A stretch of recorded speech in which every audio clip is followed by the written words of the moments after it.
Hi everybody, welcome back to the channel. Now this week we are going to make a lamp. It's going to be an interesting lamp, I hope, and it's going to have quite a few steps, so I do apologise if the video ends up to be a little bit longer than usual. Now, in order to make this lamp, as I say, we're going to be using this piece of yew, but to provide the light, we're going to be taking apart one of these little things I got from a Chinese website, and we're also going to be using one of these things. I'll tell you more about these later on, but this is one of the key aspects that inspired this video. Right, the first thing we have to do is to get this round. Now, as I said, there's going to be a few steps involved with this, so it's very important that we get the top and the bottom sorted now. So let's take a look at this piece of wood. As you can see, we've got a pith here pretty well to the side.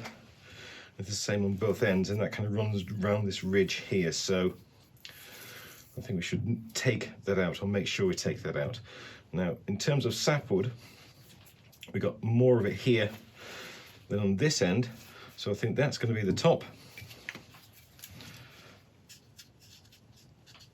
And that's going to be the base.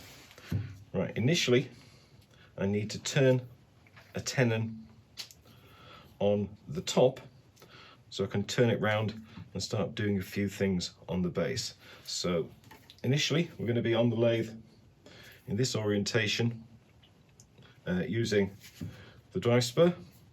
We're going to turn it round. Sorry, I'm getting messed up already. Right, we're going to be on the lathe in this orientation using the drive spur.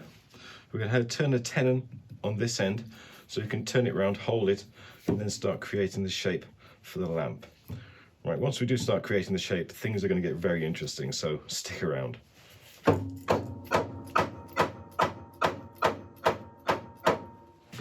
Okay, we're safely on the lathe, all locked off.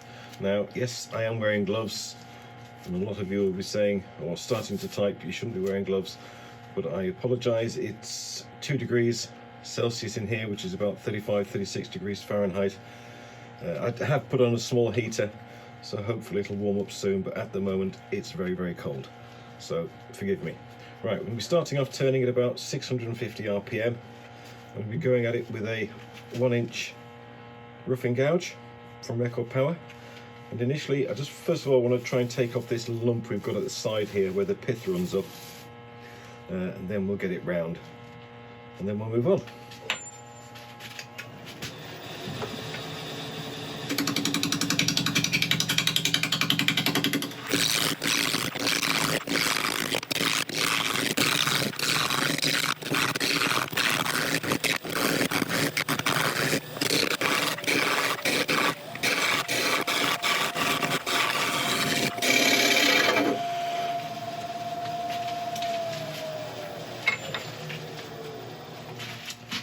Okay, it's all going well. We're having a few issues with the drive spur. It keeps on slipping in there. I'll show you what I mean in a second. As you can see, it's just because it's so hard and it's into end grain, it's just tearing it out and stripping it. Right, so I'm just going to change this to a slightly different type of drive spur.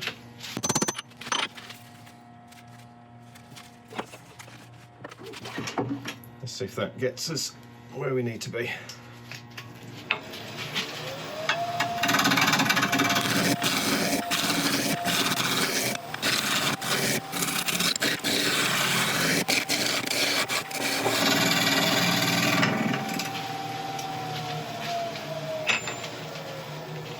Okay, we're nearly there in terms of turning it round. Now, I've just suddenly realised I was a complete idiot at the start. I wanted the top at the bottom to turn the tenon on, and I've ended up with the top at the top, so I'm going to have to turn it in that orientation. It's fine, it's not really a problem. I just usually prefer to turn my tenons on this end, but we can turn it here. That's not any great problem.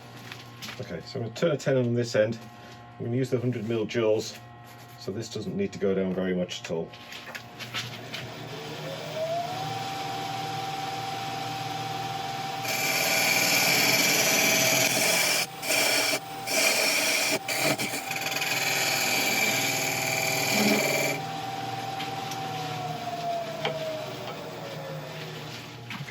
just take this off, put this end in the jaws, and we shall continue.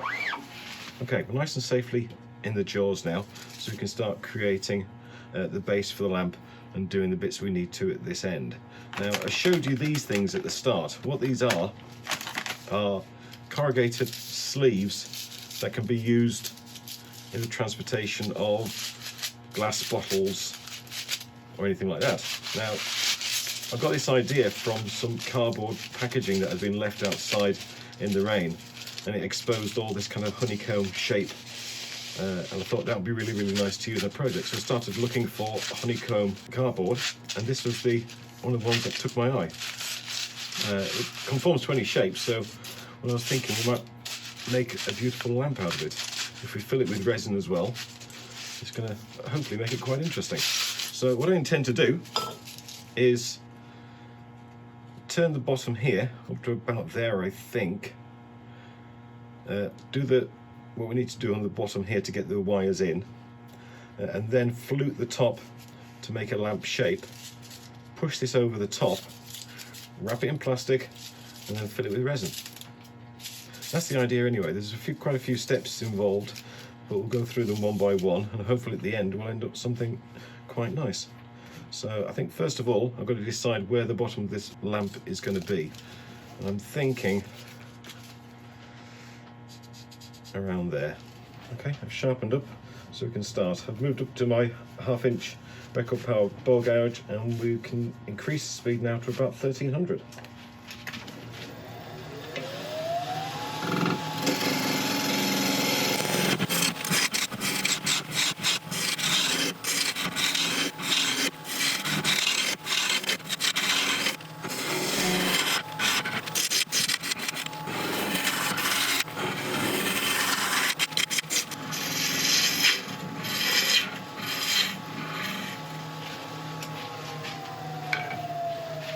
That's the base started.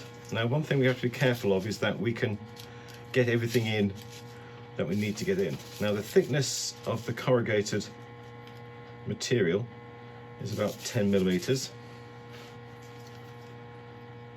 and the diameter of the LED we're using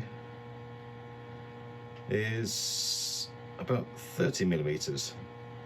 So half of 30 is 15, plus 10 is 25. So the maximum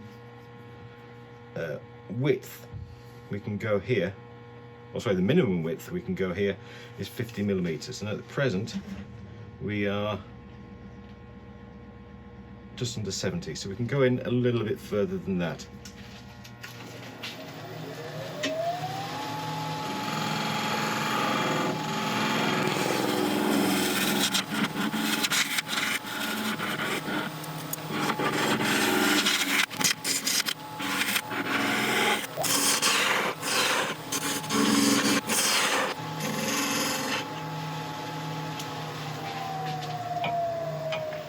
Okay, that's excellent. I shall set up for drilling. I'll bring it back in a second. Okay, the first hole we're going to drill here is going to work as a recess for when we turn this around, and then after this we're going to go in with a long auger bit and drill a hole down the centre. That's for the wire. I've turned the speed down the lathe.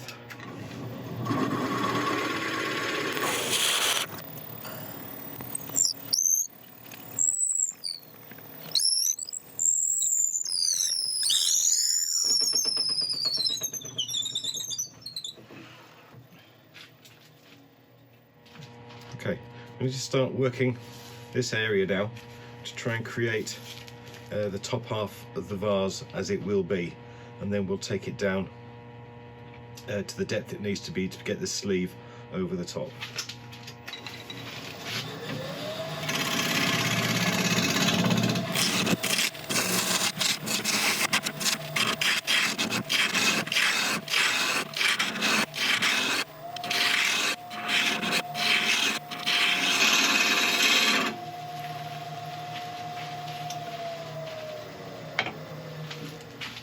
That's the sleeve we've got to get on. When it does expand, it does get shorter. So I think if we have the bottom of the vase there, so we need to take all of this in, by at least 10 millimeters.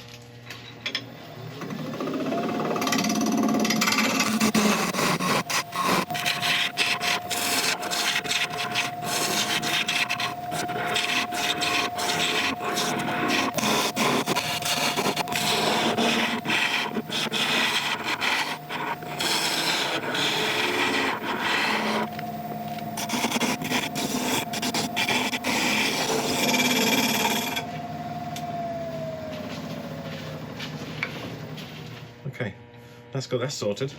Let's go and get set up ready to pour some resin. Okay, I think we've got everything we need to start creating this mould. Now this is the cardboard sleeve we're going to be using. Like I said, this is generally designed to protect bottles and things like that for packaging. But we're going to use this bottle today to help us get it over the top of our piece. Right, there we go.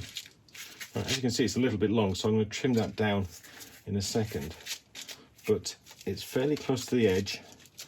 So one thing I was a little bit concerned about is, will resin pour into this okay, or will it get stuck and not fill all the holes? So what I'm going to do with these paper straws, I'm just going to tape them to the sides like that, and that'll hopefully provide channels that the resin can flow down. Right, this is going to get lots of fingers and thumbs here, so first of all I think I'll cut off the excess on here. Okay, that's easier said than done. This is the one bit I thought would be easy. No, it wasn't too bad. Right. And now I'm going to have to arrange these straws around the edge. Now, I was thinking, do I hold them all in place with elastic band? Actually, that might work pretty well.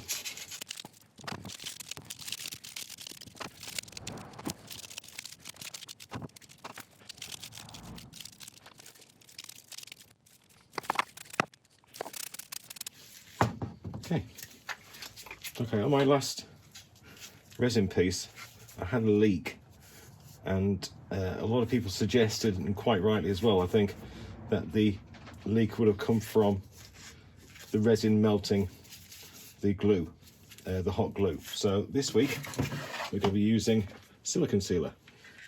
I'm going to put a bead of this around the edge.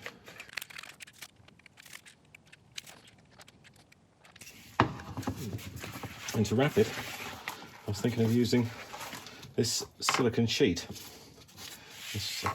Well, it's advertised as a very, very cheap craft mat, but I think it'll serve our purposes perfectly. Before I go all the way around, I just want to put a layer of sealant up there as well.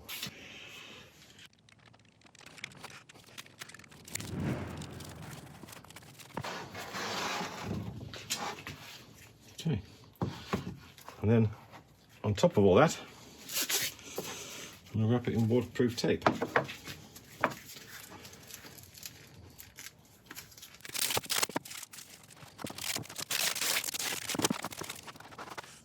Now that, I'm fairly sure, should be all right. We've got room down the edges to pour the resin, so that's going to be fine. It's not the prettiest looking thing in the world, but then again, I don't really expect it to be. But okay, right, I'm going to let this set up and then we'll mix some resin. Okay, we're about ready and set up to start pouring the resin. I took off a lot of the tape I'd put on and reinforced it with some more silicone sealant and a bit of cling film after that. When I've finished it, when it's been poured, I'm going to sit it in a plastic container, so if it does leak, it's not going to ruin my worktop like it did last time. Okay, we're going to be using the letsresin deep pour epoxy again. This stuff worked absolutely amazing the first time we used it, so I've got no hesitation whatsoever to use it again. And we're going to be pouring 4 cups worth, each with 150ml in each one. 100ml of the hardener, 100ml of part A and 50ml of part B. I've put marks on the cups so I know exactly where I'm filling to. Okay, this is part A, so we're going to be pouring 100ml in each one from this.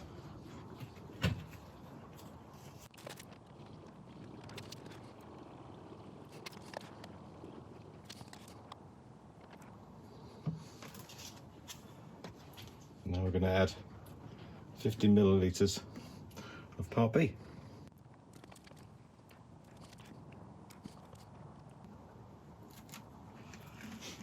And now we mix. Don't skimp this bit. Do make sure you give each one a very thorough mixing.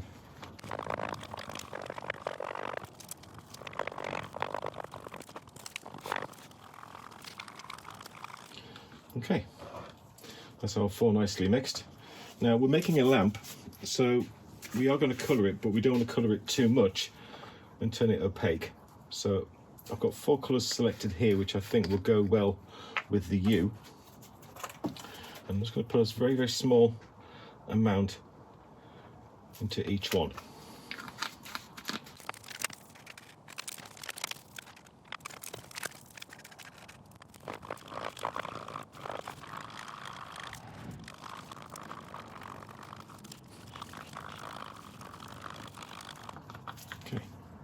Right, I'm going to let these sit for a little while to let the bubbles come to the surface before we start pouring. Okay, we're ready to start pouring. I've just trimmed down the top of it so the camera can see in a little bit easier. Now we do have space in the sides to pour, so I'm going to pour each one fairly carefully and deliberately and see how it goes. I don't know if I've got too much or too little in terms of resin, but I guess we're going to find out soon enough.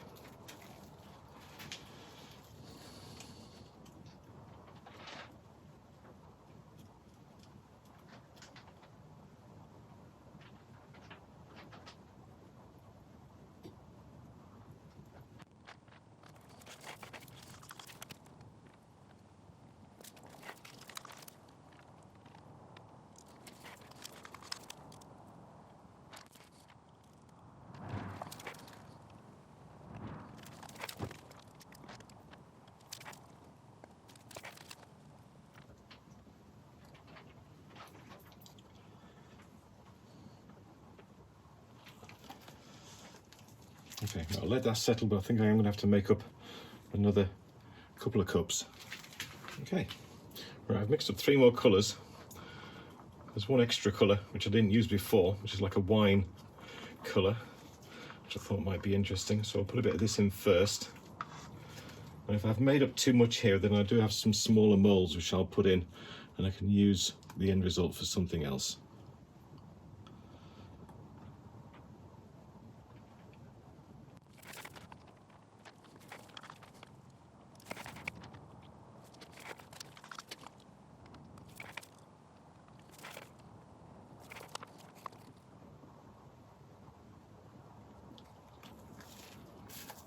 See, we are getting closer to the top now.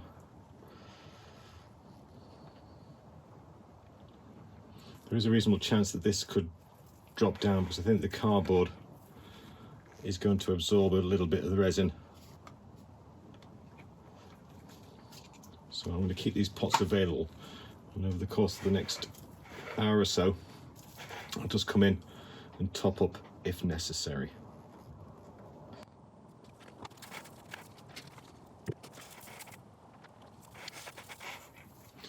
Okay, I think we'll leave it like that. I'll come in every 30 minutes or so and check on it. But so far so good. I can't see any leaks whatsoever, but I think I've said that before. So let's keep our fingers crossed and we'll check again soon. I'll bring you back when it's dry and we're back on the lathe. Okay, we're all nice and dry, I think. We'll start unpacking.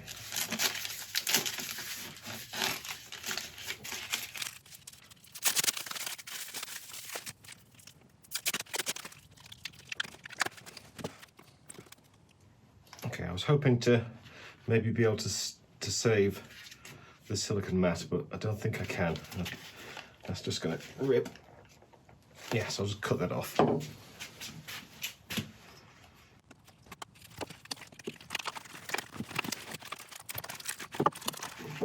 that's interesting. We've got some of the silicone mat underneath the resin.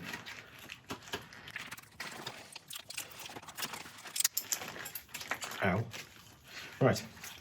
Okay, well that looks interesting. That looks very interesting. Right, I'll get this on the lathe and we shall see if it holds together. Okay, we're all set up, ready to go. Lathe is nice and safe and locked off. Initially turning about 800 RPM to try and start clearing a lot of this rubbish away to see what earth's happened underneath.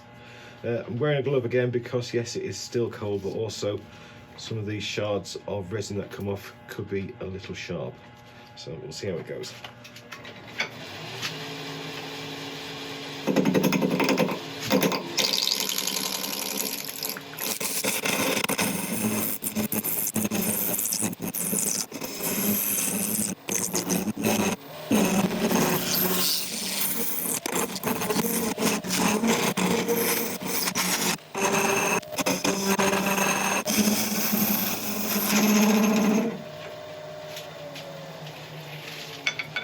See how we're progressing. We're not quite through all the straws yet. Looks like the straws filled up with resin as well. That's quite impressive. Okay, right, we'll carry on. We've got a few low dips, so we've still got a fair way to go. So we'll just carry on.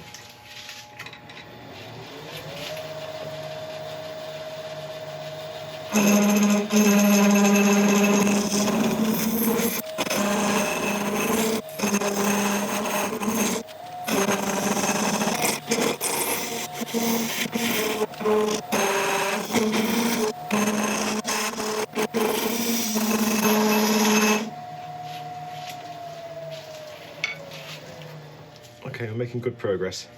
Still got a way to go to get rid of the straws. I can see the corrugated cardboard in these areas here. Can't see it here yet. So we've obviously got to go down a little bit. So I'm going to concentrate in this area, feather it on the either sides of that and see how we get on.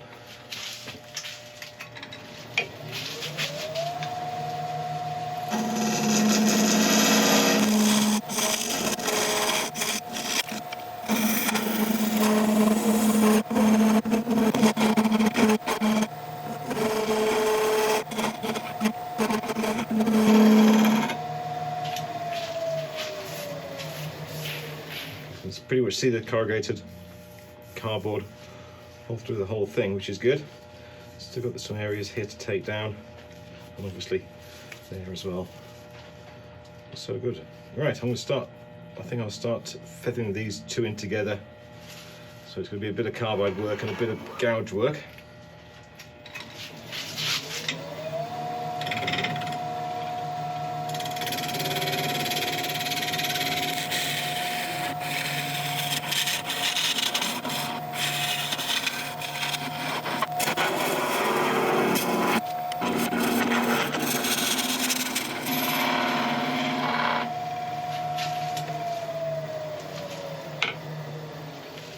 Actually cut quite nicely.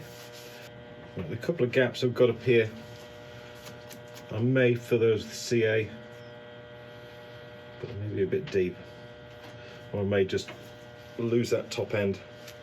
I think it'll still look nice. Okay, right, I'm just going to clean up this rest of this surface because I've got a couple of dips in there still, and then I think we can start sanding.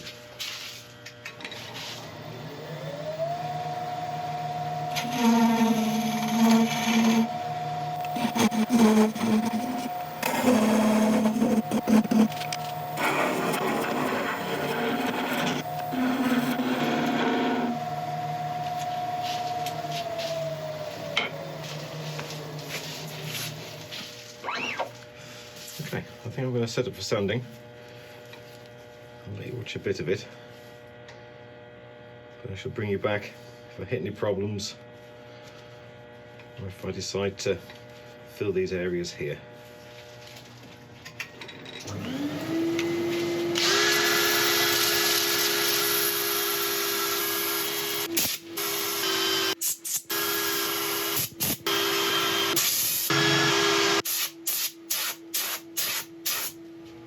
Okay, sanding went well.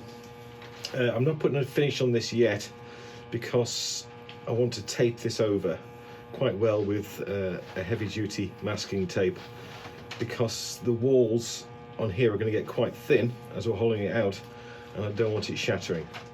I'm not saying it's going to stop it shattering, but I want to try and do all I can to stop that process. Now, I also haven't filled in these holes yet because I've got a slight idea of how we can make the top edge a little more rustic and interesting and not have to go through the ordeal of filling those. I don't actually have time before this video needs to go out to actually fill them as well, so I'm trying to think of clever ways to save myself work or to delay a video.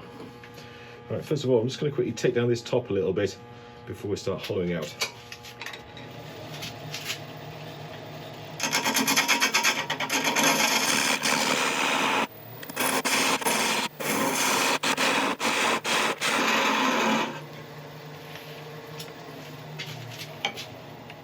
Okay, right, I'm going to take this over, bring up my steady rest, and then we'll start hollowing. Okay, so we're all set up ready to start hollowing. I'm going to be using various sizes drill bits and Forstner bits to slowly get this hole wider and wider as we go down. Now, as you can see, we've only got a very, very thin wall, so we are going to have to be very, very careful. This is the dangerous point, so I'm going to take it nice and slowly, nice and easily, and keep my fingers crossed.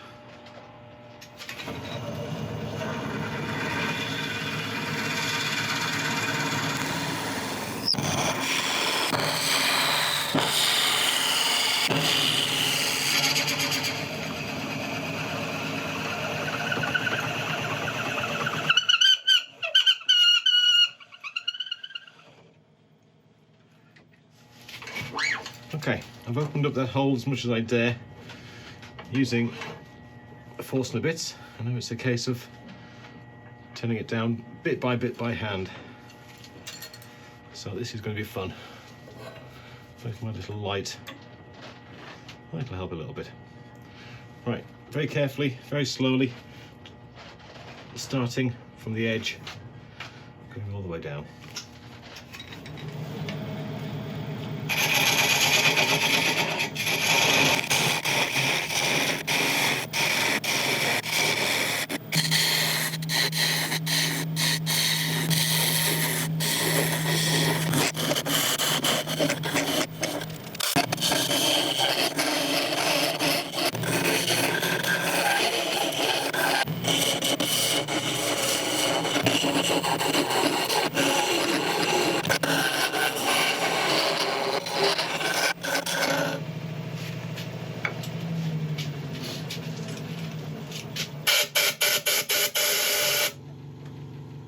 Sometimes I question my own life choices, shall we say. That has got to be the most ridiculously hard thing I have ever done in my entire life. Good thing is I get to sand it now. Yay. Right, I shall sand it. I'll let you watch a bit of it, but it's going to take a little while, I think.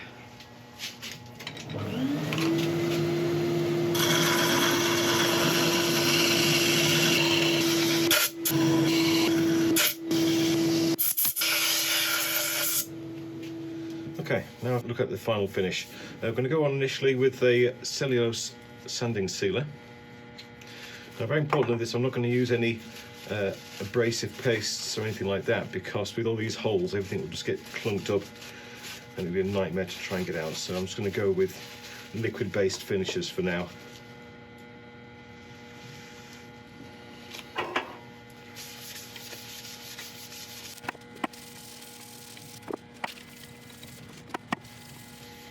Buff this in while it's spinning so it'll dry it off.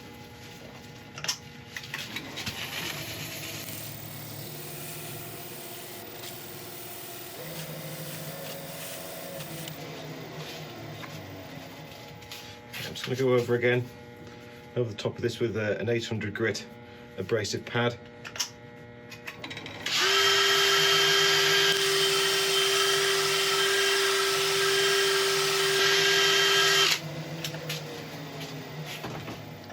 clean off all the residue with a bit of isopropyl.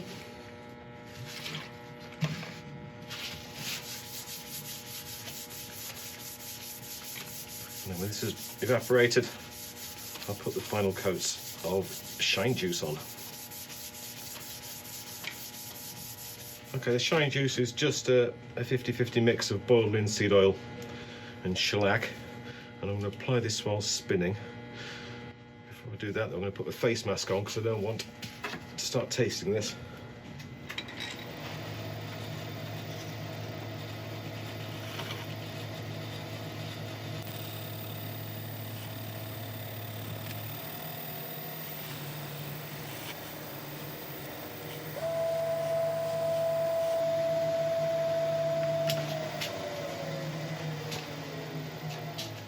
Okay, right, I'm going to cut this back and put a couple more coats on, and I shall bring you back in a second when we're putting this all together.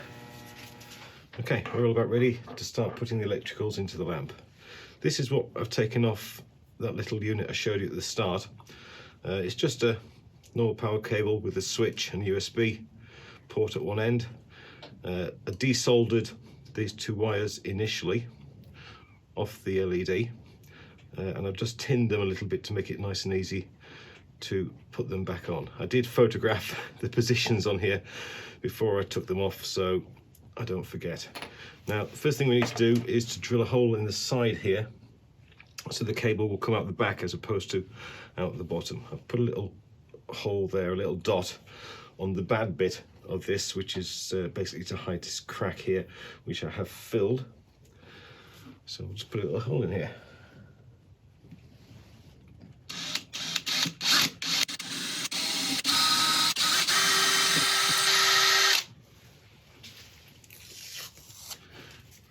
Before I go any further, I will just check that these fit through.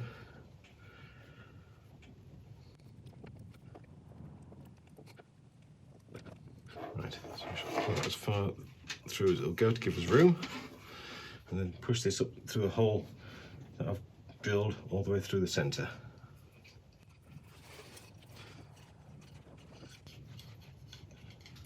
Okay, I'm all set up. I've turned on my soldering iron. Now the first one that I have to get in is this black one onto that connection there. Well, that was easy. Right, let's do the red.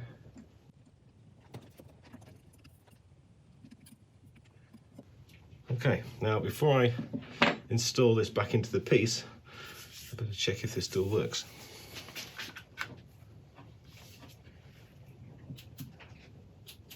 Yep, still works. Yay! Right, I shall glue this down to the bottom with a bit of hot glue, and I shall bring you back after I've tied it up and we can have a look at our finished lamp. Okay, well, it's all put together. Do you want to see it? There we go.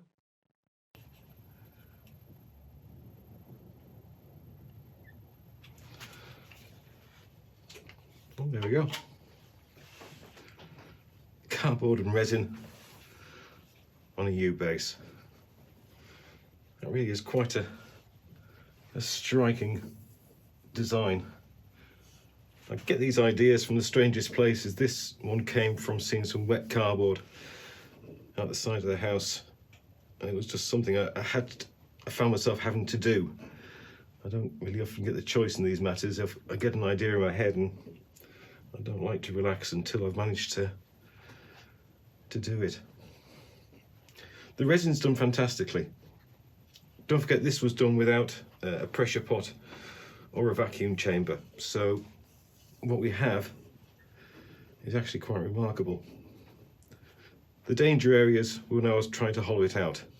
I mean, this is only probably about 5mm thin, these walls, and to get something that thin, that far away from the wood, with only a very, very narrow connection point, and for it to be as solid as it is actually quite remarkable. I am so pleased with how it's worked. Initially I thought the LED might not quite be strong enough, but looking at it, I think it's okay. There's so many different things we could do. We could put longer stem proper lights in there. You know, I just used one of these little cheap units from China because it's what I had to hand. And for a proof of concept, I thought it would work quite well. Please let me know what you think about this in the comments below. Remember, if you do leave a comment, you're always going to be entered into the giveaway when we get to that point. I haven't quite got a date yet, but I'm sure I will have one relatively soon. If you're interested in trying this resin, it's by a company called letsresin. It does work incredibly well. There are discount codes in the description below this video for 10% off. Even if it's a sale item, the 10% discount will still work. But apart from that, thank you very much indeed for watching. This has been such a challenge, but I've loved every second. Anyway, right, until next time, thank you.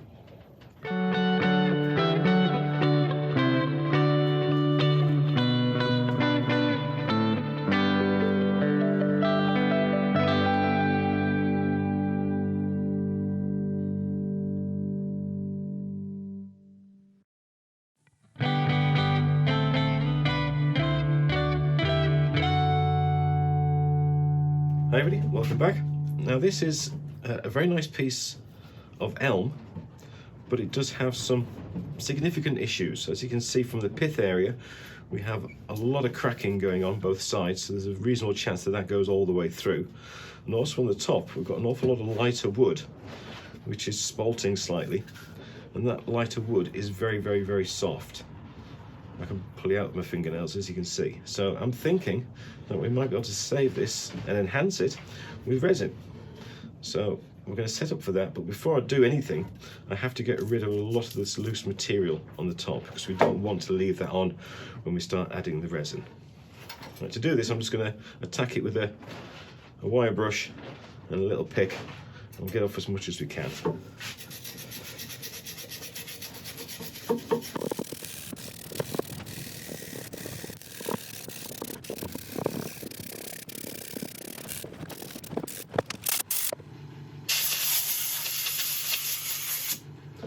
Okay, and that's now cleaned up as much as we need to. You can certainly see the amount of spalting in this piece, and all this piece is generally quite soft, so what I'm hoping is that the resin is going to firm it up and let us turn this into a beautiful piece. Right, I'm going to set up for making the mould, and I shall bring you back in a second.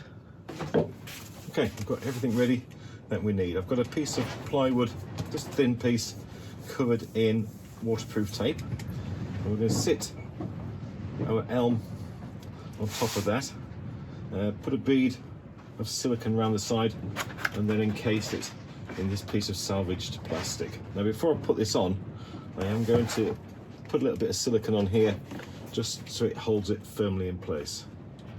Now the first time I tried this a few weeks ago, we used hot glue, and one thing we've definitely found out is that hot glue does not always hold in resin, especially not deep pore resin, so we are not going to use hot glue again. Okay, that's in place. I'll put a bead of silicone round.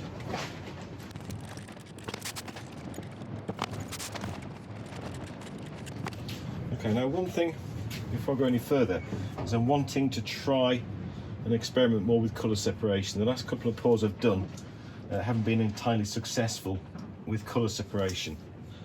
It's more to me getting used to this new type of resin I'm using with the letsresin than anything else. So what I'm going to do is on this side where this crack is, I'm going to put some silicone up the side, so initially when I pour in, one colour will go into here and then hopefully another colour will go into that side.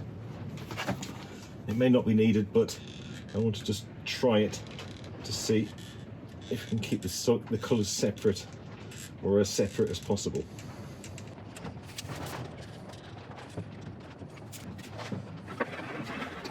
I'm going to try and keep the edges of the plastic away from where these cracks are.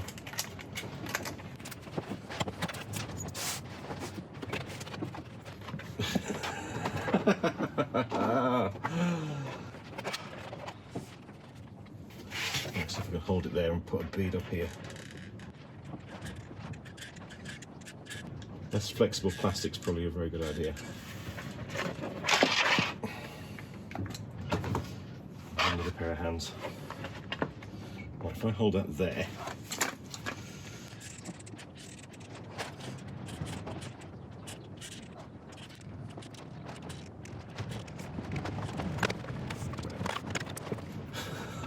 goodness. Yay! Oh, we slipped off. Right, we're on. That's going to hold firm. Right, I'm going to quickly go and dash and get some tape before this all comes off again.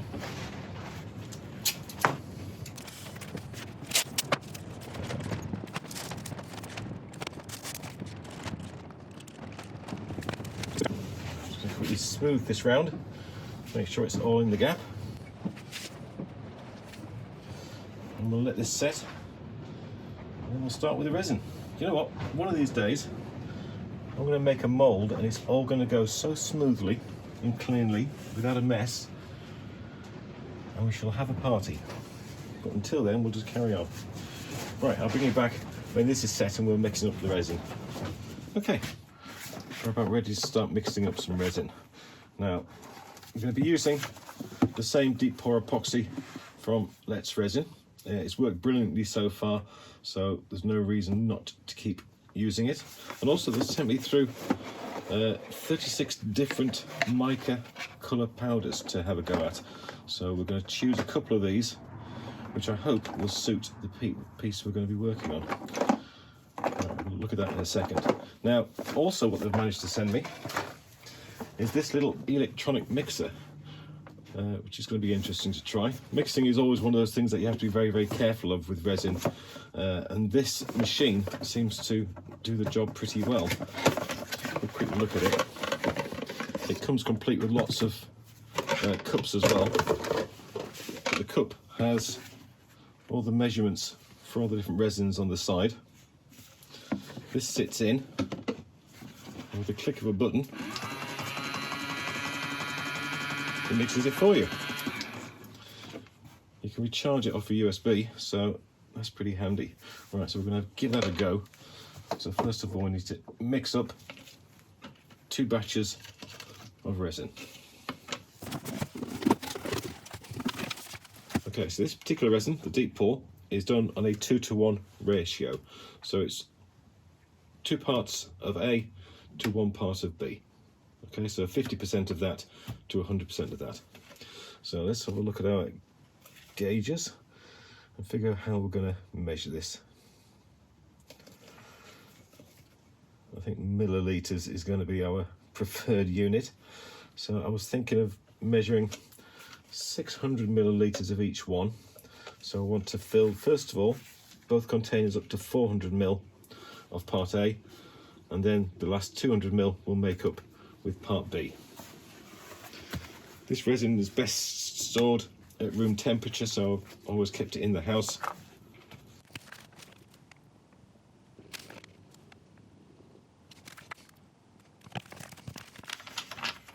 I'll top each one up to 600 using part B. There we go. Okay, let's see how this gets on.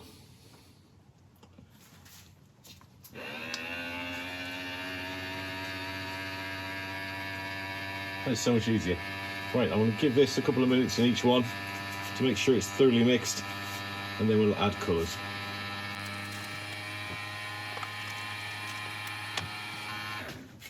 Okay, I didn't read the instructions. It automatically turns off when it's thoroughly mixed. That took me by surprise. What a clever idea.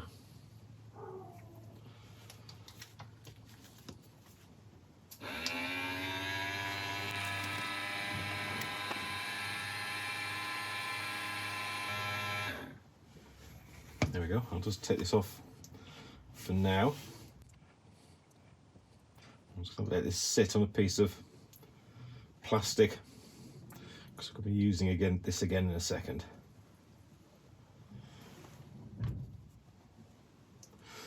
Okay, Right, let's take a look at the colours.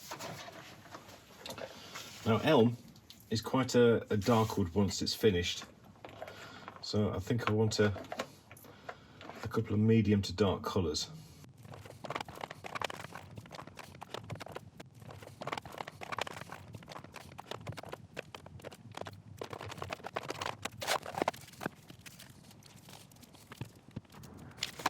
Okay, the two I've chosen are coffee and dark green.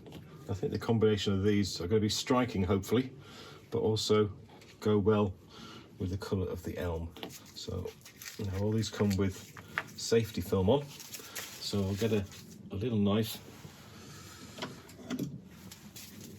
I won't try and pick it with my fingers, it would mean taking my gloves off.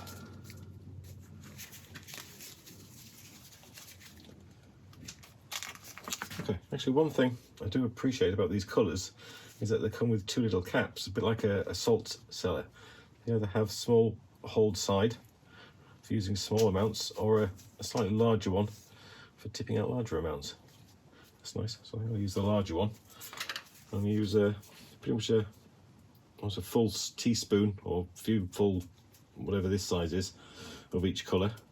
I want the colour quite strong. Okay, that's the coffee. And this is the dark green. Okay, let's get my little mix back.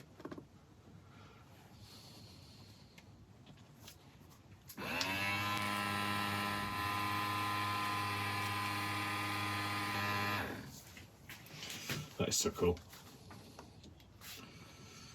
Right. I'll examine that in a second. If I think it's strong enough colour, it might need a bit more. Now there's still a little bit of green on here, but it's not going to matter too much if I just mix a little bit of that in with the coffee colour.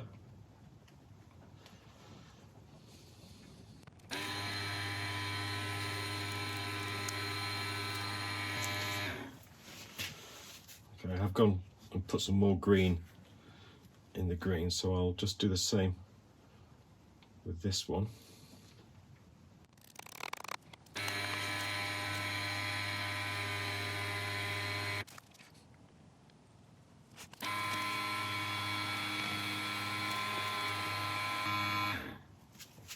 Okay, excellent. Now one of the main reasons for mixing two colours, I want to try and find out what it takes, or the best way of mixing these but still keeping a reasonable colour separation. And a lot of people were suggesting, and I completely agree with them, is that I mixed initially the resins together without them having a chance to sit for a while.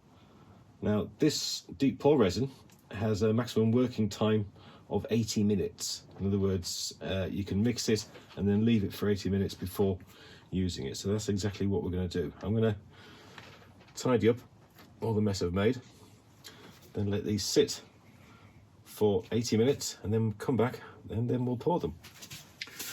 Okay, it's been 80 minutes, so it's time to start pouring. Now I'll just put a couple of straws on the side for the moment, just to make it easier for me to pour in to the very edge a couple of these colours. So we'll start off with the coffee.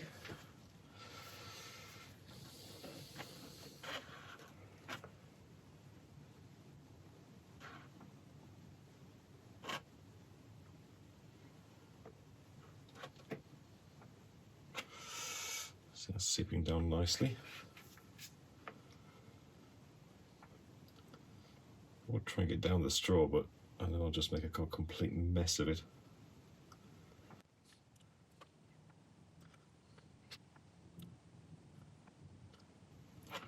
Now, while that's finding its way home, I'll try and do the same on the other side with the other colour.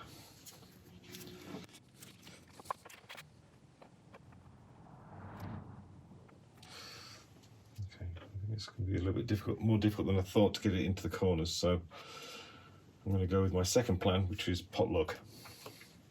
It's a test on how well these can keep separate, and they've both had 80 minutes to sit, so coming in from the side, let's see how it goes. Nothing ventured and all that.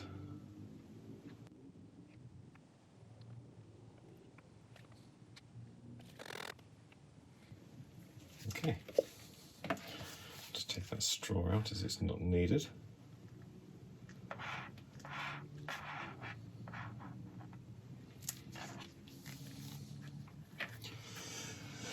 Right, I'm going to leave it in the garage for I think tonight, and then move it into the house tomorrow, and we'll see how we get on. I will come back and check on it tonight to make sure that there's still enough resin in the top to fill up where I need it to fill down the bottom. But we'll see. Keep your fingers crossed. And I'll bring you back when it's all sorted. Okay, 4 days later, this is what we're left with. And the best news, before we do anything, is that it didn't leak. It is exactly the same state as when we put it into this pot. That makes me happy. Right, so let's get this off.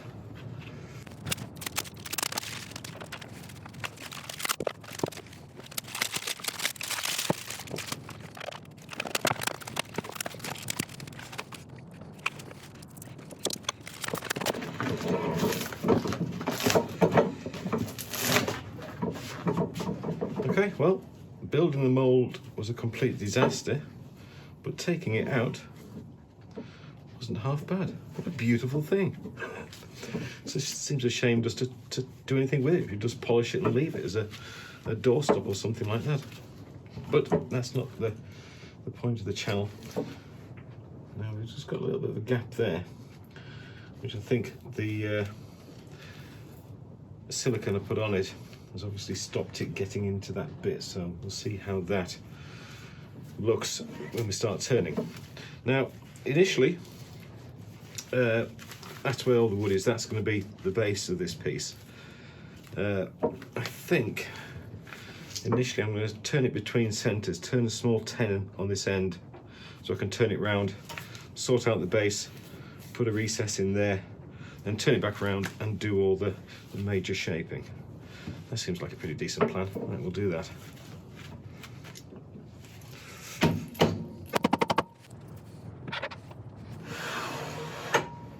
Okay, we're on the lathe, we're all set up. I'm going to start off with a bowl gouge to start getting this round. I'm using a bowl gouge because the majority of this is wood. I probably will be swapping to a carbide at some point, but I think we can start safely with my bowl gouge. Initially, we can start turning at 800 RPM.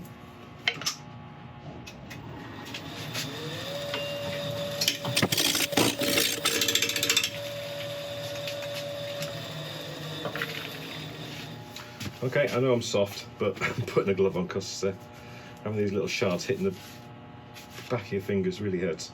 Right, we'll carry on.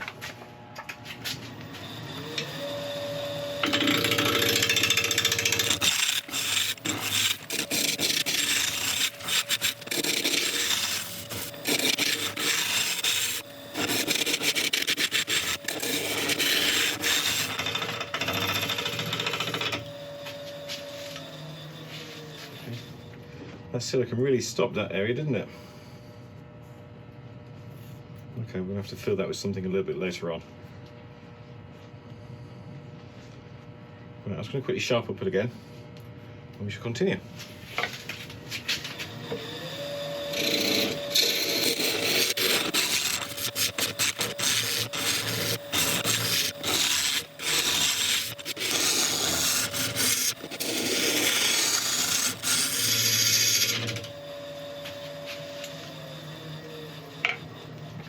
Okay, that's got it nice and round. We still do have this issue of this hole, which was caused, I think, by the silicone when we filled it. But apart from that, the resin has done very, very well. The spalted areas around here are all nice and firm, which is fantastic. Now we've got to try and decide what we're going to do with it. It was my intention initially to put a tenon on here, turn it round, put a recess or something on the bottom, turn it round again and make a nice little vase. But this is throwing me a little bit. Yes, I could refill it, but then the video doesn't come out for Tuesday, and if you watch my video on Sunday, you know time's against me, so I want to make something of this now. So, I think the best thing I can do is I'm going to turn this into a pot. I'm going to turn it with a lid. Now, this hole here, that's going to be the join area between the top and the bottom. Now, that's the most beautiful area. Getting lower down here, it's not as nice, except for this area here. So I think this is going to be the top of the pot, and this is going to be the bottom. That's a crazy idea, but it might just work. Everybody tends to put the resin majority at the top, and I think that it might look just as nice flipped. Okay, right, let's do that. How do we do that? Okay, in order to make this work, I'm going to put a small tenon on the top and the bottom, so I can cut it in half and still be able to hold these two pieces. Right, so tenon, tenon, chop.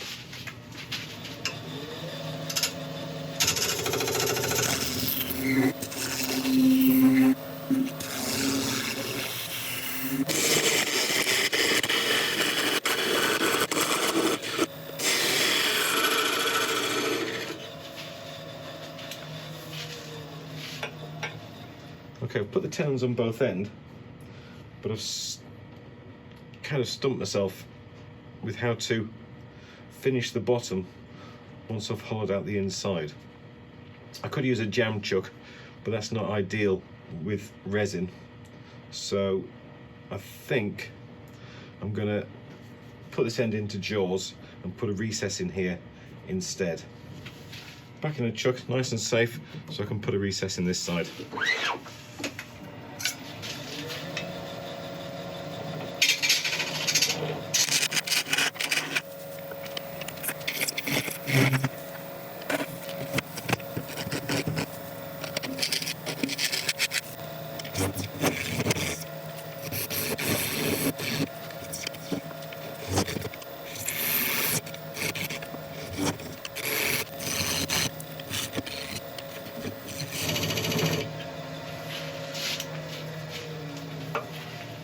Okay, that's the recess in. Needs a bit of sanding.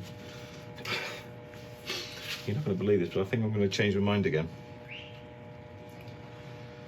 I really like the thought of this being the bottom.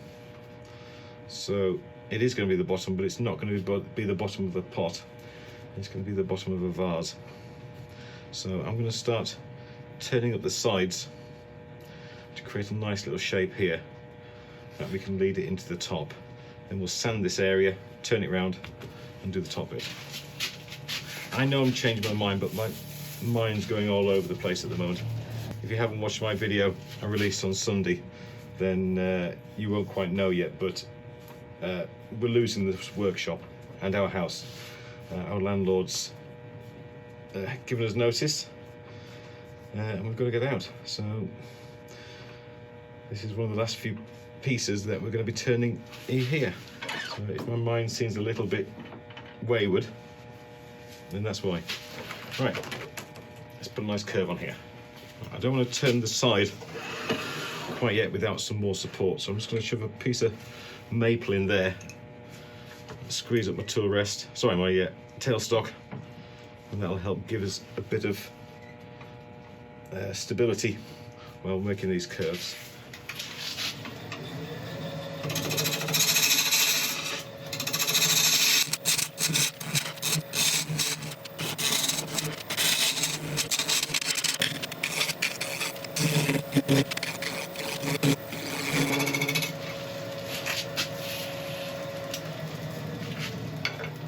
Okay, that's a nice curve, that's good enough. Right, I'm going to quickly sand this bottom and then we shall turn it round. I'll not bother making you watch this little bit because there's going to be plenty of sanding later on. Okay, so I've sanded the base, I'm going to turn round now on a nice strong pair of jaws. Now I'm looking at this, wondering what to do next. I've got this big hole in here and I would love to fill it, but that means that this video won't come out on Tuesday, and with everything else I've got going on with the house move and the shop move and everything else, I need to find an alternative. So I'm going to cheat. What I'm going to do is attempt to try and find a form in here which would allow me to take that down an awful lot into a narrower neck. So I'm thinking a kind of a ball shape base and then out to a nice neck. So let's start working in from here, see how deep that goes. I've just sharpened up again so we can get cracking.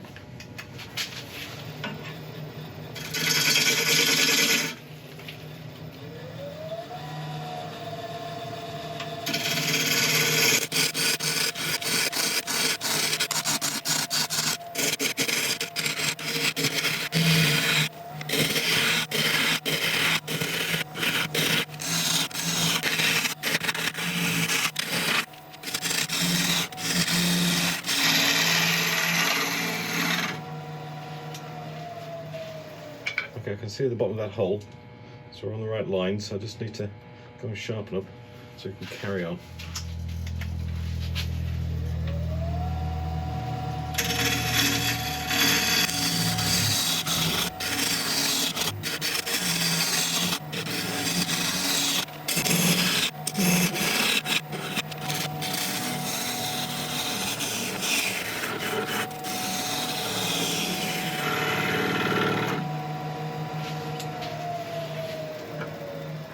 We're so nearly there. I'm really starting to like this fold. I'm just going to sharpen up once more, just to refine these areas and take us down this last little bit. But I think we've saved it.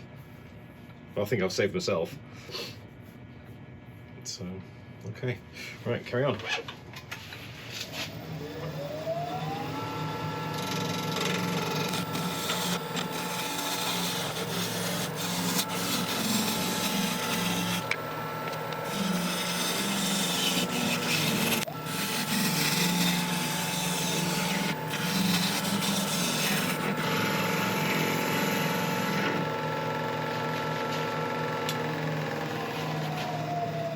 Okay, we've got all the big areas sorted. Now I still do have a few areas which have appeared, which have obviously been so deep into the crack, they wouldn't fill all the way up. Little air bubbles just got stuck, so I'm just going to drip a bit of thin CA glue into it. Just hit it with a little bit of activator. That will make it all the way through.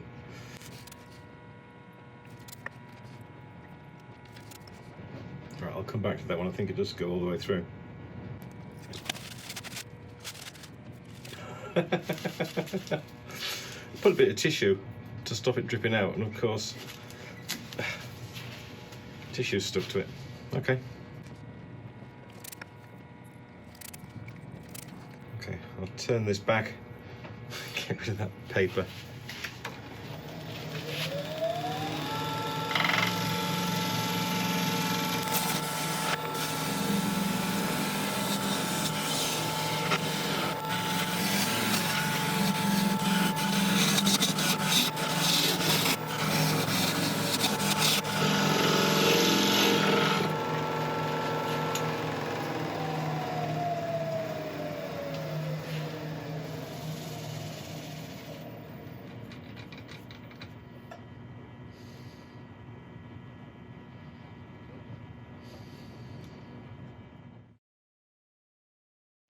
Okay, it's been a week since I last did any work on this piece because I had a little chat to myself and I kind of realised that I wasn't being fair to myself, to my family and to you lot as well. I was trying to rush this to meet the Tuesday deadline, a deadline which is only imposed on myself by myself, and I kind of was losing track of the things that are important because of all your overwhelming messages on my post last Sunday. I decided just to walk away from this and take care of everything I needed to take care of in the house. So no more rushing this piece. We're going to sort these holes properly and then we shall finish it off. One of the mistakes I made when I was rushing was that I'd put too much accelerator on the CA glue, and you can see the white bits in there. That's all the build-up, the foaming that happens when you use too much accelerant. So I'm going to get my knife out, cut these pieces out. I can't pick it out because it's too hard. So I'm going to clear all these holes, and then we're going to make up an epoxy resin. We're going to use Mallee Burl, we're going to colour it, and then we're going to put it in these holes.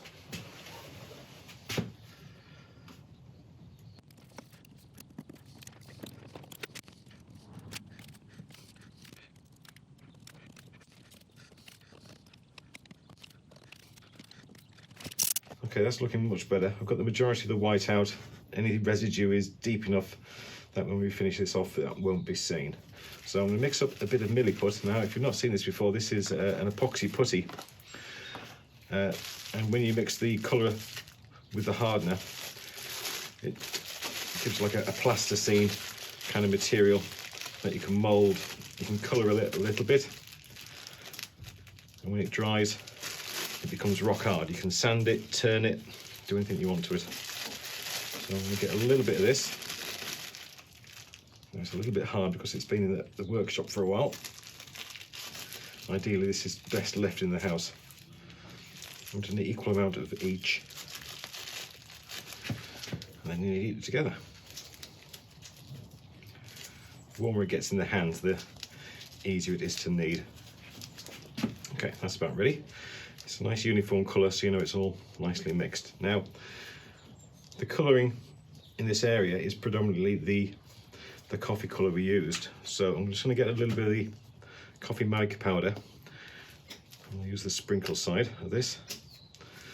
And just keep on adding little bits of this to the mix until I get a colour which closely resembles. I'm not going to get it spot on, but we can kind of interpret the colour it is.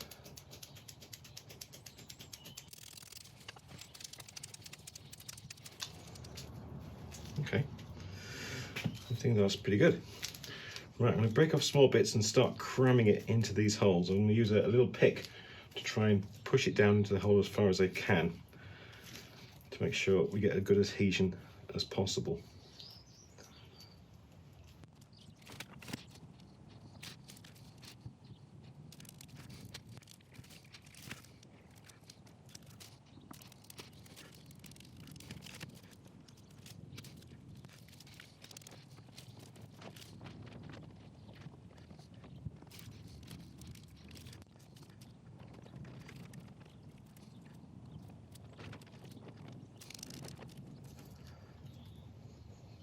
Okay, that's got it. I'm going to let this dry for 24 hours. And we shall come back, turn it flat, and start worrying about the next part. Right. Okay, right, we've had 24 hours since we've put the Mallee Burl in. It's nice and firm. So I'm just going to turn over the top and get rid of the excess. Turning speed, you can get quite quick now. So it's about 1300 RPM.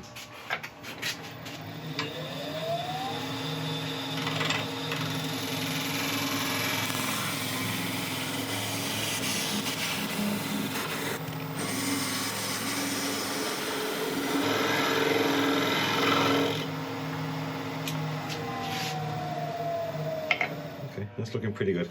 Now I've got a couple of lumps in this area here, which I just need to quickly sort out, and then we can move on to the next stage.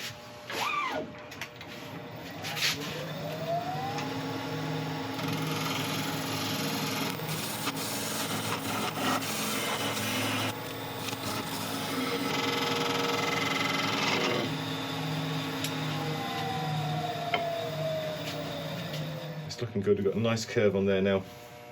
We need to do some sanding. We also need to hollow out, but I think I'll do some sanding first, and then I shall let you watch some of it, and I shall bring you back when it's all done.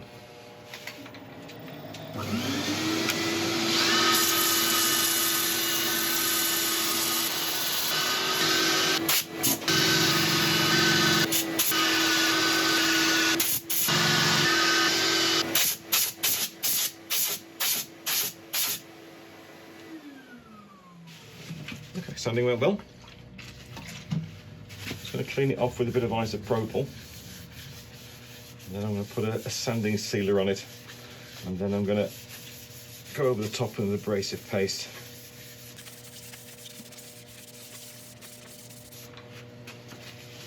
Okay, I'm using a cellulose sanding sealer. It won't darken the wood anymore.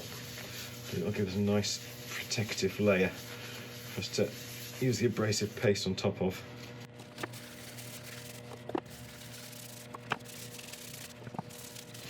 I'm going to rub this in with the lathe spinning. It's all nice and dry.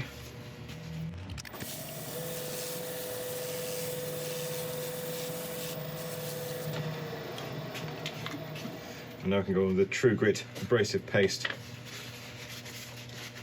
Let's get some more.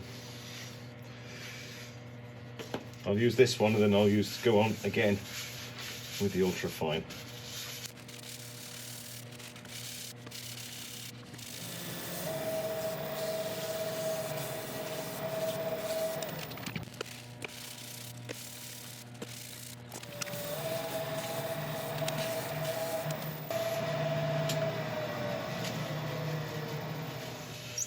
Wow, that looks pretty good. It's not got a top coat on yet.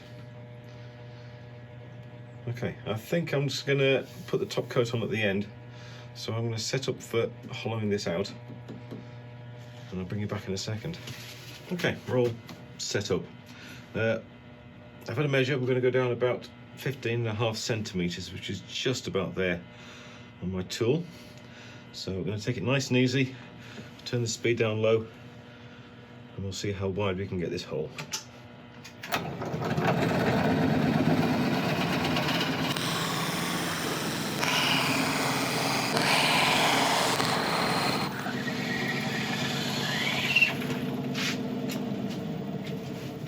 Okay, that's the hollowing all nicely done. I'm now going to quickly sort out this neck, put a slight curve coming to the outside and sort out this rim, but the first thing I need to do is take this all away because my tool rests on the wrong side.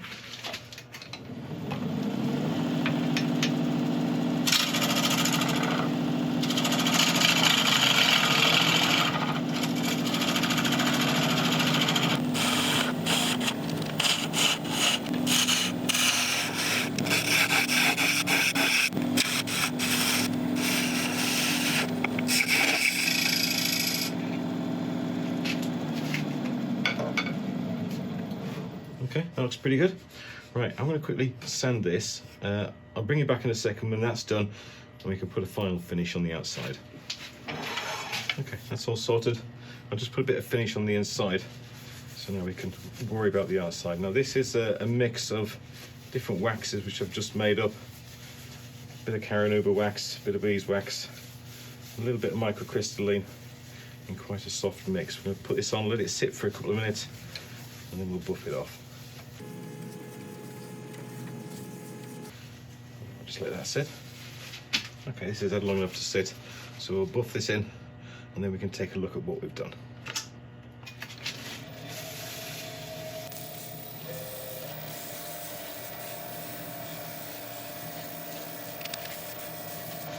Okay, let's take a look. There we go. An elm resin vase. I started this project determined to see what it would take to get the resins to stay separate as opposed to all merging into one colour. And all it takes is for me to have a little bit more patience. As you can see, we've got the green and the coffee colours swirling around beautifully in there, and the same on this side as well. So all it takes is for me just to let the resin sit for an hour, 80 minutes, and it works beautifully. But we also learned a little bit more. I kind of came to the realization that I can't do everything, and nor should I try. The pressure was getting to me a little bit with all the house move and everything like that, and I was trying to rush this, and I do apologise. I wasn't doing the best job I could, so I stepped away, concentrated on the family and the house move, which is going very well, thank you very much, and then came back to this and finished it off, and in my opinion anyway, it's absolutely gorgeous. Huge thanks again to letsresin for providing the resin for these pieces. If you are interested in getting into resin turning, then there is a discount code in the description here when you can get 10% off. I think it's for Europe, for Canada and for America. Hopefully further afield will be available at some point soon.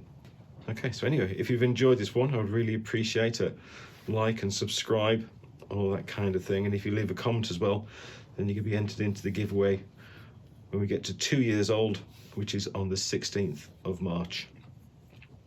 As I mentioned in the video I released last Sunday, I will do my best to get as many videos out as I can, but I'm not going to run into the same situation as I had with this one and start putting myself under too much pressure. It wasn't very enjoyable and I made a bit of a fool of myself, so I will continue to try and get videos out when I can. When I can't, I would really appreciate if you could like or share some of the old videos or watch them again, just to help keep the ad revenue coming in, to help with the movie. It all helps, and it's the ad revenue from YouTube that pays for this whole channel. Anyway, right, there we are. Thank you very much indeed, and I shall see you next time. Thank you.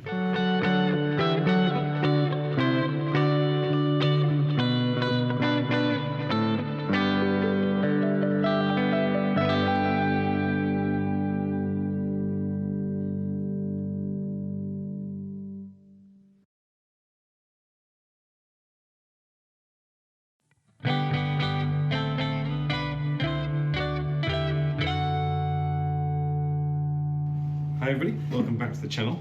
Now this is a beautiful large piece of sapele. Sapele is an African hardwood. It's from the mahogany family, and it does have a beautiful chatoyance when it's turned and polished. Now we're going to put an inlay in this, but to make the inlay a little bit different, I'm going to make use of this thing. This is it's like a camera light or a halo light. It's got many different words, and my daughter wanted to throw this out and she wasn't using it, and I thought it'd be nice to try and repurpose it in an inlay. What we're going to do is take out the components of this, inlay it into the wood, and then put resin over the top, and hopefully, if we don't mess up, it's going to make quite an interesting piece. I'm thinking of some sort of like a catch-all for a whole table or something like that. So we'll get started and see how it goes. The first thing I'm going to do is take this apart, find out how it works and how we can best modify it in terms of getting it into this bowl. Okay, first observations is that the power supply comes in from the side, and that's not going to do us very much good in terms of the bowl. I prefer it coming through the center, so I may have to adapt this and drill a hole through so we can pass up this cable through the bottom of the bowl and resolder it in.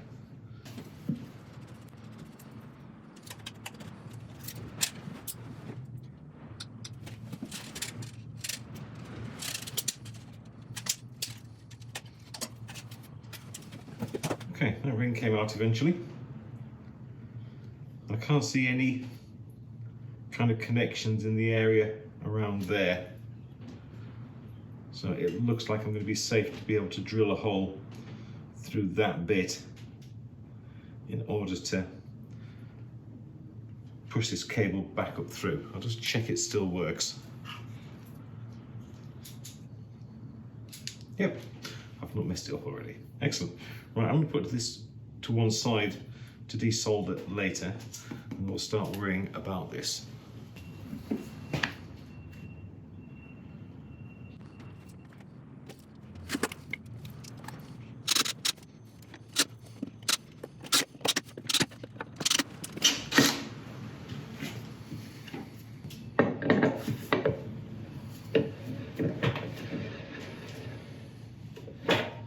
Okay, we're all set up, ready to start turning this piece.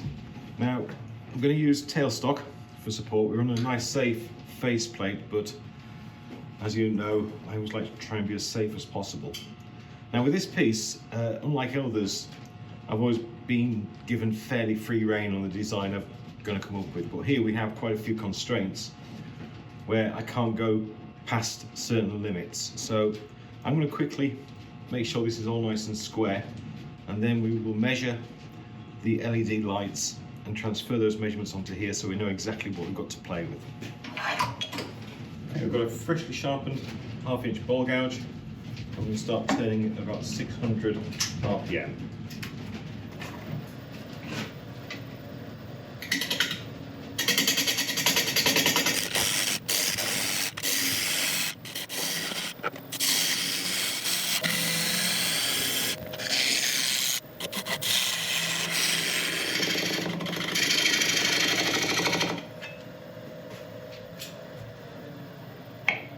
Okay, that should do us for a start. A little bit area mist there, but that's not too bad. As soon as I got that round, and we could pick up the speed to over 750 RPM. Now these are the shakes I mentioned at the start. I don't know how deep they'll go. I'd imagine a reasonable way, so we're going to have to keep an eye on those and maybe fill them if we need to as time goes on. Right, I'm going to go and grab the LED that we're fitting in and we'll give it a measure. Just over 29 centimeters. So that's the first measurement we've got to put onto this piece. Right, so half of 29 is 14.5, which is about there. Okay, the LED itself is about 2 centimeters. So I'll just put a mark on for that. Now this gives us an idea of where that inlay is going to be put on the top side.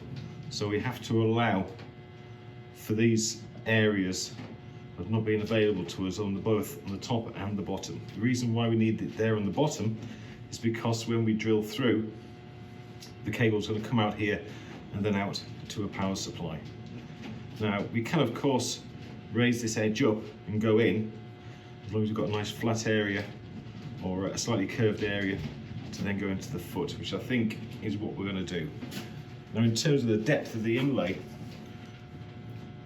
we've got an interesting situation. Now I'm going to be using resin in the inlay. Now I want to use enough colour on the inlay so you can't see the LEDs, but not too much colour so that the light of the LED doesn't shine through. So what I'm going to do is I'm going to give myself a little bit of kind of wriggle room. So I'm going to be putting on a relatively deep inlay, probably something like that, and then I'll be able to test it with the resin in, and if the light's not coming through, then I can get it slowly shallower and shallower until the light comes through the amount we want. I've never done anything like this before, so I don't know if that's a sound idea, but it seems logical to me at the moment. Now in terms of how far we take this side up, if you imagine that cable coming out the bottom, it'll bend, it bends fairly easily. What I don't want is, if it was like a thicker and more robust cable, not being able to bend and maybe being forced to bend by the weight of the bowl on top of it. So we'll be okay. I think I'm going to be taking it up about 3/4 of an inch. I may not be explaining myself very well at the moment, but I have a very, very clear idea in my head what I need to do. So I think I'll just get started.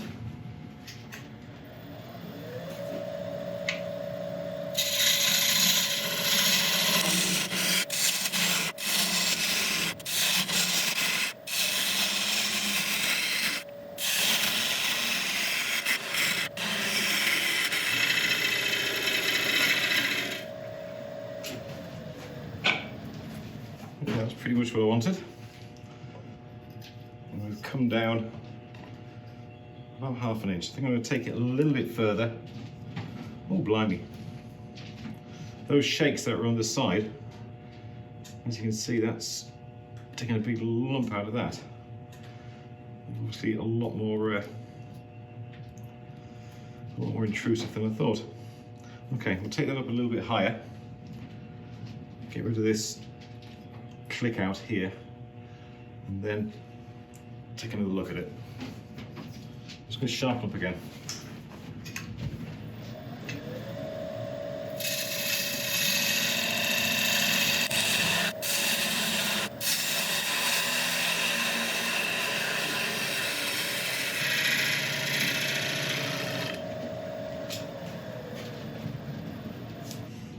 Okay, let's got rid of that problem. A nice fresh grind on the tool gave me a beautiful cut that time. That's not going to need an awful lot of sanding, that's good. Right, now I've got an awful lot of shavings here, and some of it, with the nature of sapele, is very, very fine. When you're cutting a cross grain, it produces almost like a powder. You get the odd shaving as well, but most of it's like a powder. I'm going to grind some of this and use it to fill some of these cracks at a later stage. So I'm just going to quickly shove some of this to one side that I can use. Okay, while I'm working on the bottom, I'm just going to quickly mark up for the recess, and then we'll finish that bit, and then we'll start worrying about how much we're going to take off the side.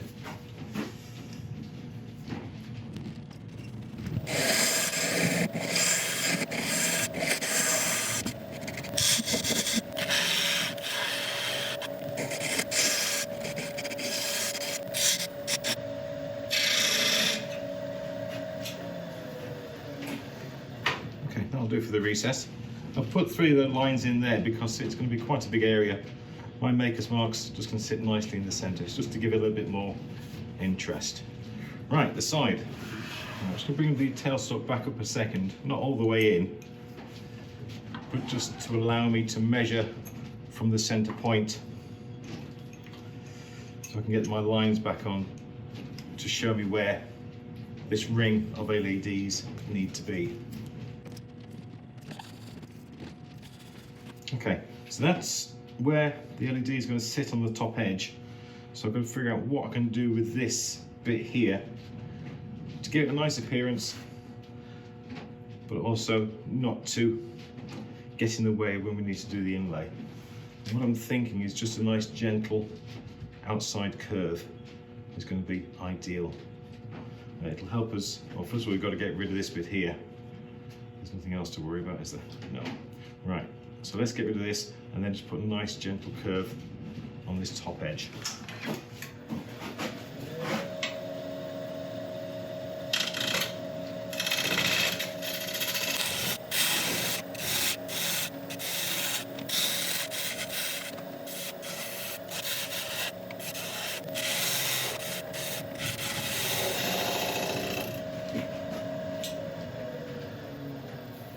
Right, I'm going to set up sanding. To fix these cracks, I'm just going to mix up some of the fine sawdust with some wood glue, force it into these cracks, and then sand over the top, and hopefully they will disappear. But in terms of the sanding, what you'll start to appear, you can see it a bit now, the chatoyance of this wood will start to really catch the light as we get a better finish on it. Right, I'll let you watch a bit of the sanding, but then I'll bring you back when it's all done.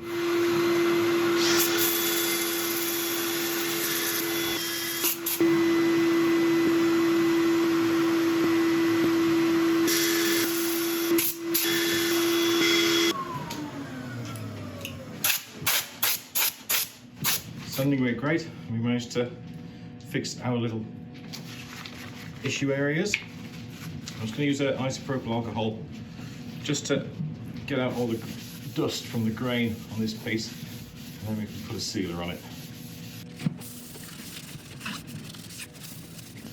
Right, let's let that evaporate. Okay, it's all nice and dry. I'm just going on with a blonde shellac sealer. I know I used this last week as well, but I'm trying to find good food-safe sealers, and at the moment this is the best I can come up with. Although we're kind of making a catch-all, which is to be used on a table to catch your keys or whatever you take out your pocket when you get in from work.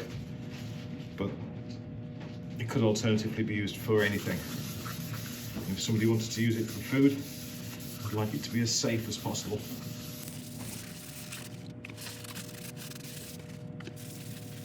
Right, I'm going to put a couple of coats of this on, and then we'll come back and go over it with a very fine Scotch pad. Okay, that's all had a chance to dry. I'm going to go over it now with a drill and a Scotch pad, which will eventually, once we've gone through 2 or 3, take the finish to over 1,000.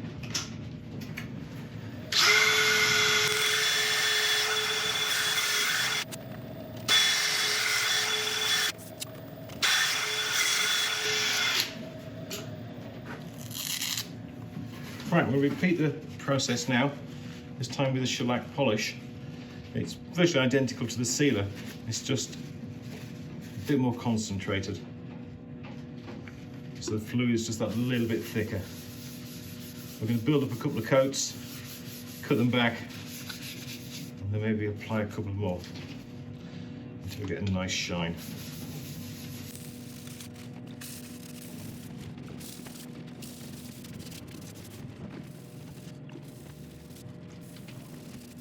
Okay, right, I'm going to let this dry and go through those processes again, and I shall bring you back when we've turned it around and starting on the fun bit. Okay, the outside looks absolutely beautiful, so now we can start marking out for our bowl and for our inlay. Now, the width across for the LEDs was just over 29 centimeters, so that was 14.5. So I'm going to put a mark on there, 14.6. I'll just draw that in. And now the width of the LED is 2 centimeters, so I'm just going to come in a little bit more than that. Everything between those two lines is going to be our inlay.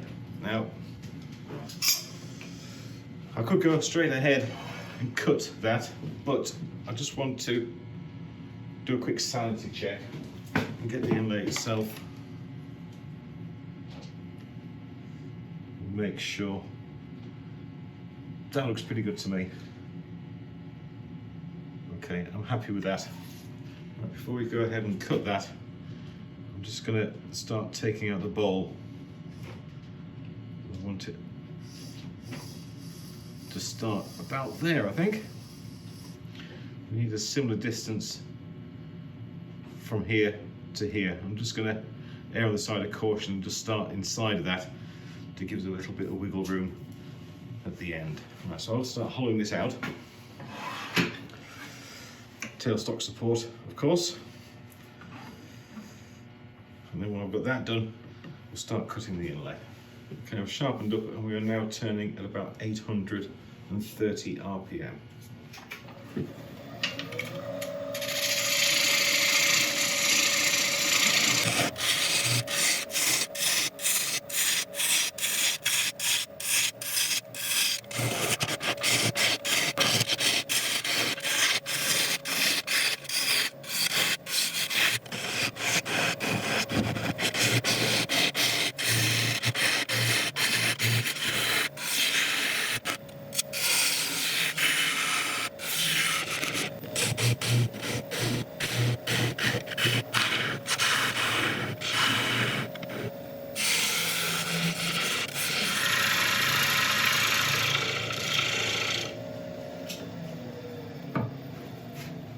Okay, that's going to do for the hollowing for now. There's still some cleaning up to be done, but it's time to get on with the important bit. I'm just going to take this down with a square carbide, virtually right up to the edges. I'm going to cut in a little way first, then do a test fit, and if all's okay, then I'll take it in deeper.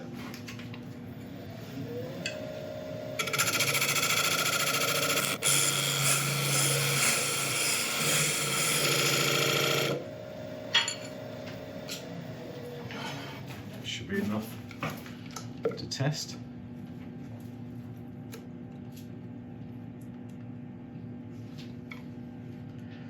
Yep, perfect. Right, we can just go deeper now.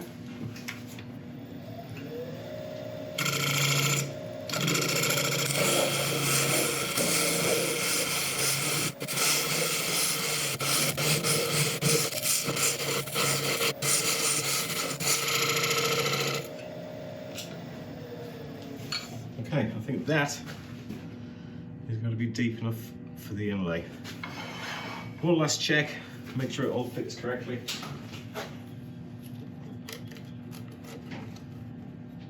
Right, excellent. Right, one thing I've got to do before I dare start to put resin into here is I've got to try and seal it as much as I can so the colour doesn't start running through the wood. Okay, just mixed a little bit of wood glue in with a tiny bit of water just to make a nice loose slurry, which we're going to paint into the grooves. Now, out of curiosity, I tried to see if you could water wood glue down with isopropyl, and you can't. It just turns into a gelatinous mess. Still, try these things. If you're ever rough turning bowls or twice turning, you can seal wood with wood glue with a bit of water, and it'll hopefully stop it cracking when it's dry.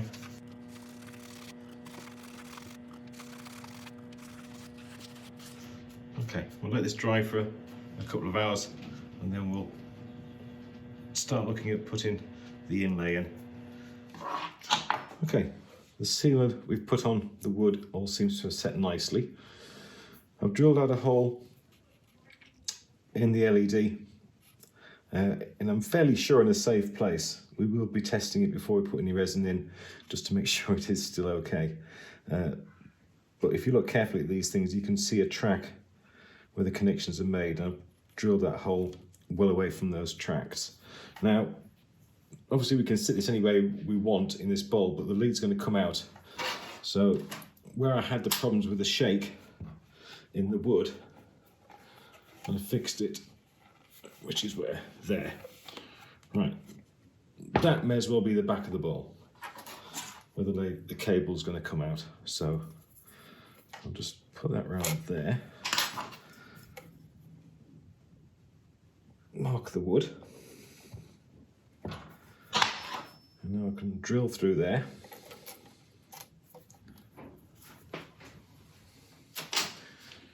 In readiness to get the cable through.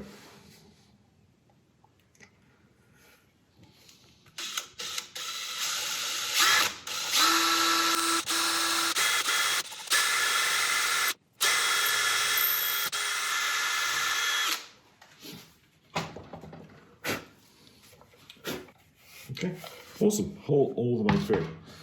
I did desolder the cable. I just wrapped a bit of tape around it so I can hopefully safely pass it through this hole.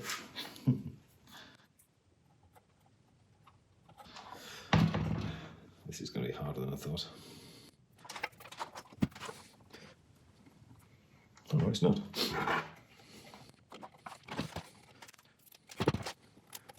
Okay, that's all going to go smoothly. Right, what I need to do first before I start to mess around with this, I need to seal this hole in some way, and also put some adhesive on here ready to stick the LED onto. Now I'm just going to put a dollop of silicone, which is going to sit around there and seal it off when I push it down.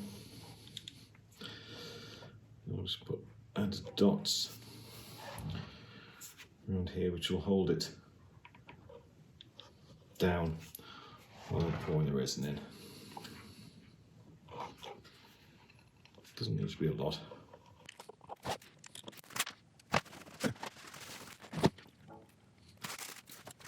Okay, now I'm going to feed this cable through the LED. Don't press down too much yet. This needs to come back out a little bit because I don't need that much cable showing. Right, I can take off this tape. I think I should have taken off the tape before I push the cable down.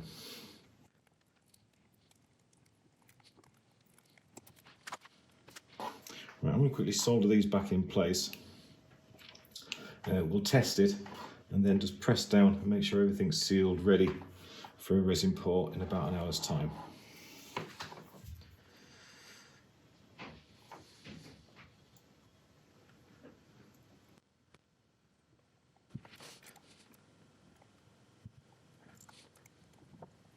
Okay, right. I'll quickly test that.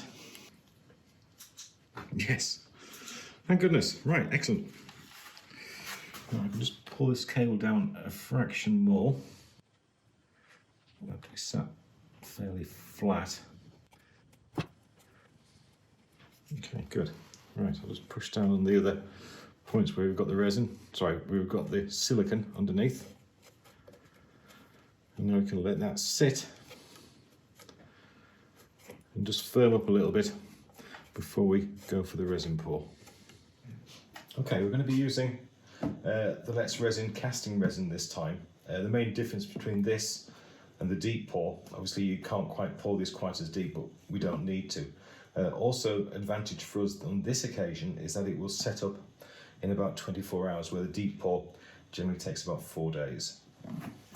Now, to measure how much resin I needed, I did use the rice method. I poured rice into the piece, and that's what it came out with, which equated to about 140 millilitres on our pot. Now, that obviously doesn't take into account any voids below the LED itself, so I'm going to err on the safe side and make up about 220 millilitres. Anything left over I'll put into a mould and I'll make something else with.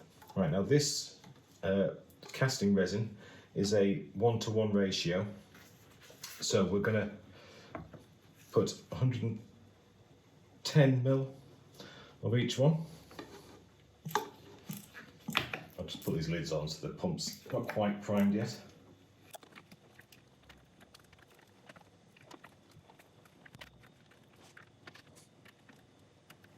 The pump certainly makes for more accurate measurements.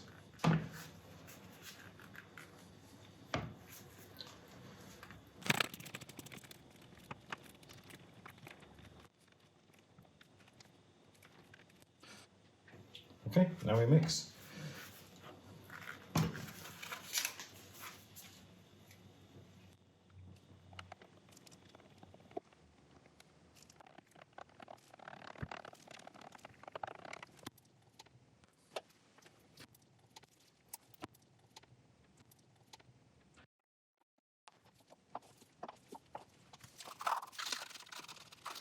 Okay, I'm just going to let this sit for a little while. Let's start looking at colours. I'm using the letsresin mica powders, which you've seen before. I had a great tip last time I showed you these, and somebody said, why don't you store them upside down so you can see the colours easily? And of course, it's a genius idea. And in this one, we've got some chameleon powders as well, which they sent along for me to have a look at.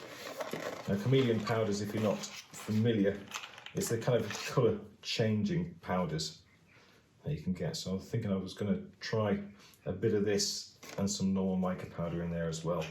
We'll do a mix up and just see how it comes out.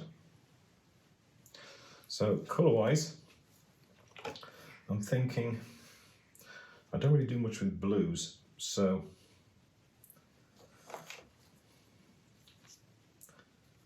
that one.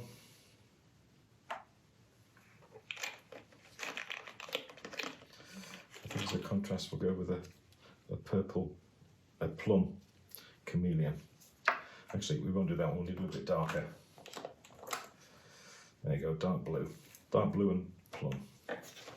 Now I'm going to only add a small amount at the start because, like I said earlier on, I really want this to be semi-transparent so the light can go through, but not so transparent that you can see the full LED. The letsresin pigments come with like a salt style top where you can go with either a small amount or a faster pour. So I think, as we are being careful, I'm going to go with a smaller salt style shaker.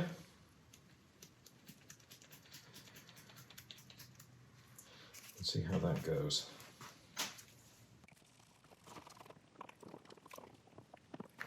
Instantly tell that's not going to be enough. Let's try a bit of the chameleon powder.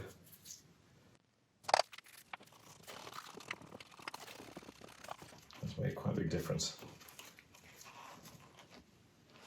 Now, a good way of testing is if you pull the stirrer out, and you can see on there, I can see the wood underneath it, so it's not too bad. It won't be too opaque. Okay, excellent. Right, I'm going to leave it at that. We shall bring up our piece and pour it.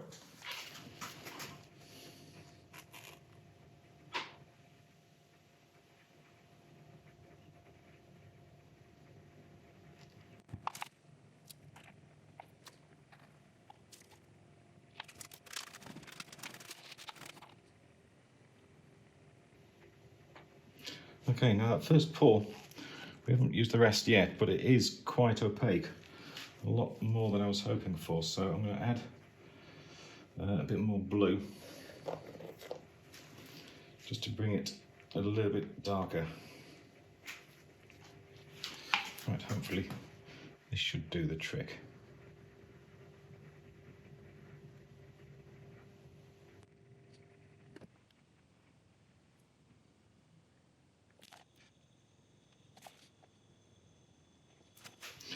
Okay, let's keep our fingers crossed. I'll let this sit for, well, until it's dry. Hopefully it should only take about 24 hours. And when it is done, we should come back and see if we've succeeded or not. Okay, it's been 36 hours since we did the pour, and I am absolutely loving the colour variation in this resin. I'm very, very glad that we can't see the LEDs in there, so I'm not going to take too much off this face. I'm just going to give it a few very, very light passes, and we'll do the rest with sanding. We are going to need to clean up this a little bit more, but that shouldn't take long either. I've sharpened up. We're turning about 800 RPM, and we'll get started.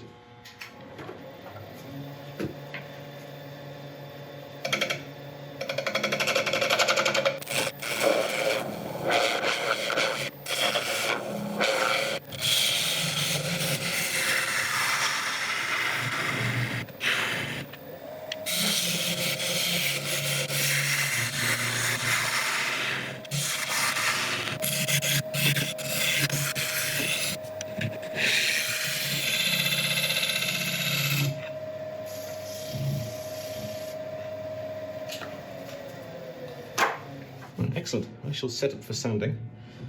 I'll let you watch a bit of it, but I shall bring you back when it's all done.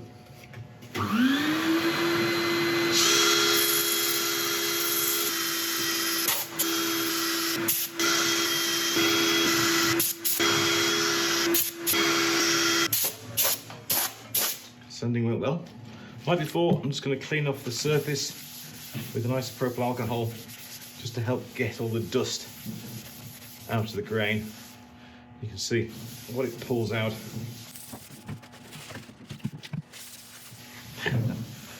That's going to look so nice. Okay, right, we'll let this evaporate and then we'll put a sealer on. Okay, that's had time to dry, so now like the other side, we're going to put a couple of layers of a blonde shellac sealer. We'll let them dry, cut it back like we did before, and then go on with the full strength shellac. To get a nice high polish on this rim at the end, I'm going to go on with some abrasive pastes and a fine abrasive paste that should take the finish well up to about 2000. That's looking so nice. I love that. Okay, right, I'll let this coat sit. I'll cut it back, put another one on, and then we'll go on with the top coats.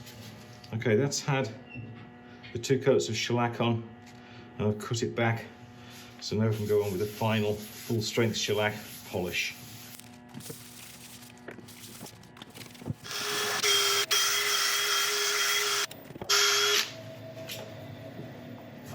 Okay, now I've done 2 coats of the full strength shellac and cut it back. Now I'm just going to go on with an ultra fine abrasive paste from True Grit, and this will give us as good a finish as I think we're going to get with this. But I mean, it's already looking beautiful, but let's see if we can just get it a little bit better.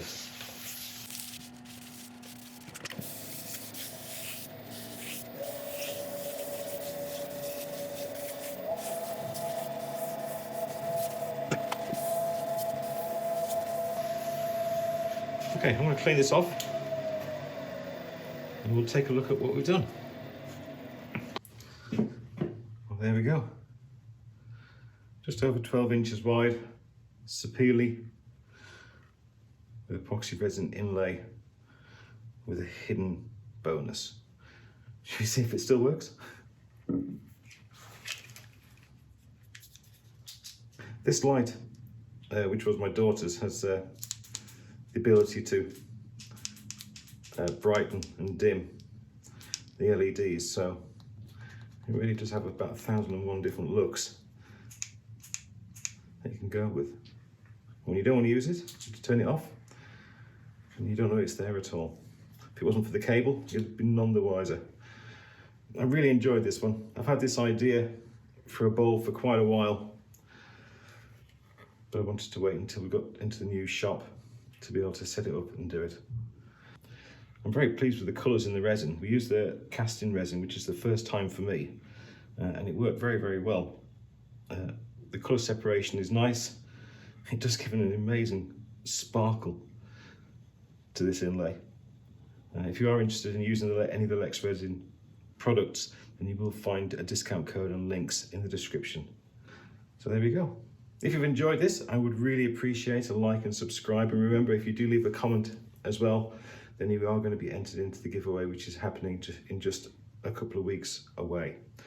Also, if you want to get more involved with the channel, I have set up a Patreon page where I'm posting extra videos, more behind the scenes action, etc. So if you are interested, then please look into that. There'll be a link on the screen now and in the description below. But apart from that, thank you very much indeed for watching.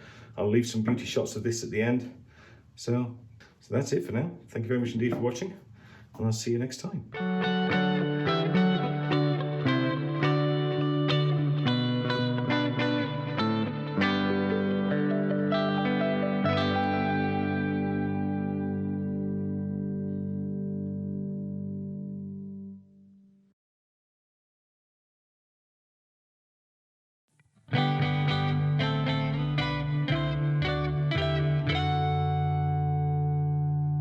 Hi everybody, welcome back to the channel. Now this is a box of offcuts. That in itself is nothing wrong. It's all fine to have offcuts, but the trouble is that these aren't mine. These are someone else's. I saw them advertised on an online auction place, and they look really nice. And I kind of got a bit of envy over someone else's offcuts and decided to buy them.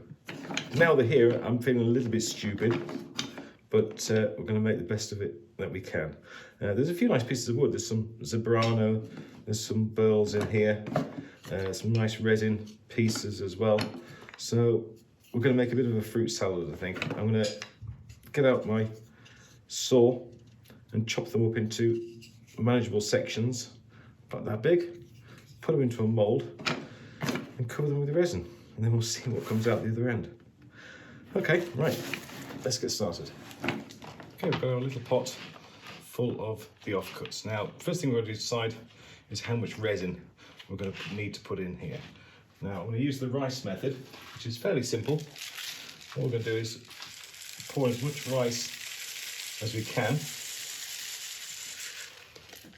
Give it a shake down as you get into all the nooks and crannies.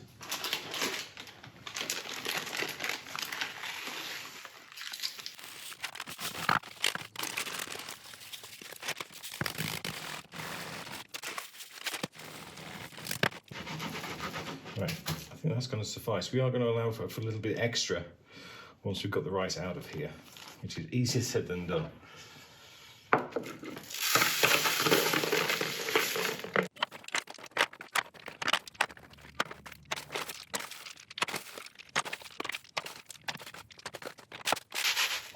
Okay, pour this rice carefully into our measuring jug.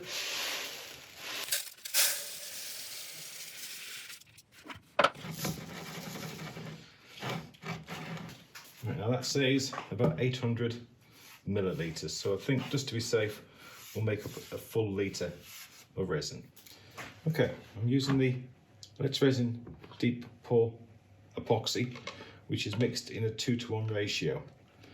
Now the easiest way on their measuring cups is to do this one in ounces, because it's nice simple maths. We're going to do 12 ounces of part A, and then it's 50% for part B, so that's another 6 ounces, so that's 18 ounces in total, which equates to about 500 millilitres. Right, I'm not sure if I've got enough left in this one, so I'll start going with this, and then I'll have to open up a new box if I need some more.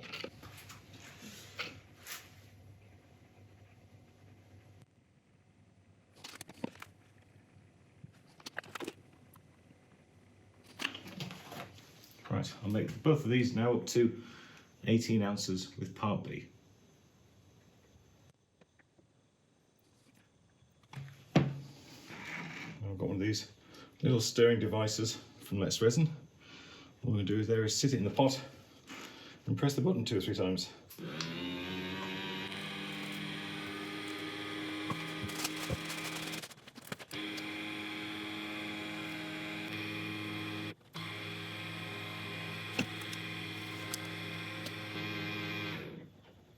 Okay, excellent. Right, I'm just going to put this on a piece of plastic just to drip and get all the remainder off. And we start mixing in some colours. Okay, we're going to be using the letsresin mica powders again. So let's have some more fun. What do? There's all sorts of colours going on in that bowl, so let's do wine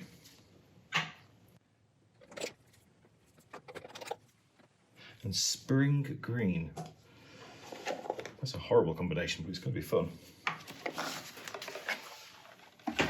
Right, as we've learnt before with the letsresin deep pour resins, in order to get the best kind of separation from the colours when you mix them together, you have to let it get to the point of its workability.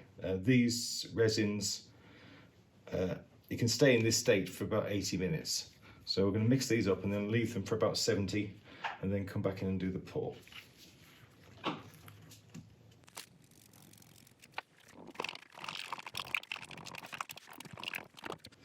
looks beautiful. I must admit, I can't think of a more horrible combination of colours to put together. This is nearly as bad an idea as me buying somebody else's offcuts.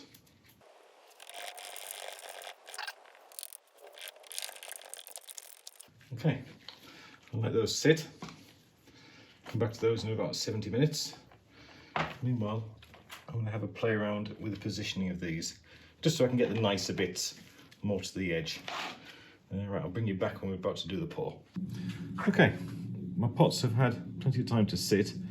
I've taped over the top to stop the bits start to float in the resin. I've left 2 kind of slightly wider areas at the sides for the resin to be poured in. I was going to attempt a simultaneous pour, but I think I'm going to do intermittent between the 2, because that's just an accident waiting to happen, isn't it?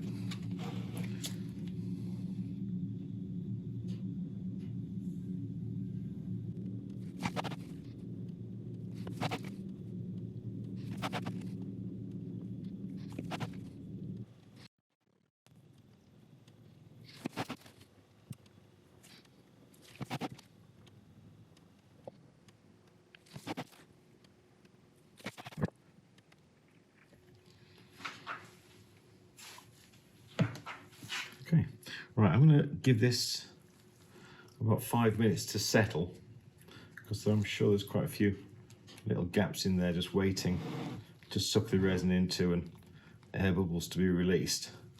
So I'll keep going with this, and I'll bring you back when it's dry. We shall be in about 4 days' time. Okay, there we go, it's all dry. We have lost a bit of the level, so I think that was mainly because of the wood absorbing some of the resin. Right, so we'll take this tape off and then we'll see if we can get it out.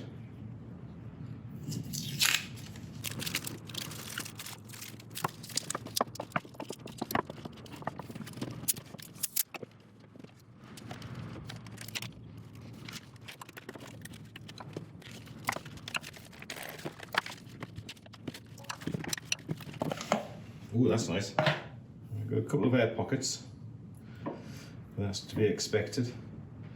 Got a very big air pocket. That's not ideal. Okay, right. That's going to need sorting with a bit of resin or something like that. But apart from that, it looks pretty good. I think I'm going to put a faceplate on this side. We'll get it on the lathe and get this front edge squared up.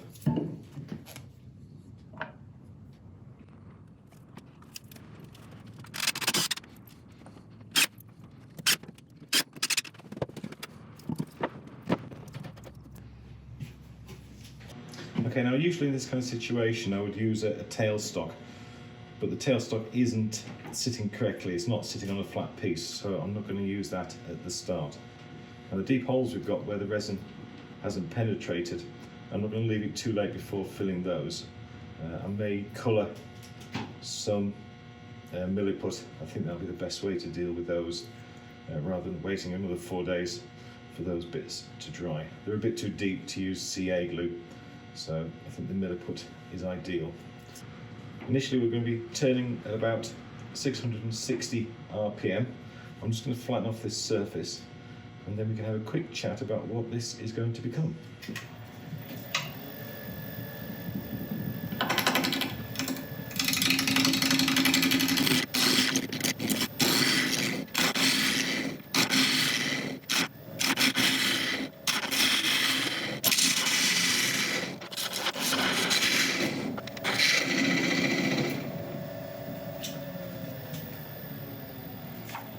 Okay, that's got pretty much flat. We still have a couple of holes to work out, but I might figure that into the design for the base.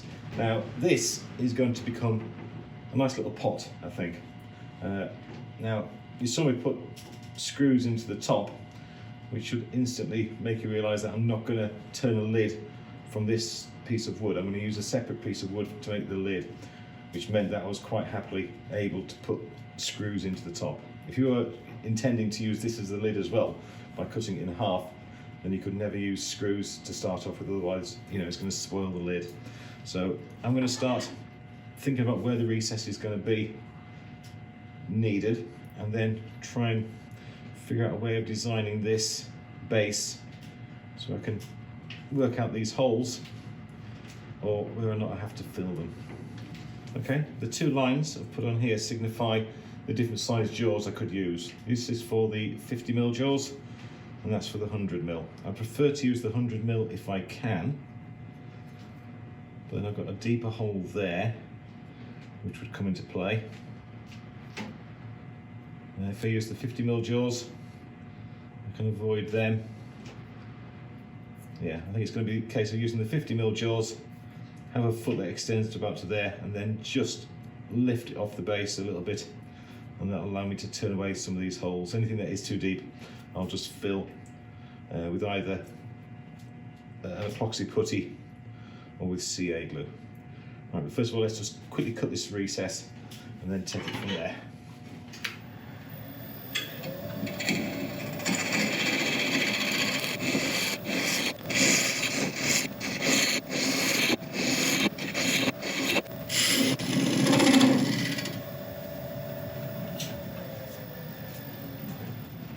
Nice healthy recess. Just make sure there's no voids in there, which there aren't. So I'm going to leave this as the foot of the pot, and I'll start working in here and out to the side, and that should hopefully get rid of these small voids I've got in here.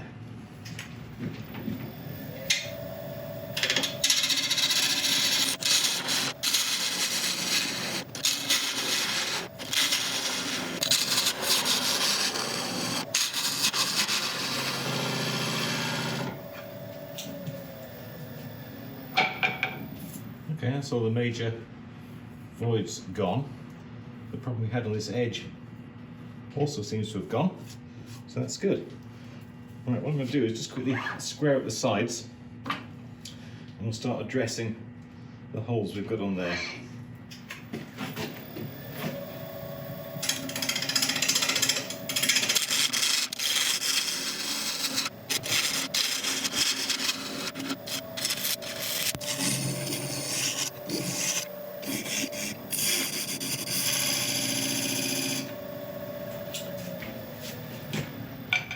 some milliput and I shall be back in a second.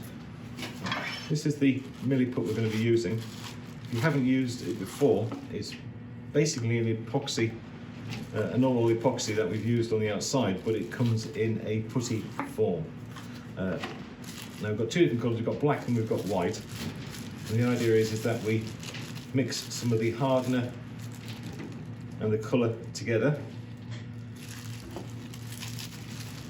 When that happens, when it starts to mix and it starts to dry, it will become completely hard when it dries. Now I'm using black and white because I'm not quite sure exactly which of these two colour combinations are going to take best with the colour.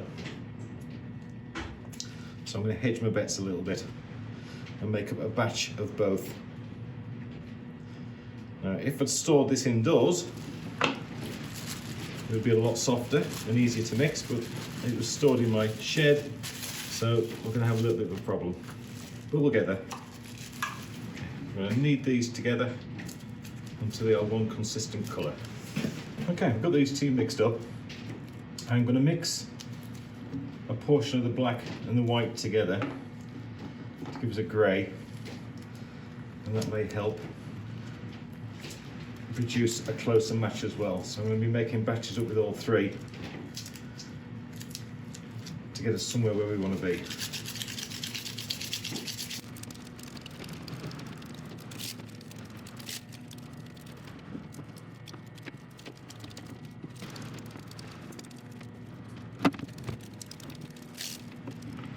Okay, I think I've got enough of an idea now what I'm doing to be able to put this onto the piece.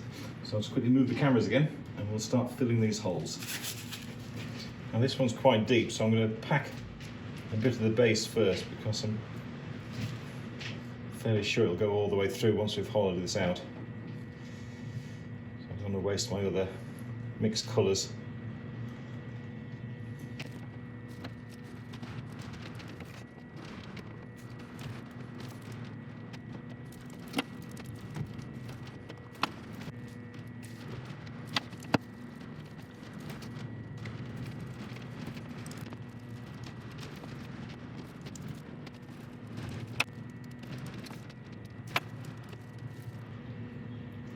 Okay, I think that's got them all.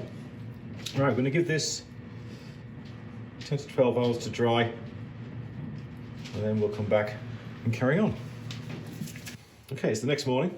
The milliput's all nice and hard and firm, ready to turn back. Before I do that though, I quickly want to sand the base, finish it, and then turn it round. And then we can work more on the sides because we have to do that in conjunction with the lid as well. So I'll quickly get that done, turn it round, and then I'll bring you back. Sanded the base, turned it round. We do have one slight problem to overcome. When I was removing the faceplate, we've lost a screw head. So we've got to quickly take that out first. I'll show you what I'm going to do. I'm going to get the parting tool and cut down either side of it. And then hopefully with a pair of pliers I'll be able to get in there and get it out. I'll do that first before we start the rest.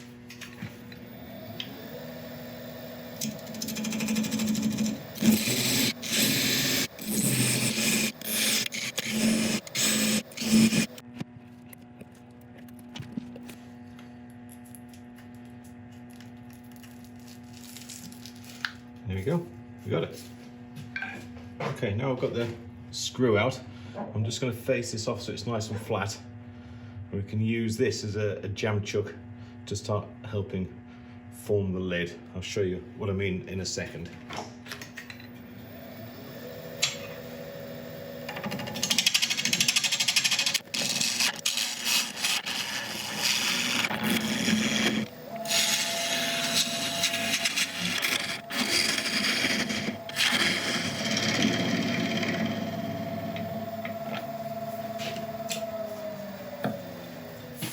Nice piece of holm oak, which I'm going to be using for the lid. Holm oak, which is H-O-L-M, if you're not familiar with it, is a native oak species you'll find in the Mediterranean. One of its unique properties is that it's an evergreen oak. It does grow across Europe. In fact, I've got one of these trees in my back garden and it's absolutely beautiful. And the grain on this oak is absolutely incredible, so I'm looking forward to making a lid from it. Right, what we're going to do is bring up the tailstock, wedge this into place, and then we can turn a tenon on here so we can hold it in the jaws and then use the jaws to hollow out the inside and create the lid. And I think first of all I'm just going to put a little bit of tape on here, double-sided tape, just to help stick this to it.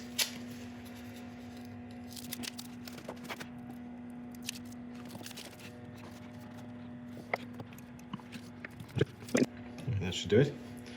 Now the tape isn't entirely necessary, as the pressure from the tailstock should always hold that in place, but you know, I do prefer to be safer rather than sorry. Okay, what we can do now is turn the tenon on here, which will end up being part of the finial for this piece.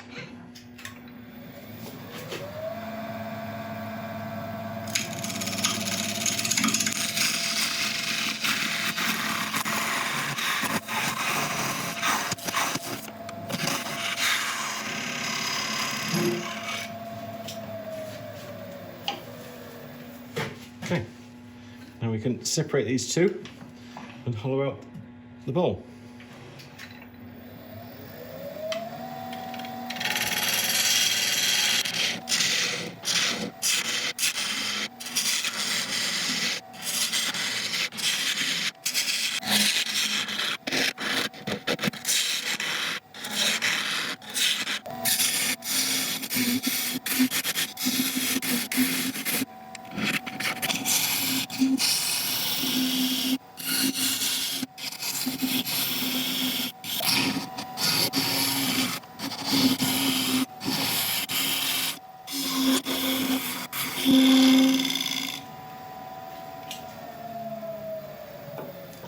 Do for hollowing out the inside. I don't want to go any thinner on the walls because I've got to marry the lid up to it, and we've still got to sort out the outsides, so I need a little bit of wiggle room in case I mess up.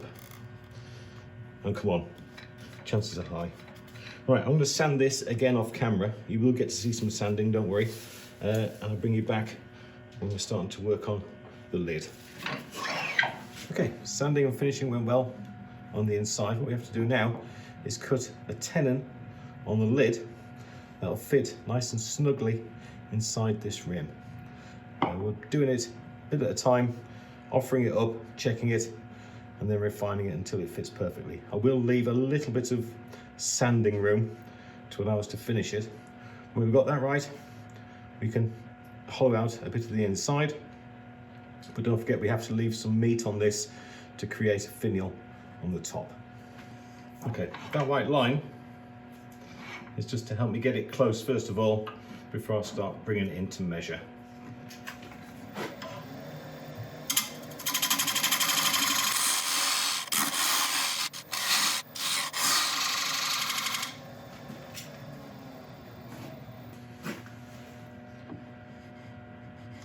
Obviously nowhere near yet.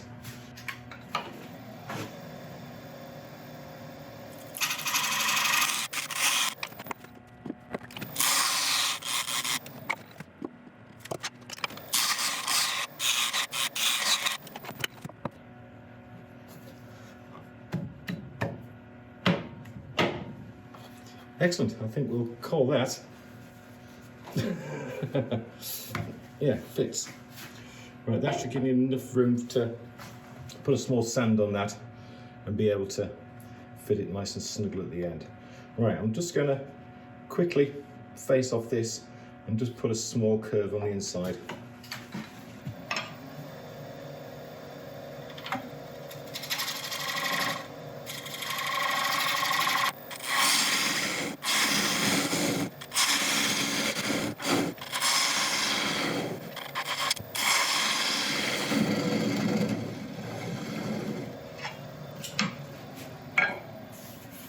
Okay, that's pretty good.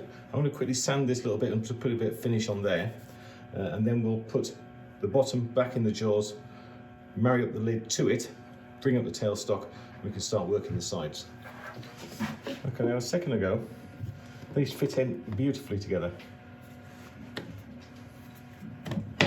Oh, there we go. That's better. Right, now that's a good tight fit, but despite that, of course, we're going to use tailstock as well. That's going to securely hold that lid onto the base. Now we've got these two together, we can work our way up and down the sides and create a nice shape.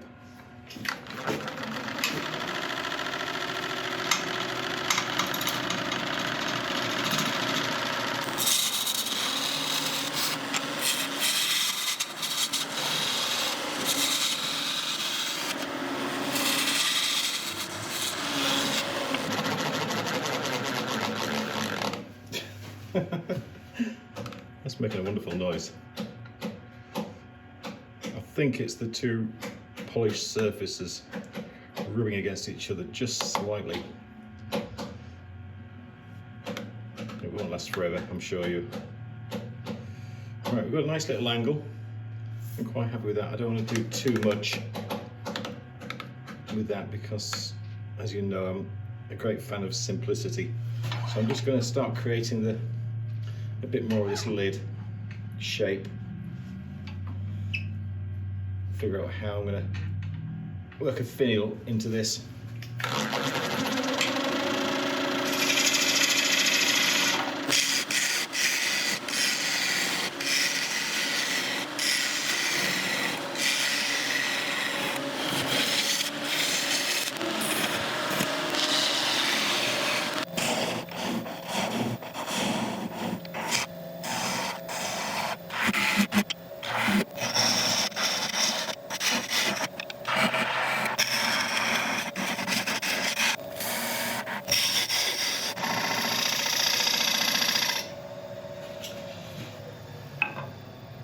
I like that finial. I may have created the most difficult thing in the world to sand, but I'm sure we'll figure out how. I'm going to sand the top first, and then I'm going to take the tape off and sand the rest. If I feel that it's going to be unsafe, I'll bring up the tailstock, put a bit of wood between the two so it doesn't mark the top. Right, you are going to watch this bit. Some of it anyway, and I'll bring you back when it's done.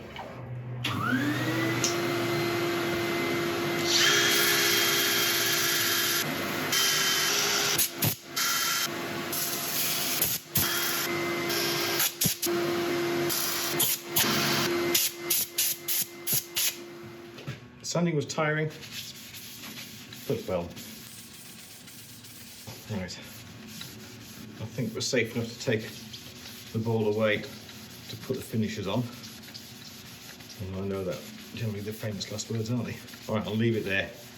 And I'll sort the top of the finial when we're done. Okay, for the insides, bottom, and the inside of the lid, I've initially put a coat of my favourite shellac on, and then over the top with an abrasive paste. So we'll do the same to the sides and the top of the lid.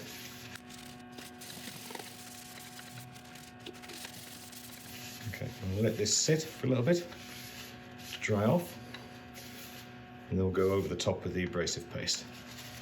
Okay, that's all nice and dry. So again, with the True Grit abrasive paste,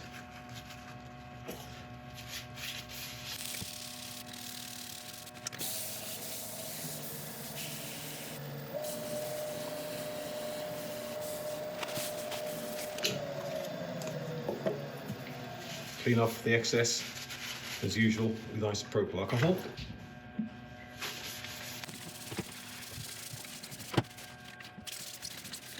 Let that evaporate. Okay, and now for a final coat of microcrystalline wax.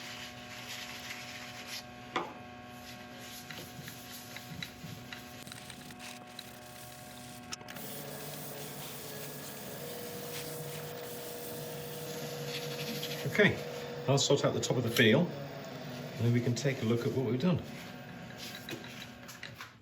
Well, there we go. A resin pot made from someone else's offcuts. I did feel a bit of a fool buying those offcuts, but It just goes to prove that one man's trash can be another man's treasure. I really, really like this one. It's come out beautifully.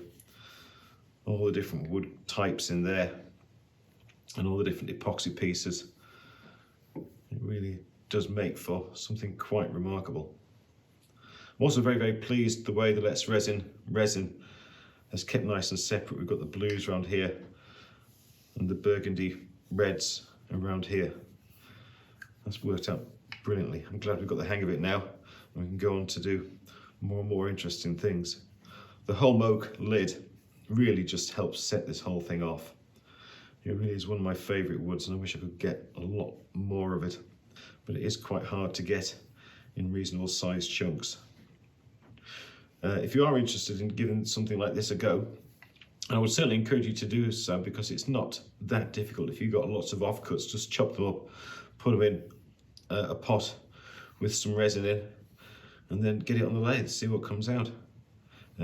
If you want to try the letsresin resin, then there are links in the description below with a discount code as well. Anyway, there we are. If you've enjoyed this one, then I would appreciate a like and subscribe and all that kind of thing. And if you leave a comment as well, they're going to be entered into the giveaway when we next do one. We've just done one for 2 years, so the next one may be a few weeks away, but if you've left a comment, then you are going to be entered. Right, apart from that, thank you very much indeed for watching, and I shall see you all next time. Thank you.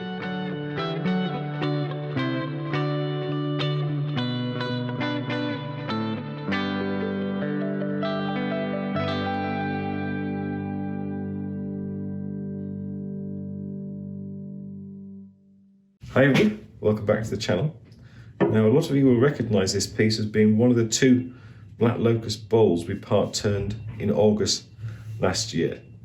We had great fun turning this under a black light, because black locust is the most UV fluorescent wood in the world.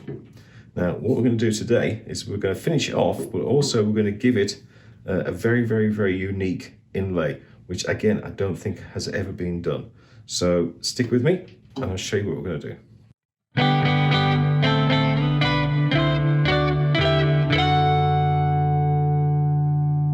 Okay, now we part-turn bowls purely so we can get them to dry quicker.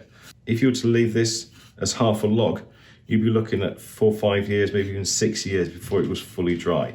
If we turn it down to a maximum of about 1 inch thick, then as long as it's kept in the right conditions, we can turn it within a few months. This one's been drying since August last year, so it should be really quite ready now for us to finish off. Now the first thing we've got to do is mount it into the jaws so we can sort out the tenon, so we can turn it round and start finishing it off properly. Okay, I'll get this set up and I shall bring you back in a second. Okay, so the first thing we need to do is just to mark out where we're going to be cutting a very, very small recess. This is just so we can turn it around and hold it in the jaws. We're not going to make it very deep. It's just there long enough so we can start sorting out the outside.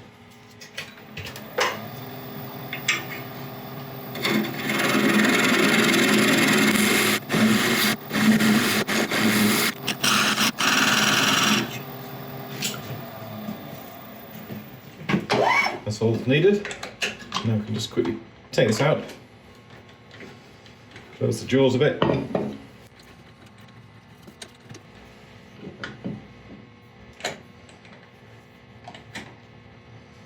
lock it in.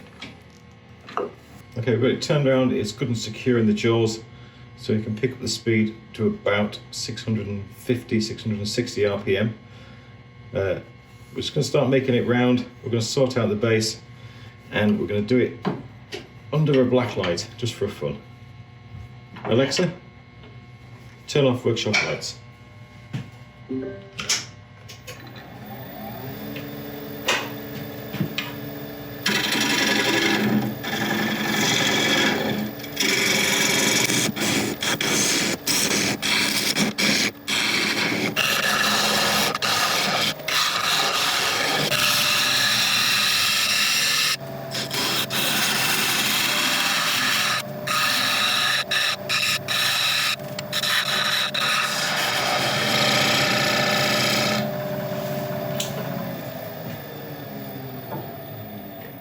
Alexa, turn on workshop lights. That went smoothly. That was quite a lot of fun. Right, it's a little bit of fine detail to mess around with on the actual shape on the outside, but I put a little lip in there as well, just to give it a bit of detail. Right, I shall just quickly clean up the rest of this, and I shall mark out for a recess and put that in.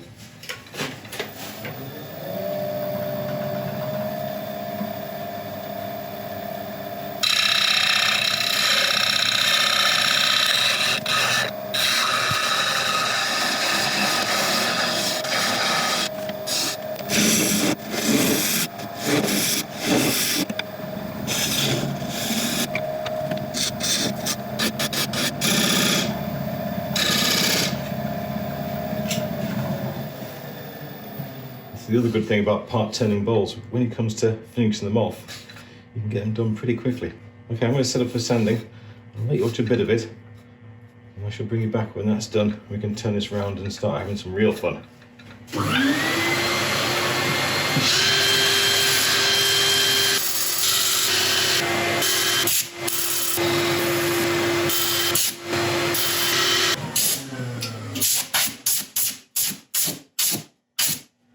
Okay, sanding went beautifully. I can tell already that this is going to take quite a shine. This really is quite a dense wood. There's a beautiful contrast between the sapwood and the heartwood. It's kind of like a lighter version of laburnum, if you've ever turned that.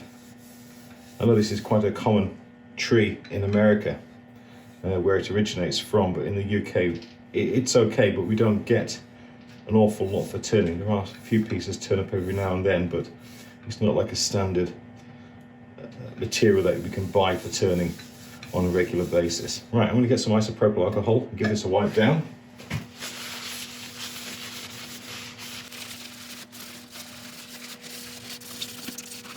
Okay, we'll let that evaporate, and then I'm going to go on with an abrasive paste just to try and fine up this surface so we can get a better shine on it.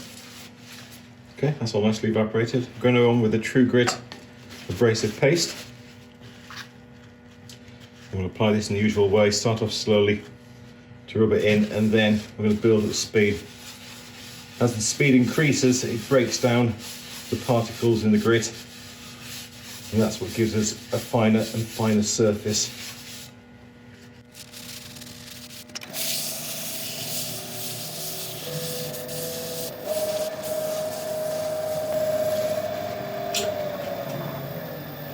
Okay, isopropyl alcohol again, just to wipe off any excess. We don't want that left on the surface when we're applying the final finishes. Again, let that evaporate. Okay, now we're going to go on with a standard shellac sealer.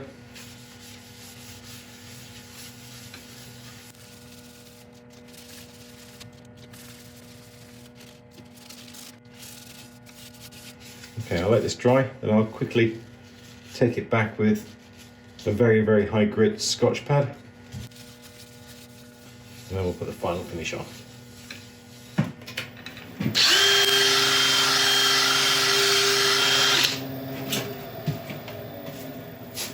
Now that itself is a very, very nice finish. Would normally be okay, but I'm just going to go over the top with the shine juice I make up, which is linseed oil and shellac. And we can put this on while the piece is spinning and just hold it against to it.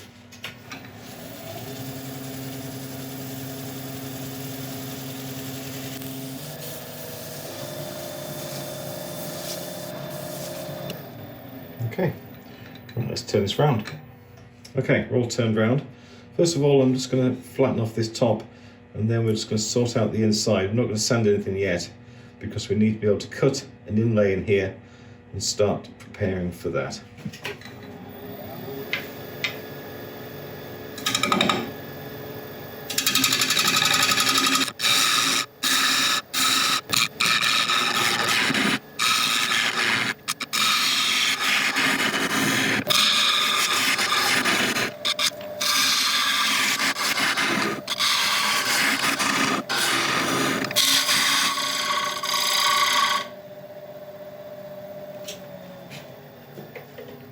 Okay, that's all sorted. Now I just need to mark out where I want the inlay to be. We shall take that out, and then we're going to seal the inside of it with a bit of shellac. That's just to ensure when we use the resin on the inlay and the other thing, which I'm not mentioning yet, it won't run through and start staining the outside walls.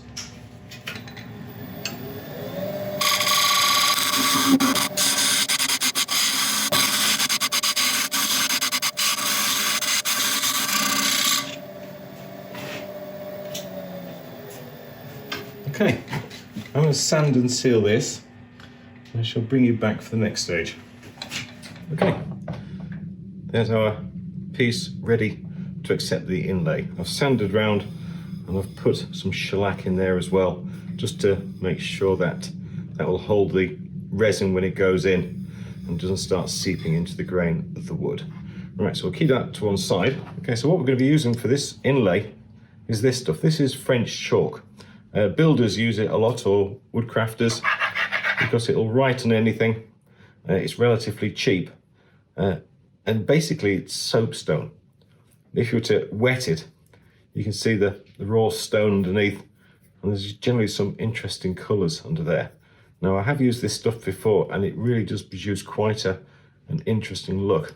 So what we're going to do, we're going to create a sort of mosaic pattern with this by cutting it up into little pieces like this, and then inlaying it into the bowl in a random pattern going round. Okay, between these pieces we're going to be adding a resin to hold them all together and to act as a nice border. Right, so first thing to do is to start chopping this up. Now it breaks very easily, and I'm just using these things just to nibble away bits like that. And because it does leave a bit of a rough edge, I'm just getting a little disc of sandpaper, giving it a quick rub, and that gives us a nicely trimmed little piece. I'll take off the sharp edges so it's slightly more rounded. There you go. One piece done. Quite a few more to do. I'll get on with this, and I shall bring you back when I've got enough to fill the piece. Okay, so we've sanded all these edges down, and I've given them a clean as well to get all the loose dust off them. So the next stage is first of all, we're going to mix a bit of resin in here. We don't need an awful lot.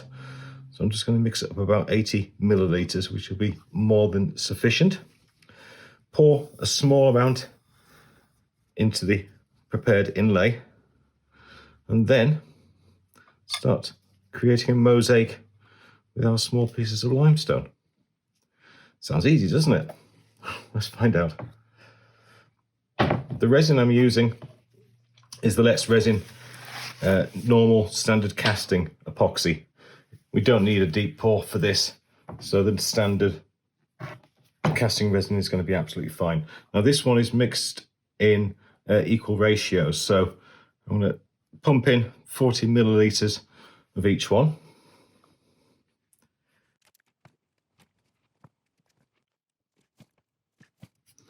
Okay, that's enough. So I'm going to mix these together for a couple of minutes.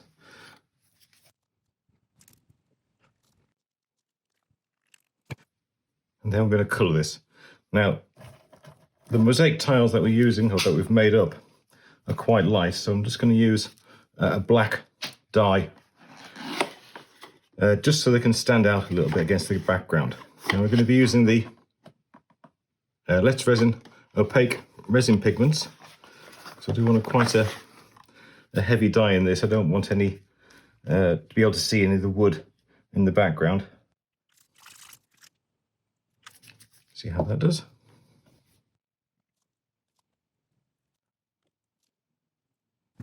Okay, yeah, that looks pretty good. Now I'm just going to pour a small amount into this, just to allow me to place the tiles in and to get them to stay in place once positioned. I have a feeling that once they're in position, adding more resin is going to be a little bit problematic, so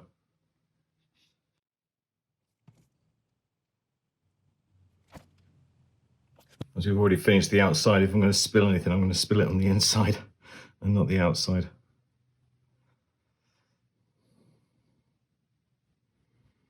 Okay, right, I'm going to coax this to run all the way around and let it settle. If I need to add a bit more, I will do.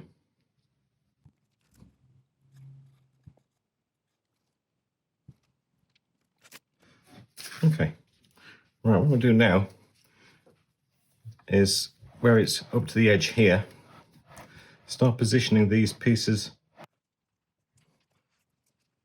start positioning these tiles, and that will push the resin out and back round. Now I'm not going to go for any specific type of pattern here, it's just going to be a case of seeing what evolves.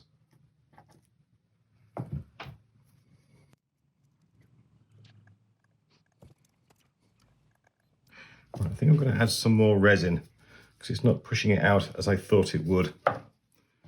As I've never done this before, it's always a case of needing a bit of experimentation to get the process correct.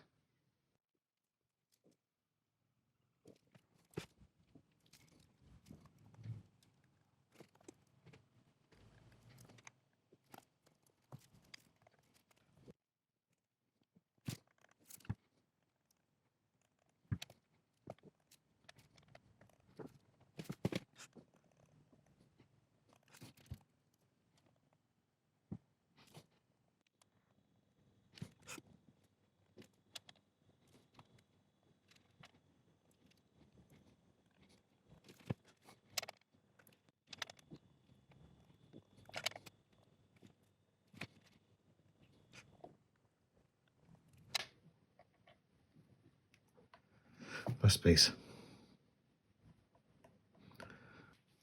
Okay, I think that's looking pretty good. Add in the resin first, I think was definitely the right idea. To try and position these or glue them in place and then add resin would be an absolute logistical nightmare. So doing it this way, I think has worked pretty well. The fact that I've not had to remove any resin because of the amount displaced by the pieces is more luck than judgment, but I think we've done pretty well. Okay, right, I'm going to put this somewhere safe to dry overnight and then we can come back tomorrow and carry on. Okay, we're back on the lathe. The drying process has not been kind to this black locust. It has lost a little bit of its shape, which can happen. It may need a little bit longer time to dry, but I'm sure we're going to be fine. I'm just going to very, very carefully now start to turn down the soapstone. It won't put up much resistance. Soapstone is very, very soft. The resin is going to put up far more resistance than the actual soapstone it will itself. So we'll get that faced off, we'll realign the center, get that cleaned up, and then we can sand.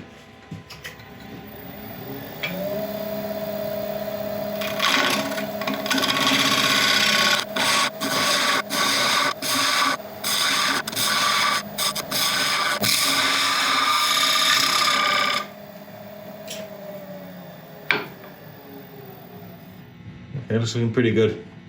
I do have a face mask on in case you were wondering, because the powder coming off this soapstone is very, very fine. Okay, I think one more pass across there should do it, and then we'll true up the inside.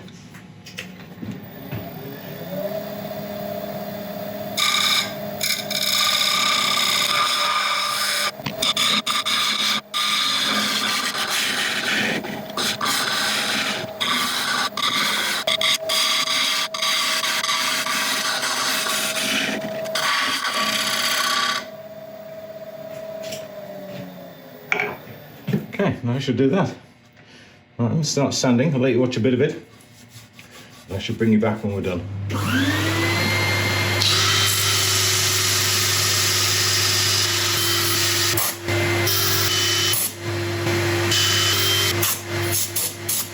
Okay, I'm going to quickly put on my workshop extraction for a little while to get rid of the dust in the atmosphere. Then we'll come back, give it a wipe over with isopropyl, and then start applying the rest of the finishes. Okay.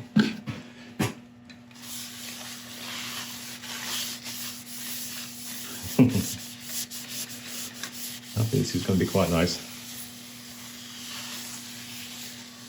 Lovely. Right, we'll let this dry, and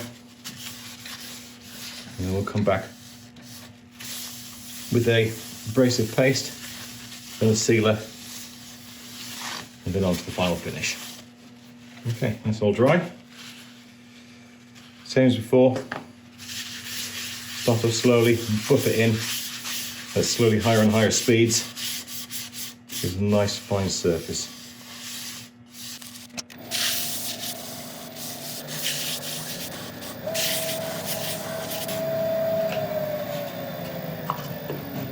We'll clean this up again with isopropyl.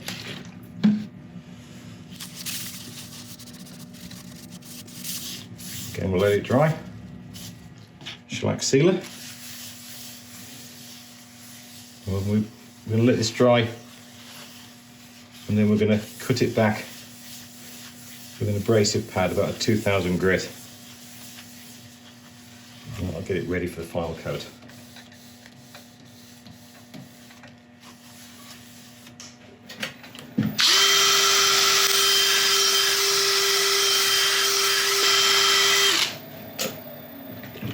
Now for the final coat of shine juice. Remember, we apply this while the piece is spinning.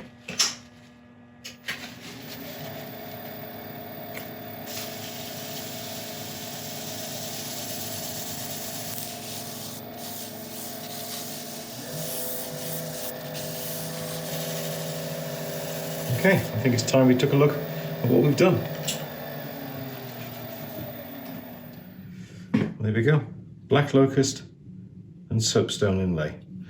Now, ideally, if I was to do this again, I wouldn't use a part-turn bowl, mainly because we did get a little bit of movement, and these two areas here, I'm not sure if you can see on the video, have become almost transparent because the inlay is getting quite thin. If I was to take one more pass, then a lot of this would disappear into just normal basswood. But apart from that, it really is quite a striking piece. These areas here where it's a nice thick inlay really are quite stunning. So I think I will be trying this again, but I'm going to use a standard bowl blank. And I would advise you to have a go as well, because it's really not that hard.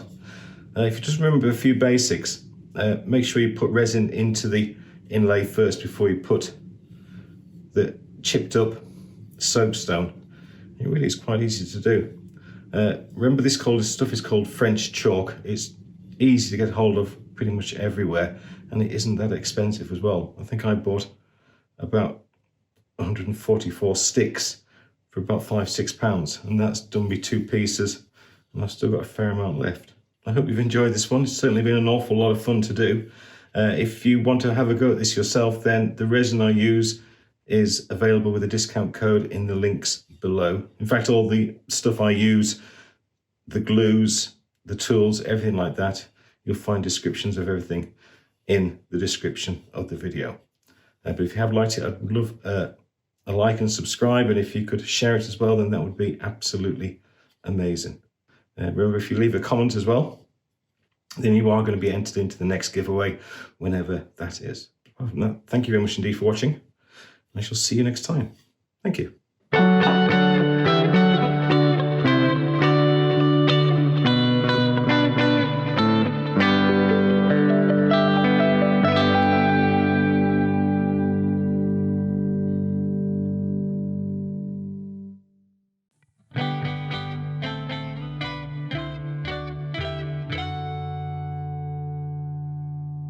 Hi everyone, welcome back to the channel. Now these are pieces, offcuts of a wood called Jarrah. This is Vevor Burl from the Jarrah tree, which is part of the eucalyptus family. Now, when I bought these, I've got these from Yandles in the UK. And when I bought them, I had ideas to do individual pieces, maybe little resin eggs or something like that. But now I've got them here, I want to try and make a large bowl from them, and piece them together some way that we can put them into a mould and create something like that. Now, it's going to take a little bit of fiddling around with different positions, but I'm sure in here somewhere is a combination where I can ensure that the inside of the bowl has all this beautiful figure in, but with none of those straight edges. I don't want any of these straight edges to appear actually inside the wood. So what I've got is this is going to be my mould, which is an old bucket from some chicken pellets, and I'm going to try and position these around to try and use as little resin as possible and as much wood as possible. So excuse me a second while I try and shuffle these around a bit and see what I can come up with.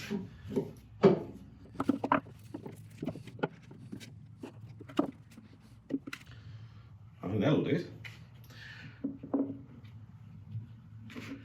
Right, now the largest piece is here, and if I can try and ensure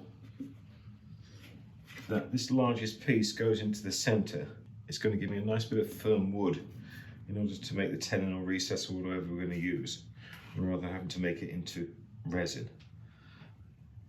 So I think that will do it. So what I'll do now is draw a line, pull these down firmly, trace that line around, you can see where the piece is going to be.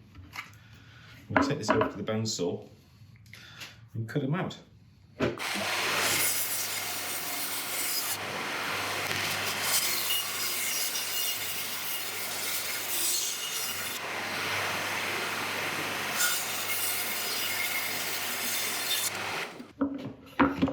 Okay, so we've got this piece nicely cut up. Hopefully it'll all fit. There we go. Right, I'm going to stick these into the bottom with a little bit of hot glue, and then we shall mix up some resin and pour it out. Right, I'll go and set up for that, and I shall bring you back in a second. Okay, the burls are nicely glued down with a bit of hot glue. I should have used the rice method to calculate how much resin I need before I glued them down, but it's too late now, so we're just going to have to estimate. We're going to be using the letsresin deep pour epoxy for this pour. I used it many times before, it's never let me down, it's always been nice and easy to turn, so we're going to continue using it. In terms of quantity, I'm going to do 2 lots of 24 ounces. It's a 2-to-1 ratio, so we need 2 lots of 16 ounces in each one. Then we top it up to 24 ounces with part B.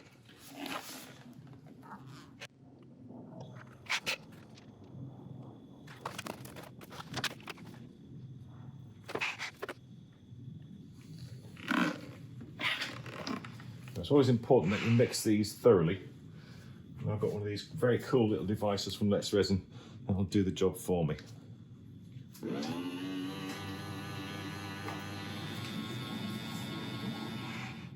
Okay, while this settles and some of the bubbles rise to the top, we'll take a look at colours. Now, Jarrah Burl is going to be quite a nice dark red colour, so we need something hopefully to go along with that. Now, the base colour I want to use for both of the colours that we're going to mix is black, and so I want this to be as dark in between as possible, because the wood in this I believe to be really quite pretty. I don't want the resin to totally overshine the wood. So black as the main base. Along with that, we're going to do 2 complementing colours. So we're going to use a dark blue and a gold. I think that'll be nice. So I'm going to put a reasonable amount of the black in. This is an opaque pigment from letsresin, and hopefully it should give us something that can't be seen through. So I'm going to mix these in first, and then we'll add the mica powder.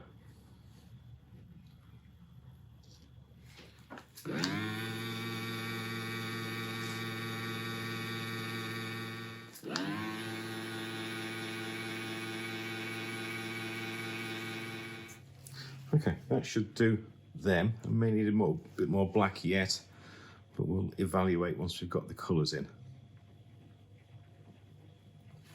Right, now this one, I'm going to add the blue.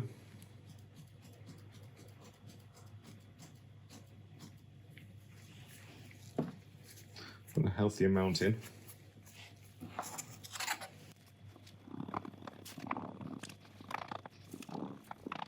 That's nice. And on this one, we will add the gold.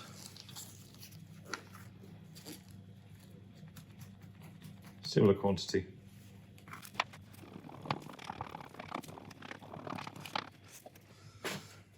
Let's give a final mix with our little machine.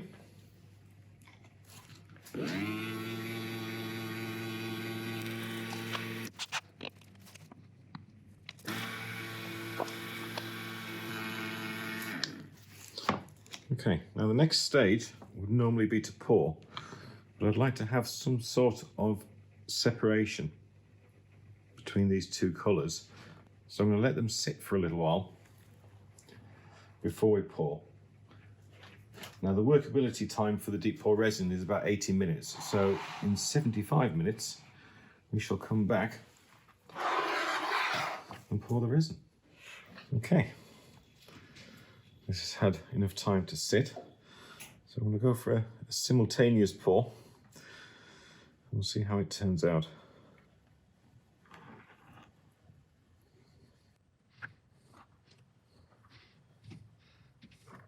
Let's let that sit for a second. Find its way around.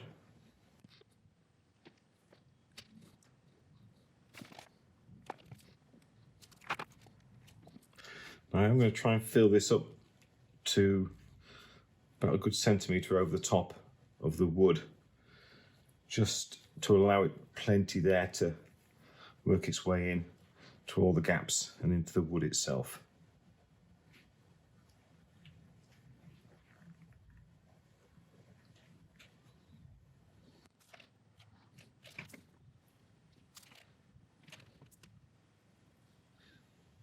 Okay, right, I'm going to let this dry and cure over the next 4 days.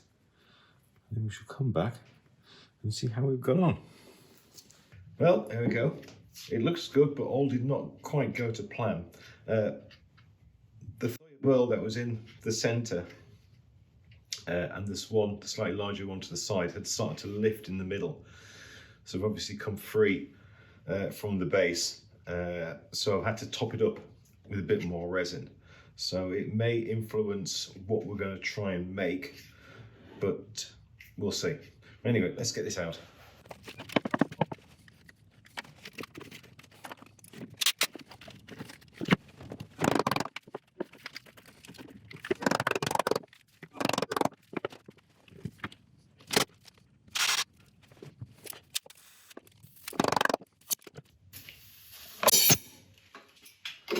That's a good sound. There we go. Okay, so a lot shinier on this side than this side, only because the container I had this in is quite scratched. So that's the main reason why that isn't looking quite so pretty. But as you can see, the colour separation has really worked quite well. So we'll get this on to the lathe and figure out how and what we can do with it.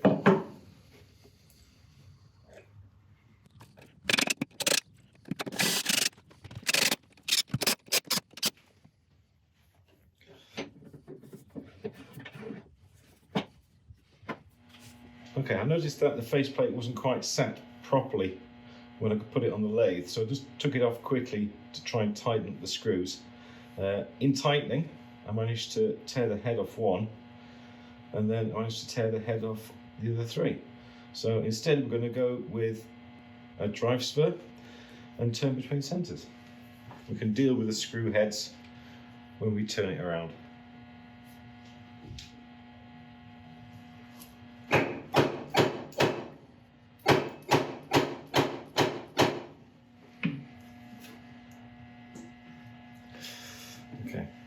It's a little off centre, but we'll soon sort that.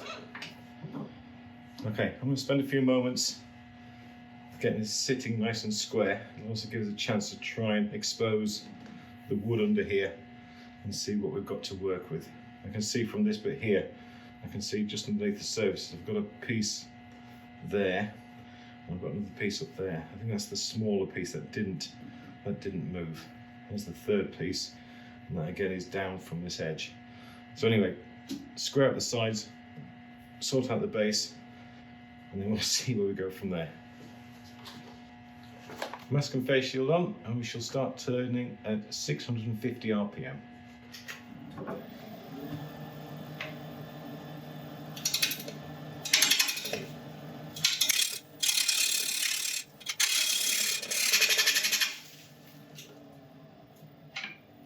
Okay, just quickly stop a second, just to put a glove on this hand because the chips coming off the resin just sting in the back of the knuckles a bit.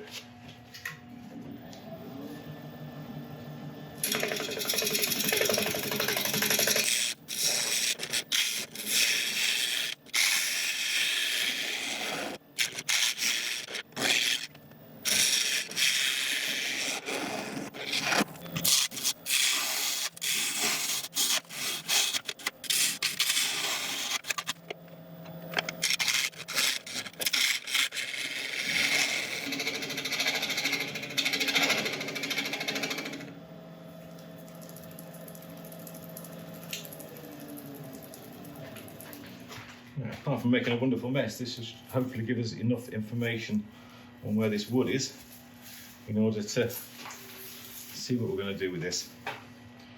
Right, you can see, right, that was okay,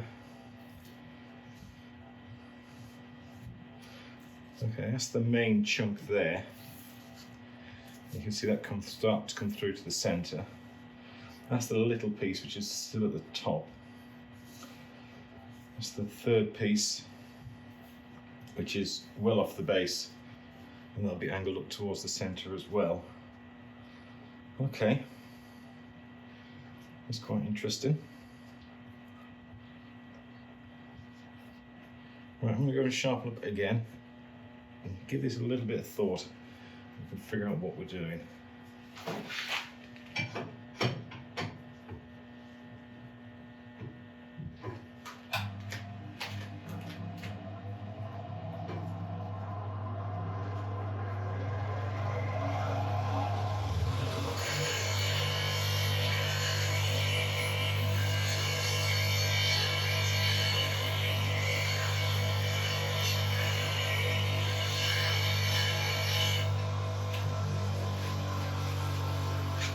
Okay, all sharpened up again. Now, we've got some pieces towards the top, we've got others towards the bottom and at an angle, which means that, first of all, the top of the bowl can't be here, because it would give us these straight edges halfway down from the lip, and that wouldn't look great. So the bowl itself has got to live in the middle of there somewhere. Now, I've got an idea what to do with this. So I'm going to start taking away this edge, see what wood I can expose on the base, and then we'll see where we go from there. But I'm sure it'll be fine.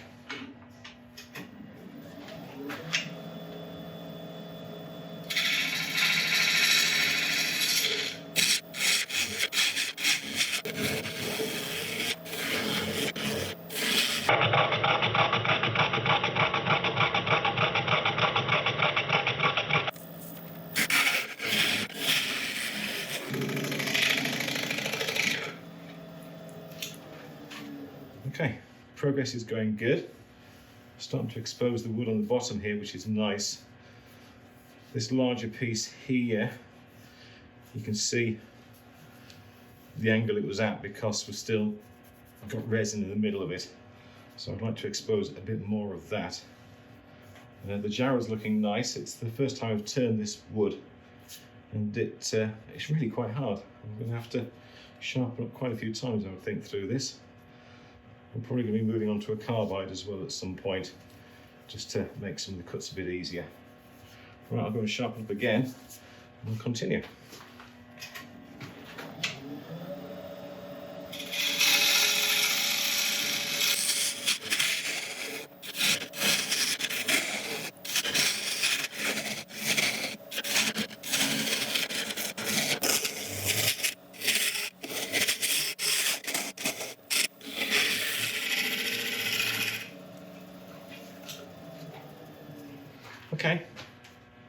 we've managed to clear this area now of resin, which is good. I am going to have to create a tenon on this to hold onto the bowl rather than recess, obviously, now, because we're turning between centres and not on the faceplate. So we'll have to keep that in mind. So we're going to be designing a foot and then a tenon. In terms of how far this edge goes up, I think, where's my pen? Found it. Right, I think what we're going to be doing, because our issues with this offset pieces of wood aren't going to just be on the edge, they're going to go into the centre as well. So don't forget, this big piece here now is angled that way.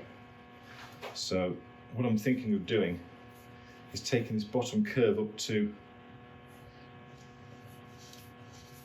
around there.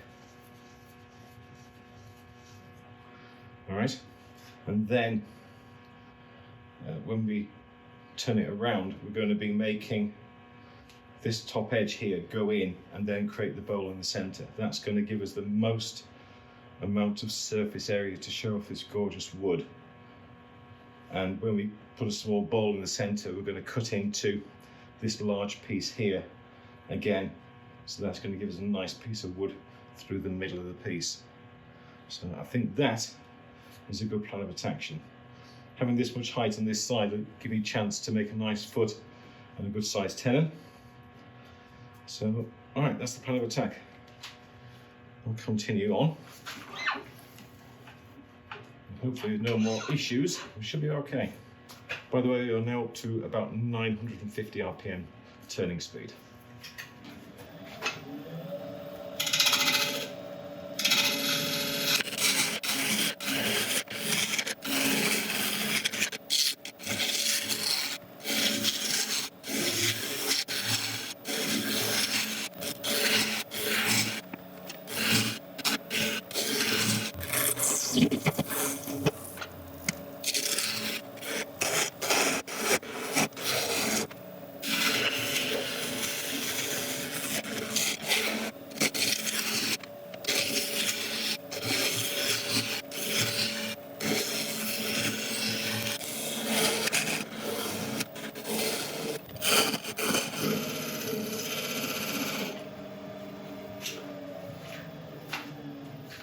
Okay, so that's the foot nicely sorted out. The tenon is made, and that should be absolutely fine. We've got no resin blocks sticking on here. There's an awful lot of holes in this Jarrah, but that's fine. We're just going to sand it and leave it natural, as it were. I'm not going to start trying to fill them or anything like that. And I've still got a little bit of resin on that edge, so I'm just going to take this up a little bit further, do some cleaning cuts, and then I'll start sanding this. I'll let you watch a bit of the sanding, and I shall bring you back when we're done.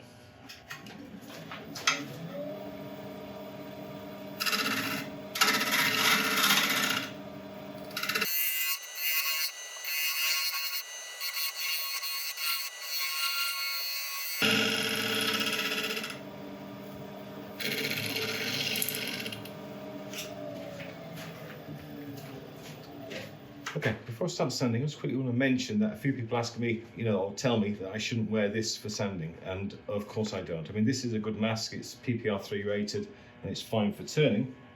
It's fine for turning normal woods. You don't use it for dangerous types of woods.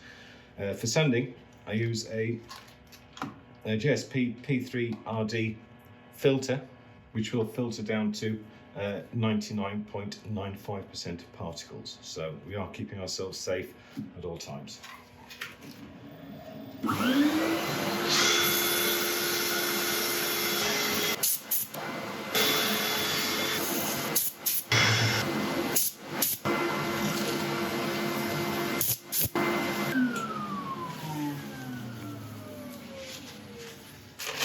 Okay, I used regular sandpaper to about 400 grit and then went up to 800 using lemon oil and some wet and dry paper. And it's given an absolutely beautiful fine surface on this. I'm quite sure whether to put an ultra fine abrasive paste on as well, which I think I might. Yes, I think I will. You don't need to use lemon oil, and as long as it's a thin oil, you can pretty much use anything you like.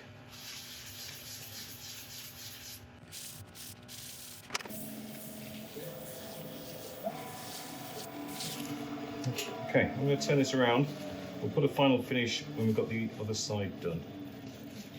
Okay, we're all turned around. I'm just going to quickly get rid of these screw heads.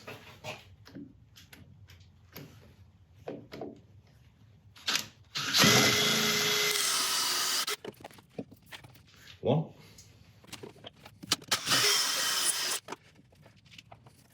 Two. Three.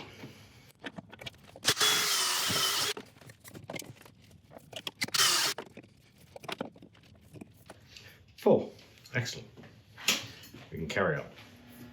Okay, we're all sharpened up and we're going to start turning at about 940 RPM. We'll start off by trying to expose some wood on top here and start making this curve again on the outside.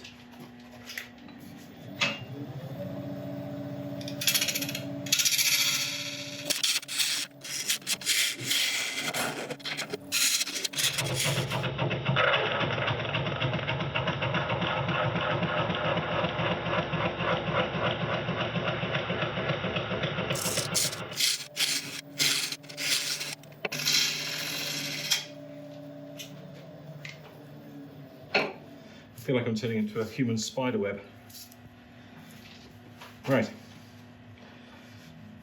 Okay, this is the large piece. I'm just starting to expose it. I do need to come in or come down a reasonable way to get it all out. This second piece, we haven't even touched that yet, so this has got a lot more work in this area. That was fine. That was the little one that stayed in place. So that's not what we need to worry about. I'm going to keep on taking away this edge so we can expose hopefully more of that and nearly all of that.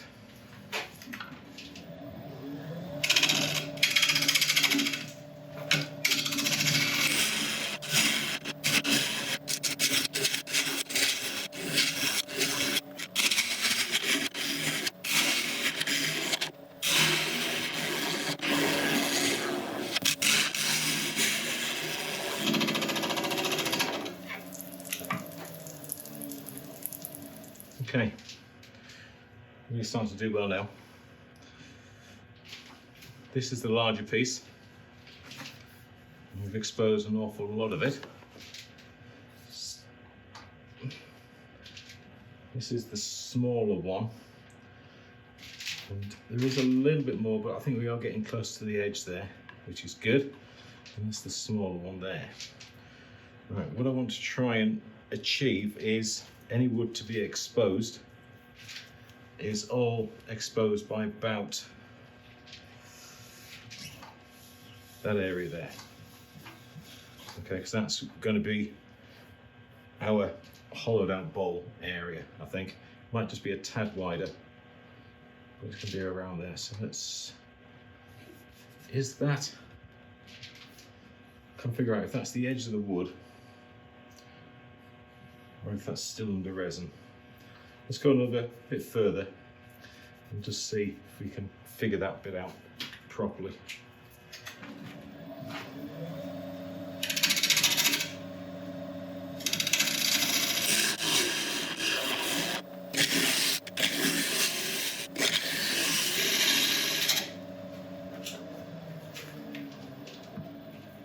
I think we can safely assume now that that is the edge of the burl.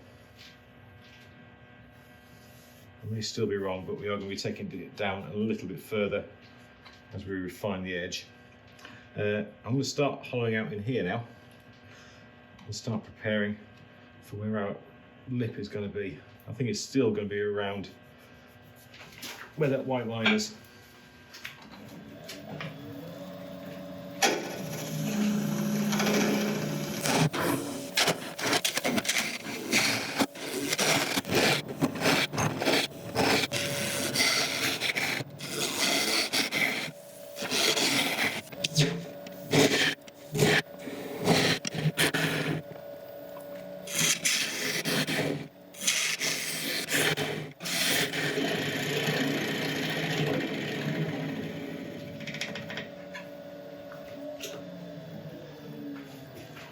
Okay, we're going to make a few decisions now.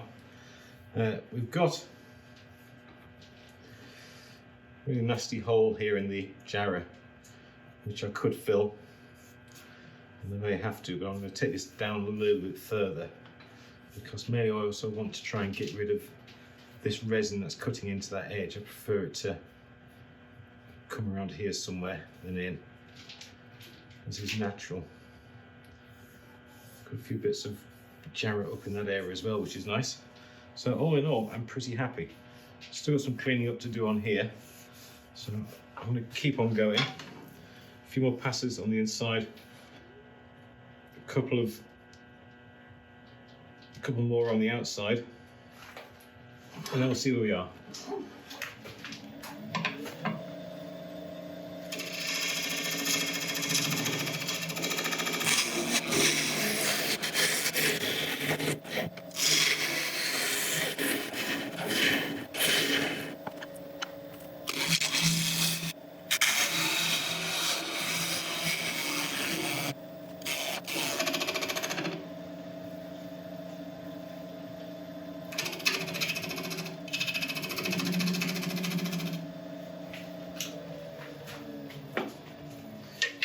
Hole's pretty much sorted itself out, which is good. The Jarrah's nicely going over the edge, so I can live with that. I'll put a little lip on here as I was just cleaning up the side to see how it looked. And I don't mind it. Actually, no, I don't like it. Okay, that's going. Right, get rid of that lip, do a bit more tidying up, and then I think we can sand. Do I like that lip? I'm going to leave that lip, just as a bit of interest.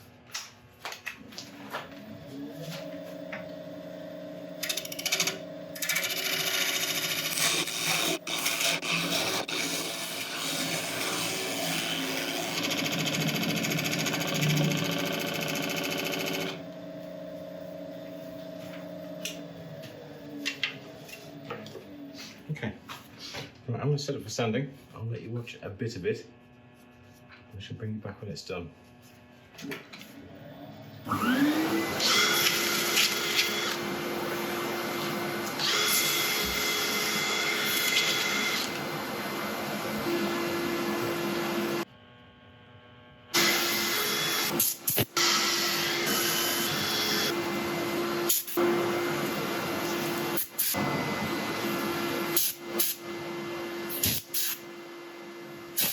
Well, there we go. It's really starting to look nice. I do love sanding with lemon oil. It makes the workshop smell absolutely amazing. Right, I'm just going to give this a quick clean over with isopropyl, and then we're going to go on with an ultrafine abrasive paste.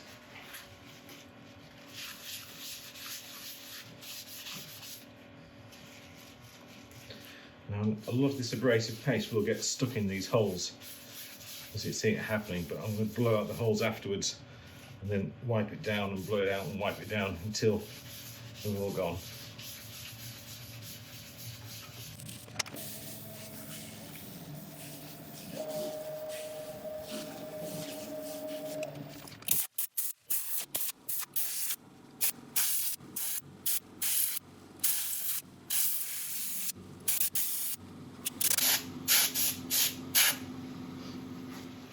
Okay, that's all dry. All the pores and gaps are all nicely clear, so it's time for a final finish. We're going to use a shine juice, and this is just a shellac mixed in with linseed oil.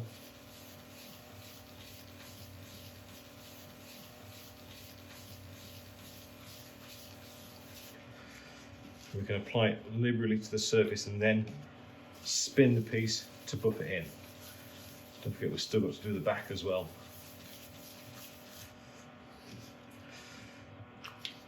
Probably end up doing a couple of coats of this, I think.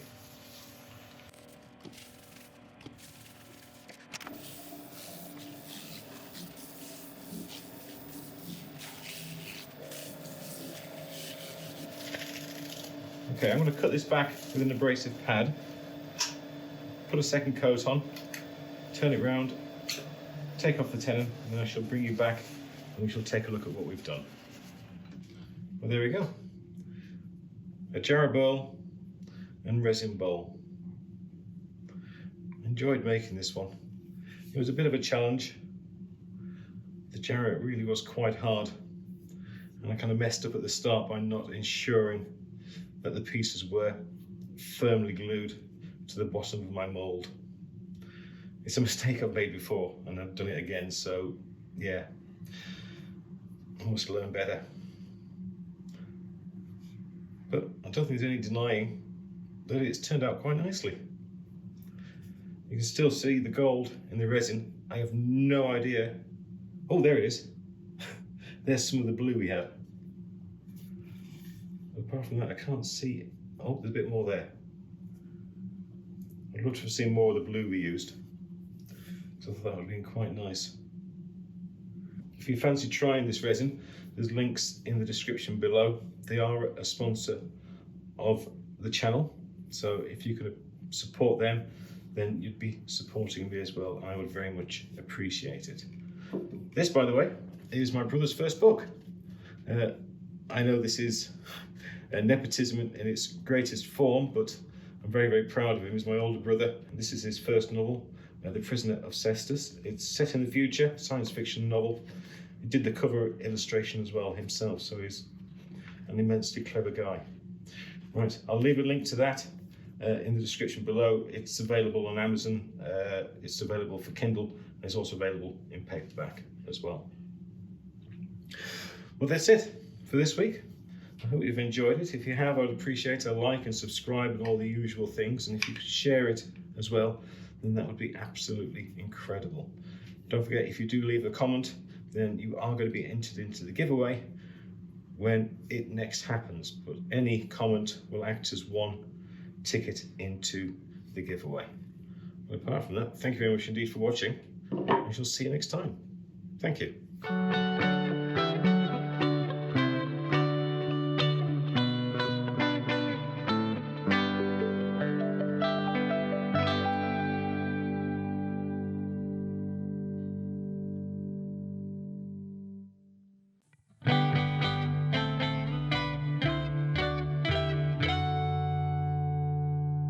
Hi everyone, welcome back to the channel. Now this is boxwood. It's a very slow growing bushy tree and it never gets very big, so the pieces you get from it are generally quite small. The grain is incredibly tight, and for instance this piece here is probably about 15 to 20 years worth of growth, so you kind of get the idea of how big this place gets. The advantage of it having such slow growth for us is that it makes for absolutely incredible wood to turn. Very, very fine, very, very beautiful, light yellow colour. Now, what we're going to do is make a present. It's my daughter's graduation soon. She's just finishing her GCSE exams. She's worked very, very hard and I'm incredibly proud of her. So I'm going to make her a nice little box. Now, to make it easy on myself, I've got a nice plastic tube here which I'm going to use for the form. And I'm going to attach it to a bit of plastic covered board with some silicone. When that's gone off, I'm going to take these prepared pieces, put them in and fill it with a nice coloured resin. Right, so the first thing to do, as it's going to take the longest to set, is to attach this to the board. Now a lot of people use hot glue for things like this, but the hot glue I've got isn't high temperature hot glue, so it will let go if resin goes into it. So I'm having to resort to slightly slower setting silicone. I will eventually get around to getting some high temperature hot melt glue, but at the moment I haven't, so I'm going to make do with this. Okay, I'll put this somewhere very carefully to set. Okay, so while that's setting, we'll start talking more about what we're going to be doing. Now, this boxwood, as I say, is a very, very beautiful wood, but we can't insert it into the mould as it is because it's covered in bark. It won't set, it won't adhere to it very well, and it's got a good chance of peeling off and coming off as we're turning. So we need to strip all the bark off, and the best way to do that is to turn it into dowels effectively. Now, not all of the pieces are going to be able to turn into a dowel. I'm not going to be able to do very much with something like that, but luckily I do have a reasonable amount where I can pick the best pieces out and we can get enough to be able to put into the mould nicely. Right, so I'm going to start turning some of this back. I'll not make you watch all of them, but I'll give you an idea of what I'm doing. Okay, first piece is on the lathe. We're going to be turning at about 1200 RPM. We need to try and get 7 inches of usable wood out of each one, so exactly where I'm going to be cutting or turning will depend on how much of a bend I've got on each piece. So, okay, let's get started.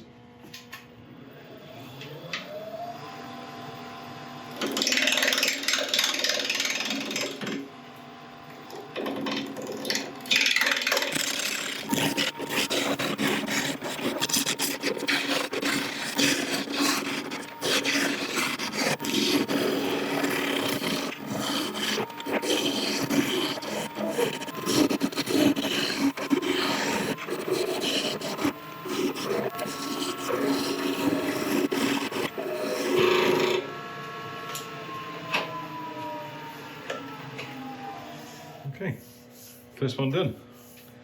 I'm sure I'm going to be an awful lot better by the time I get to the 10th. Okay, dowels are all made.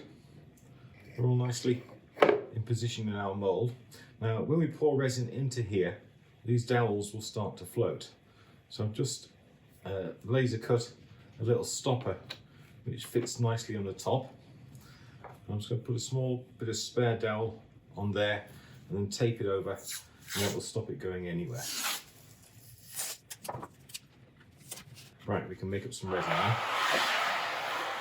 Okay, so we're going to be using the deep pour casting resin from letsresin, as we usually do.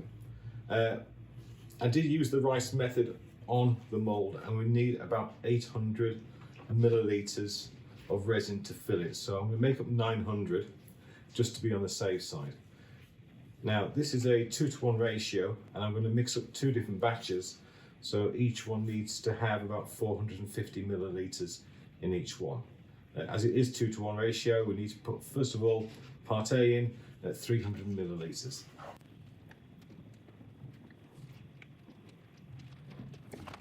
And then we'll top that up to 450 with part B.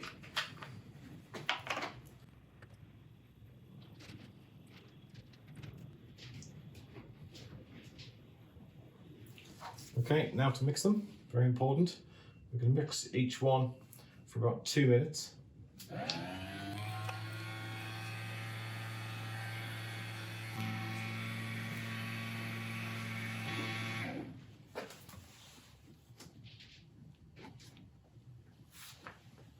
Okay, now for the fun bit. My daughter's favourite colours, who this is a present for, are on the pink spectrum. So we're going to mix up 2 slight variations, each one containing a flat colour from the letsresin range. We're going to be using a mica powder, again from letsresin, and also a chameleon powder. So we're going to have fun and see how these come out. So in this one, first of all, we've got watermelon red. We've got fuchsia. Just dollop of this. And also a plum chameleon powder. And then this one, we're using pink, purple, and a magenta chameleon colour. Right, let's mix these together and see how they come out.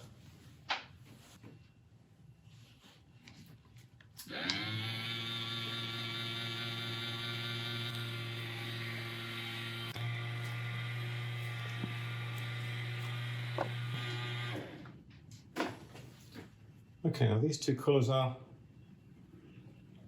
very similar but very subtly different. So we're going to let them sit for a little while and then pour them in about an hour's time.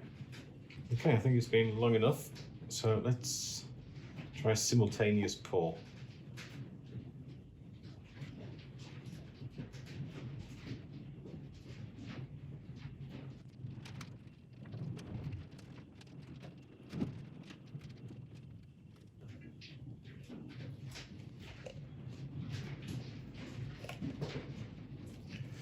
Okay, now I'm just going to give it a few minutes to settle into all the holes before I move this into the pressure pot, just in case I need to add any more.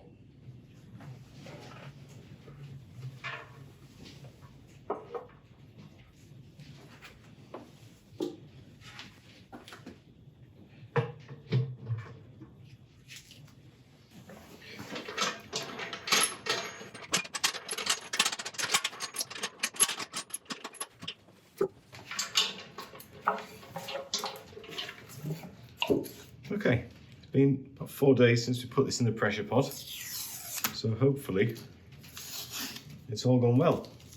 We have lost a little bit of the resin height, but I'm sure we're going to be fine. So hopefully we can get this out without too many problems.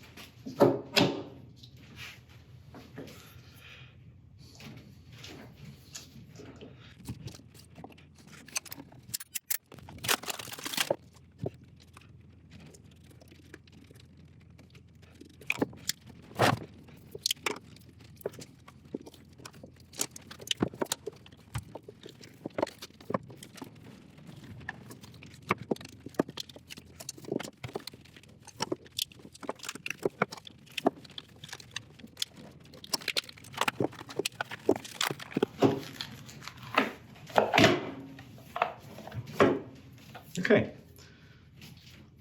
looks like a big piece of candy. Bit of a chew to get out, but we've got it out in the end. Now we've got a few air gaps in the top here. You can see the very thin resin there, it's flexible. Now I think that was from this piece of the stopper which I made for it.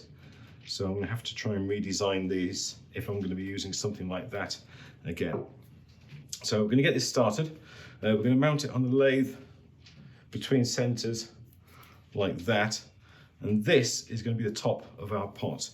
Now, making pots can be a little bit complicated in terms of the order in which you do things, but we'll try and make things as simple as possible so you can have a go if you fancy it.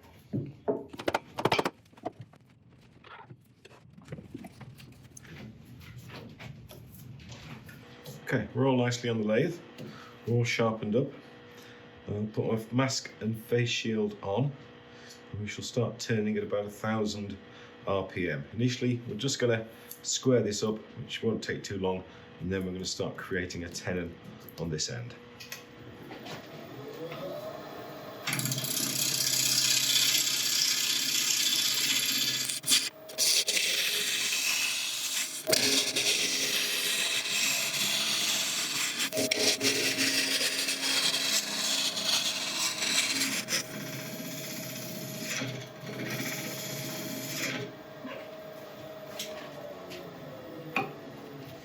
Okay, we're just about round. Just that little bit there to expose, but I think we'll just move on for now. So I'm going to start creating a tenon on this side. We'll have to go in a little way because I don't want to have the stopper on the top that we made as part of the tenon. So I'll get rid of that and then start cutting in.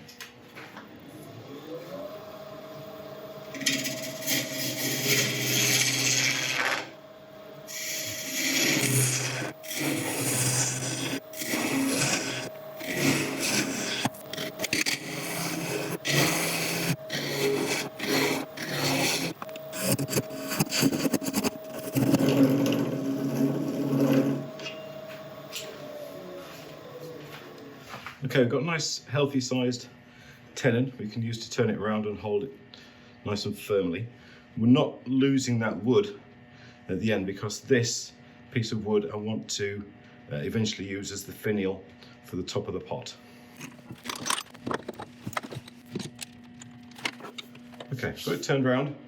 So top of the pot, bottom of the pot. Before I start to put a recess in here so we can turn it around again and part it off to create the top and the bottom, I need to just put a little bit of a shape in this. I don't want too much, but I think if I just slightly nip it in the middle, then it'll vary the width of these bits of box we've got in there, and I think it may look quite nice. We also need to expose these couple of pieces that are still below the surface of the resin.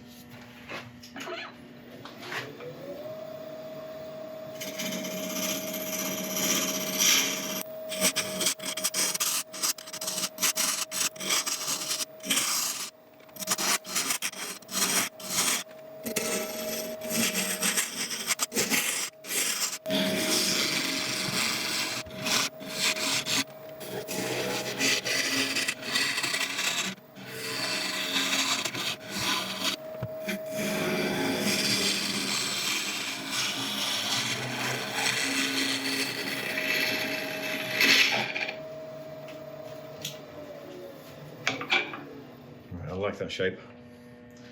It's really done something quite nice with the wood. Showing off the grain of this beautiful boxwood. A nice contrast with the stripes of pink in between. Right, so I'll quickly flatten off the base and put a recess in there.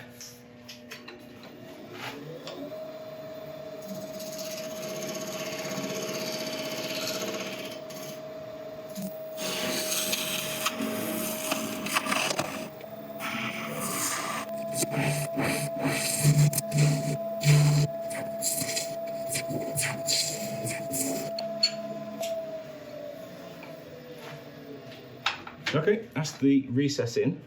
I'm going to quickly sand and finish this. I'll bring you back when that's done. Don't worry, there'll be plenty of other bits of sanding we need to do, so you will get to see some.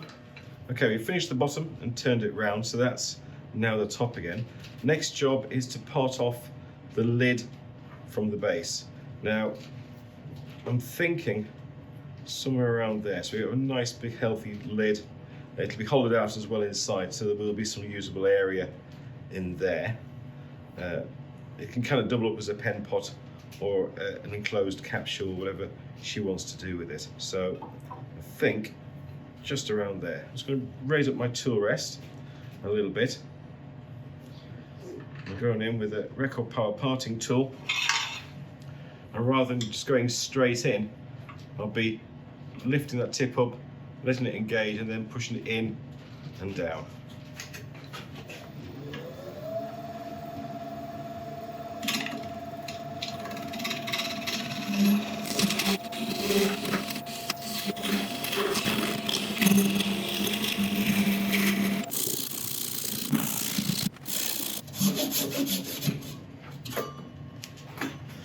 There we go.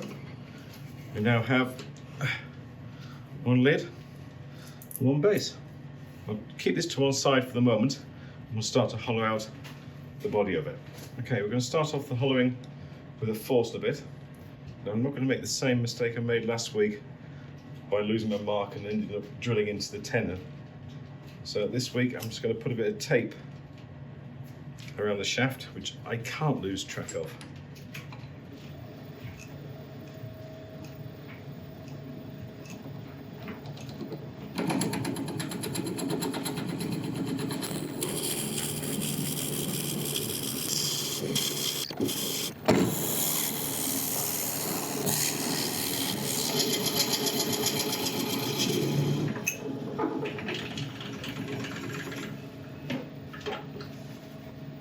And that's that. Okay, that's nicely hollowed out with the forstner bits. Looking pretty good. So last bit to do is to widen this hole by about another ½ inch with a negative rake carbide.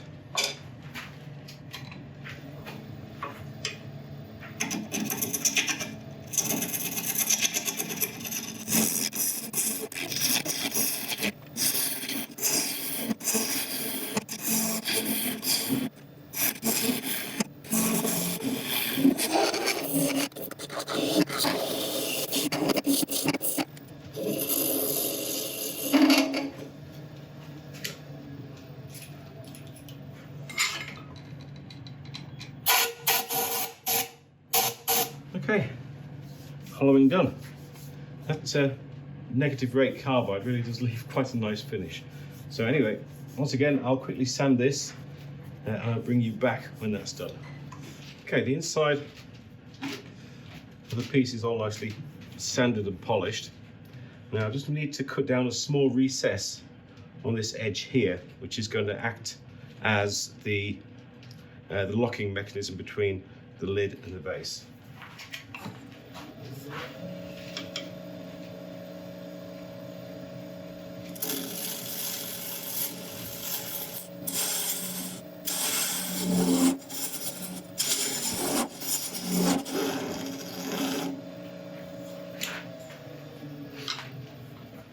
I'll put a bit of finish on that at the end, but I just need it as it is in case we need to do any fine tweaking with the fit at the end.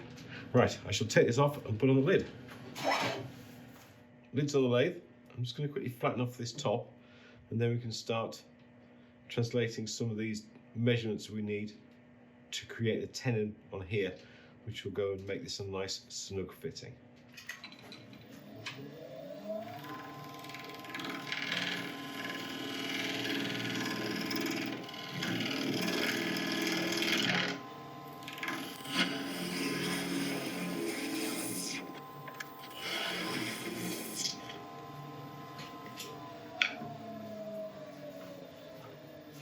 Okay, the inside diameter is 76 millimeters, so we need 38 millimeters here.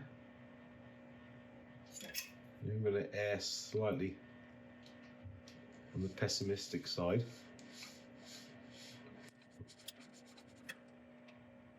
Very pessimistic. That's better.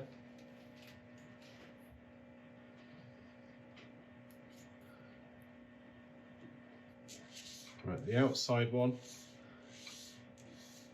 is around there, but very much on the inside of that line. So once we get it hollowed out, then we'll start nibbling in at this edge until we get it to fit with the base. You'll figure it out in a second when I show you.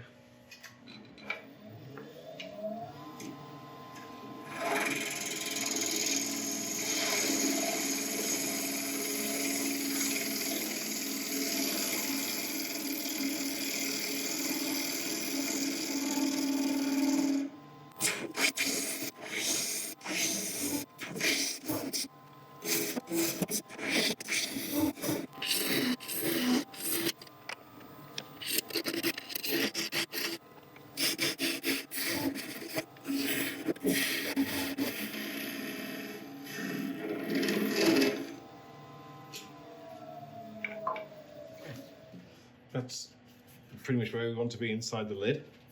So I'll now start to come in from the edge here, nice and square, until we can get a tenon that fits nicely into the base of our pot.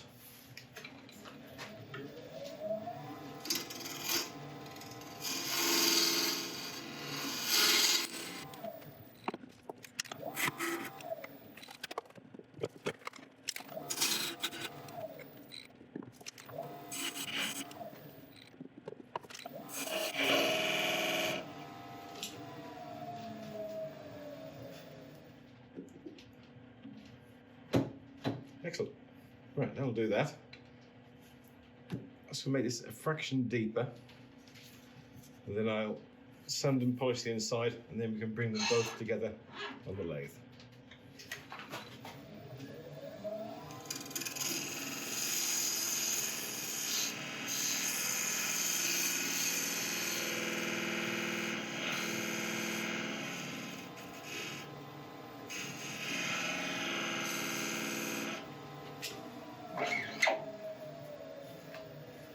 Okay, we've got the top and the bottom all in place.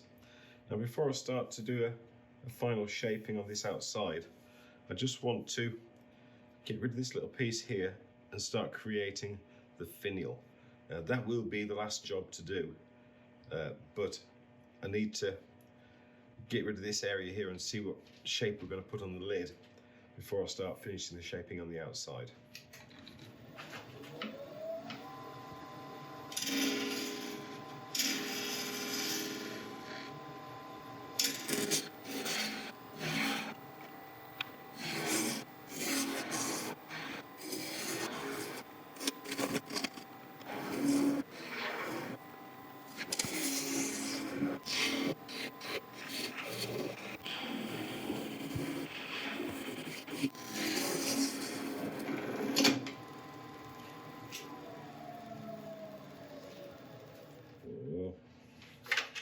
It's got a little catch on the edge and knocked this side off. Right, it's going to be a little bit smaller as well.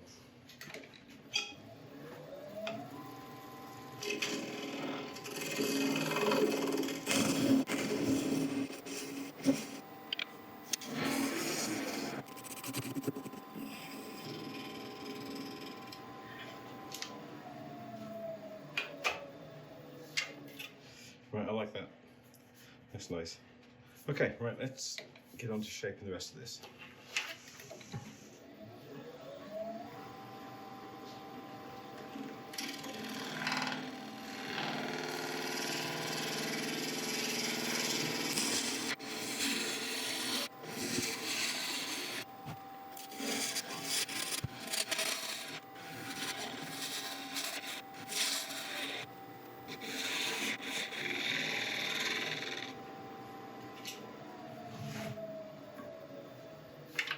Okay, it's looking good.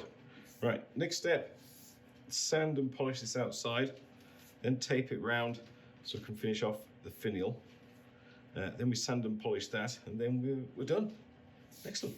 Right, I shall let you watch some of the sanding this time, but just a bit of it, and I shall bring you back when we're done.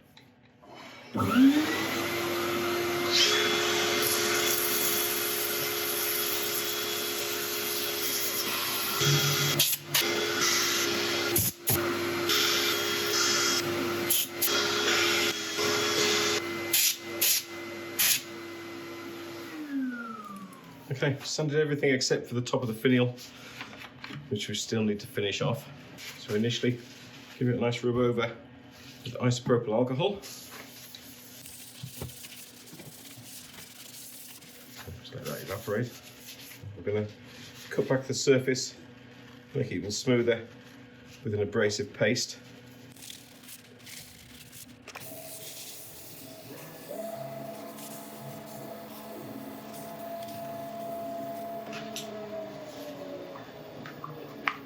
Once again, clean up the surface. And now with the final polish, this is experimental polish 5.1,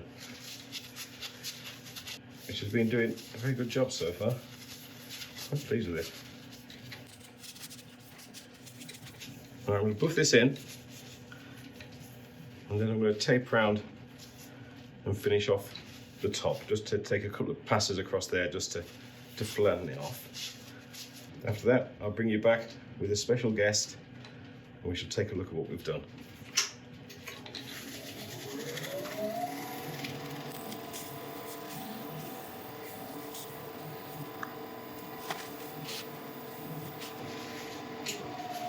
Okay, let's take a look.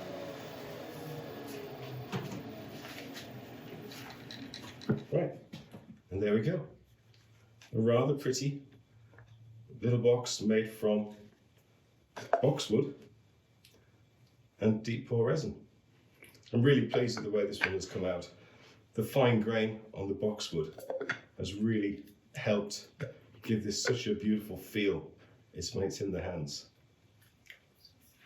This is the first piece I've made with the new pressure pot, and it's really done quite well, apart from the small mishap we had around the top, which I'm not quite sure what happened, but the rest of it has turned out incredible. There are no bubbles inside whatsoever, and I could not be happy the way it's come out. As I said at the start, making boxes can be a little bit tricky. There's an awful lot of processes you have to go through to getting it to work and not wasting any time redoing certain areas. But if you take your time, think about the procedures you need to do, then they are an awful lot of fun to make. And I really have enjoyed making this one. Right. If you've enjoyed this video, I would really appreciate a like and subscribe. And if you would share it as well, then that would be absolutely amazing. And don't forget that if you do leave a comment as well, then you are going to be entered into the next giveaway, which I promise will be coming very, very soon. Well, that's about it for this week. As I mentioned at the start, this is a very, very special project because I wanted to make something incredibly special for a young girl who I'm incredibly proud of because she has worked so hard on her exams. So Ashton. Me? Yeah, thank you so much for being my hands. Oh, it's for me! It's for you, darling. Oh, really thank you. Well done, darling. It's for me? It's for you. Because you have worked so hard. Whoa! Right, we're still on camera. Oh, sorry. Right, anyway, there we go. Thank you very much indeed. And I'll see you all next week. Thanks for watching, like and subscribe. Ah, it's so pretty.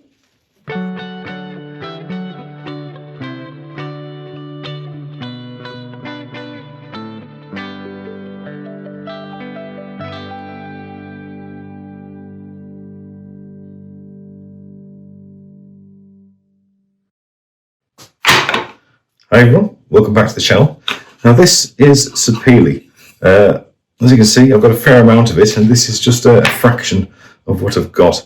I've had it for quite a while. I've used a few pieces already in other projects, but today we're going to make something purely of this and a bit of resin as well. I haven't quite figured out exactly how I'm going to do what I need to do, but I'm pretty sure we're going to be able to sort it out. Let's get started.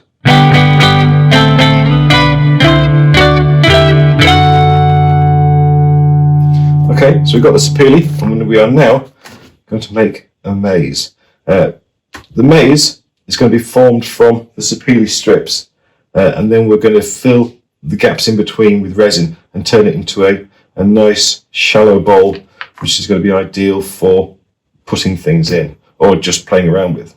The maze does work. I have checked it 2 or 3 or 4 or 5 or 6 times. So let's get started. Now, the initial design came from a series of squares, which I then cut areas out to create the maze pattern. So the first step is to make the 5 squares out of sapele. When they're all glued up and dried, we're going to cut out these areas for the gaps, glue it to a board, and then place in the spaces which will block off certain areas. Now, I have one problem to face, which is I am shocking at measuring. Now, I've created a cut sheet, so I think it's best to have a go first. We'll make the outside perimeter, which isn't going to have any cutouts. We'll get that glued up and see how it goes. Now, the outside perimeter is made up from 4 200mm lengths. Now I have 2 options here. I either glue them butt to butt like that, which for my skill level is probably the easier way, or I can take them to the bandsaw, cut a 45-degree angle and join them that way. And that's what I'm going to try first. So let's get started.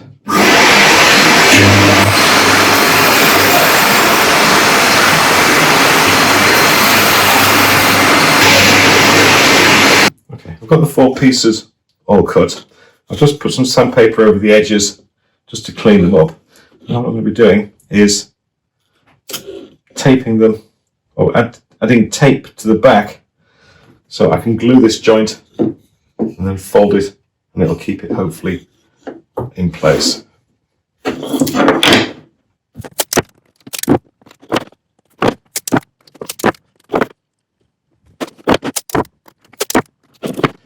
Okay, so now I'll just put a bit of glue on these joints.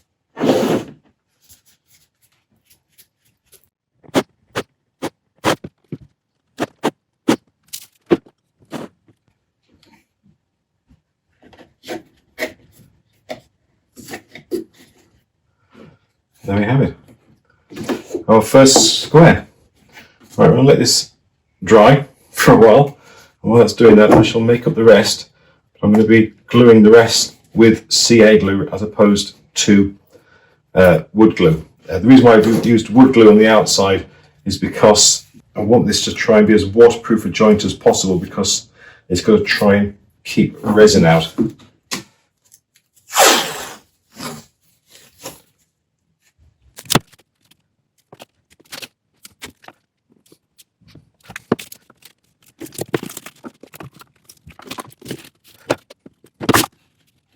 stage 1 done. And looking at some of these joints, I think my application to the Cabinet Makers Guild best not be put in quite yet.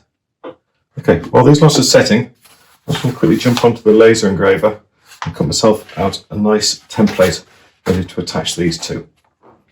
Okay, there's our template that we've cut out and engraved on the laser. Now, all these lines correspond to each area of the maze. Now, the next step we need to do is to cut out the areas as on the map. So we'll start with the smallest one first, which is this one, and that needs a cut out in this area. I'm just going to use a piece of the original Spoolie.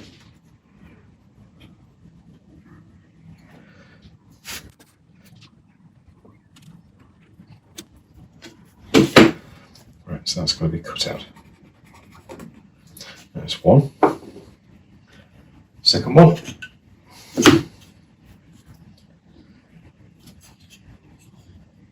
These joints are terrible. Right, second one's there.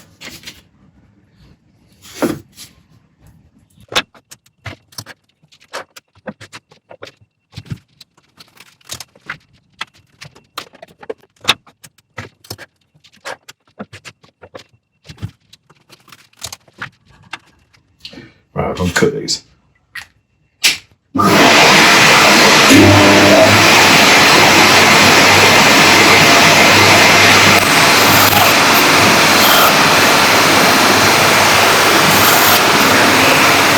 Okay, right, that's going better than I'd hoped.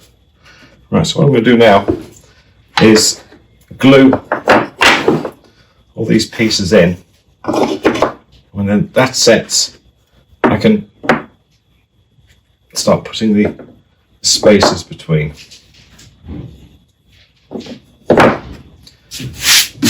Centre ones I'm going to attach with CA glue. The very outer rim I'm going to put in with wood glue.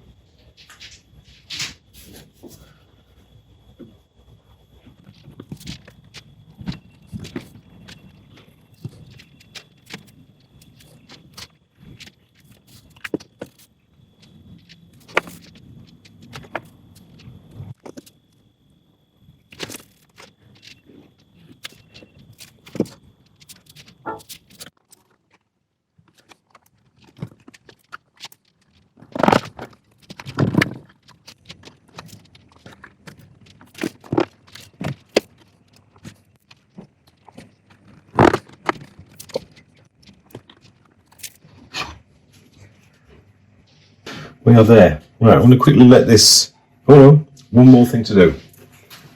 Okay, last thing we need to do.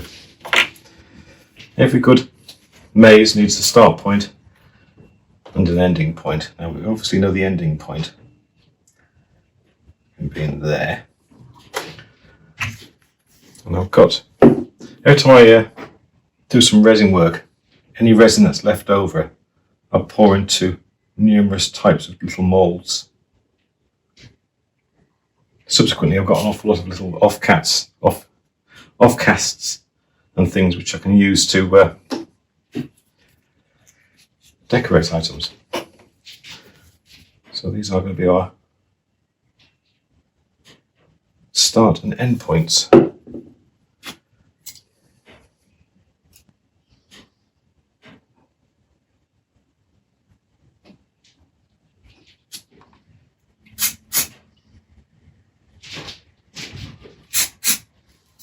There we go. Right, I'll let everything cure for a good while, and then we shall fill it full of resin. Okay, our maze is nicely cocooned inside of this mould I've made for it. Hopefully there'll be no leaking this time. I'm not going to stake my life on it, but I am fairly confident. So I'll get that out of the way for a second and start thinking about making up some resin. Now I did some calculations and it needs about 1 litre to fill the maze. Now we're not going to do just 1 litre just in case of any mishaps or miscalculations. So I'm going to make 2 lots of 600 ml So that gives 1.2 litres in total. The initial litre total I used was very much on the pessimistic side, so it's probably more like 800 ml. So I'm fairly confident that if I make 1200 up, we're going to be okay. So in each of these pots, we're going to do 2 lots of 600. We're using the letsresin deep pour resin as usual, which is 2 parts part A to 1 part of part B. So initially, I'm going to be pouring 2 lots of 400 ml, and then topping each one up to 600 with the part B.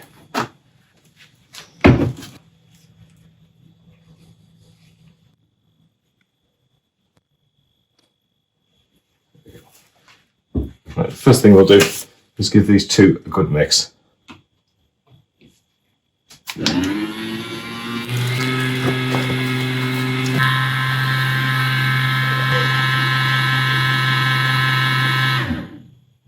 Okay, now what I'm dying to do is to do a simultaneous pour with 2 different colours into a maze to see how it fills everything up. Now, obviously the colour that we pour into it is going to kind of show you the way around the maze. So that's generally not a great idea, but I really want to do it, so I'm going to do it. Okay, so we're going to mix 2 different colours up, both distinctively different. Just a few drops of black in that one, just as a base. And violet in this one, again, just as a base.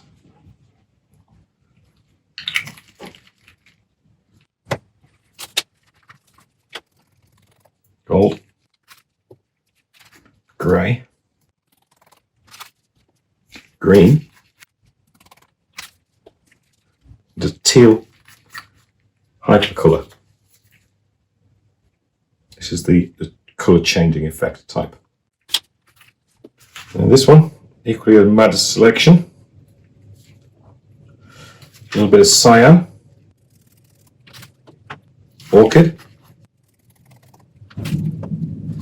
blue, and a golden chameleon powder. Right. Don't know how these are going to turn out, but this is a fun project, so let's have fun.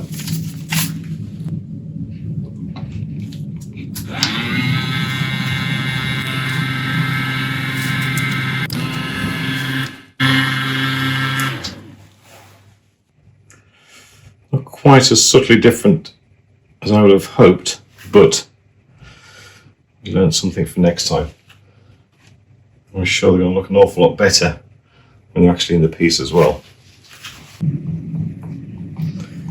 So that one's definitely a few magnitudes lighter, which is good. Okay, right, we want separation to exist when it's in the mould, so we're going to let these sit for 60-70 minutes before we start to pour. Are you ready? Right, added a bit more colour to one of them to hopefully make them a little bit more distinctive. Let's see how this goes.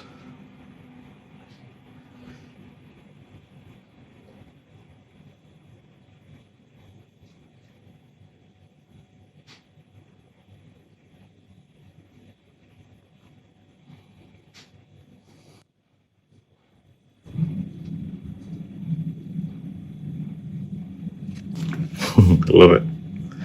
Absolutely love it. That is so unusual. Okay, I'll let this sit for a little while. I'll come back in and check the levels. Then after that I'll get it in the pressure pot. Right, there we go. We're out the pressure pot. Now we did have a slight issue where it's obviously not been sat completely flat. And a bit of the resin has kind of flowed to this area, so it is going to have to go down a little bit, but that's fine. I was planning to take it down a fraction anyway. So let's start off by getting it out of this mould and getting it on the lathe.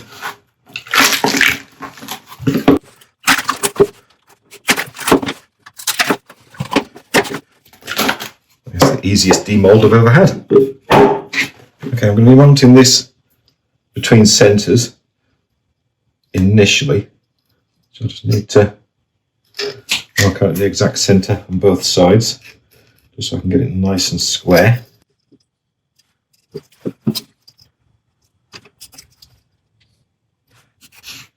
Okay, let's get this on the lathe.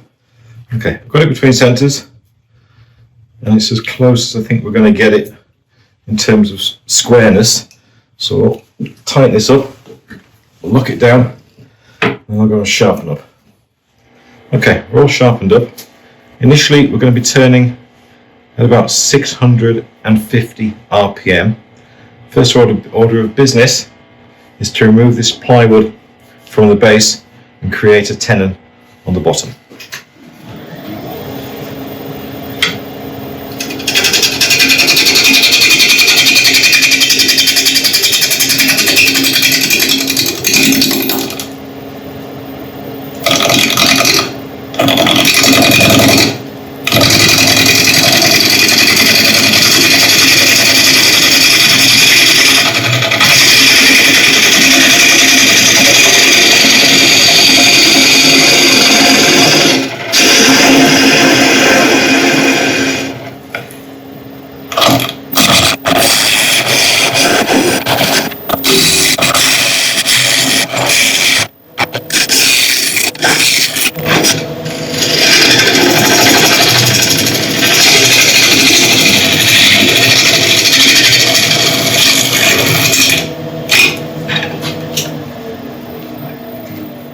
Okay, so we've got all the plywood, or the vast majority of the plywood of the base, so I'm just going to mark up for the tenon.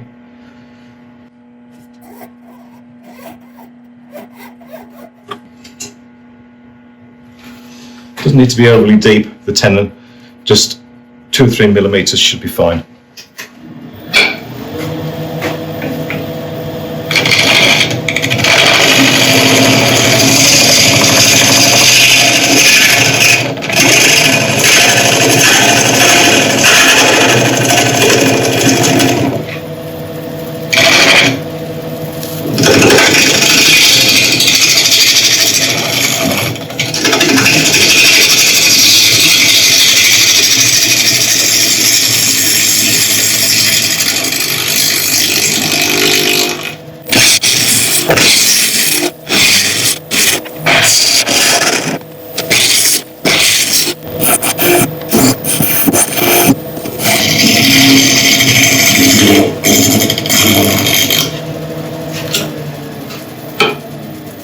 Okay, that's the tenon in place. Now we've got a fair bit of chattering on the edge of the resin from the bowl gouge, so I'm just going to come across with a carbide, see if I can smooth this out a little bit before we go to the next stage.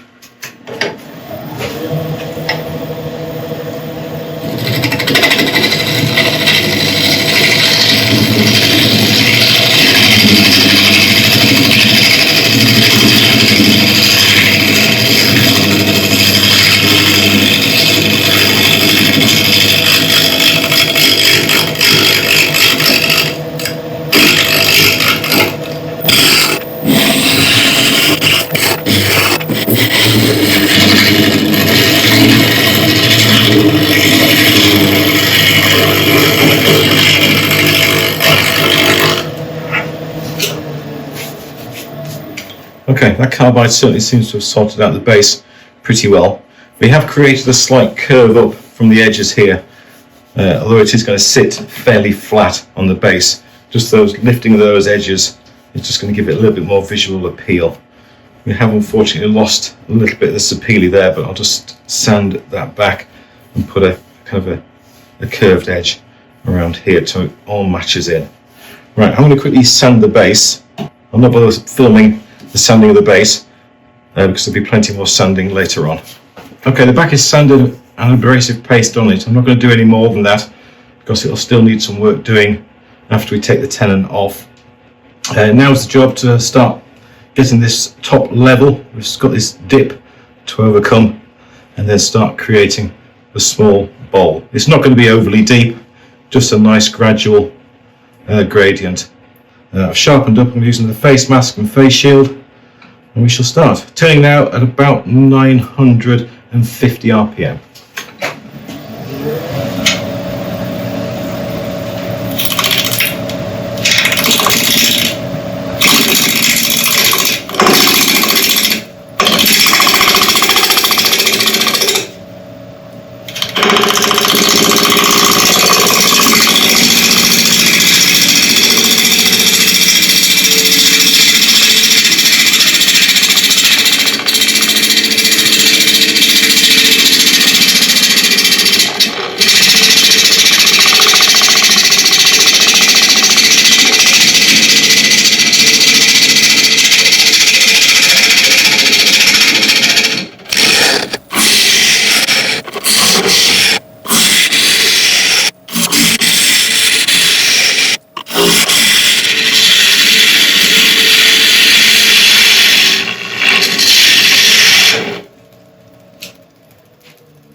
that went well. We've nearly overcome all the problems that we had from the casting. I can start making this a little bit more pronounced now. The tailstock won't be in there for very long, so we'll need it away fairly soon. But good start, good start.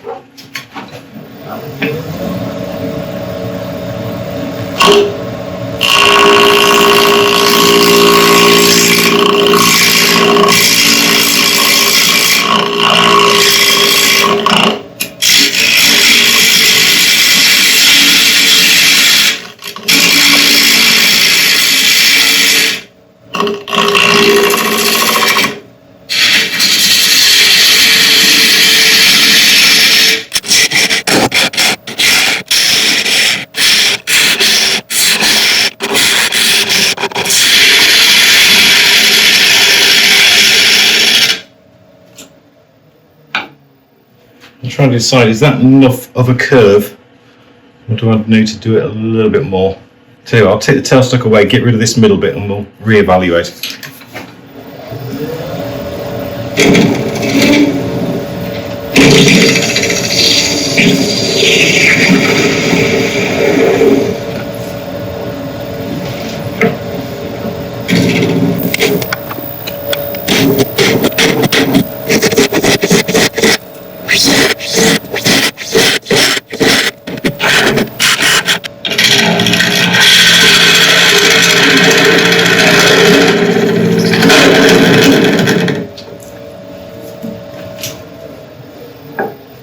Okay, I'm quite happy with the depth of that. It's not too accentuated.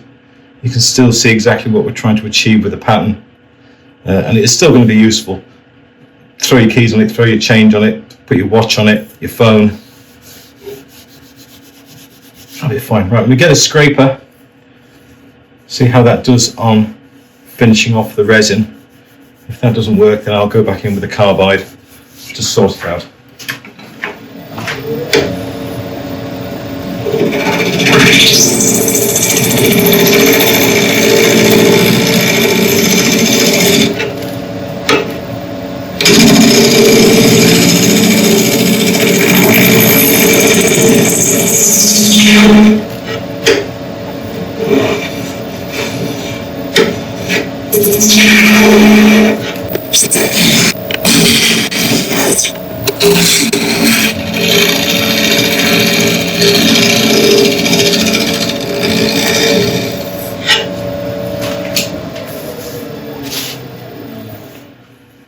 Fantastic.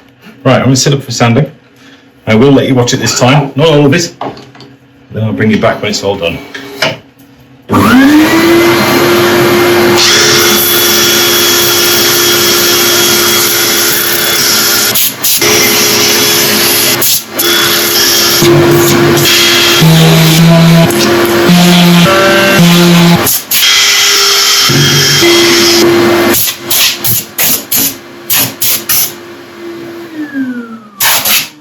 Alright, sanding went well.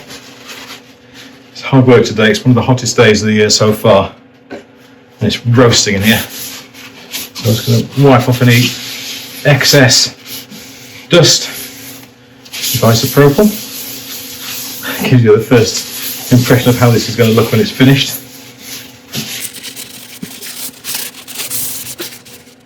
Okay, now just let that evaporate. Okay, I'm going to go on with an abrasive paste now. This is again one of the experimental ones that we've been trying out. Now, because this is a winged bowl, or a square bowl as it were, normally you would put this in with it spinning, but of course you're only going to get the inside. So initially I'm going to polish or cut back the center areas, and then I'm going to stop it, lock off the tailstock, and then work on the corners with a drill and a pad. And then I'll do the same to the outsides as well.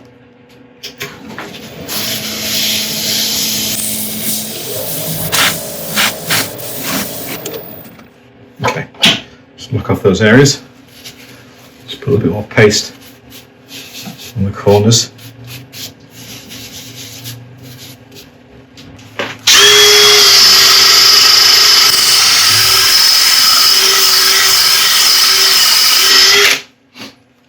and I'll do the same to the sides.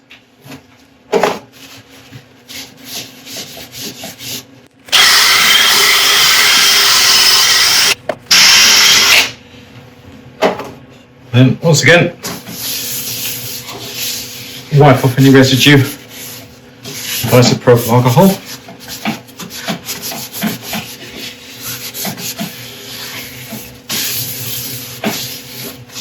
Then we can go on with the final polish. Okay, I'm going to apply a polish in exactly the same way as I did the abrasive paste.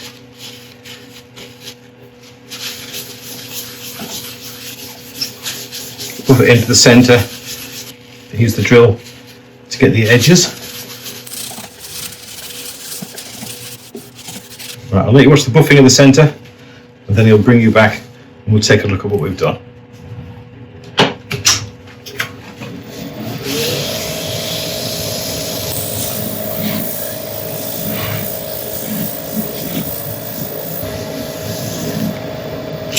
Okay, let's take a look at what we've done. There we go. All finished. I've had this Sapele for quite a long time and I've been always looking into different projects that I can make with it that will be interesting and a little bit unusual. My workmanship certainly needs improvement with these joints, and quite ironically a tool has arrived today which would have helped me an awful lot, but it's a bit late now. But you never know, in the future I may have another go at something similar. The resin worked pretty well. I'm not sure if it's picking up very well in this light, but the light for the two colours has very much stayed to the outside, and the darker reddy area, as you can see it run into the middle, which really is quite appealing. It's predominantly red on the other side as well, so that might have been just a little bit heavier a mix. So it's kind of settled to two different levels. Very hard to tell exactly what's going on. If you fancy having a go, I'll put a couple of shots at the end from this side and of course the reverse, and time yourself and see how long it will take you to solve the maze. My daughter's just done this side in 3 seconds and she did that side in 5 seconds, so that's your target to beat. Let me know in the comments how you got on. If you have enjoyed this video, then I'd really appreciate a like and subscribe and all those kind of things. And if you could leave a comment as well, then you are going to be entered into the giveaway, which is next week. That's right. The giveaway ball will be made next week. If you fancy trying something like this yourself or a different resin project, then I can certainly recommend the Let's Resin range of products. There are links and discount codes in the description to this video. And remember that if you do use my links, then you are helping out the channel as well. But anyway, that's it for now. Thank you very much indeed for watching, and I shall see you all next week. Thank you.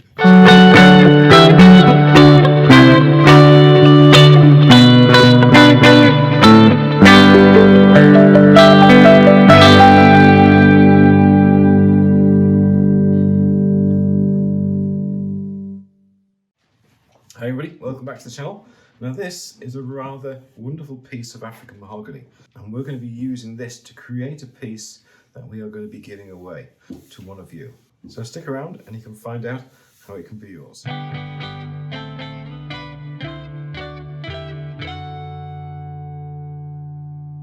So this species of mahogany is from the tropical regions in Africa. It is on the endangered list, but this piece has been in the country for a very long time, so those regulations do not apply in this case. Now the nicest grain is running through this centre, as you can see.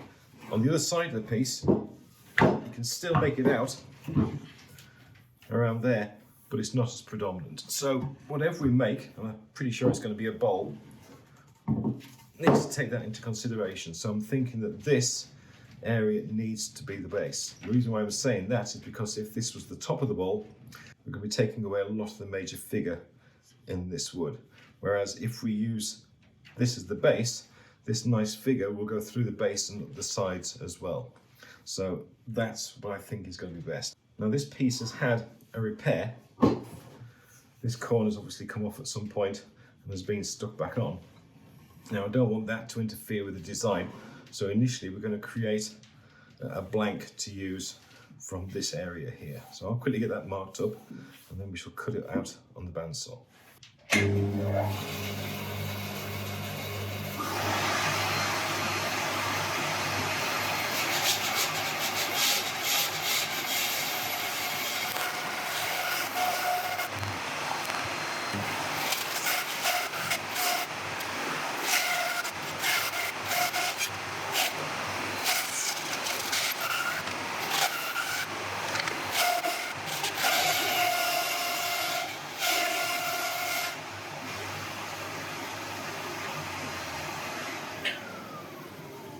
Okay, so here's our blank, all nicely trimmed.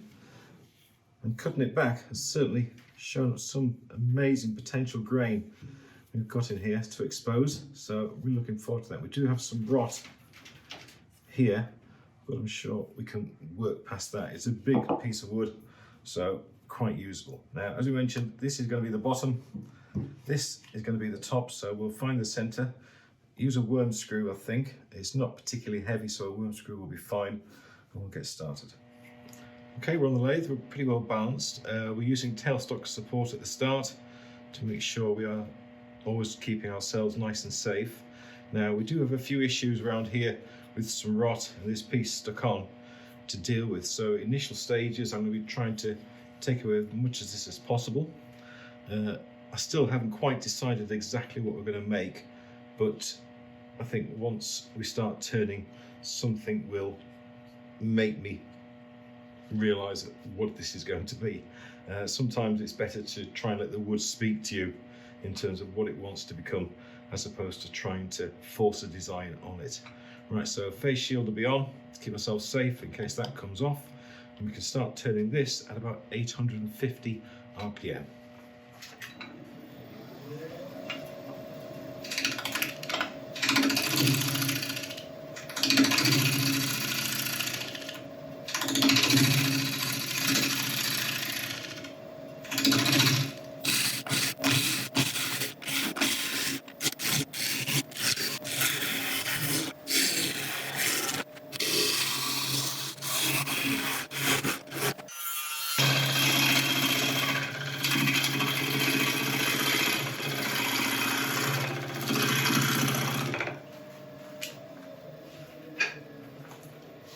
Okay, it's coming on quite nicely. We do have a very loose piece of wood there, so I think, yeah, I'll take that out first. I don't want that flying at me while I'm turning. And that does let us see how deep this rot goes. It's kind of all in this area all the way through, so that's going to, or that could interfere with the design when we start working on one. It may have to come up shorter or have a narrow base and then fan out. We'll figure that out as we're taking more of this away. Right, so I'm going to continue on, primarily working on clearing a lot of this area away here. I think a design will appear as we're doing it.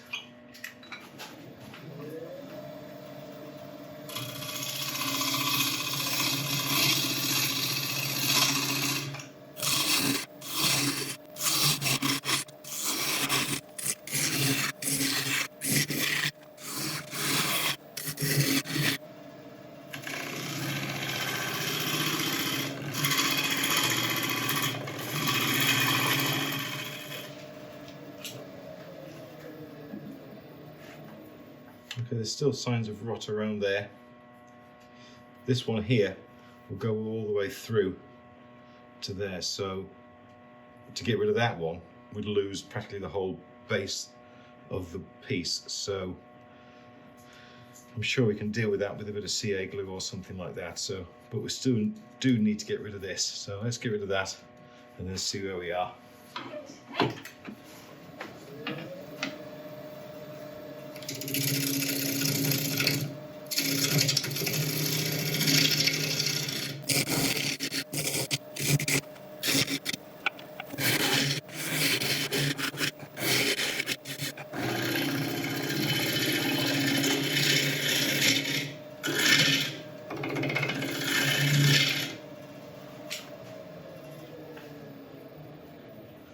Okay, we've cleared that.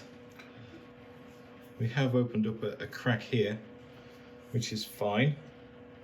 That was always a potential to happen. I think we do need to widen this base a little bit, so I'm just going to take the tailstock away and just take this up by about 1/2 inch.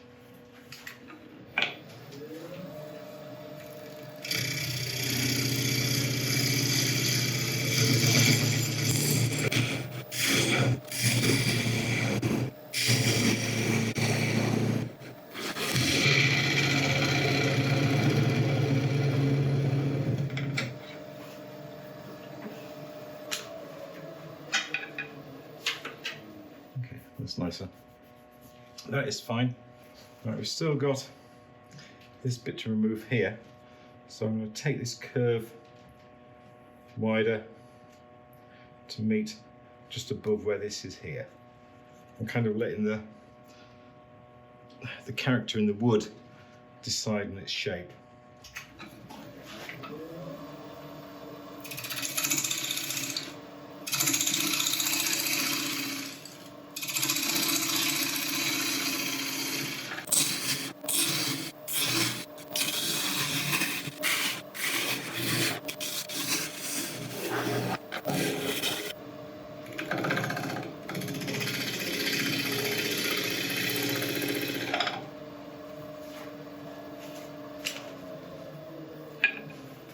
Right, we got rid of that bit that had been glued on. Now, as I was turning, initially we had a curve going in, but I've just tried to spend a little bit of time feathering it in. So first of all, initially we've got the curve going out and then in at the end.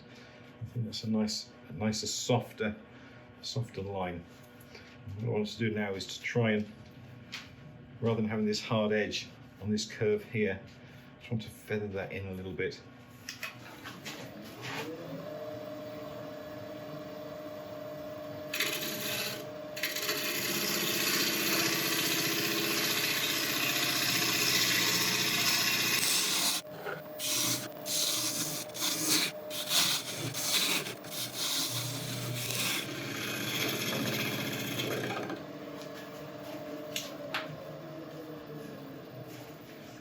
That's given us a nice soft curve, but it has given us this great big wall of wood on the side. So I'm going to do that again, that curve, but I'm going to stop it here to produce a little lip, which I'm going to define it a little bit more so it looks almost as if a bowl's sat on a platter or something like that.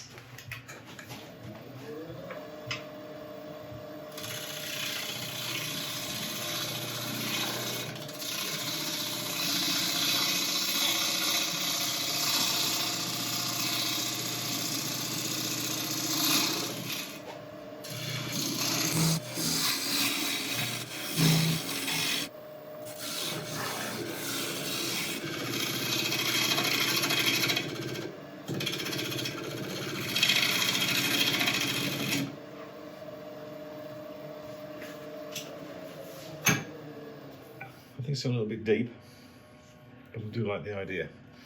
Right, I'm just going to quickly take this curve going the other way so we can get rid of this crack here.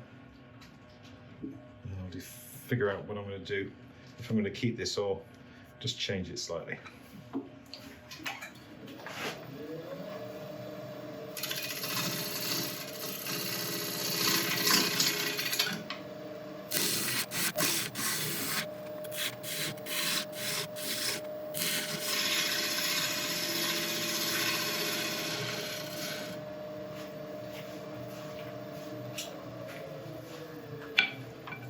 Okay, right, I love that curve. One continuous curve now from the top to what we will perceive as the base there. But I think this lip is a little bit deep. So I'm just going to narrow that down a bit and refine it.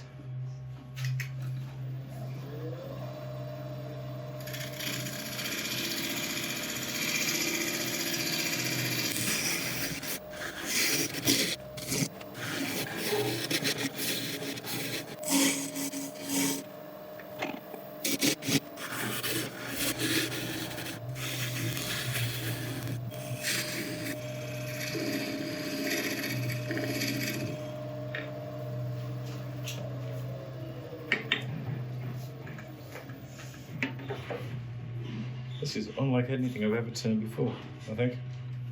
Right, first of all, I really apologise about the noise. They're taking down the barn in the background there, so that's why there's a bit of a clattering and banging going on. Right, I'm going to take a quick break while they're doing that, and I'll come back in a second. Okay, we're back. It's a bit quieter now. They seem to have stopped for the evening, so we can continue. A couple of jobs we need to do before we sand. We need to sort out this edge here because there's a little bit of wood missing, so it'd be nice to have that all nice and square. We need to put a recess in here for when we turn it around. And we also need to fill these holes with something.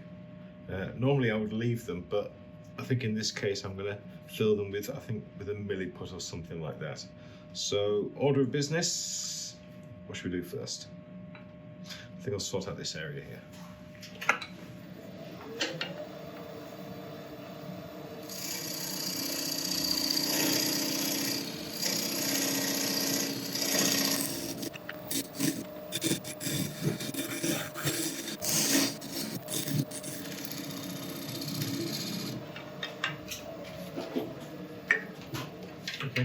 That's beautiful. That's given us a beautiful clean edge there now, ready to sand. Recess next, and then we'll fill.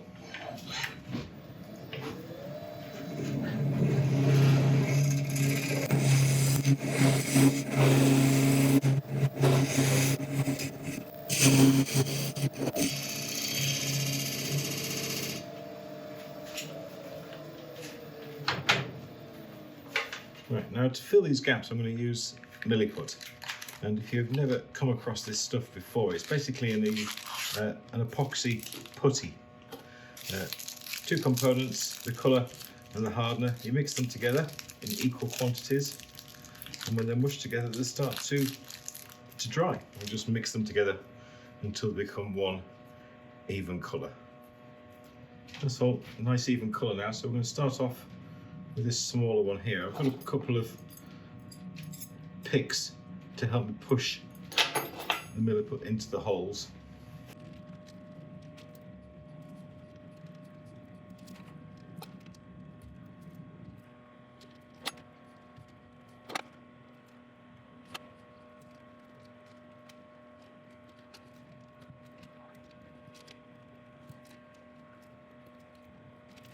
Okay, that's about done it. There's no more areas to fill or need attention. Now realistically this can be turned in about 5 hours depending on the room temperature, but as it's already in the evening, then I shall come back to this first thing in the morning.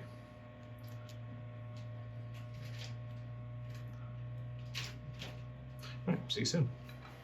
Okay, so the next morning the Mallee put has dried beautifully, so I'm going to quickly cut it back and then go straight onto sanding. I'll let you watch a bit of it, but I shall bring you back when it's done.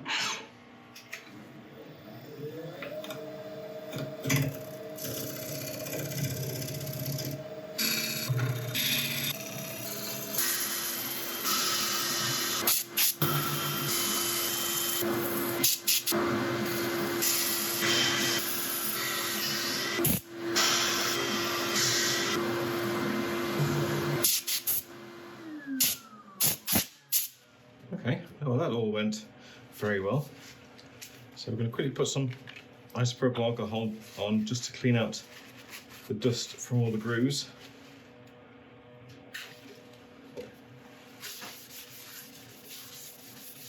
really can't wait to get a proper finish on this bowl because the wood is just amazing.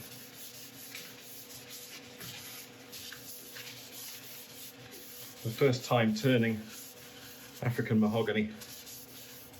I've had these pieces for quite a while and I've been dying to do something with them. I just couldn't find the right project.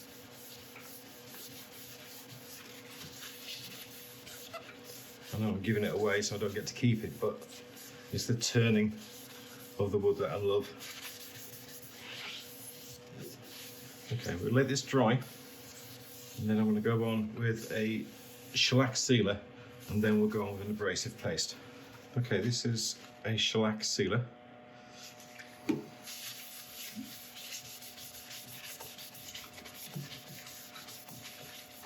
I give it a couple of coats, and some of the wood is a little bit softer.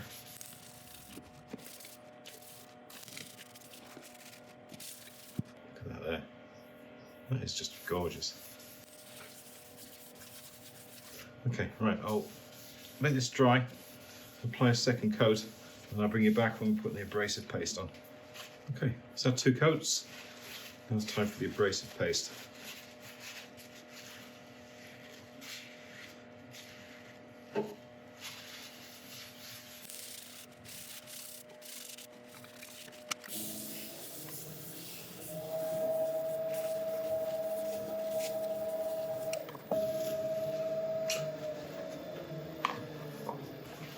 Okay, that's the abrasive paste done. I'm just going to again wipe off any excess with isopropyl.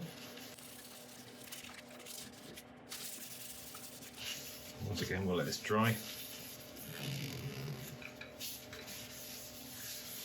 Okay. That's all nicely evaporated.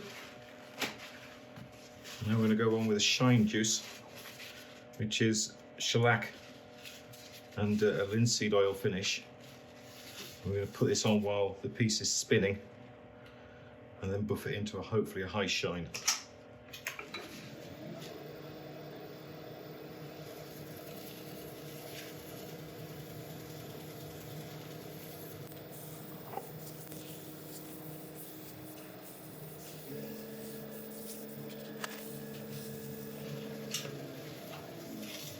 Okay, let's turn this round and do the same thing to the other side. Okay, we're all turned around, nice and safely locked off using tailstock as usual. Now I am contemplating putting a small black inlay in this bowl, just to mirror the milliput that we've had to use to fill the cracks. Just put a small thin black line in resin around the outside. I think it'll just give it a nice little bit of class to it. Anyway, let's start facing this off. It's pretty flat already, but let's get it all level and then we'll start hollowing out.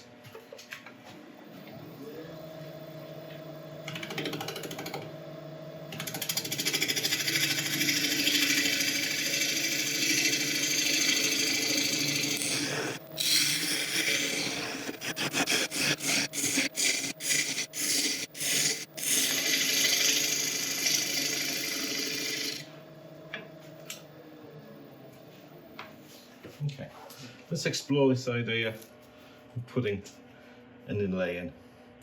And if I had something fairly narrow, I'm thinking from there to about there. Almost like a pinstripe, but not quite, just a bit broader than that. Actually, if I just go a fraction wider, then that width on the edge is almost there. It just needs to go into about there. Okay, that's a plan. Always time to change our minds, but for the moment, that's what we're going to head towards. So we'll carry on hollowing out.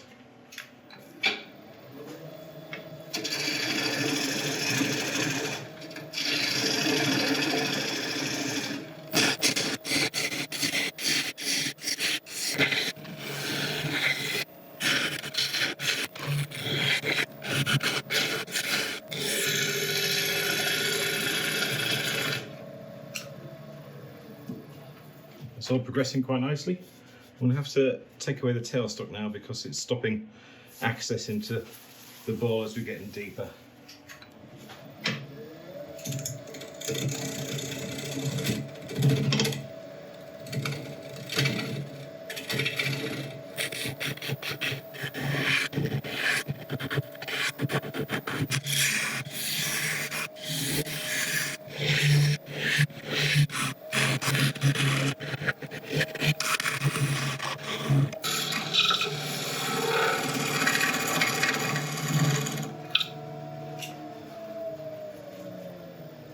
Okay, we're nearly there. We're about half an inch away from where we want to be. I am leaving a little bit of room on the edges and on the base just for refinishing at the end, because if we are going to be putting an inlay in this, then there could be some cleanup afterwards, so I don't want to go to its final thickness now.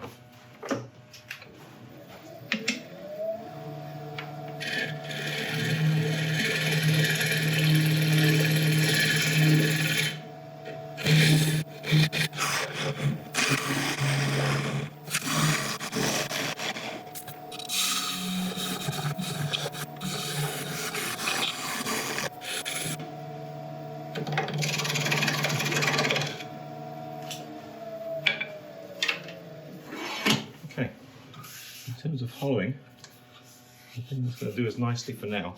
So I want to cut the inlay, and then we'll take it off, take it to the workbench and start filling it.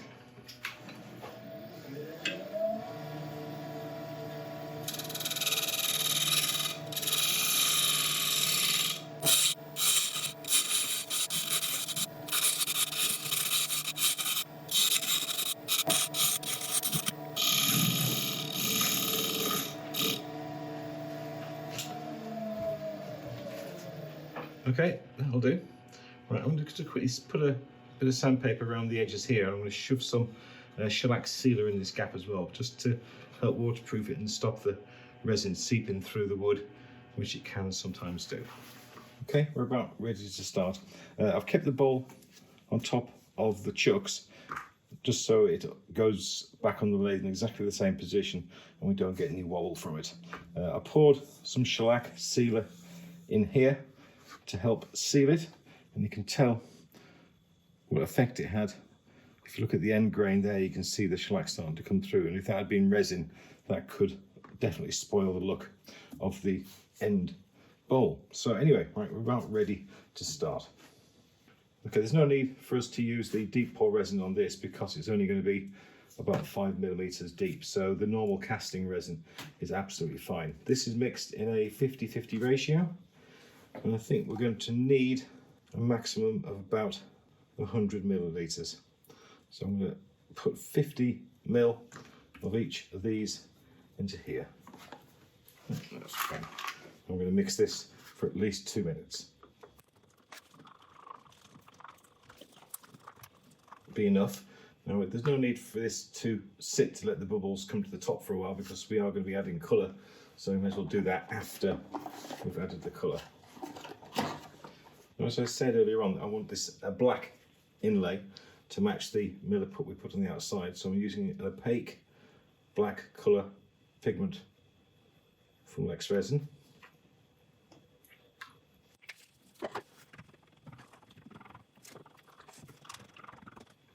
Oh, that is black, that is gorgeous. Right, I just want to add a little bit of a sparkle to it because I like sparkles.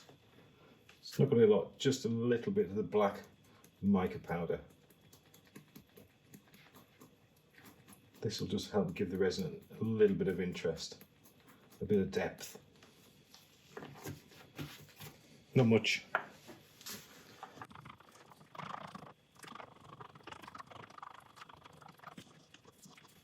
Okay, I'll let that sit for a couple of minutes just to get some of the bubbles out. After I pour it, I'm going to hit it with a little bit of heat to pop the rest of the bubbles, and then we're going to use the pressure chamber as well just to help finish it off. Okay, we're about ready. I'll just put a bit of tape around the edges just to protect it in case it needs it. I'm just going to pour from the inside like this and then rotate it with my left hand.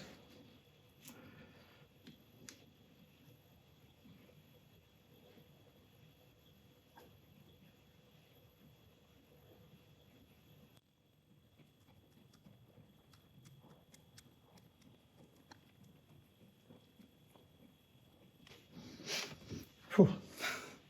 Not bad. Right, it needs to go up a little bit higher.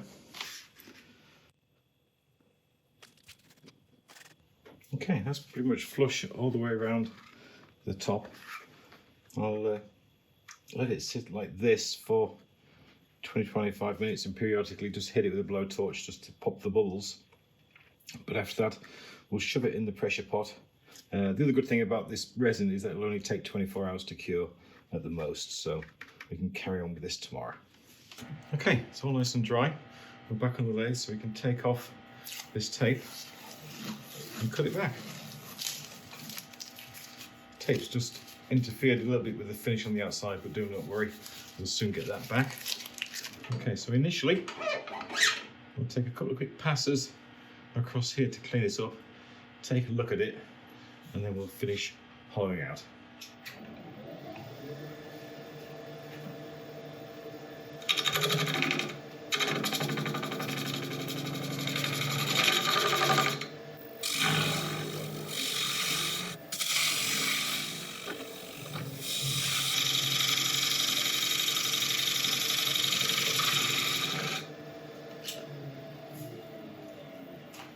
Okay, pretty good. I like that. Okay, let's finish hollowing this out.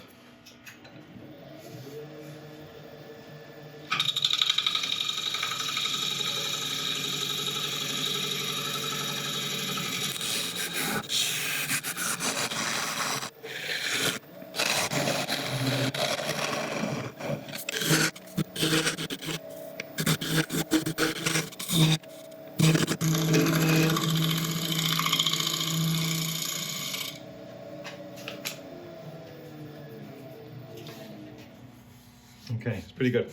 Right, I'm going to set up for sanding. I'll let you watch a bit of it, but I shall bring you back when we're done.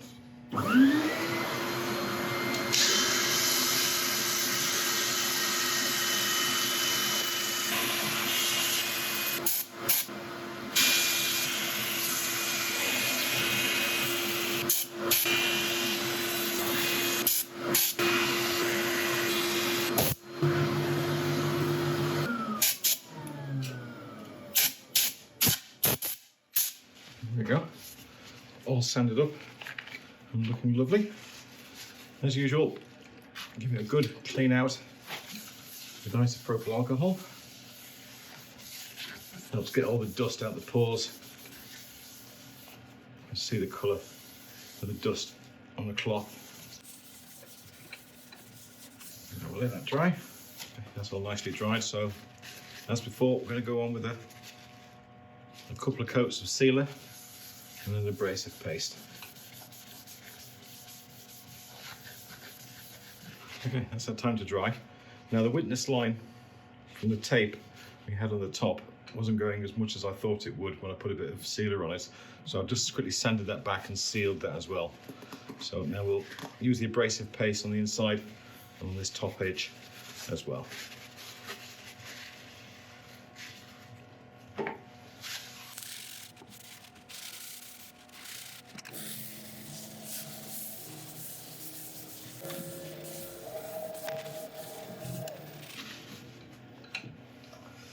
Okay, beautiful. Right, isopropyl alcohol again to wipe off excess.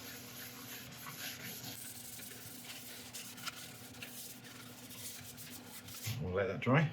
Okay, time to put on the shine juice. And we use 2 or 3 coats this time, inside and out. After each one is dried, I'm going to cut it back with a wire wool, and then when that's done, we'll take a look at the finished article.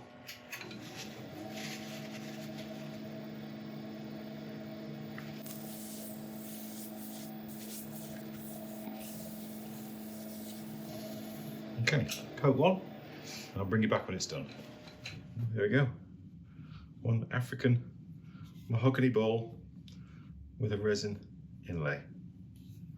I'm so pleased with the way this one came out. It was definitely the right decision to make this the bottom, so we've got this beautiful grain going up the sides and also down and through the center as well. That really, really worked out well. I've enjoyed creating this one. It was one of those pieces where I had no preconception of what I was going to make. I just let the wood itself decide what it wanted to be. And this can be yours. If you want to be in a chance to win this, all you have had to have done is to have subscribed to the channel and have left a comment on one of the last videos since our last giveaway. Every comment you leave counts as 1 vote. And we will be drawing the winner on the 11th of July. So that's a week next Thursday. It can't be any later than that because I'm going away for a week with my beautiful wife. Anyway, I hope you've enjoyed this one. If you have, I would really appreciate a like and subscribe and all those usual things. And if you could share it as well, then that would be absolutely amazing.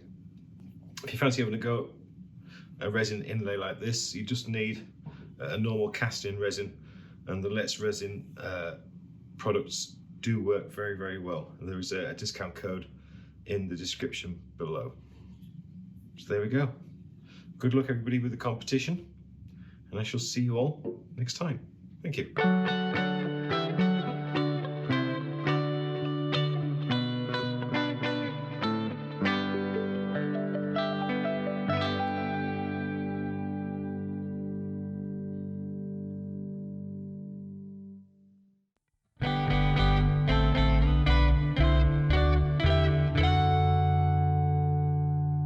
Hi everyone, welcome back to the channel. Now this is Sequoia, commonly known as the giant redwood. I've turned this a few times before, and I've got a beautiful piece here which is just over 2 foot long. The trouble is it has a major fault. If you look at the end, we've got a crack that goes around the centre, and that goes all the way through to the other side. You can see it there. So in terms of turning bowls from it or anything like that, it's a very risky piece. So we're going to do something a little different. So what we're going to do with it is make a platter. Now I'm going to be cutting off on the bandsaw segments about 1 3/4 deep, about 40 millimeters, and then put them into a mold, bond it together all with resin, and then turn it.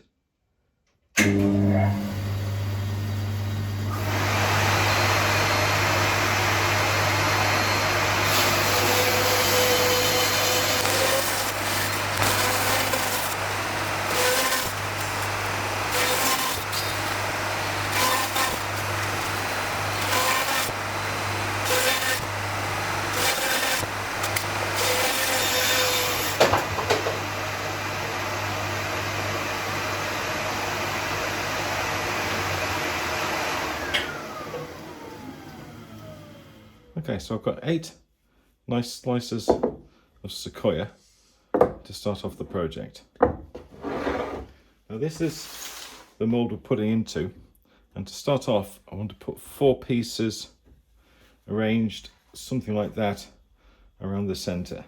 Now it's not going to be easy to work out things with this mould, so I've produced a template so I can start to work things out on here much easier.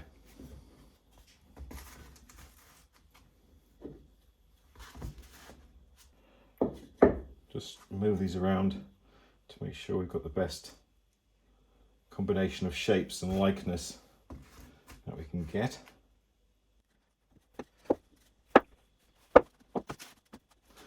Right, I think that's pretty nice. Now the idea with the rest of the pieces is that I'm going to shape them to fit in the corners so we can get one big circle like that. I'll just move these to one side in the order that they're in.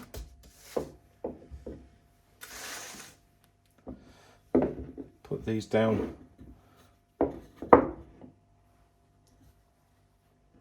opposite.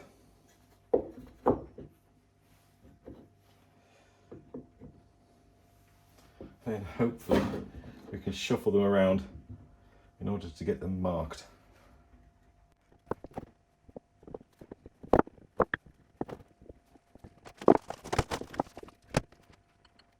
Okay, I think that should do it. Before I do anything crazy, I'm just going to quickly number all of these. So 1, 2, 3 and 4, and the ones underneath I'll mark 1 to 2, 2 to 3, 3 to 4, and 4 to 1. Right, now with a finer pen, I'm just going to quickly mark out where these touch, and then we'll cut those out in the bandsaw.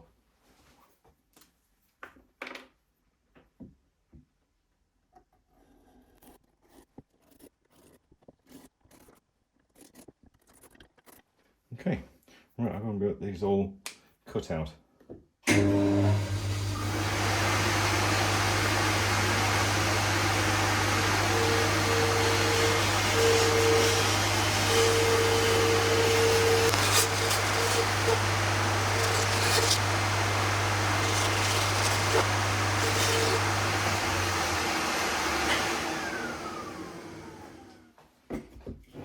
Okay, there we go. So put these back in their order. 1, 2, 3 and 4. Now 3 to 4. You go in there.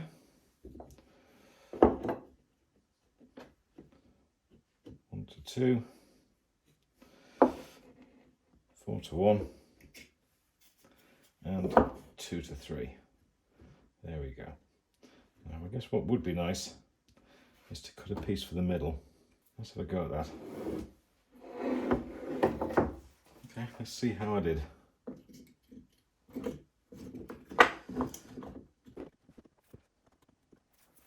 Okay, with the resin in between, I think I can live with that. Right, one last step. Well, there's many more steps, but last thing we have to do is to turn this into something we can fit into our mould. So, cut off all the edges. Right, before I draw this on, that 1 and 2 is above, so I know it's kind of arbitrary, but I'll just make sure that we can always see everything. Okay, that should do it. Right.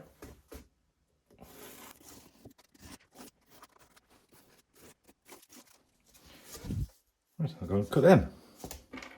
Okay, all done.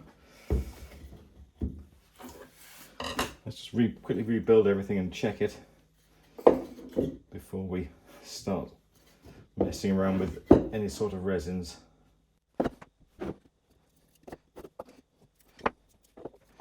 Okay, I'm happy with that.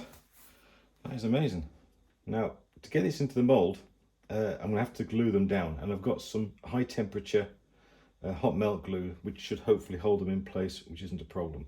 Other problem is this is too big to go in my pressure pot, so it's going to have to stay on this worktop for the next 4 days while it cures.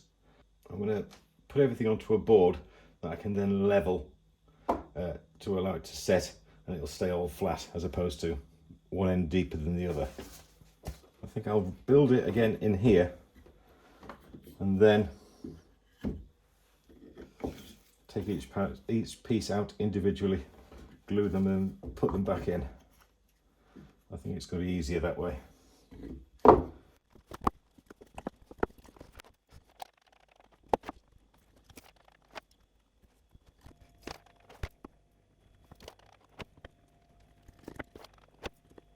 Yeah, brilliant. Right, time to mix some resin. Okay, we're just about ready to start mixing the resin.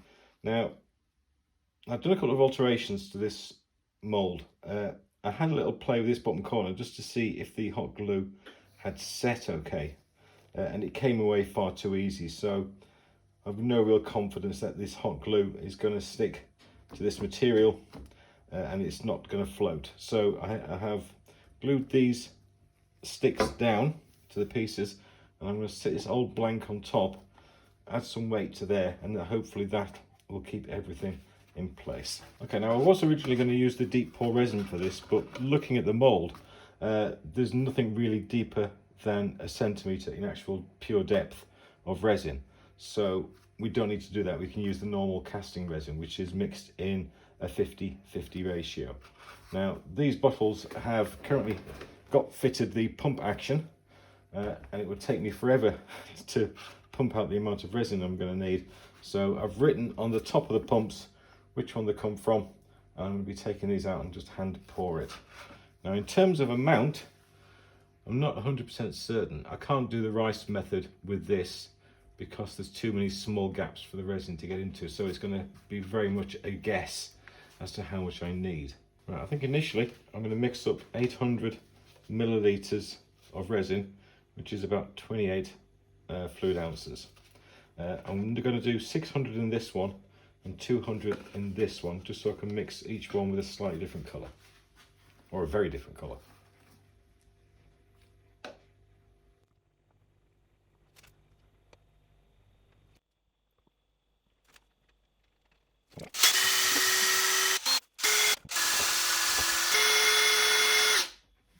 Okay, the main colour I want for the background of this is blue. I want a nice playful colour, nothing too sombre like a black. I could put black in there, but it would just make it look serious. I don't want this to be a serious bowl. So we'll put a bit of, first of all, a base blue. This is an opaque colour from letsresin. And then we're going to add a dark blue mica powder, which will give it a few nice sparkles.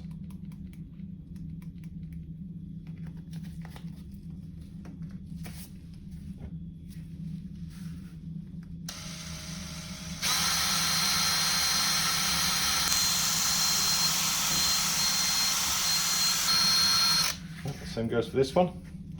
Base colour of red.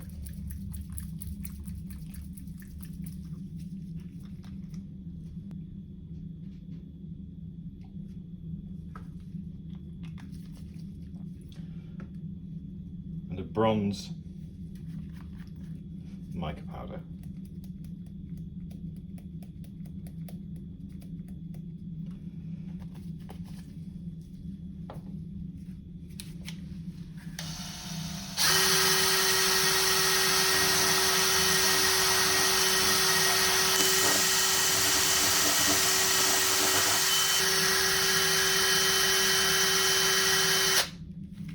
Brilliant. Right, I'm going to let these settle for a little while, get the bubbles out. Remember, we can't use a pressure pot with this one because the mould is too big. So we'll give it a chance for the bubbles to come out while I get this board nice and level with all the mould on. Okay, got a good while to sit. I'm going to try, as ever, simultaneous pours from the edges.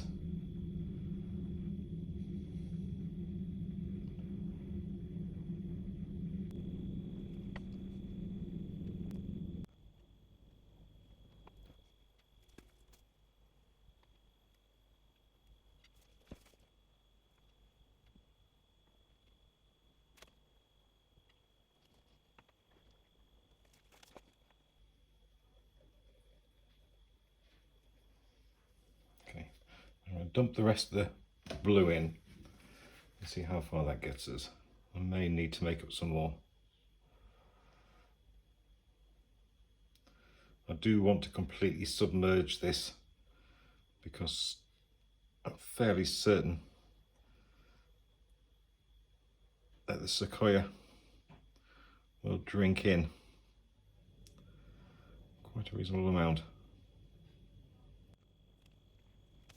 Okay, right, I'm dumping the rest of the blue, but I'm going to dump it in predominantly this side so it hopefully pushes the red away.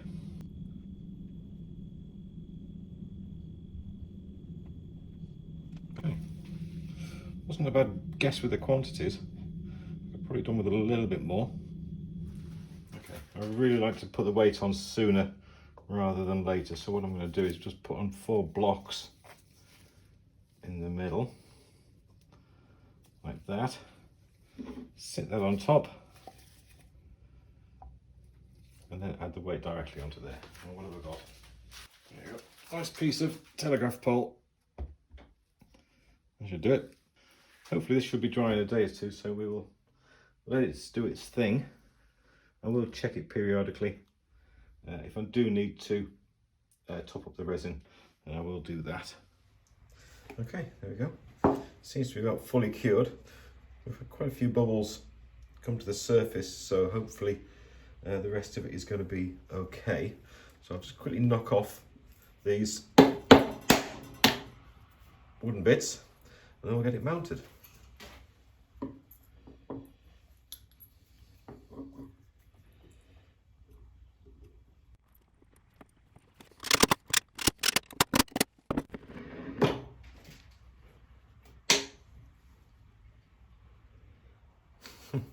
Okay, we're on the lathe, we're all locked off, tailstock support at the start. Now, I'm going to start off by getting this all round and square, and then we'll start looking at what kind of design we want to put on it. Now could be quite a tricky turn because we're turning all end grain. So normally with bowls you're turning side grain or along with the grain, so it's far easier to turn, but here it's all end grain, so there may be some tear out we have to deal with, but we'll see how we get on. Initially turning at 650 RPM, mask and face shield on, and we shall start off with a 1/2 inch bowl gouge.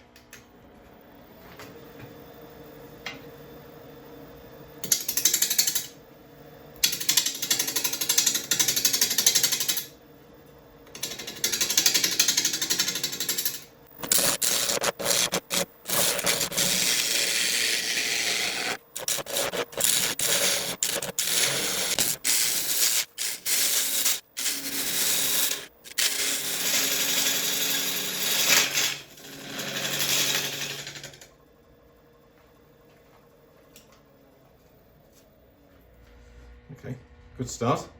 Still got a bit further to turn to get rid of all the outside resin and these bits in the bottom.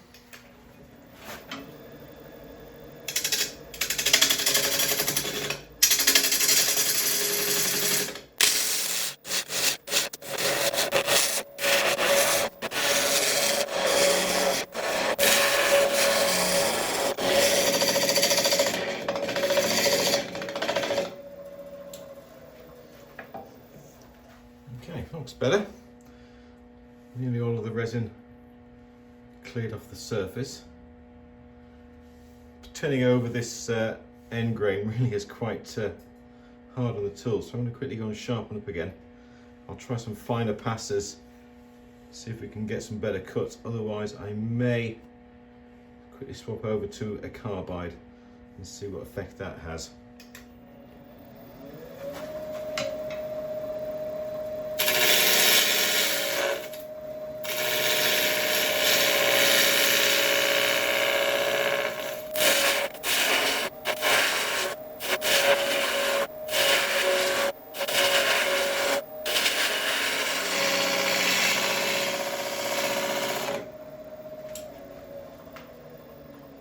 Okay, that's about as fine as I can cut that. And there's still a reasonable amount of tear out. Some bits are better than others. I know we can deal with it with sanding, but I'd like to try and get a better finish if I can off the tool. I'll just quickly go over this area again with a carbide, just so we can compare the differences between the two.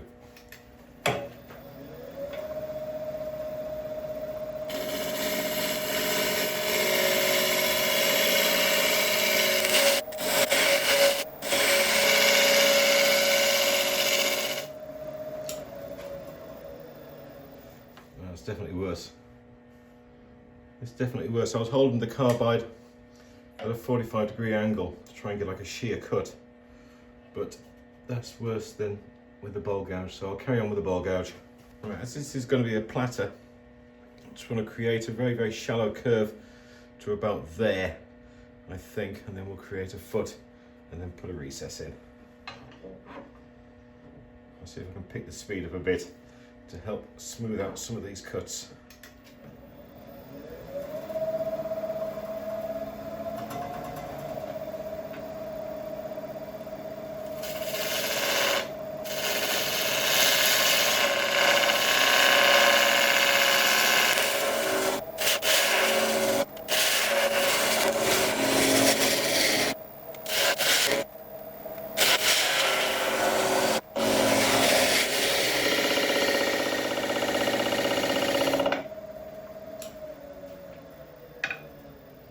Okay, that's pretty good. I am happy with that. Right, I need to go a little bit further up because I want to take this down a bit further. So I'll take this up about another half an inch, quarter of an inch. Right, I'm going to go sharpen up again. I know I've just done it, but I want to keep my tool as sharp as possible just so these cuts are as good as I can get them.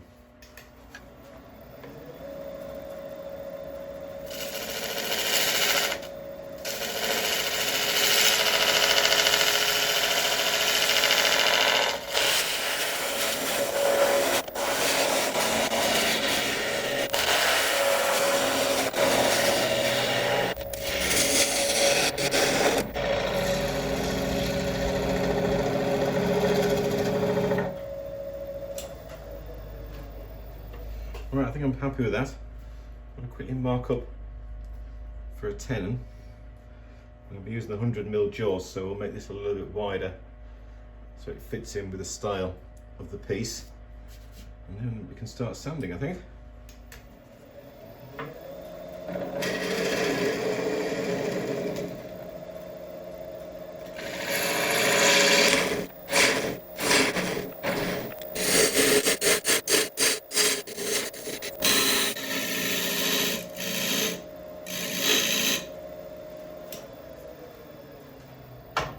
Okay, that looks pretty good.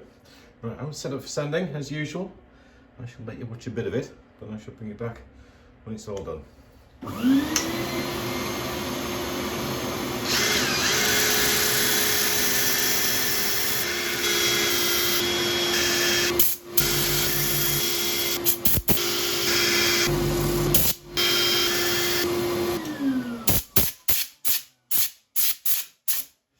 Okay, sanding went nicely. We've sanded up to about 400 grit. I'm going to give it a wipe over now with a bit of isopropyl alcohol to get any loose dust grains out of the pores. And then we'll put a sealer on and then go on with an abrasive paste, which will take the finish up to about 1,000, or an equivalent to 1,000 grit.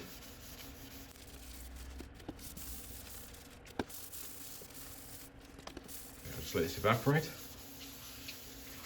Okay, that's just about evaporated. Now I'm going to go on with a shellac sanding sealer. I'm going to be applying about 3 or 4 coats.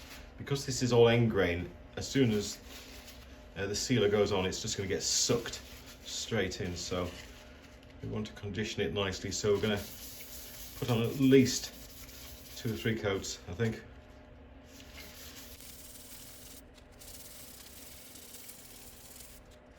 I think I might be better off putting this on with a paintbrush.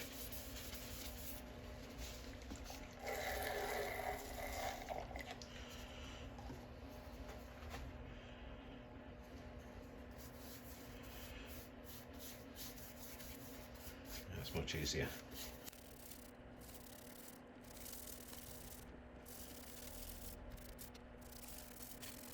Right, I'll apply 2 or 3 more coats of this. I'll bring you back when we're putting on the abrasive paste. Okay, I've put 3 coats of the shellac sealer on this, and it's just really kind of like disappeared into the surface. So I'm going to go on now with an abrasive paste. This will help cut back the surface to give us an equivalent to about 1,000 grit finish. The oils in here will also help to condition the wood in the same way the sealer is doing.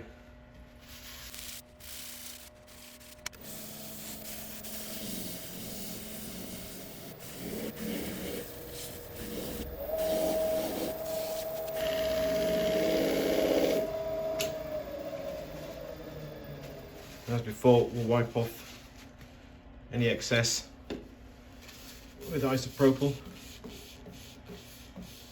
Don't want to leave any small grit particles in there.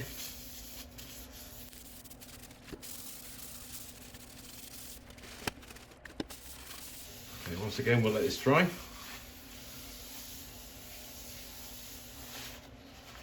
now over the top we're going to go on with the shine juice. I'm going to put this on while it's spinning.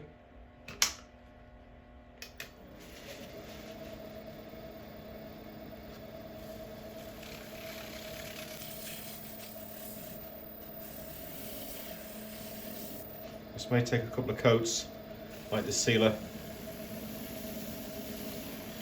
We'll see how it goes.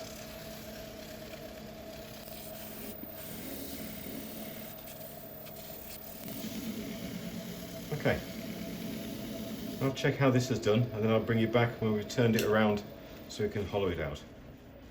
Okay, we've turned back around. We've got a fair bit of clean-up to do on this top bit first, so I'll get it nice and flat. We can take a look at the surface and then start hollowing out. Turning wise, we're now up to about 940 RPM.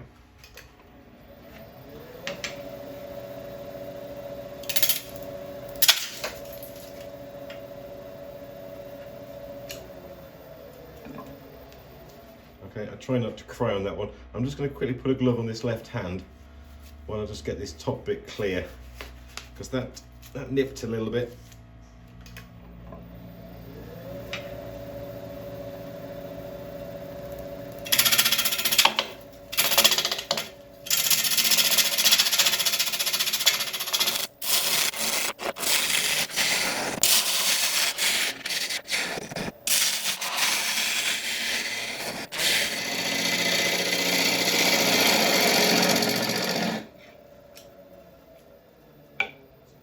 I'm glad that's over with. I can take the glove off now.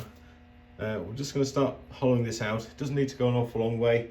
It's just going to be a nice shallow platter.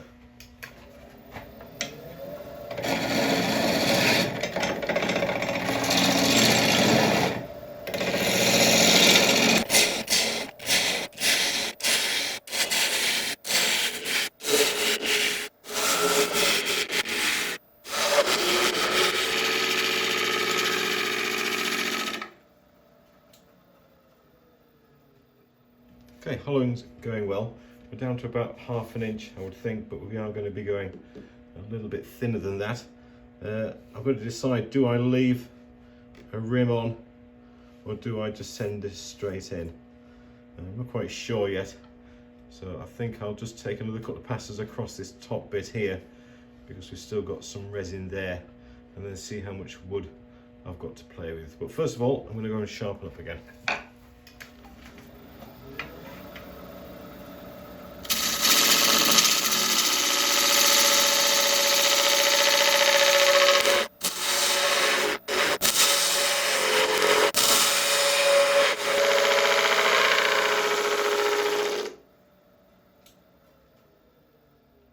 Excellent, that got all of that. I think I will leave a smaller rim, just to about there. I think that'll look nice. Right, let's get the rest of this taken out.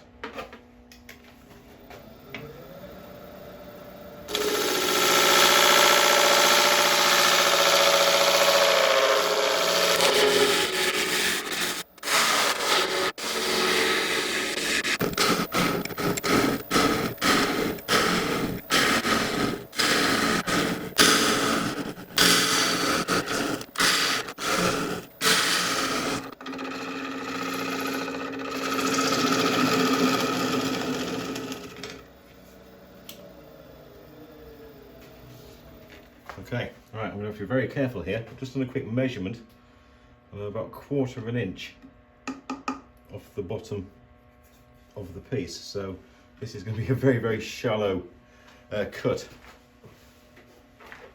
I'm so glad I checked, because this is going to be a bit nerve-wracking.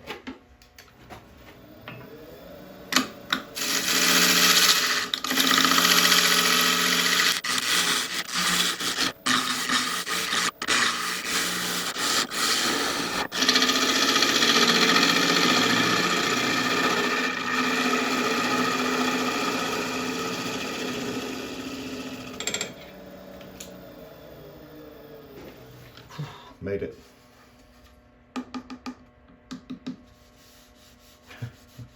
Okay, right.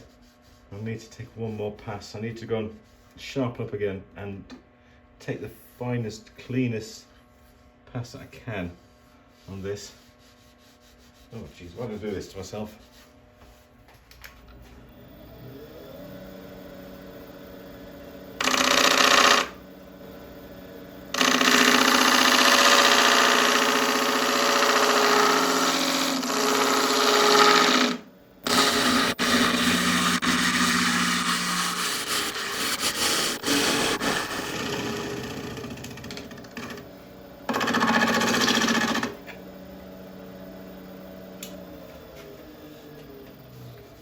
I could probably do one more pass, but I'm not pushing my luck, because that is very, very thin now.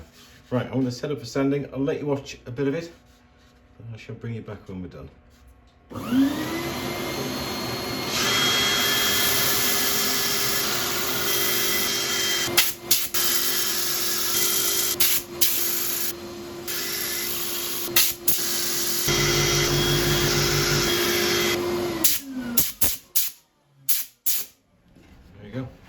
sanding was pretty straightforward, so cleaning off with a bit of isopropyl. Get the dust out that may be lingering.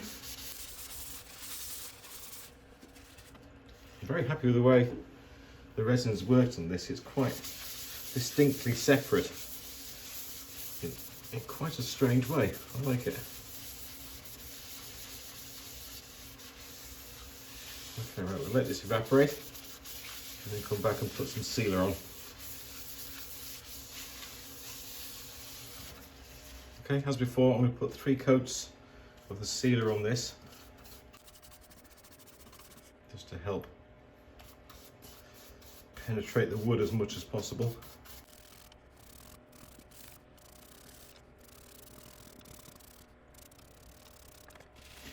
I'm just going to wipe off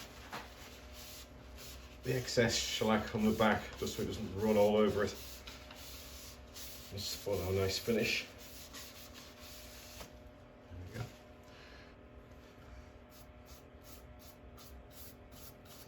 we go. Okay, right, I'll let this dry, put on another couple of coats, and I shall bring you back with the abrasive paste.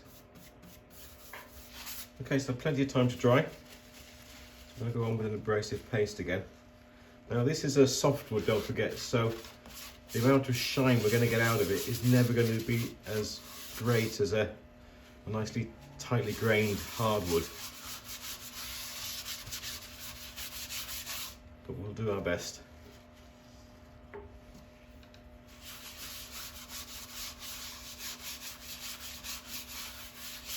The only way really to get it to a high shine would be to use some sort of polymer based product, and that's not really my thing. I'm not saying I won't try it at some point, but not yet.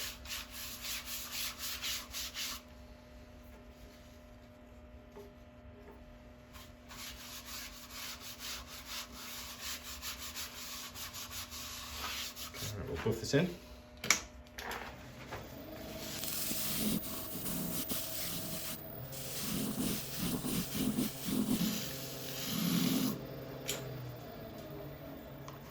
Once again, clean off the excess with isopropyl.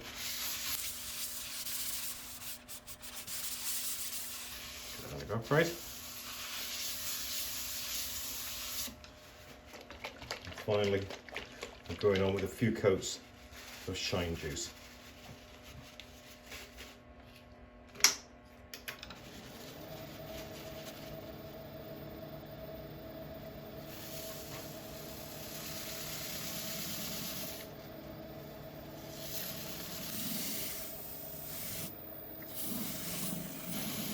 I am of course wearing eye protection.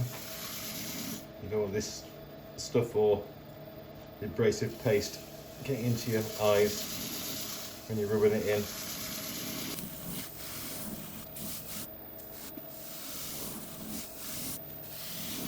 Okay, right, I'm going to give this a few more coats, then I'll bring you back and we'll take a look at what we've done. Well, there we go. A sequoia and resin engrained platter. Now this project came about when I rediscovered this log I had in my shed. I was going to do something else with it, then I noticed that it had these cracks going all the way through. It's like a shake in the wood when the branch or stem of the tree, whatever it is, has obviously been caught in some heavy wind. And this shake was going all the way through and virtually made it unusable for bowl turning. It wouldn't be safe anyway, so I was wondering what to do with it, and this kind of came from that. And I'm really quite pleased with the outcome. It is a softwood, and you do have a lot of problems turning softwoods because it is very, very prone to tear out, but I think we did okay. The choice of using the casting resin as opposed to the deep pour resin has its pros and cons. On the pro side, it meant that it shaved off 2 or 3 days in the actual making process. On the bad side, and it's not that bad, it's more of an opinion, I feel that if I'd used the slow cure resin, which is naturally less viscous, more of it may have been sucked into the grain. That may have made it easier to turn. So It's kind of swings and roundabouts, but I'm certainly happy with the way this one has come out.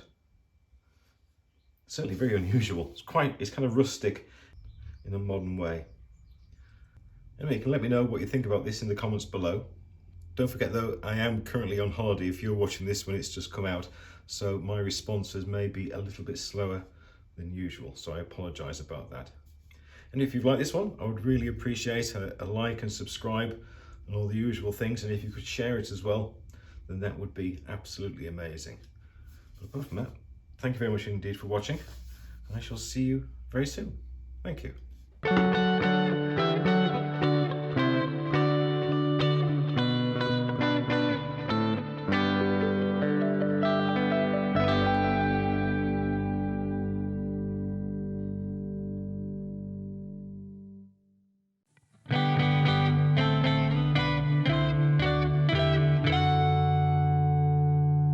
Hi everyone, welcome back to the channel.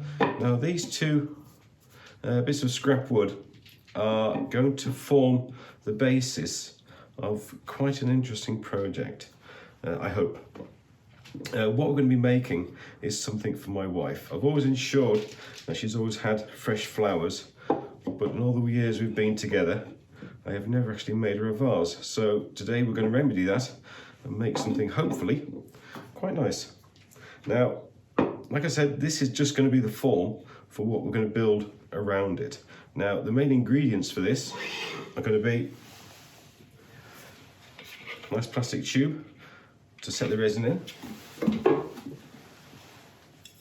a glass liner. This will ensure that my wife or whoever can keep it clean, change the water, and no water is going to ingress into the piece itself.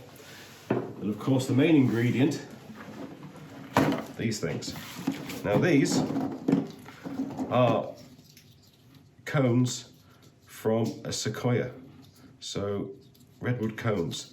They're quite incredible looking things. If you get a close look at these, and I'll put a photograph on the screen now, they really are quite unusual. They're incredibly hard. I'm using all my force there to try and distort it, and it's not really moving, so turning them could be fun. Now the idea is that this form here, we're going to turn it round, and then we're going to stick these cones to the sides and to the base, put it in our mould, and then our resin. This piece here, we're going to have our central tower stuck onto it, and this piece is going to be turned to fit inside this mould. I'm doing that for two particular reasons. First of all, this mould isn't quite round perfectly. It's obviously been squished at some point, so turning that perfectly round at the correct diameter to fit inside will hopefully keep this perfectly round. Secondly, it's going to give it a nice piece to silicone or to glue into the mould, so hopefully we're not going to lose any resin. So first things first, we're going to turn that to the right diameter and turn this round.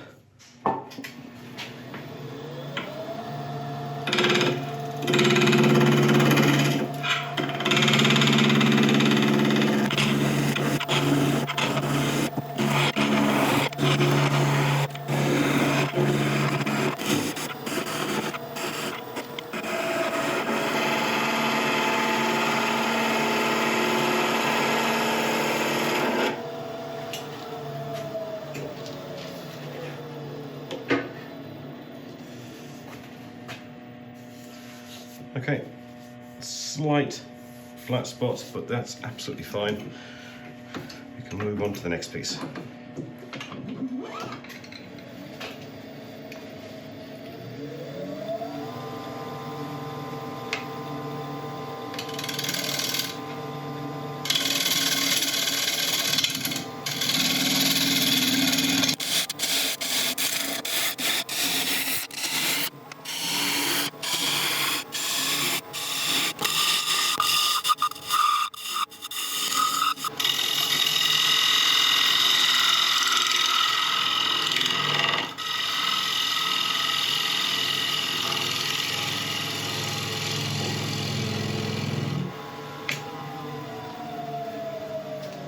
Okay, there's our form all nicely made. I've cut it to length. While cutting it, I did manage to make a bit of a mess there, but that's fine. So we're going to take glue now and start sticking on all of our cones. Now, that's quite a large one, so I'm going to try and make sure that on the sides I don't go too big, otherwise we're going to have trouble fitting this into the mold. Now we have to remember that this is the top and this will be the base, so if we can get all the pine cones facing the same way, maybe up towards the top, I think that would be nice.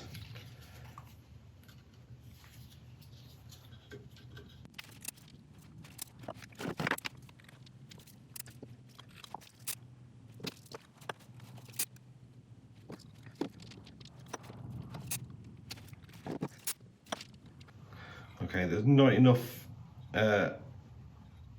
surface area on these cones to be able to glue efficiently, so I'll scrap that idea right there.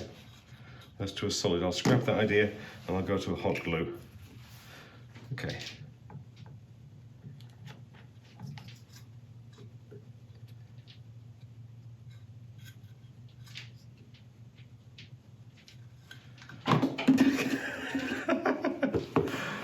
Oh, why me?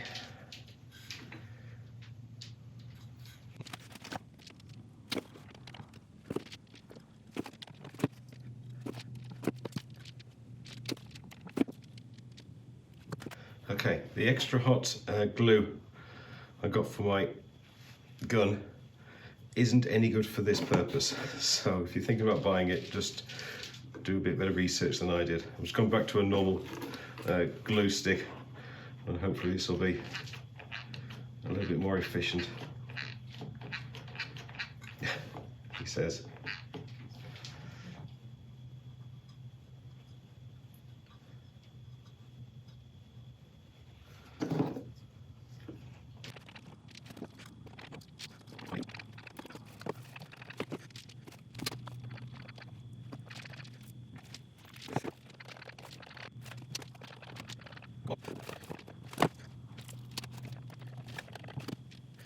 Is it just me, or does everyone have this trouble with glue guns? If you have a type of glue gun that works brilliantly without problem, please let me know.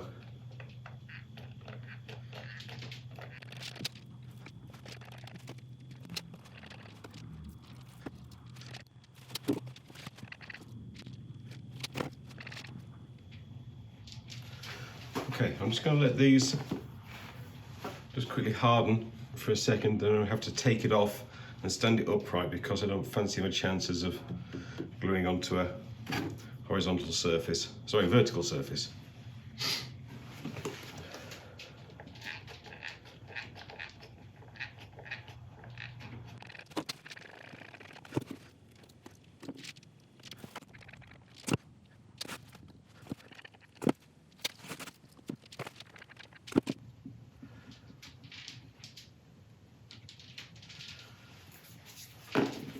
Right, I'm so glad that's over. I'm so glad. Honestly, if you have any good recommendations for decent glue guns and a makeup glue stick, then please leave them in the comments below, because I am in need. I am desperately in need. Right, I'm going to let this set for a little while, make sure everything's stable, and then we'll come back, glue the lid on, and then mix up some resin. Okay, we're just about ready to start. I have fixed the mould to the base and sealed it with a silicone. It's a pretty good seal. It was sealed inside and out, so I have every faith that this is not going to leak. But just in case, I will sit it in a little bath as well and put it into the pressure pot.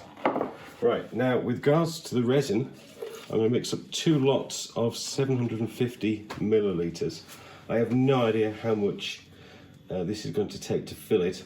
So 750 mil, 2 lots of 750 mil, so 1.5 litres of resin. That's my kind of best guess. As ever, if I have too much, then I always decant it into other moulds as well to be used in other projects. Right, so in each one, I'm going to add 500 millilitres of part A, and then another 250 millilitres of part B. We're using the letsresin deep pour resin as usual. These are brand new pots, so I've got to take the bungs out.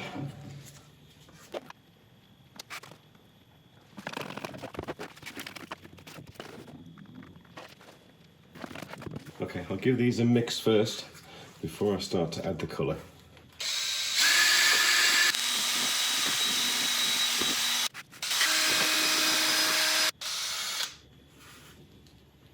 Okay, excellent. Just let that drip there for a second. Now with regards to colour, as I mentioned before, this is specifically for my wife, so I'm going to tailor-make the colours specifically for her. So in this one, I'm using a cyan blue because currently it is the same colour as her hair. Nice healthy amount in there because we're using quite a lot of resin.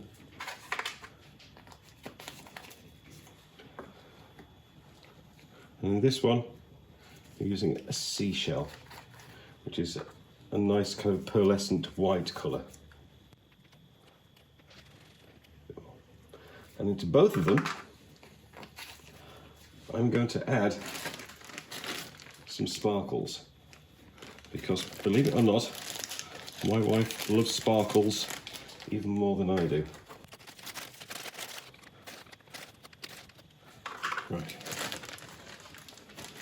mix these up well.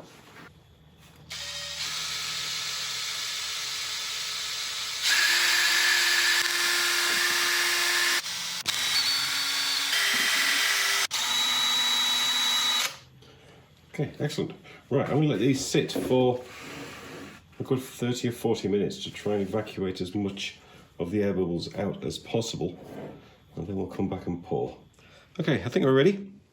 The resin's had enough time to vacate some of its bubbles. Won't all be out, but it's kind of redundant because an awful lot more are going to be introduced as we pour. So we'll take this slowly, pour gradually with each one, and see how we get on.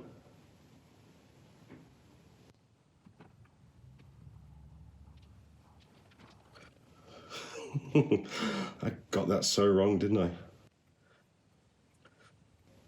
Okay, I'll quickly make up a bit more and I'll bring you back in a second.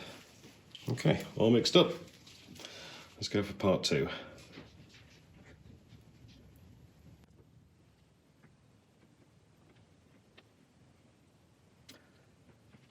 That's better.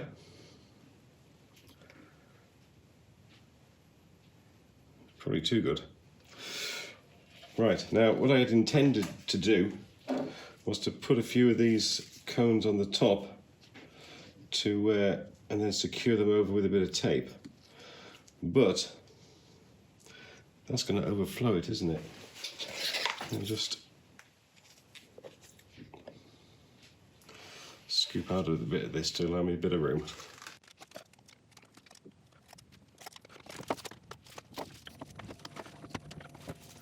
I'm just adding these just to help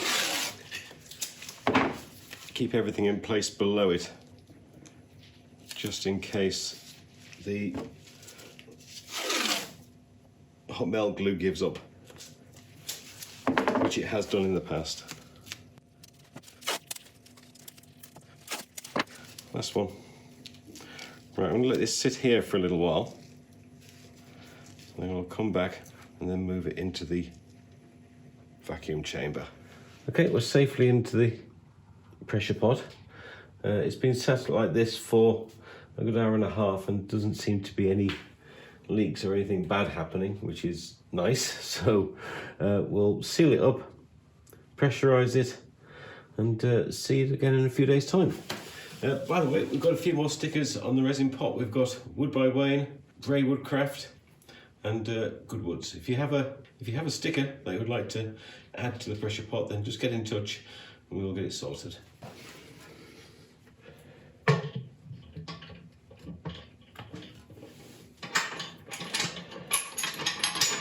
Right, all happily out of the pressure pot. It's looking good. Now I'm going to give it a go and getting it out of this mould so I can reuse it. If not, I'm going to probably end up turning it with it on. So let's give it a go.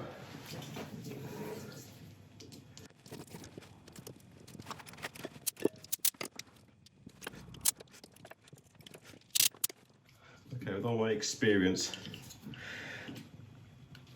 I pretty much have the idea that I could struggle on with this for a very long time and not get anywhere. So I'll put it on the lathe and we'll either cut it off or turn it off, because even though I've broken the edges there, it's not moving at all. Right, luckily we've got a nice worm screw. We can easily get this back on.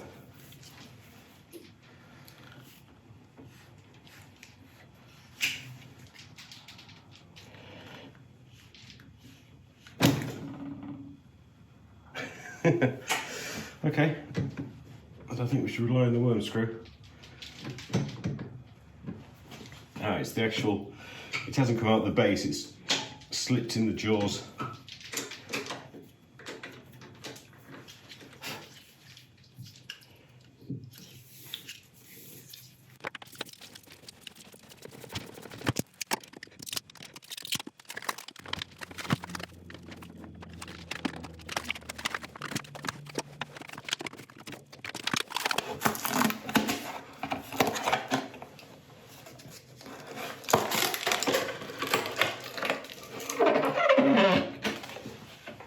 Okay, well, that seems to have come out beautifully. Got a nice bit of separation between the whiter area and the blue, so I'm pretty pleased with that. Now, because this isn't flat, I would really desperately want to start off with tailstock support when I'm getting this round and creating a tendon or a recess, whatever.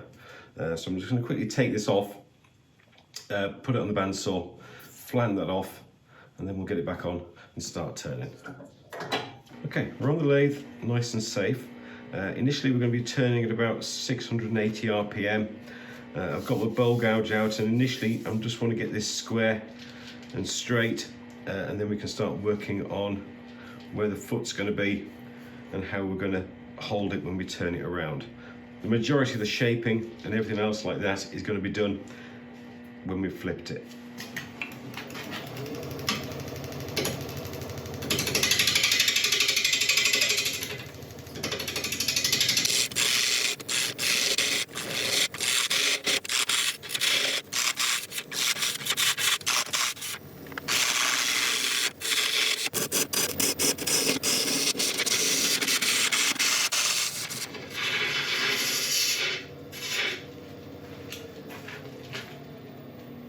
We're starting to expose the cones, which is nice. We've got them at the bottom as well, which is beautiful, but these are the ones which are important. A lot of these ones at the bottom, at the very bottom, are going to be turned away, so these are the ones we need to worry about. I'm just going to switch over to a carbide and start turning it down a little bit further. The majority of this is going to be done with carbide, I would imagine, so I may as well start getting used to it now.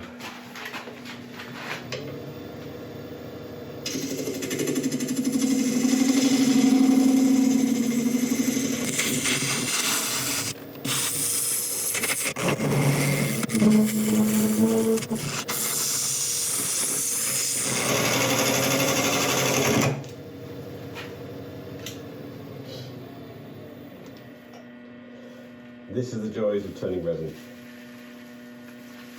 Okay, so you can instantly see the difference in finish between a carbide tipped tool and the bowl gouge. It's giving us a lot cleaner finish, but it is a lot slower. It takes a lot more time.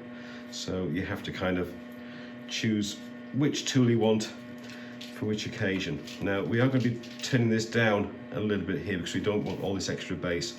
The bottom of the vase is going to be around there. Now, we know the depth inside, sorry, the width inside, because we're using the glass shell, and that's going to be 95 millimeters. So we know we've got a fair amount of area on the outside. We can turn it back without running into any problems. So I'm going to continue on. I'm not going to worry about too much about creating a shape, although something may appear, but I am going to start trying to expose some more of these sequoia cones.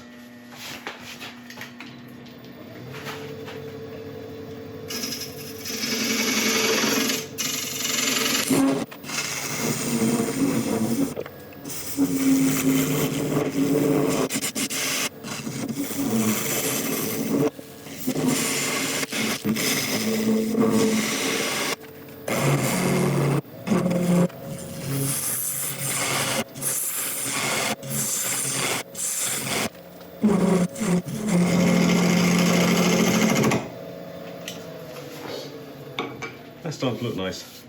I think what I'll need to do now is just to start to part this off a little bit so we can get to the proper base of this. Remember, we added a few extra cones just to help stop everything else from moving. Now, the sleeve we've got is that deep. We want the base to be around there, so I think that is an ideal parting off point.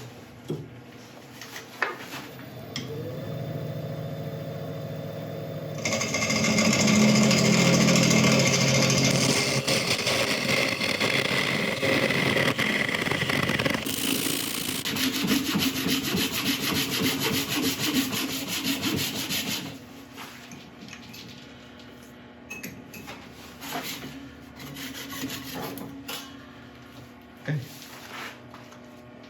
Now thinking about it, this can make actually a nice little lid for a pot or something like that, so definitely keep hold of that.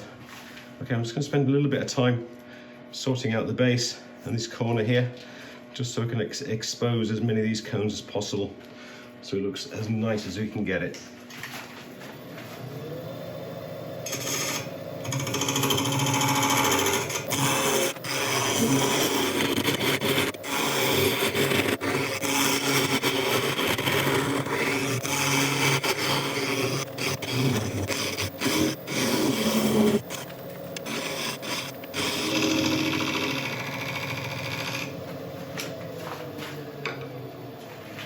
Okay, that's pretty good. Now I've got a basic foot there and a curve on the side I've put on there just to expose these cones, and that'll lead into a nice curve into the side of the vase. So now it's a case of flattening this off and putting a recess in. I've double checked that my worm screw is still holding tight before I do that, so I'll just quickly flatten this off, check that, and then we'll put the recess in.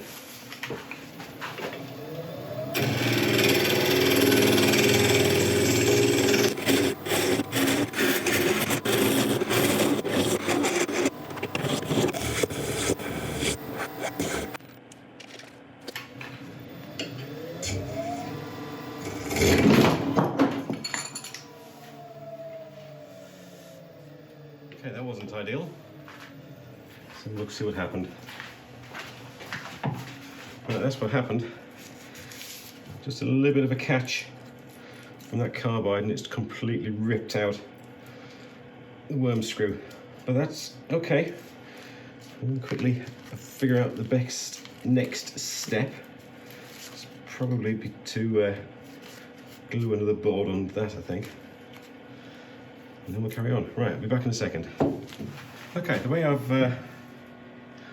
think I've fixed it was to drill a 2 1/4 inch hole into a piece of MDF and then CA glue that onto the base. Drill down with again the 2 1/4 inch bit, which would hopefully give us a nice deep enough recess to be able to put onto these jaws. Now it seems like a good idea. We'll find out in a second. We haven't done any finishing work or anything like that on this piece yet, so if it does fly off again, then there's not an awful lot lost. Just some more sorting out to try and do. Now, I've tried to get it as central as possible, but even with the best eye in the world, you would never get it spot on. So maybe a bit of truing up to do on the base before I finish off that tenon.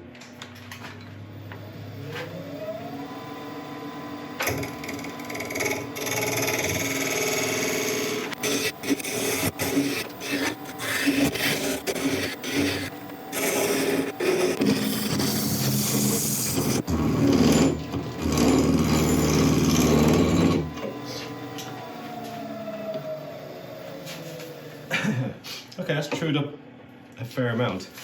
Now, rather than running the same risk and putting extra pressure on this by trying to turn that recess again, I'm going to turn a shallow recess with a Forstner bit and then clean it up after that. It's not ideal, but I think it's the best way to keep us as safe as we possibly can be.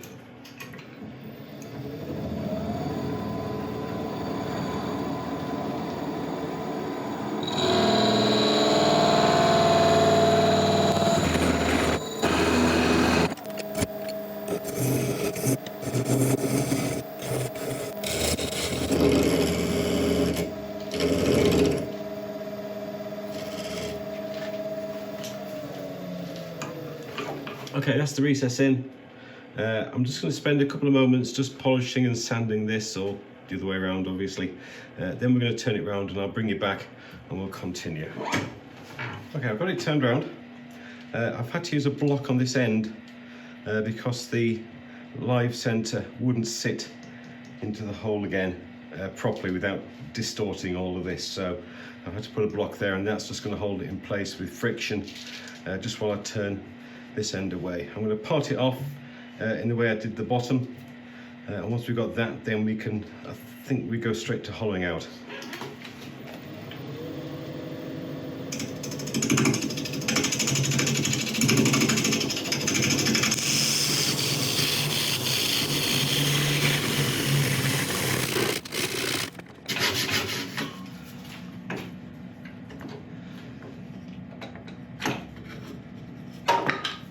The sleeve we're putting in is 95 millimeters, and I want to try and save myself as much time as possible, so I bought myself a special tool to help with this very job. Right, the tool is this. It's a 3 3/4 inch or 95 millimeter Forstner bit, and hopefully, as long as it works, I can hollow this out all in one go. Sounds like a dream come true, doesn't it? But I'm sure there's going to be a couple of hiccups along the way. Now I'm going to take this incredibly slowly, very, very carefully. I want to make sure that the resin doesn't get too hot and start to melt. Yeah, we're just going to proceed with absolute care. I'm really not sure if this is a good idea or not. I guess we'll find out. Right, I'm going to turn the speed down low so it doesn't get too hot. We'll make a start.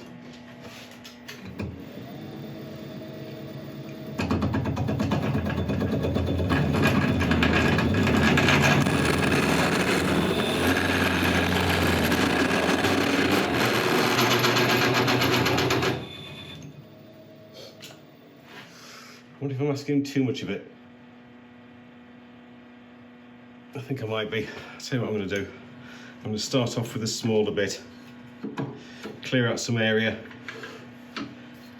and then eventually go in with a larger one, and it won't have quite as much work to do.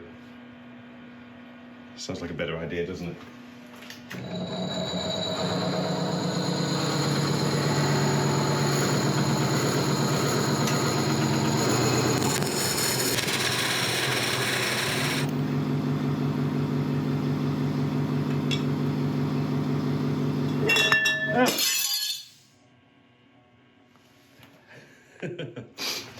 I wonder if Tesco's is still open.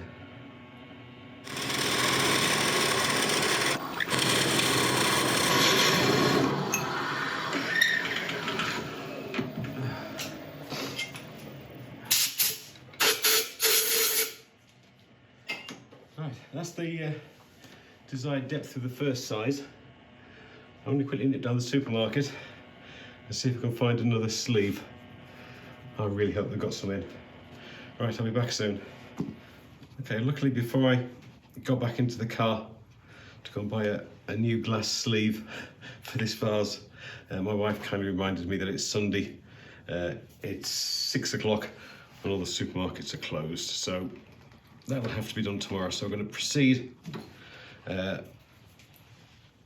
using the measurements that I've already got off it. So we need to carry on and now widen this hole with a larger Forstner bit.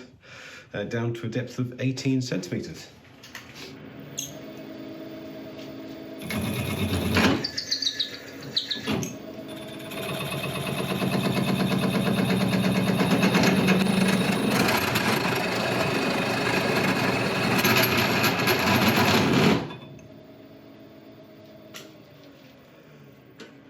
Okay, that wasn't ideal.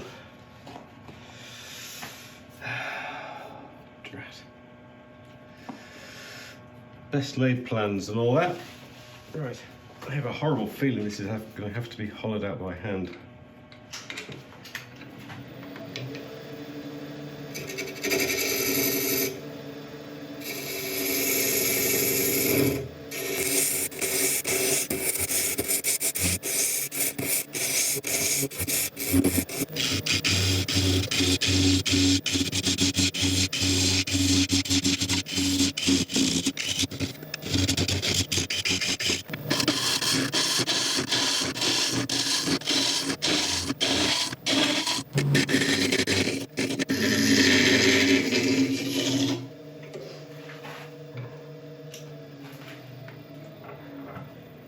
Thinking of doing, because I've got a slight gradual taper in, unfortunately. It's more down to my ability and the tools I'm using.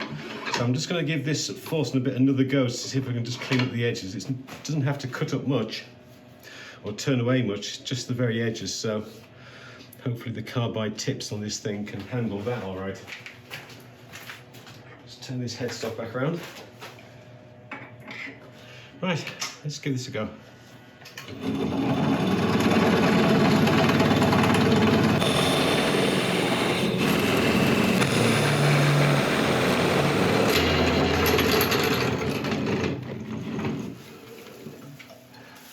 Right, that's 18 centimetres.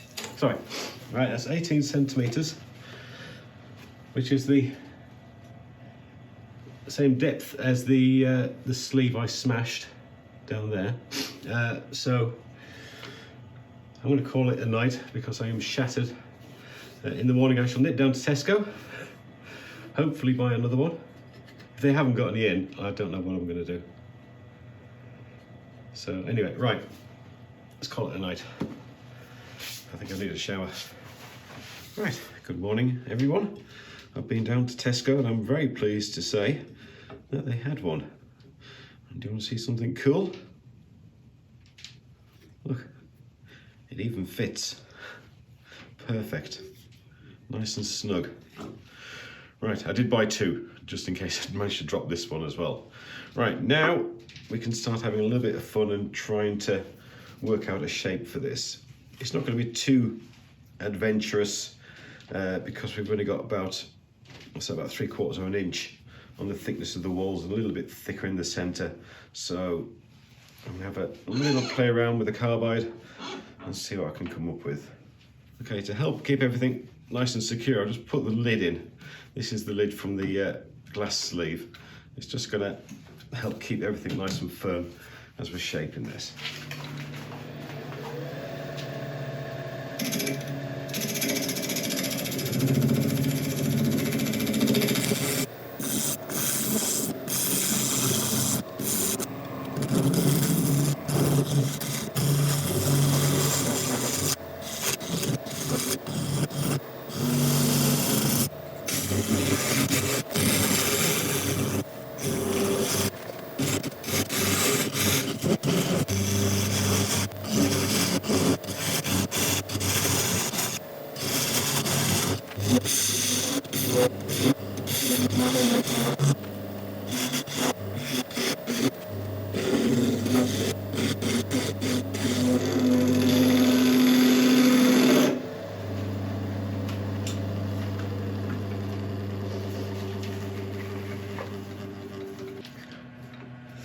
Okay, now I've kind of produced a shape here which is very different to what I would normally do, but when you start turning, you will start working on a little bit. Initially I'd put this curve in here and I was going to go with a full kind of curve into the centre, and then I don't know, just something just made me try and do it again, and then reversed it on the other side. And I don't mind it, I quite like it. So I think we're going to stay with that. Right, I'm going to quickly sort out this top edge, clean it up, and then I think we can start sanding.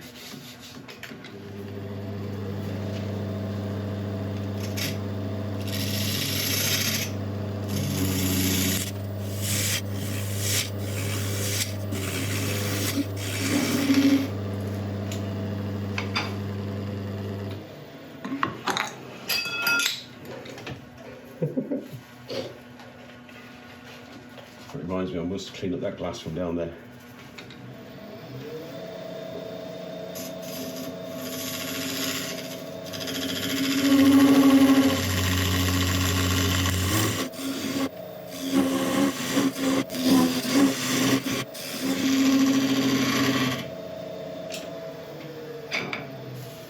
Okay, I'm happy with that. I'm going to set up for sanding. I'll let you watch a bit of it, and I shall bring you back when we're done.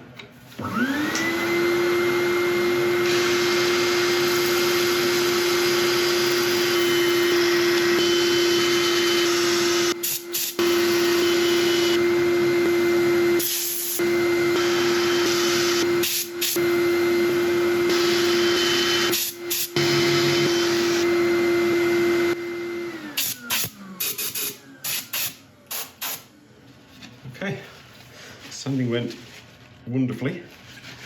So I'm just going to put a bit of isopropyl alcohol on just to clean off all the dust from the grooves and give us a kind of first look at how this is going to look. Wow, that's quite pleasing. This has given me quite a few problems. I was so happy that we're near the end. Oh. Of course.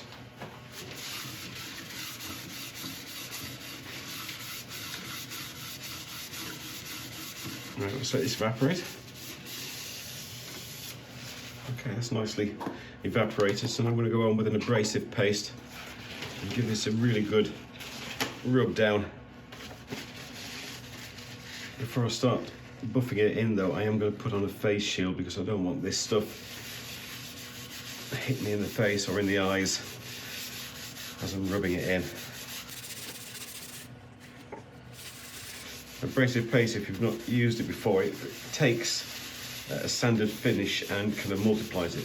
This has been sanded to about 400 grit, and by the time I've finished with this abrasive paste it will have a finish of about 1000.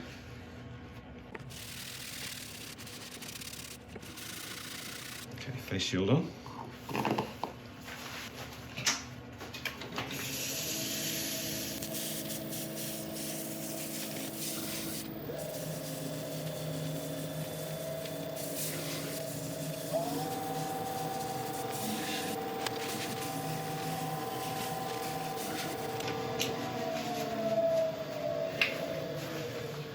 Once again, we'll go over with isopropyl alcohol just to remove any remnants of the grit.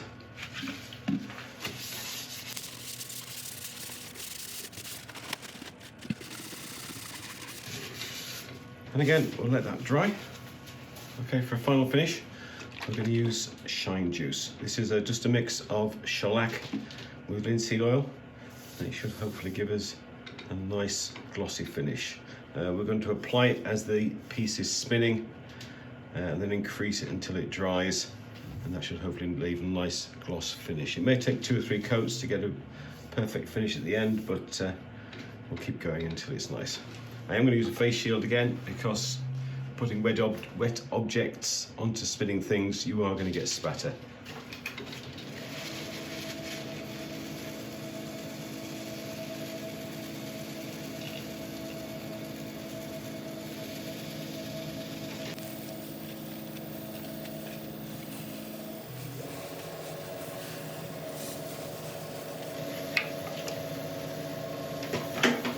Okay, right, I'm going to apply a couple more coats and I shall bring you back and we'll take a look at what we've done.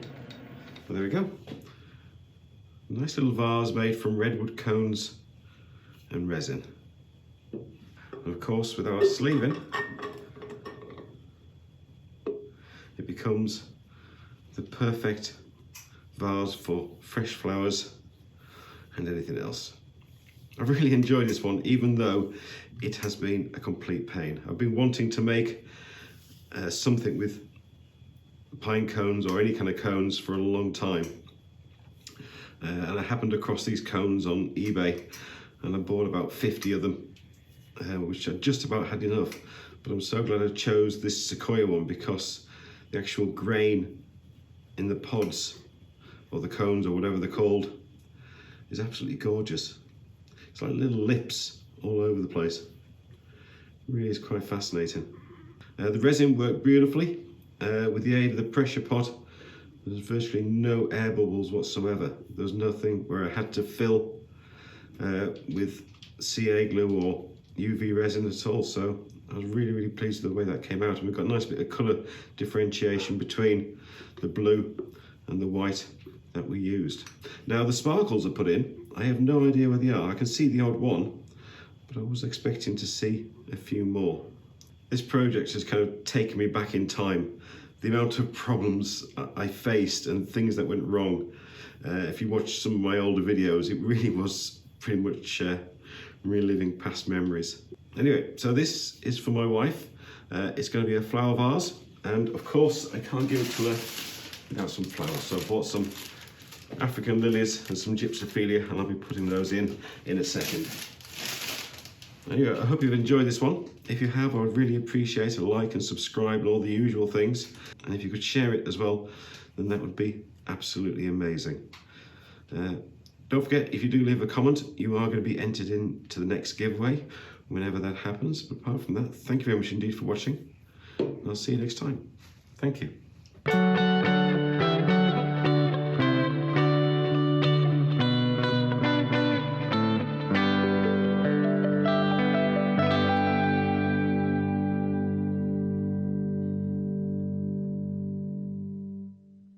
Hi everybody, welcome back to the channel. Now, quite often when I produce resin pieces of work, I can always get a few comments from people suggesting that the use of resin isn't exactly environmentally friendly, especially due to all the waste it produces, which is fair enough. Everybody has a right to their own opinion. Now, this week, to counter all of that, we're going to produce a resin ball with absolutely zero waste. And we're going to do it with this little friend of mine. So stick around and we'll show you how.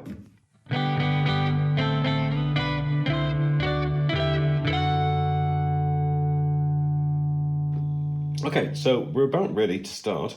Now let's explain a few things. You create waste when making something because you are removing material in order to reveal a shape inside.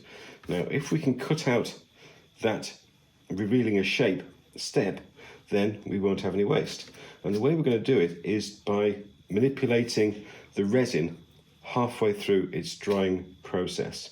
Now it reaches a point where it becomes flexible but still firm enough to touch.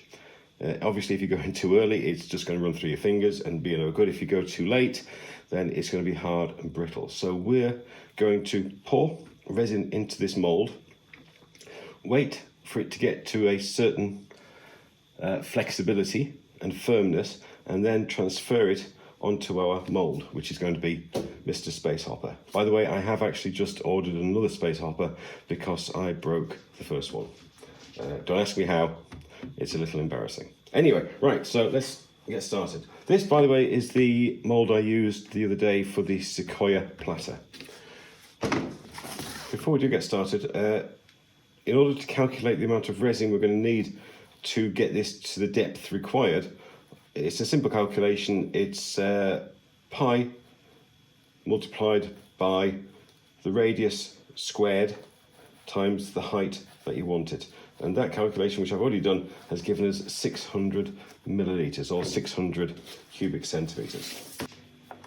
Okay, so we need 600 cubic centimetres of resin, and the resin we're going to be using is the letsresin casting resin. We don't need the deep pour because it's only going to be 6 millimeters thick or something like that. Now, this is mixed at 50-50, so we need 300 mils of each one. Gloves.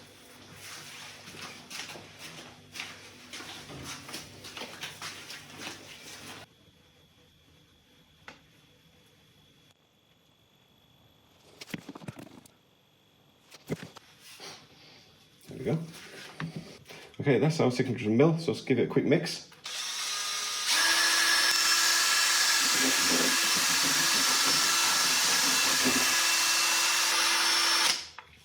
Okay, now we're not going to dye this whole lot the same colour, so I'm just going to separate it into 2 other pots as well, and that'll give us 3 different colours that we're going to use to make this bowl.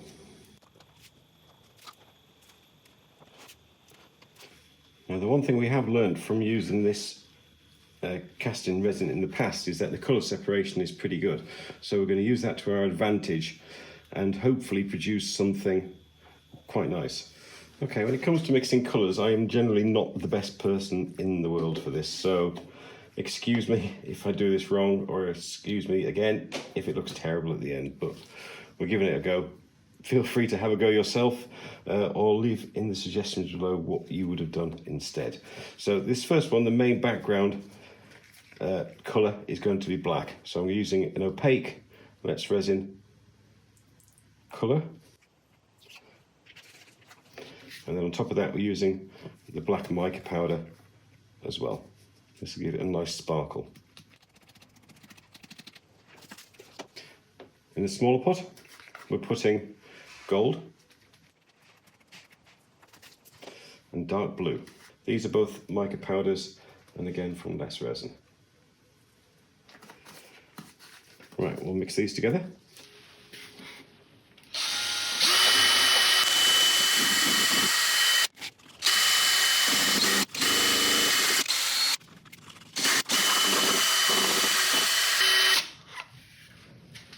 Okay, now we have introduced an awful lot of air bubbles into these at the moment, so I'm going to allow them to sit to one side while we ready the mould that we're going to be pouring into.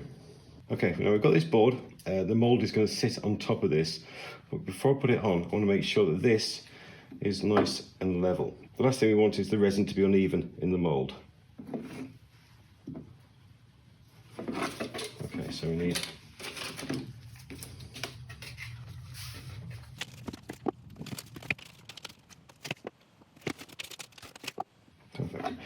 the other way. Okay, excellent. Right, that's nice and level. We can put our mould on there, and as soon as the resin has degassed itself a little bit, we can start to pour. Okay, that's had enough time for the bubbles to reach the surface. We are going to be introducing more bubbles when we pour, but we can combat that with a blowtorch. So this is the main base, so I'll pour in a lot of this black so it completely covers the bottom.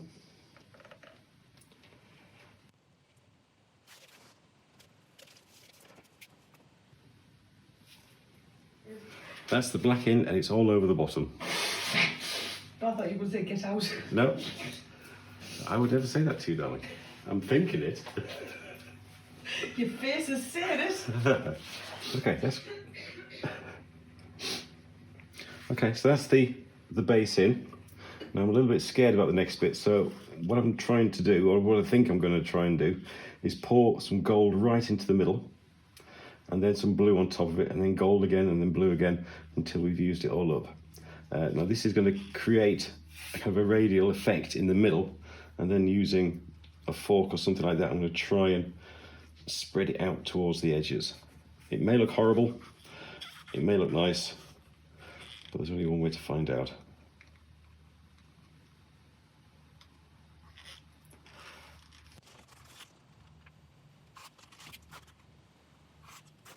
Ignore the splashes.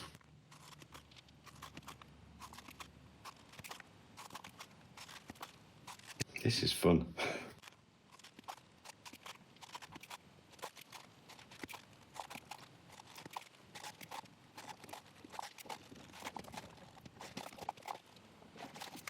I really like that. There's a bit of black left. Shall I put some black right in the middle?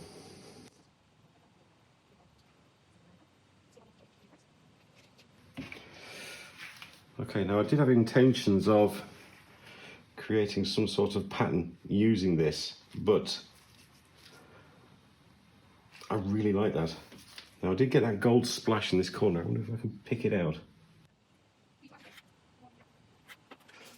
Pick it out a little bit if I can just swirl it around.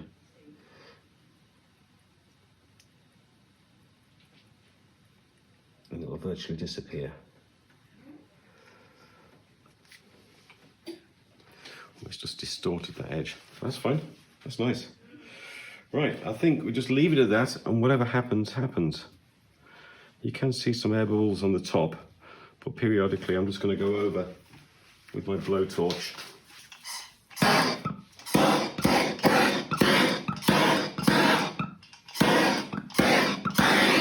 And pop them like that.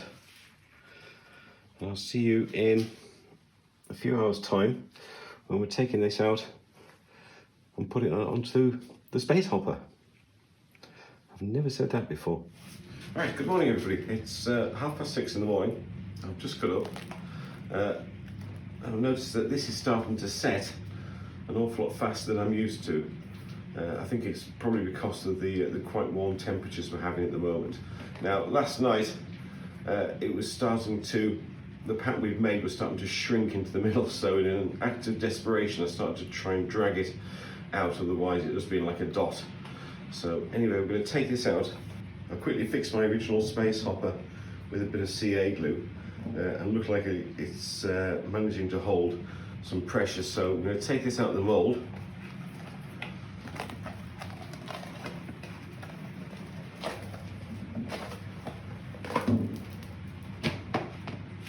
See, normally this would be a lot more floppy, but hopefully we can get it on the mould and start to let it form itself over the shape of the ball.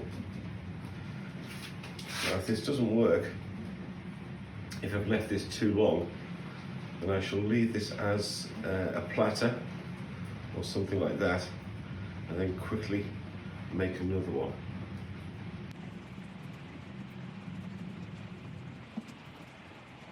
Right, I think I'm going to give it a bit of time, just leave it in this position and see if it naturally kind of folds itself over like it would have done normally. I love trying things for the first time. Always something surprising it. Okay, it's now 7:10. The other one wasn't working. I tried to apply a bit of heat. It wasn't conforming correctly, so I've obviously let it get too hard. So I've moved that into the kitchen so it can dry perfectly flat. And now we'll have another go. Right, so this time I've used the same colours, but I've mixed a little bit less. I've only used about 520 millilitres of resin, and I've made up more blue and gold as opposed to the black, and we're going to try a slightly different pattern this time.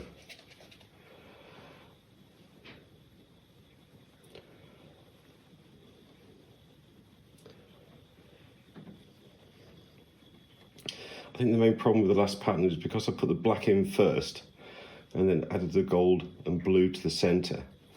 When it was all done, it started to push everything back in. So if we start more to the edges, then the pattern should hopefully remain. That's my thought anyway.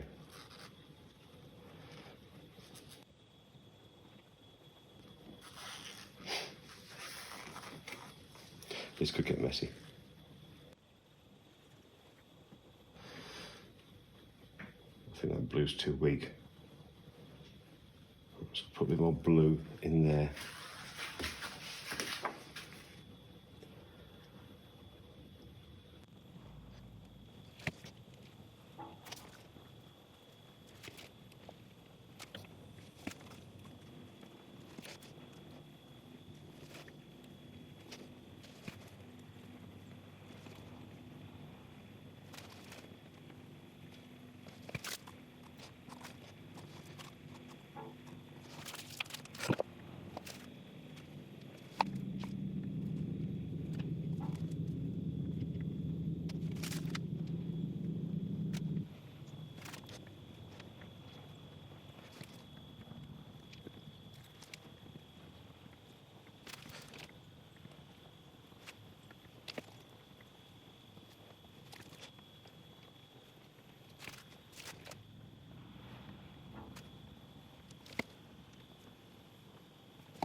there we go.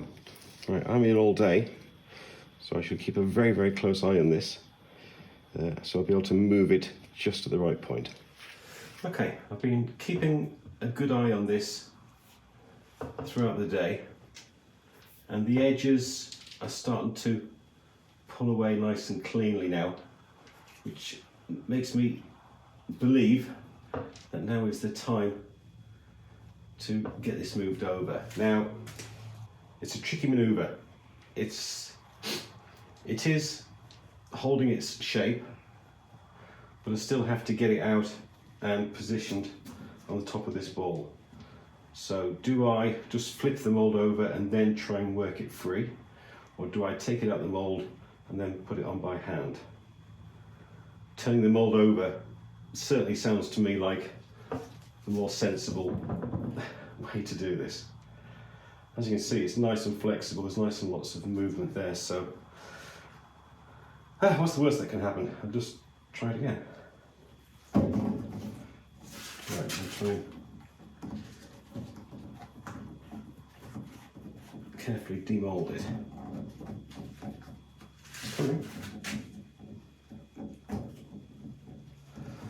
The worst thing that could happen, technically, I suppose, is that we tear it. But I don't think that's a possibility. Then again, I don't know, I've never done this before.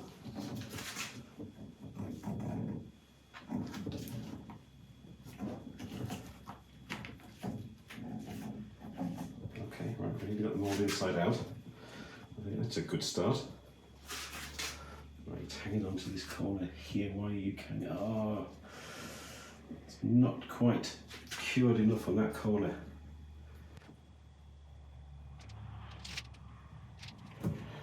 But I'm committed now. There you go, there you go.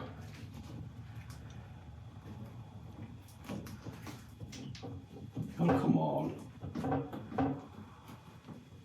Okay, we've lost a little bit of resin, but it's okay. Right, wipe some sweat off my brow. Make sure I've got that nice and central.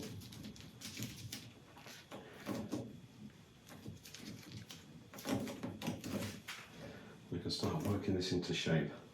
I must admit, in my head, this was fitting easier. In my mind, it would just flop over and take the new shape.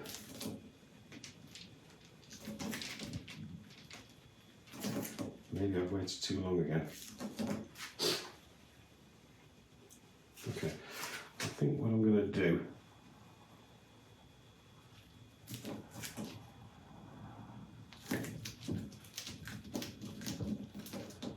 is force the action. I'm going to tape the corners. How does that sound? Let's give it a go. Or I'll just step back there for a second, and the shape it's producing is actually quite nice. It's quite organic. What do we think? Right, we've got a nice curve in the middle, which is what I need, because after this we're going to make a base for it. So as long as I've got that nice curve in the middle, then I guess the outside can be as elaborate as it wants. Okay, all right, let's let nature take its course. We'll leave it exactly as it is. It seems to be nice and central. It's a very, very warm day outside, so a bit of heat that might make it move a little more. Right, let's just leave it at that. I don't want to run the risk of damaging this or tearing it. We've done pretty well so far for a second go. So, okay, let's leave it like that. Okay, so there we go. That's where we're at so far. That's our resin bowl. Now we're going to make a stand for this, and I'm going to use a nice little piece of African walnut to make it out of. It just needs to have a shallow dip in the top, just enough for that to sit and be settled in. I am going to put some small rubber feet on here just to help stop it slide around. Okay, so we're going to mount this with a worm screw, and now the worm screw is going to go deeper than we want the actual bowl to be. So when we are creating the design on the sides and on the base, we are going to have to allow for about 1/2 inch, maybe a little bit less, to be taken off to get rid of the hole, so we can get a nice little scoop in there which matches the bowl itself. Okay, we're on the lathe using tailstock at the start. It's not doing an awful lot there, but it just gives that extra bit of safety. We don't really need it with this bit blank being so small, but I would much prefer to have it there and not need it rather than need it and it not be there. So we can start turning at just over 1000 RPM. I've sharpened up, I've got my face mask and face shield ready.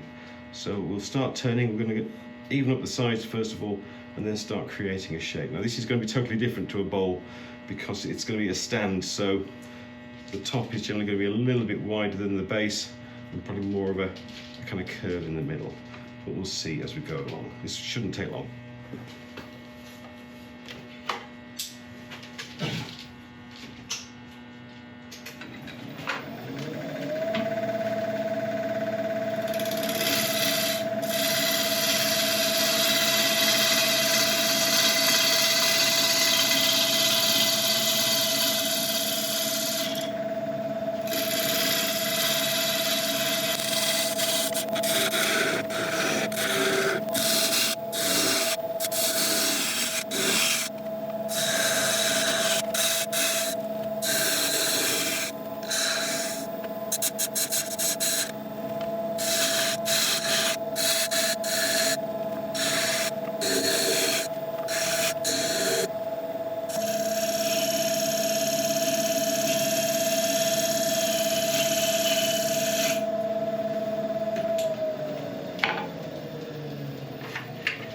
Okay, quite like that.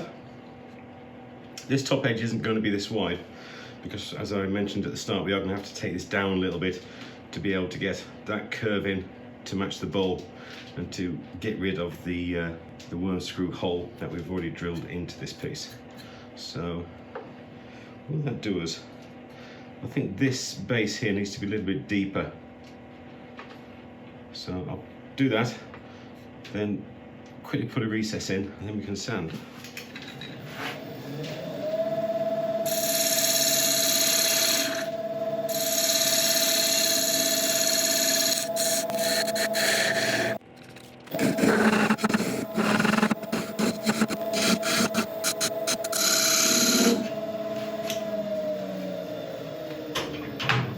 Okay, that'll do it. Okay, now I'm just going to quickly sand just the base because I may have to do some tweaking on the designs on this side once we've turned this around. So I'll do that off camera, but I'll bring it back as soon as it's done. Okay, we're back turned round. Well, the bottom is nicely finished. I'm going to take this down probably about 1/4 inch until we start to lose the worm screw hole, and then I'll start putting in a gentle curve, and we'll keep on bringing up the bowl next to it to see what it'll take to get it to fit perfectly.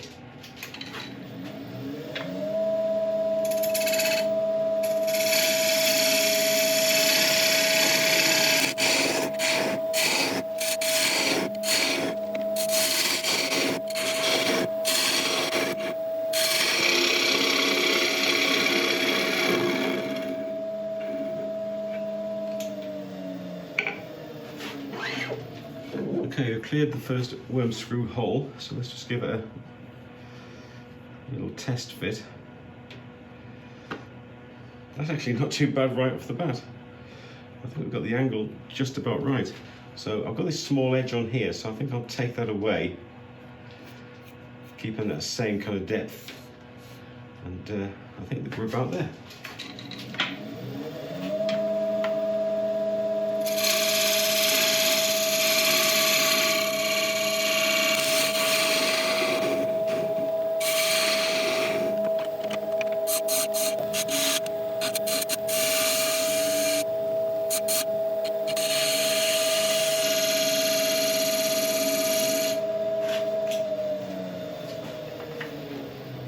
Right, I'm gonna get this sanded and finished. I'll let you watch a bit of it, and I shall bring you back at the end when we're putting it all together.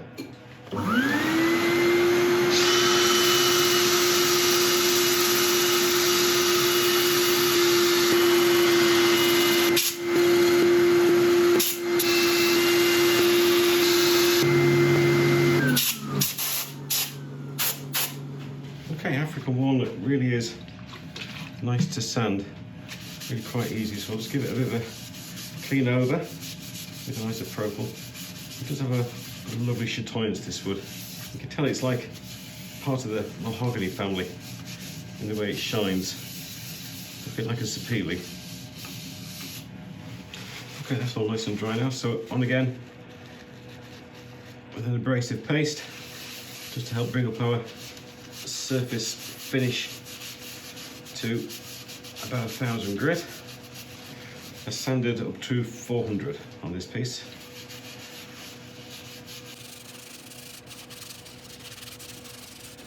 I'll put my face mask back on just so I don't get any of this grit in my eyes.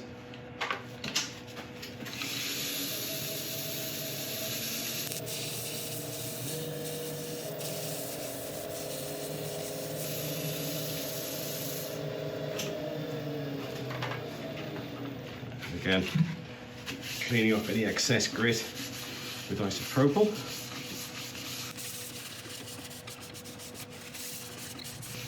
It's a beautiful dark line through this mahogany, sorry, through this walnut.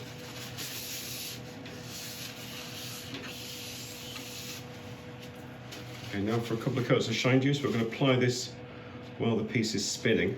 So again, my face mask is going to be on to protect my eyes. I'll do the first coat, and then I'll do the second coat off camera, then I'll bring you back and we'll take a look at what we've done.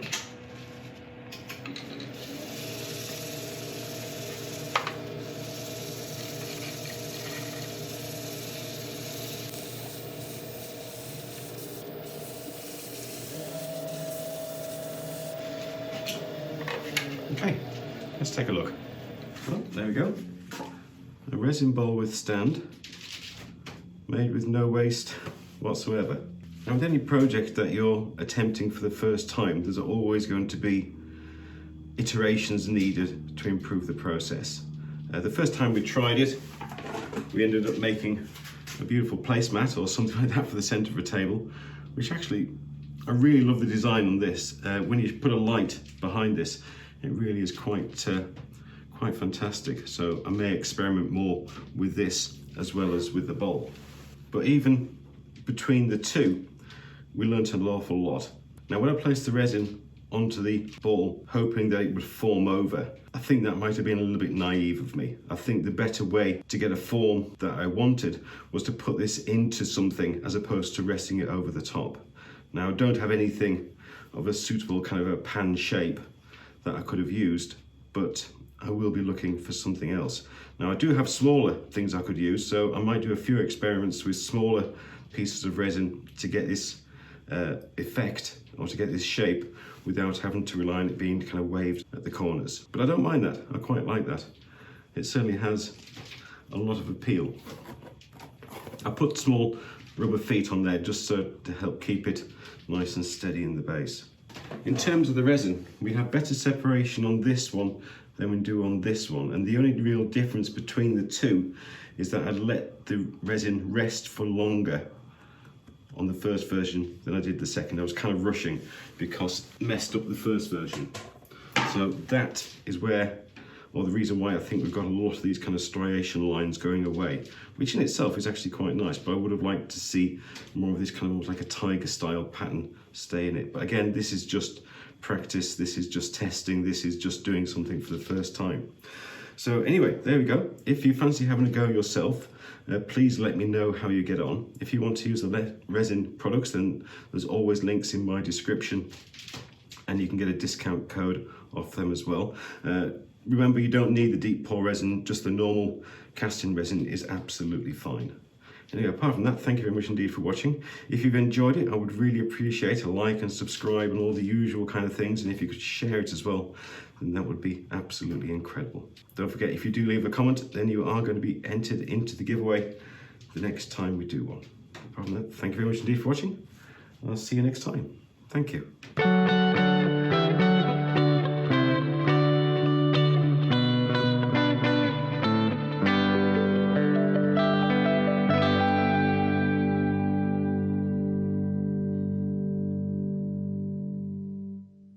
Hi everybody, welcome back to the channel.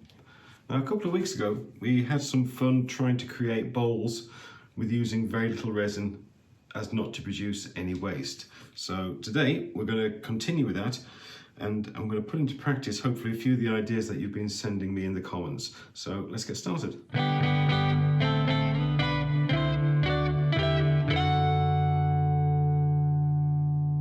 Okay, from our previous attempt, there's two things I want to try and take a look at. First of all, this was our first successful-ish attempt at forming a disc over the ball.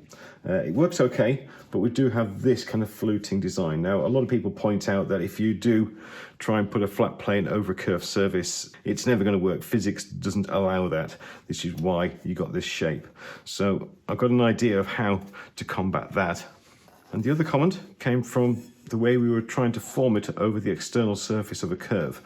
And a lot of people hypothesized that we would have more success doing it on the internal curve. So to have a go at that, I've bought a couple of these things. These are just cake molds, hemispherical,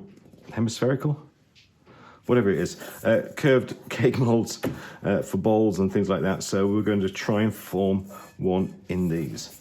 Now, while we're experimenting, I don't want to keep on using the huge platter mold we used before. So I went out and bought a lot of these little cake silicone tins from Amazon, and I've got two 8-inch ones here, so we're going to use these. Now, I've done the calculations and we need about 85 to 90 milliliters of resin to give us a 3mm depth. So we're going to do two lots, two batches, so I'll measure up 90 ml in each one. After that, we'll mix them and pour them into these little beakers, and then we'll colour them and start to pour. Okay, we're going to use the same casting resin from letsresin that we used the first time round. It's a 2-part mix, equal measures of both. So from this one, I'll put in 45 ml.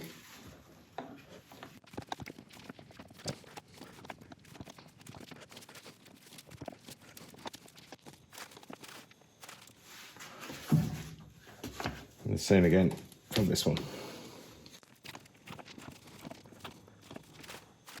Okay, I'll give each one of these a good mix.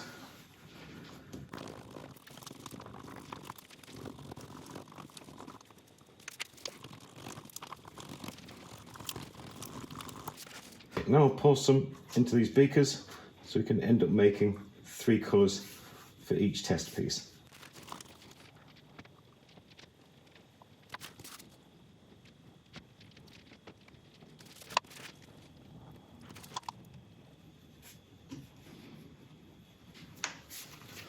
Okay, the colours I've chosen for this first set, I'm hoping will look fairly psychedelic when combined. As I've mentioned many times before, I am not the greatest person in the world at choosing colours, but we'll see how it goes. So we've got magenta, we've got tangerine,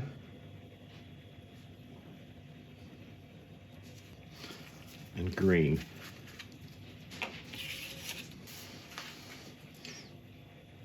These are all letsresin mica powders.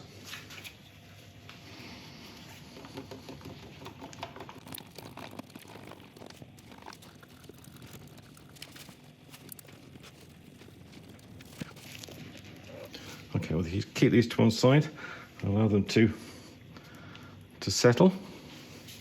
Now the next one, I have a slightly better idea of what I'm doing.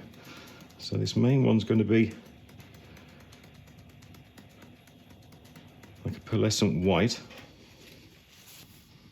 and a purple.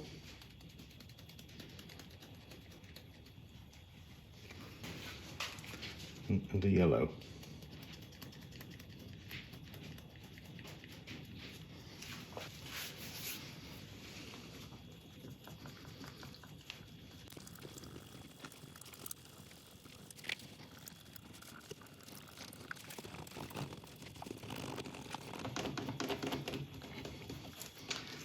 Right, I'll leave all of these to one side to settle, and while that's happening, I'll set up a nice flat surface, all square and level, for us to start pouring into.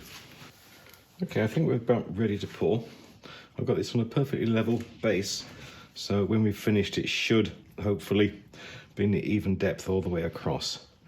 Okay, I'm not sure exactly how this pour is going to go, but we're going to try and create a striped pattern starting from the center and going out.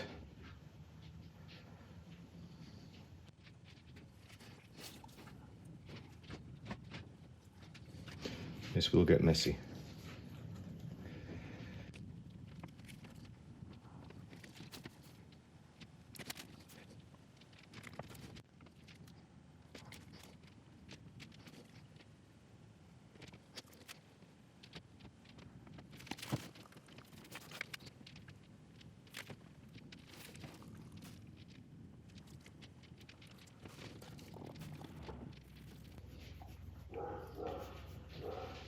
Give this a couple of seconds to see if it reaches the edges, otherwise we're going to have to coax it a little bit.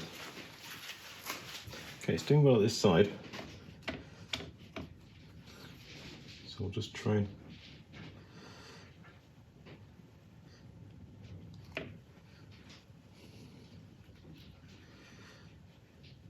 that's good now. Hopefully it'll produce a wave effect going back across to fill, find a level again.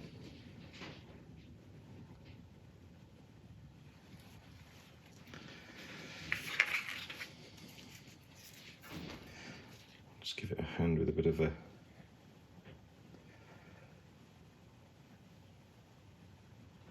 striping effect.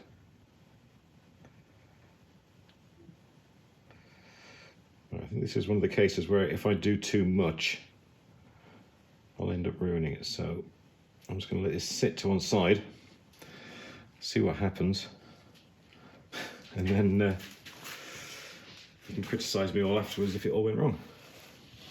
Okay, while that other one's thinking about what it wants to do, this one is a simpler design. And there's a very good reason for it, which I'm not going to tell you yet because it may all go wrong. So first of all, the white we mixed, we're going to add it all.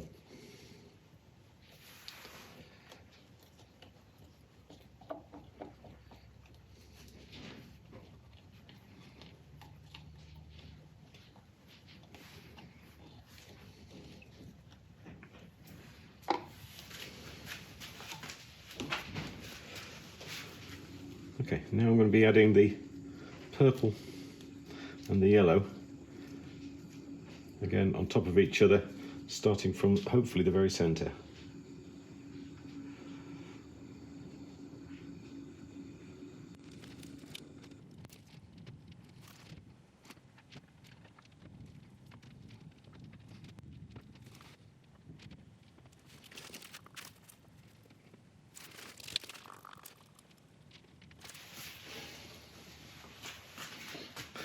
Little slip at the end there just to spoil it all.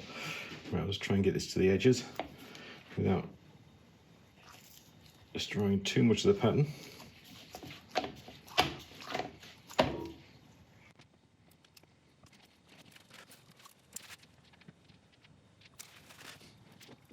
Okay, I think we'll leave this again to do its own thing. I'm fairly sure it will get to the edges. I just want to pull back in from these edges now to try and create some sort of petal feeling to it.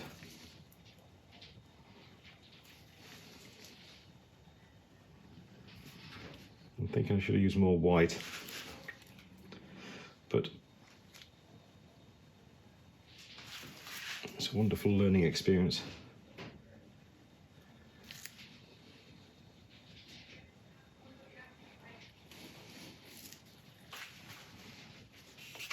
Okay, right, we'll leave these two to start curing. In a few hours' time, we'll come back and see if we can get them on the forms. Okay, our two castings have reached a point, I think, where I'll be able to get them successfully out of the moulds. and onto the forms. So we'll start with this one. You can see it's just starting to come away at the edges, and I'm pretty sure with a bit of peeling I can get that off nicely.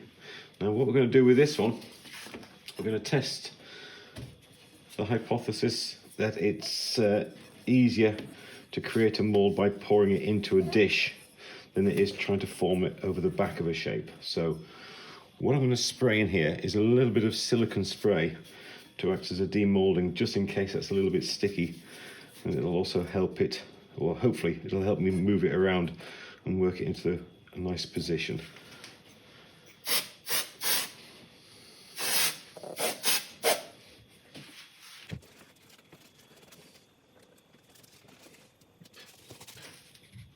Right, after looking at this, I think it's too early.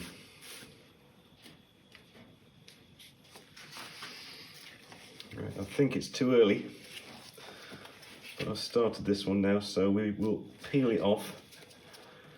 It may actually be a good thing in the end.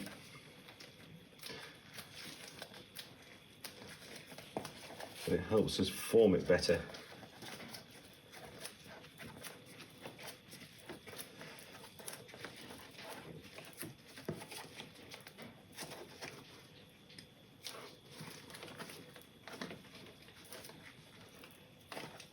It's certainly very malleable. Okay, right, oh my goodness, don't touch it, don't touch. Don't do that.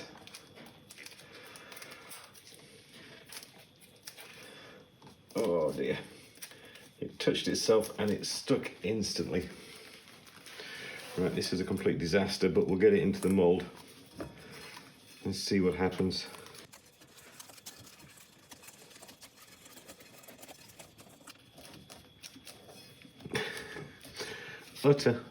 Utter disaster. Right, we'll get it in. I might be able to salvage some of it, although I don't think I will. But it's an interesting test anyway. I'll not attempt to try and get the next one out of the mould yet. I'll leave that for a little bit.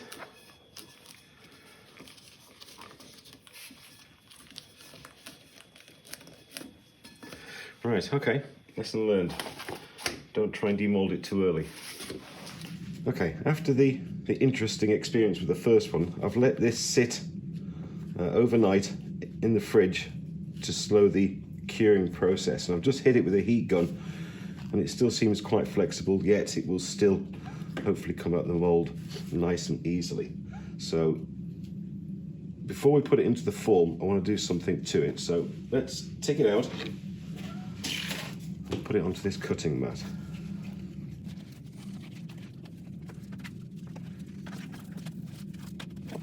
Now I've got a scalpel, number 10 in case you're interested, and the lines we put in with the stick halfway through, or when we were pouring it initially, I'm just going to cut down them, hopefully cutting all the way through. It may take a few passes. Now I imagine this cutting like butter, but I don't think it's going to.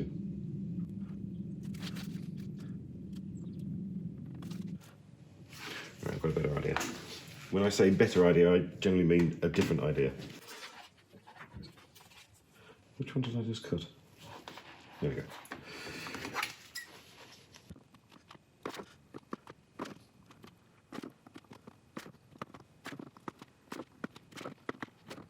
Trying not to do straight cuts. I'm trying to put a little bit of a curve in it to make it look a little more natural. Okay. Right, I'm just going to hit this again with a heat gun to make sure we're as fluid as we can get it.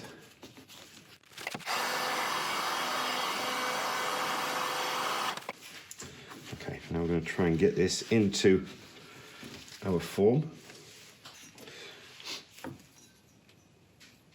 Now with us cutting these sides, hopefully what I'm going to be able to do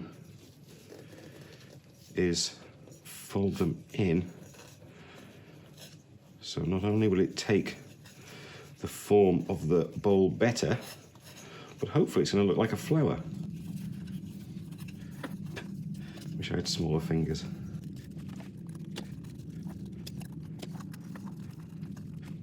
Okay, right, I'm taking it out because I want to do one more thing. It's working good, but I don't like the sharp edges. So I'm just going to get my scissors out again, or try it again with a knife and just round over those corners.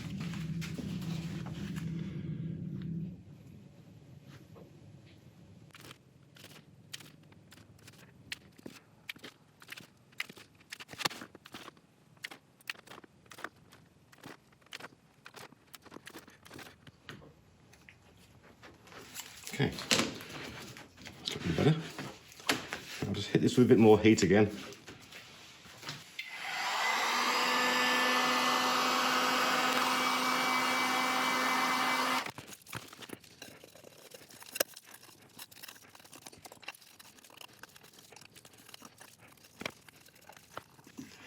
I do believe it's working. Okay, excellent, a success. Right, we'll let this cure fully and then see how it looks. Well, here we go, the results of our endeavours so far. We'll start off with this one. I have already taken this out. The mould release worked absolutely fine. Well, it's held a shape. There was some air bubbles caught between the resin and the surface, which I did try and get out. But this side almost looks like the surface of the moon or a strange planet. So it's not a complete failure. I'm thinking if I build a rim for it, shove a light inside, it might make for an interesting night light or something like that for a child. So we will be able to use that, I'm sure, for something. But our flower seems to be quite a success. It's held its shape, got a nice curve to it. And I'm thinking that we can turn this into a kind of like a bowl stroke lamp. What I'm intending to do is to make a stand for it from this piece of yew. So if you imagine, imagine a stem and we hollow out inside. So these limbs almost act as if they're the branches or the things that stick out the side of flowers. I'm not quite sure, I've totally forgotten what they're called. So I think that might be interesting. To get a light source inside, I've got one of these small lights that change colour. And when the flower goes on top of it, you can see the light through it. Now that is a bit bright, it doesn't look particularly great, but if I shove a little bit of plastic, a bit of old cut off resin to diffuse the light, then it is more effective. So I think this is the route we're going to go down. So we'll see how it turns out. First of all, we'll start turning the branch.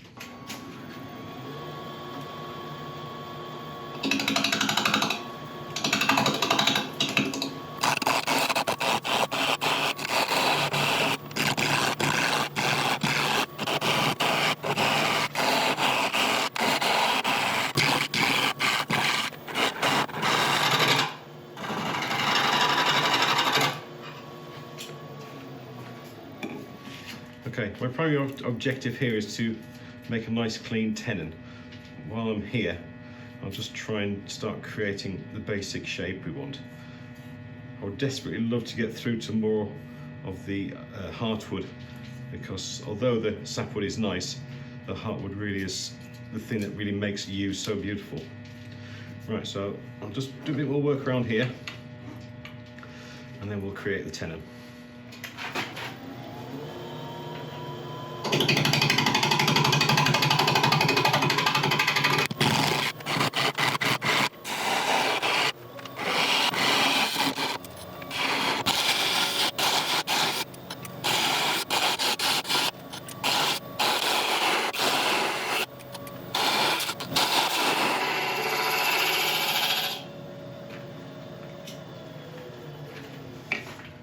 has the tenon made nice and chunky, so it's going to hopefully keep us safe. I'll just quickly saw off this bottom bit and then we'll get it onto the chuck. Okay, we turned around again. We're in our heavy duty jaws, so hopefully we're as safe as we can be. Still using tailstock for the time being. I'm going to start working away here to try and create a fluted shape that our little bowl thing can fit into. I'm not sure at all what this is going to end up looking like. I have an idea in my head, but there's so many delves and crevices and bits sticking out on this. What I envisage in my head may not be anything like that comes out at the end, so I'm just going to keep stum and I'll keep turning.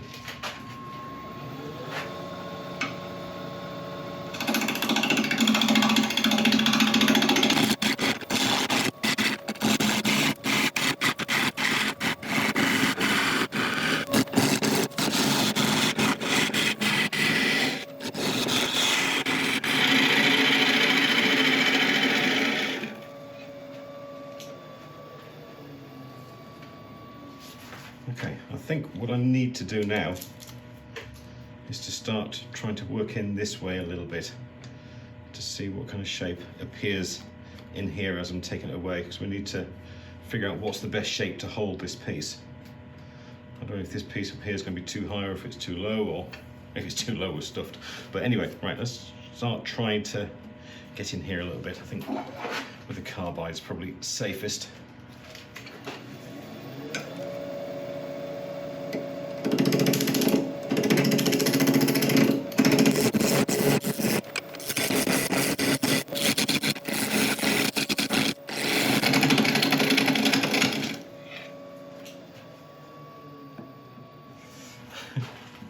Turning into UN grain is generally always fun. As soon as you get past these off shapes, it should be a lot easier. But it's just getting there. As you can see, it's just smashing it to pieces. But we'll carry on.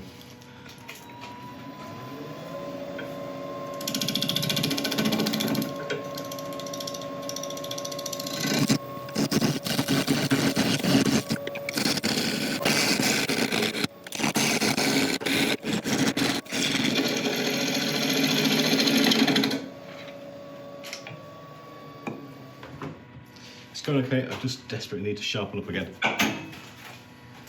Okay, all sharpened up. Before I do any more on the inside, I just want to take another pass or so down the outside to try and reveal a bit more heartwood.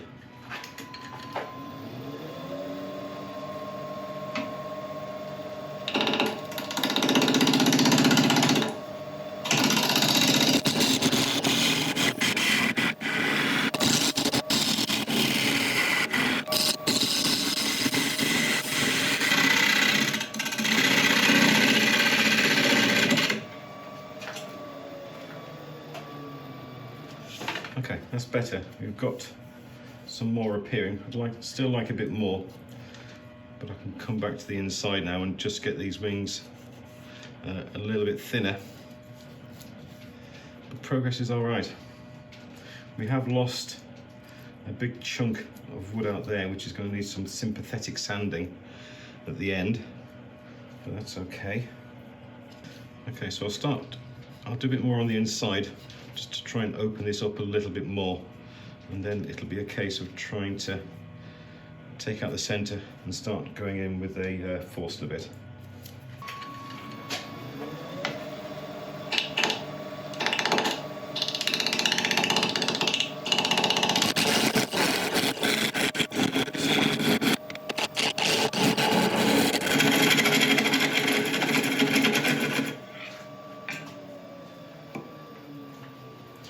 Okay, we've reached the point where I've got to take away the tailstock. I need to be able to get in here to measure our little flower bowl against it to see what fitting we need to do. So I'll take this away. I'll just nibble away this little bit to get a flat bottom, and then measure it up.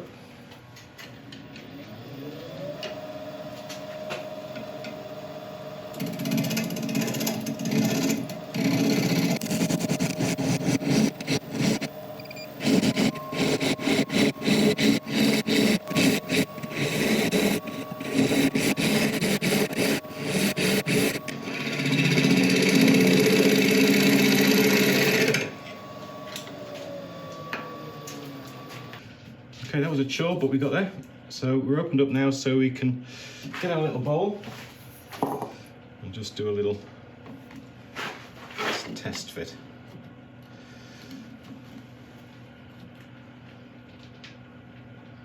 So just opening it up a little bit more.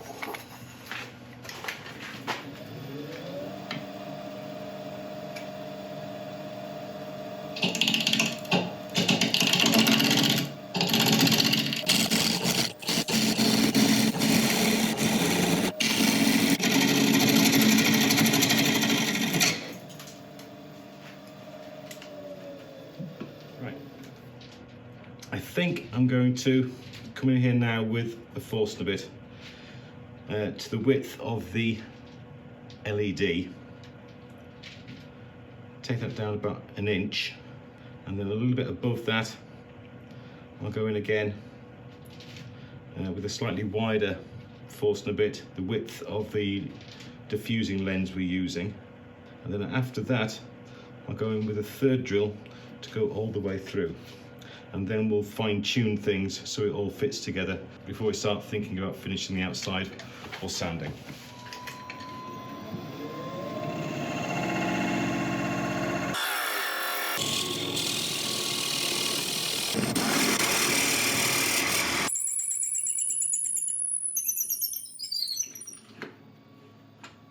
Okay, there we go. Right, we've got a hole for the LED, a hole for the diffuser. And now we're just going to blend this line in to that, just so the lens is just below the level of the wood.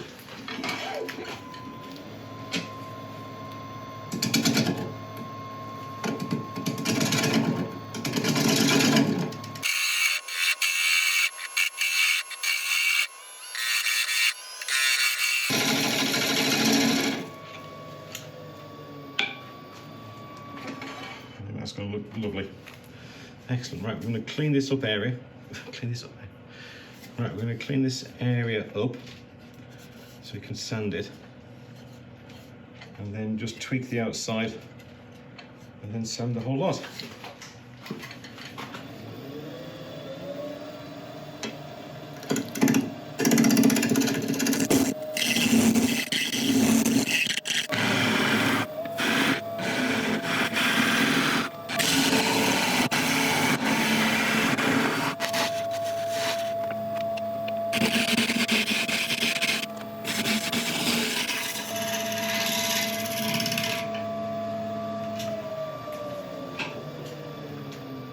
Rough and ready, but once we get it sanded, hopefully it'll be beautiful. Right, I'm going to start sanding. I'll let you watch a bit of it. I shall bring you back when we're done.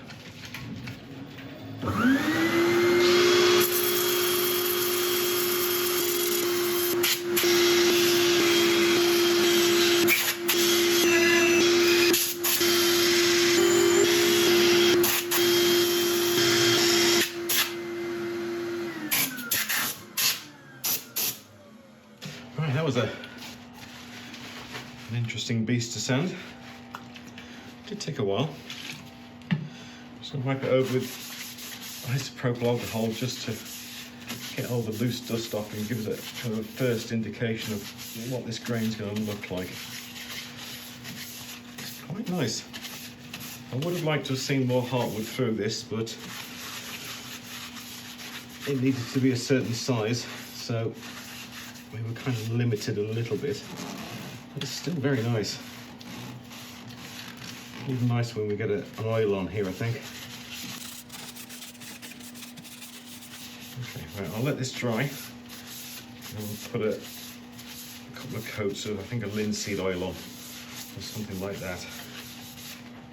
Okay, that's a chance to dry, so I'm just going to go over with a boiled linseed oil. This is a drying oil, so it will give a nice long-lasting protecting finish. It won't give us a high shine, but it will give us a nice look to this natural this natural lamp, vase, whatever we're going to call it.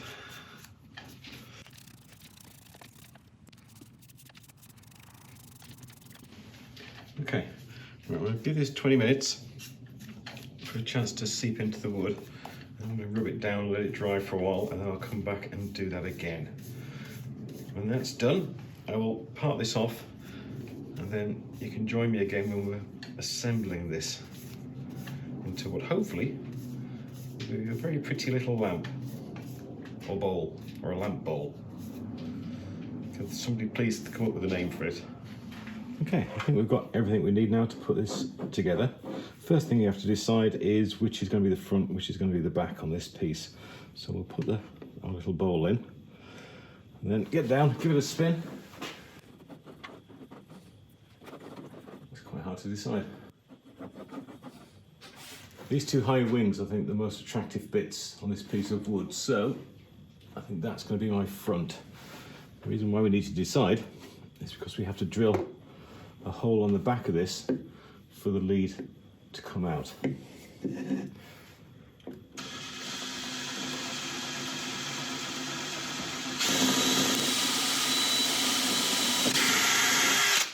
we go. Okay. We need to pass our wires in, hook onto them, and then push them up. This is going to be easier said than done. Now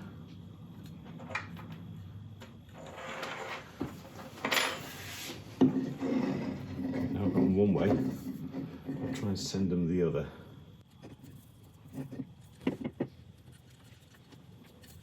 There we go. Okay, now the next interesting thing we've got to do is solder these wires back into the place. Now, I was clever, which is saying a lot for me, and I did take a photograph of the orientation of these wires before I unsoldered them or desoldered them. And the red goes to that little V plus that you probably can't see on your screen. I have pre-soldered the wires, so hopefully if I just touch the soldering iron against it, it will make a connection. This again is a case of wish I had smaller fingers.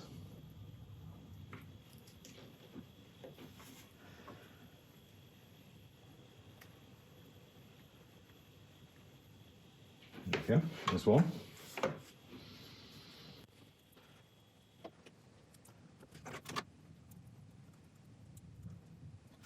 Just pull this through gently.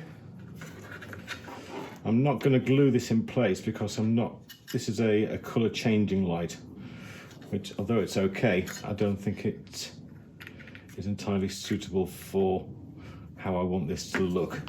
I may be wrong, I may love it, in which case I'll secure it for a long term, but until then, we'll just temporarily leave it there. Place in our diffuser,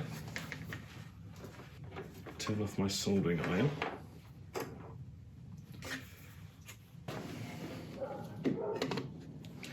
Are you ready?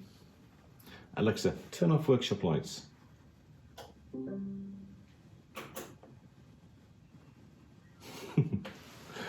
at least my wiring works. That's quite cool.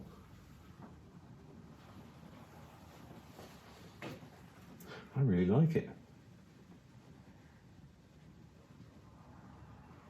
Alexa, turn on workshop lights. Well, there you go. We have produced a bowl from just 90 millilitres of resin.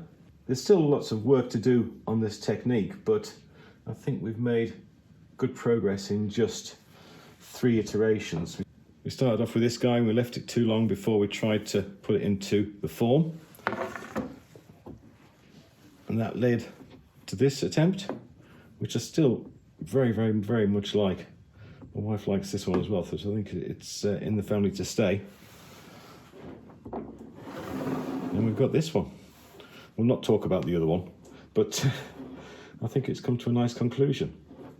I will be doing something like this again in the future, but there's other things I want to try first before we do revisit this.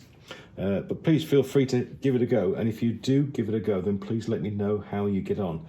And if you can send me your pictures as well, that would be fantastic. And if you don't mind, I'll share them on the community forum as well for everyone else to have a look at. The resin I used for this was the letsresin normal casting resin. And if you do fancy giving it a go and using the same resin, then there are discount codes and links in the description below. But apart from that, thank you very much indeed for watching. I hope you've enjoyed it. If you have, please feel free to like and subscribe, and if you could share it as well, then that would be absolutely fantastic. Remember, if you do leave a comment, you are going to be entered into the giveaway the next time we do one. But apart from that, thank you very much indeed, and I'll see you next time. Thank you. Alexa, turn off workshop lights.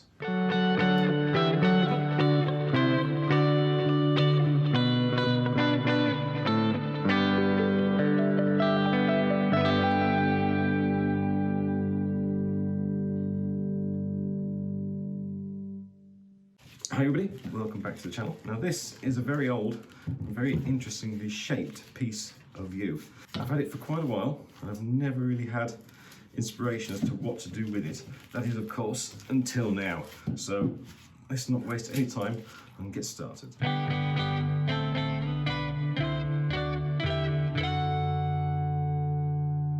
Okay, now the first thing we have to do is to cut a length of this piece, because we need to make 2 blanks out of one of these sides. There are going to be quite a few more ingredients and steps than that, but let's do it one stage at a time. I think, after giving this a good look over, that this is the area that we're going to take a slice out of. So with my pen, I'm going to mark a line down here, get this across the bandsaw and cut off this whole side.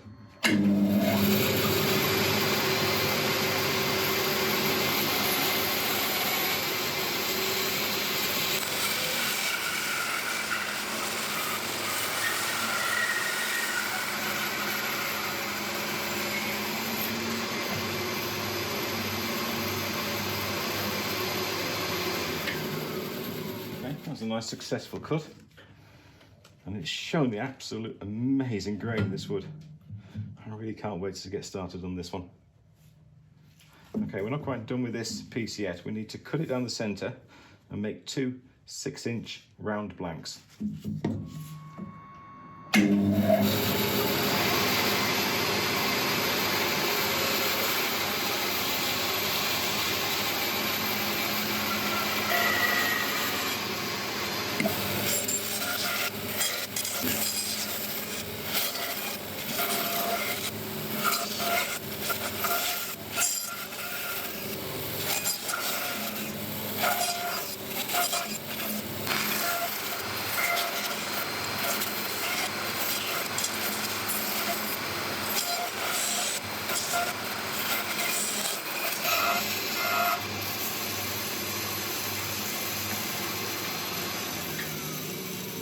Okay, here's our 2 yew blanks that we've just cut.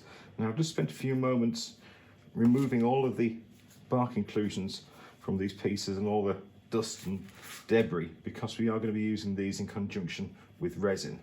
It is my intention, and I've had this idea for a while, to secure these 2 pieces a certain distance apart from each other, put them into a mould and fill it with resin, so we end up with wood, resin and then wood. I think that's going to make for a really attractive blank.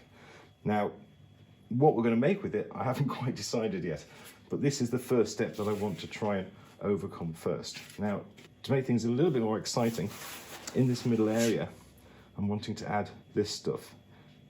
Right, this is a copper mesh. It's very, very fine. It's used in general to keep slugs and snails off pot plants, but I'm going to use it because I think it's really quite attractive, and I think it would look beautiful in the centre, especially if we choose a nice colour resin to go along with it. So first step, I think I'm going to cut a length of this and see what kind of shape I need to get with it in order for it to fill this area. Okay, I think we've got it. I folded over the edges almost reproduce some kind of doily effect, if you know what a doily is. A lot of you won't. Okay, I'll get this to sit round in this piece here, and then we'll look at finding a way of attaching these two pieces together so I can sit it into the mould the right distance apart. Right, now I'm going to attach it with either these sticks, and I've got a slightly thicker one as well. These are like the tongue depressors that the doctors used to use, or may still use. I don't know. Right, I think I should do it. Right, I'm going to glue this one on and then see if I can get our mesh inside. In fact, no, I'll put the mesh inside first and then tweak it. Right, I'm going to put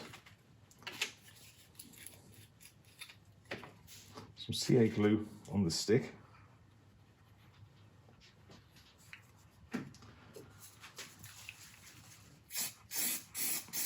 Some rapid hardener on the piece, and when I hopefully bring these two together, it'll stick relatively quickly. There we go. Brilliant. Nearly got my finger as well. Okay. Right, now with those secured, I can play around and move this mesh around to try and get something that looks pleasing to the eye. I'm not intending on using an opaque resin. I want a relatively clear one, so we get to see this through the walls, as it were. The next problem we've got is getting all this into there. Okay, now this piece here does have a dip, and this is the one I've got to make sure I don't get an air bubble in as I'm pouring the resin, so we'll leave that on the top. I wouldn't turn it the way around because the lower piece has an even bigger dip, so that has the larger problem. So we're putting the smaller problem to the top. I really hope this is making sense. It makes complete sense to me, but I have been thinking about this for a while. Right. Going in. There we go. Okay, so far so good. All I've got to do now is mix some resin and get it in there. Okay, it's time to start mixing some resin. I think for this project I'm going to mix 2 lots of 600 ml, which equates to about 22 fluid ounces, so 44 fluid ounces in total. We're using the letsresin deep pour epoxy, which is in a 2:1 ratio, so I'm going to add 400 millilitres to each one, and then with part B another 200 millilitres to each one.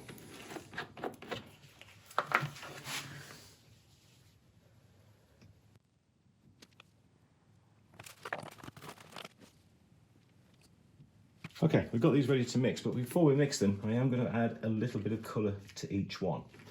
2 subtle colours. They are fairly close to each other, and you probably won't notice once we've put them in, but I just wanted to see what they're like anyway. One's an orange and one's a caramel.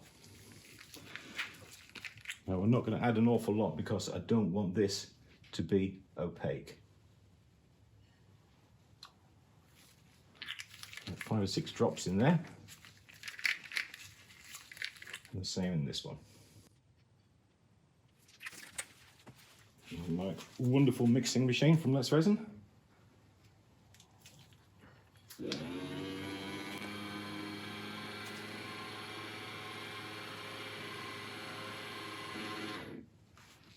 Does a brilliant job, and it's so much easier.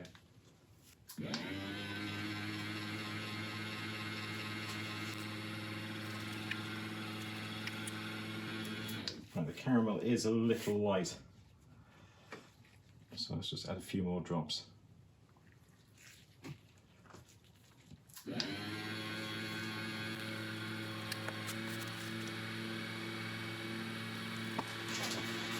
Okay, excellent.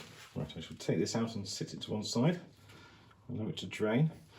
Now I'm just going to give these 2 a little while to sit, just to degas themselves a little bit before we pour. Okay, these 2 resins have had a chance to sit for a while. I don't think we're going to see much in the way of separation. I just really wanted to see what these colours were, and I think the mix of the two will suit the yew pretty well, and the copper, of course.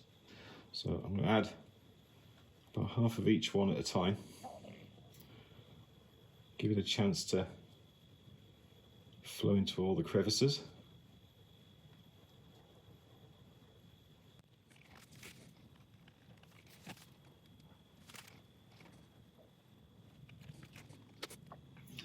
Just starting to wonder if I've miscalculated again.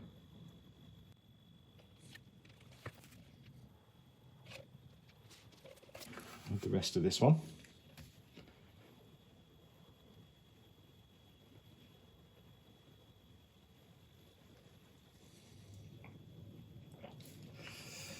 Okay, now I'm going to give this a couple of hours just to sit here exactly like this to see how much this level drops. If it goes below this surface, then I will add some more. When I'm happy that it's not going to absorb any more resin, then I shall shove it into a pressure pot and we'll leave it alone for a few days.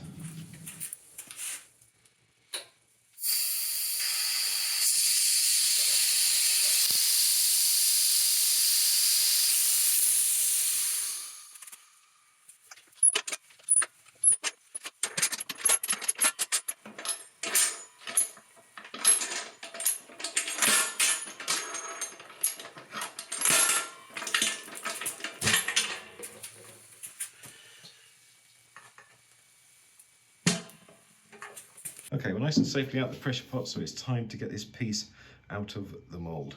Now, I have had a little go at releasing it from the edges, and I've hit it with a bit of heat, and it's not really moving. So I'm going to put this back on its worm screw, put the tailstock in, and then start cutting this off.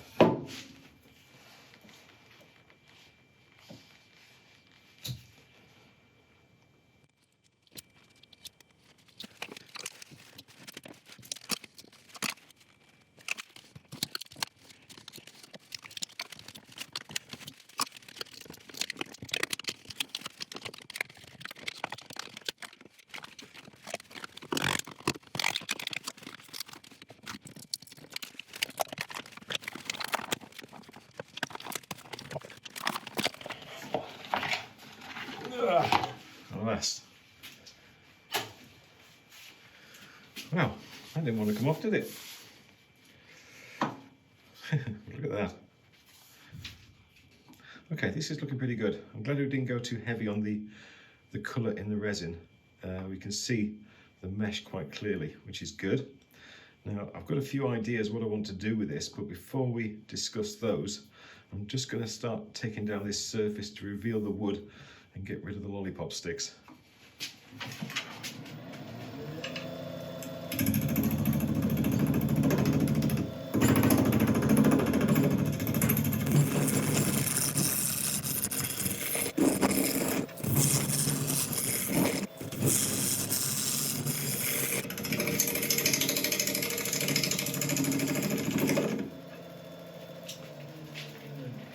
Right, I just remembered that we are dealing with yew. So I'm just going to move over to the respirator helmet.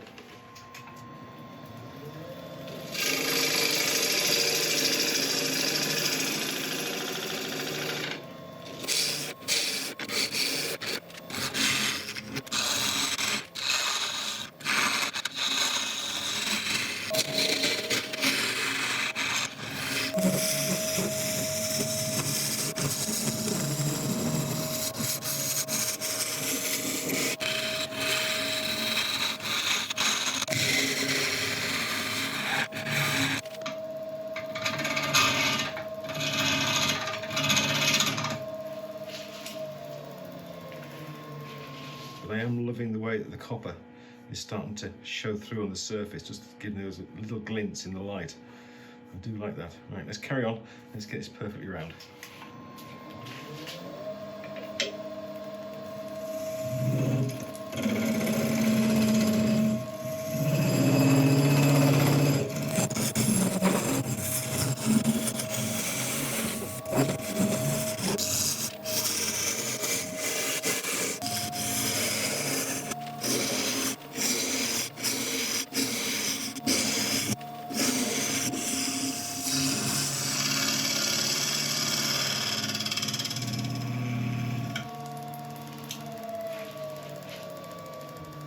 Okay, we've pretty much cleared all the resin off the wood.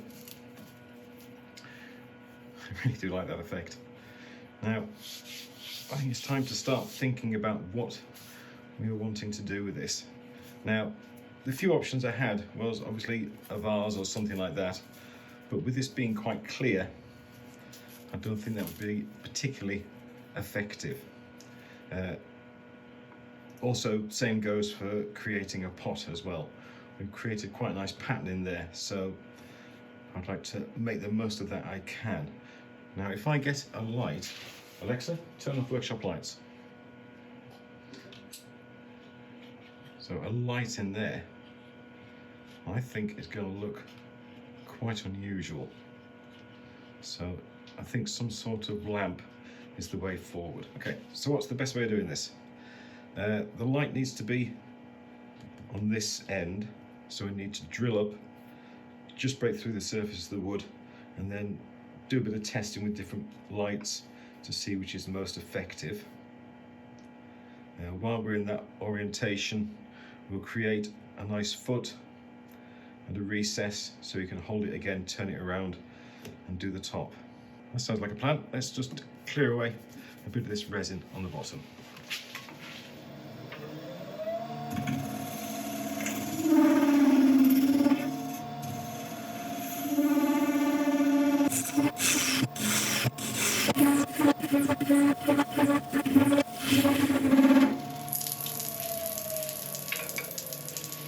Okay, we've flattened off the base a bit. I'm just going to start drilling up with a 12mm bit up to the depth of that blue tape, and then we'll investigate and see what we can see.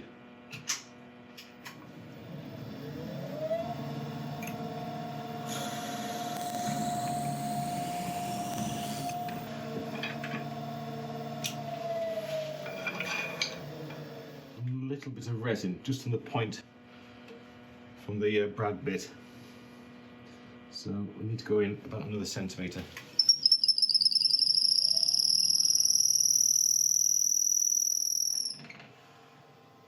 Okay, I've got a little LED bulb. It's not very high watt. I'm just going to widen this hole a little bit to see if I can get it inside to see what kind of effect it gives us.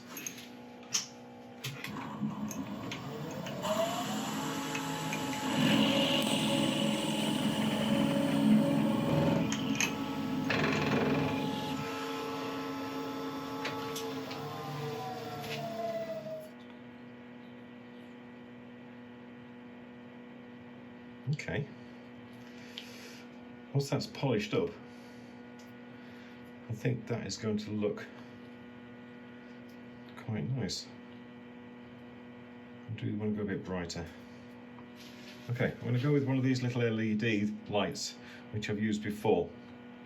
It's going to give us a bit more flexibility in terms of mounting, but I'll sit it just below the surface. I won't actually put it inside the piece. So I'm going to widen this up now so we can get this guy in. Okay, I'm first of all going to go in with this Forstner bit. It's just a fraction smaller than our LED, so it has like a wall to sit against when we're positioning it.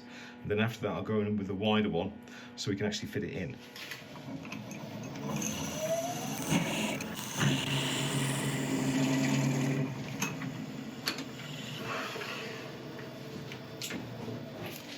Okay, that seems to have worked. Let's try our little LED again. Alexa, turn off workshop lights.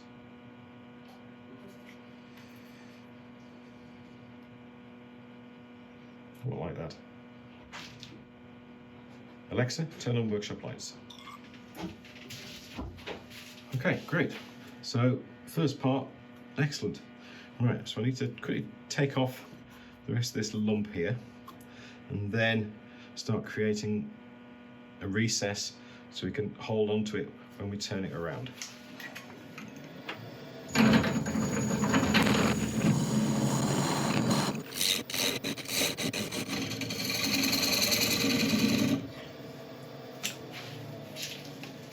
Okay, we're all turned around.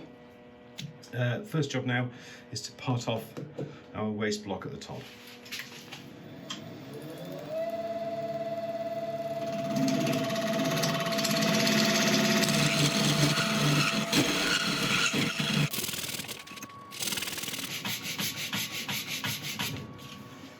Okay, that's the end taken off, so in a second we'll flatten that.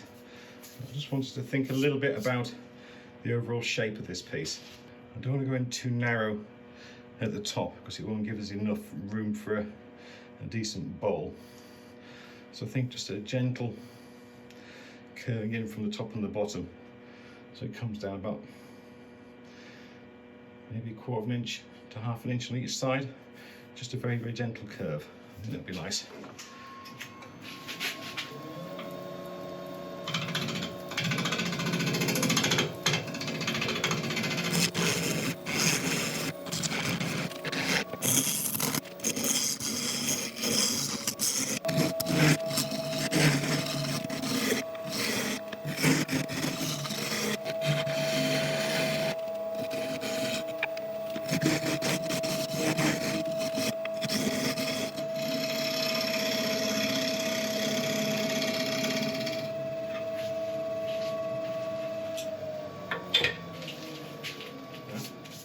I like that shape. It's really quite elegant.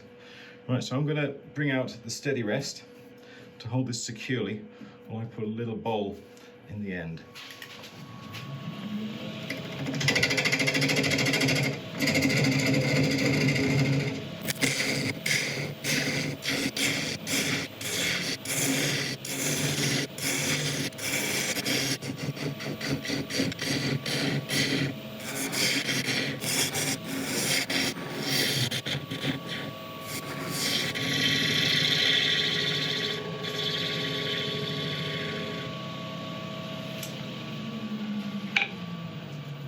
I absolutely adore that. I really don't mind saying it. Right, okay, I'm going to set up for sanding. I'll let you watch a bit of it, and I shall bring you back when it's all done.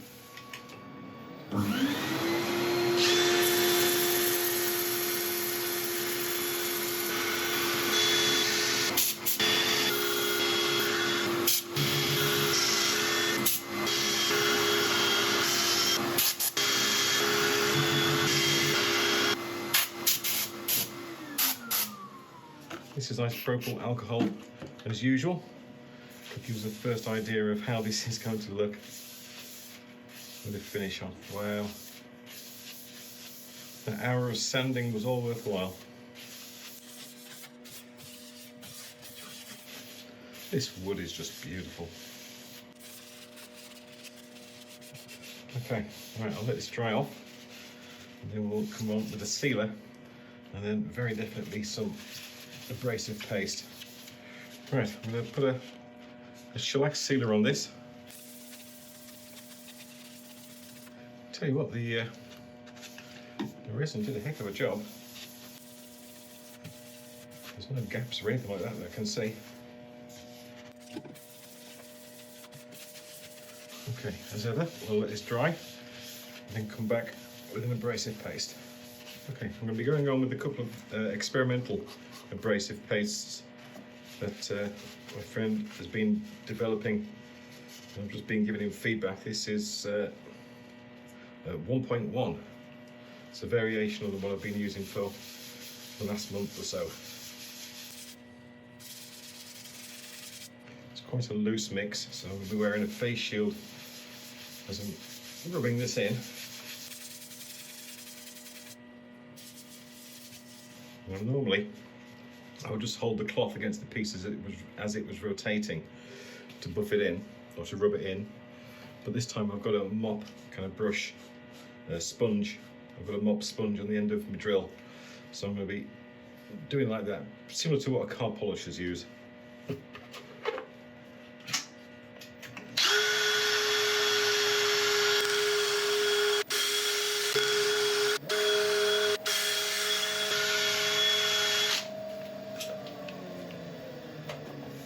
I'm very glad I used the face shield. I got spattered. Oh wow, that does a heck of a job. Right. I'll wipe this off with isopropyl, and then we'll go on with superfine variant 1.3. Okay, this is a finer mix.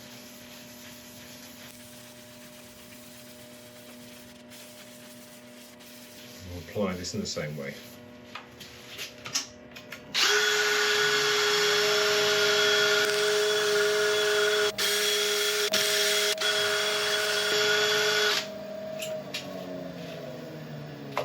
Okay, I'm going to go on last of all with a friction polish. This is a homemade one with a shellac mix and linseed oil.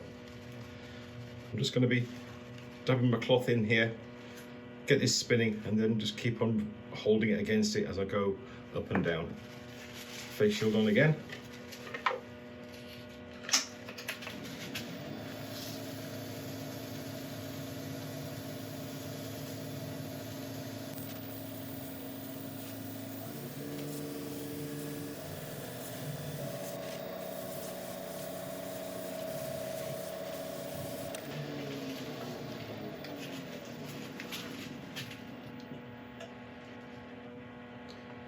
Wonderful. Right, let's turn this into a lamp. So we're all ready now to bring this little guy to life. First thing you have to decide is which is going to be the front and which is going to be the back. Now the widest aperture is there.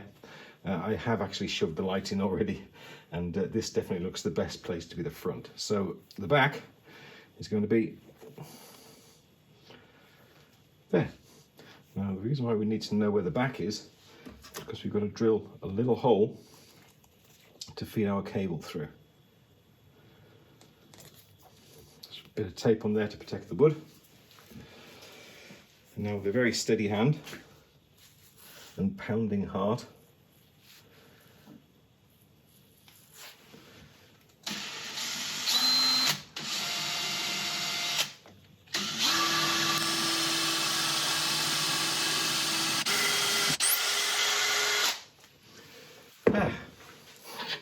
I don't think I breathed during that. There we have a nice little hole. Right, I have desoldered the LED already, so I can push these two little guys through, hopefully.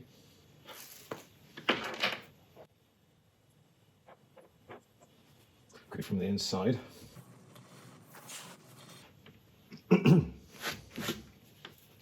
And now comes the task of resoldering these wires. I did photograph where these wires came from, just in case I forgot.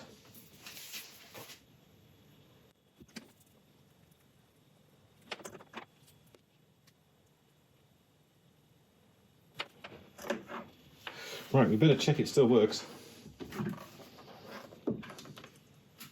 Oh, thank goodness for that. Right, I'm going to position this into the base. It's only going to be a temporary positioning for now, because I do want to make a better bottom for this eventually. But this needs to be tested for a while to make sure it is going to be suitable. So I'm literally just going to attach this in with a bit of blue tack. Got it. Excellent. Right, I think we're about ready. Alexa, turn off workshop lights.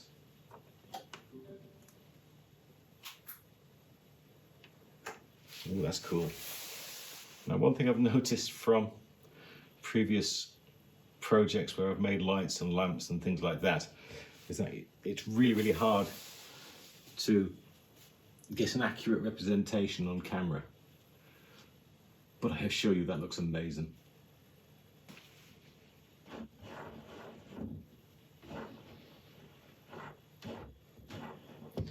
Actually looks good all the way around, doesn't it?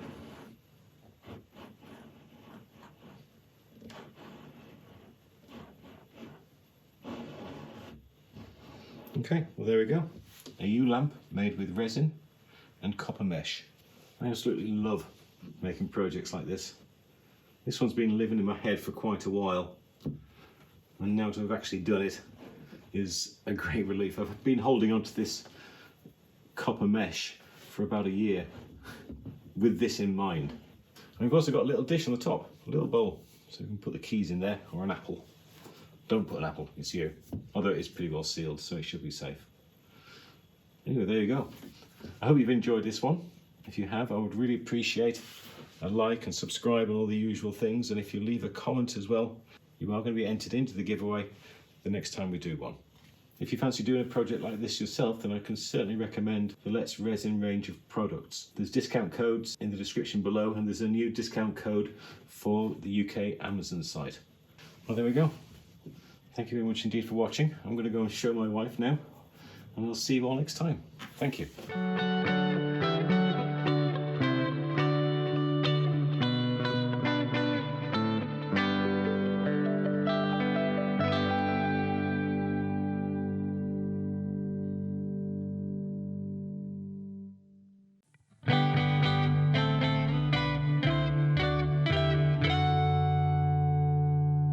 Hi everyone, welcome back to the channel. Now this is one of the 6 pieces of Mallee Burl I bought a few weeks ago, and we're producing a series of videos on these, doing different things each time. Now the first one I turned, I made the comment that this outline, when it was turned, looked like an island, and maybe I should have painted the sapwood like a bluey colour to make it accentuate more. That raised a few eyebrows, but I promise you we are not going to do it this time. But what we are going to do is try and enhance this feeling of being an island shape.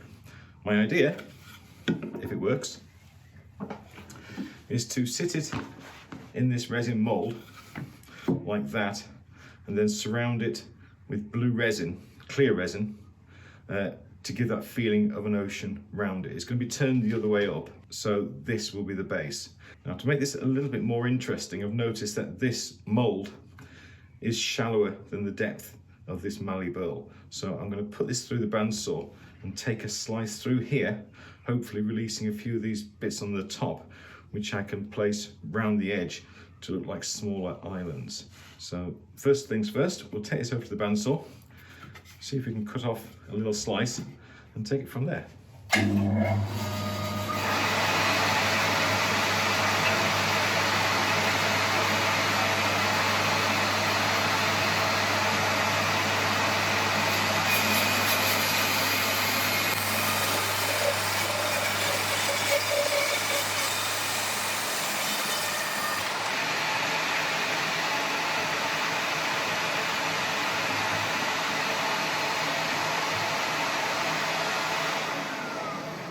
Okay, so that's our original piece, and this is what we've cut off. Now, I was hoping to get more separate pieces than this, so I'm going to have to adapt my idea slightly. What I'm thinking of doing is just pushing this slightly off center and just inscribing a line on the base of this underneath here, and then that gives a small offshoot island that we can sit in the edge somewhere around there. We might do another one as well.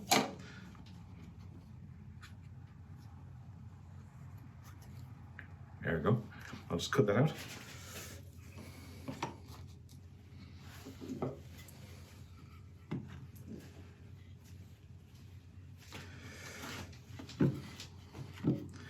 Okay, that's given us a nice island to that side. Anything else on here I can do the same with. I think I'll take this bit here to go in there, and then if there's enough, probably this bit here as well to come around one of the other sides. Now, as I'm turning the bowl in the top, which is going to be the other side of this, then we may lose some of these extremities, but we may not. We'll have to see.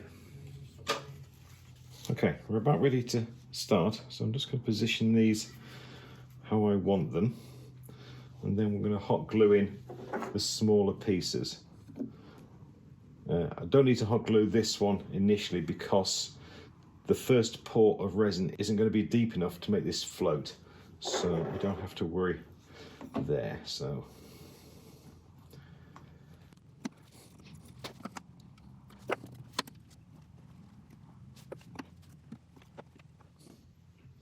I wish I could see how these look from the other side, but I can't, so we're just going to have to guess. Right, I think that'll do it. Right, so we'll start with this one.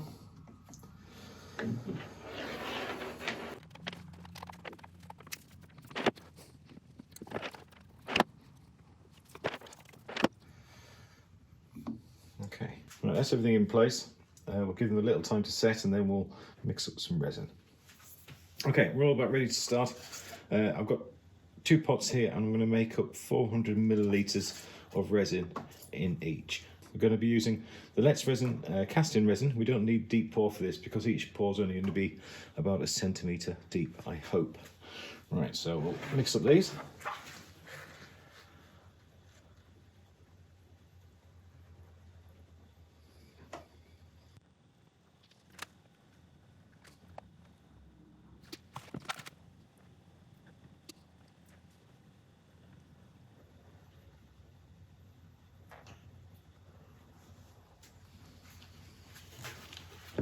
Okay, now in terms of colours, I'm going to try and mimic the ocean by mixing a few drops of sapphire blue and peacock blue together. I'm going to go small amounts first, just a couple, maybe 3 drops of each one in each one, and then we'll mix.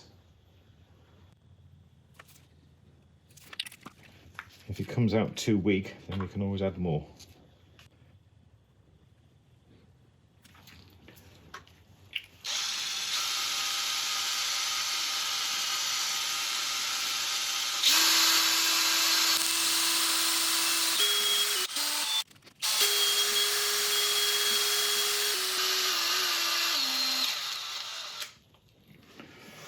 Okay, what do we think of the colour? I think it's a little light, so I'm going to try 2 more drops of each one in each one again. It's easy to make it darker, it's not easier to make it lighter.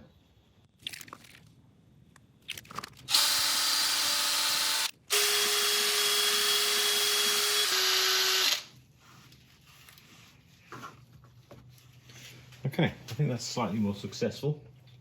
I'm just going to let these sit for a little while I quickly level the mould, and then we'll start pouring. Okay, we're all nice and level. I think we're about ready to pour. Now initially I'm just going to put in 1 of the 2, and if I feel it's too light, I'll add a bit more colour to the second one and make sure they're mixed when they're actually in the mould itself.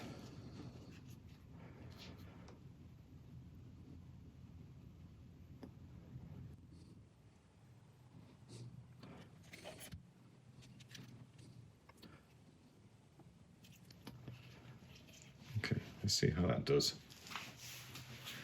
I think it's nearly there, but I think it is a little bit too light. So I've just added a few more drops into this second one, and we'll mix them in together.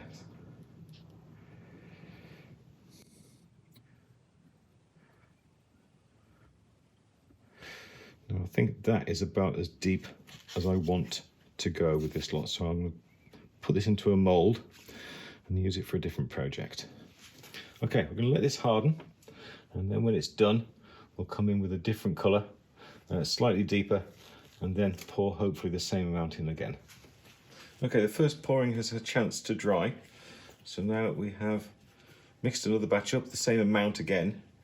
We've darkened it a little bit more this time, so we'll get this in, and then leave this one to dry. Got 1 at a time, I think.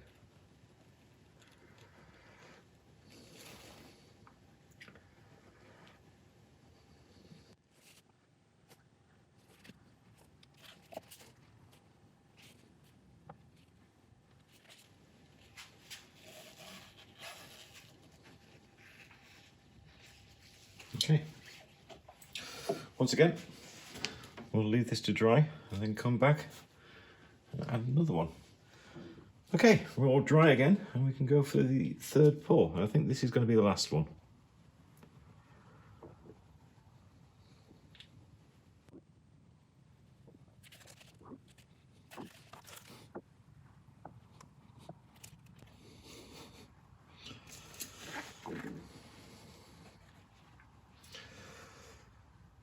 Okay, that's in. I did just initially think about mixing up 1 last lot to go in, but I don't think it's necessary. Once I've turned this into a bowl shape, a lot of this will be turned away, so there's no point in adding any more resin, which will probably just get turned away anyway. There we go, all cured and all ready. Now we'll just get this out.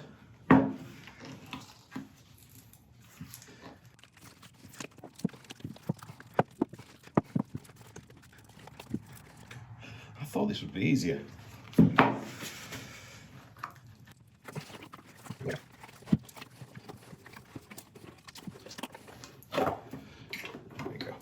I have used this mould quite a few times, and I think it's getting towards the end of its life. Right, so let's see what we've got.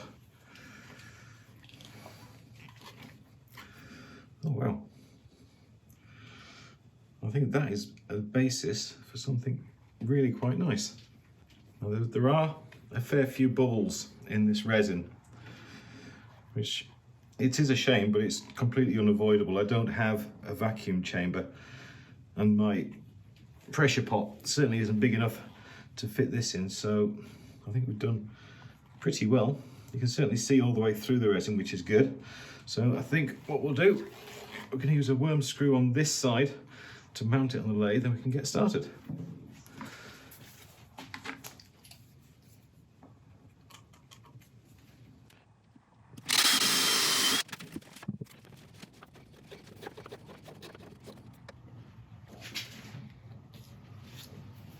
Okay, we're on the lathe, we're nice and safe.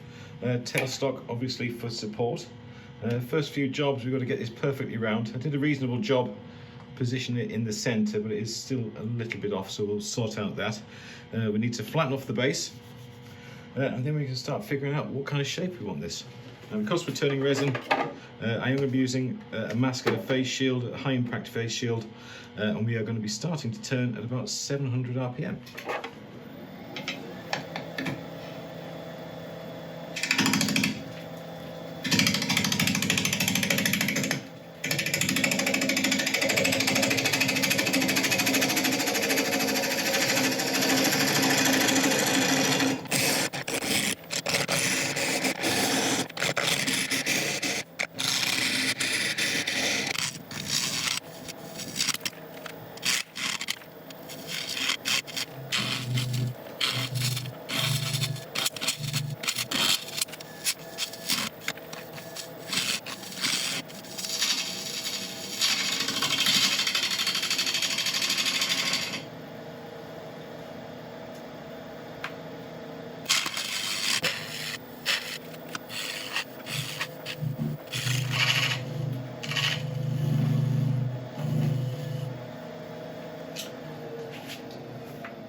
Okay, we've got this nice and round.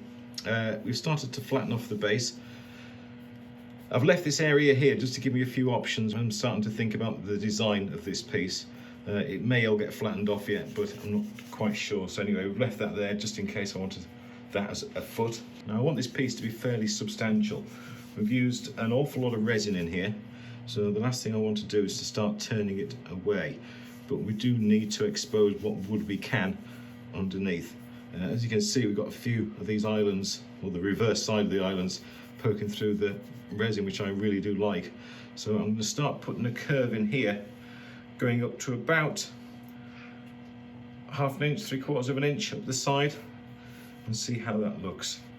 I'm not going to rush this. This is a big old piece of material, so we'll keep the speed high, keep ourselves very, very safe, and take it slowly.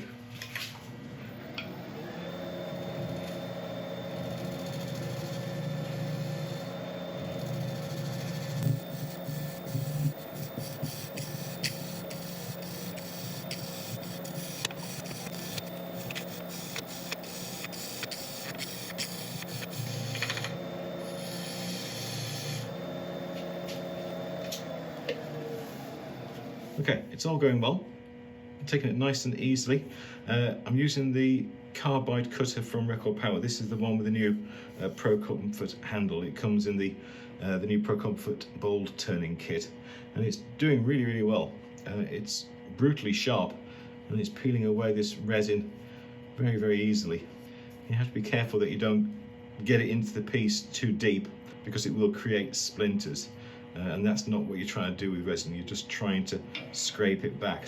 So that's going well. I think I'm just going to quickly have a go with a gouge and see if I can start working a few push cuts in towards the center, see how much material that removes, because now we're getting to a point where we're removing wood and resin together.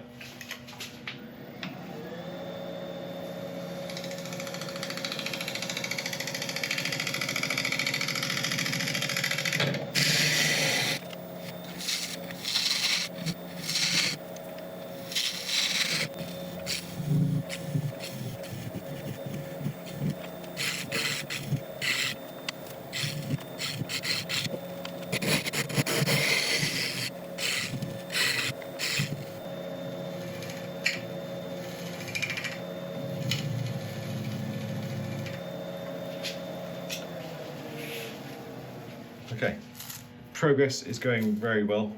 I'm managing to keep on top with the vast amounts of stringy resin around the place. Behind the camera is a complete and utter mess. It looks like something from a Halloween festival. We've got a nice curve going on here now. Like I said before, I'm not going to remove an awful lot of material from this because I want it to stay a really nice robust piece which looks imposing in a room. I'm liking that curve. I'm just going to accentuate it a little bit more. And I think I might just leave this as a foot. It's in a nice position, it's a nice shape. That dip in there as well, I really like that effect. So accentuate this curve a little bit more. Work on the edge just so it blends it in. I might just put a small radius on there so it blends nicely into that curve. And then put the recess in and start sanding. Well, so far, so very good.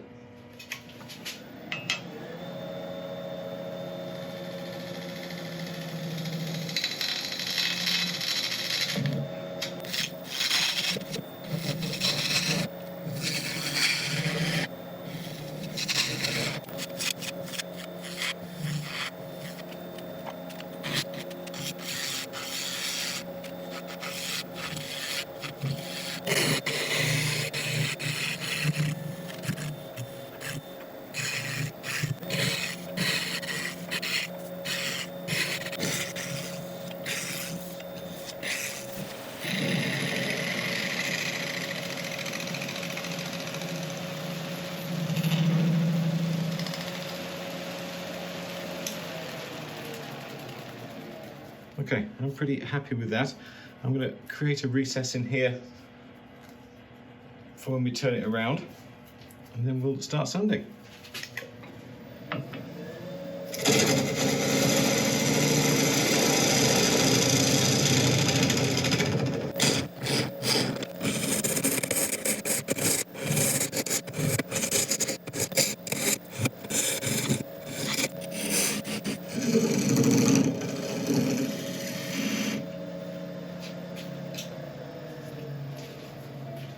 Right, I'm going to go and have my lunch, and then when we get back, we shall start sanding. I'll let you watch a bit of it, and I shall bring you back at the end.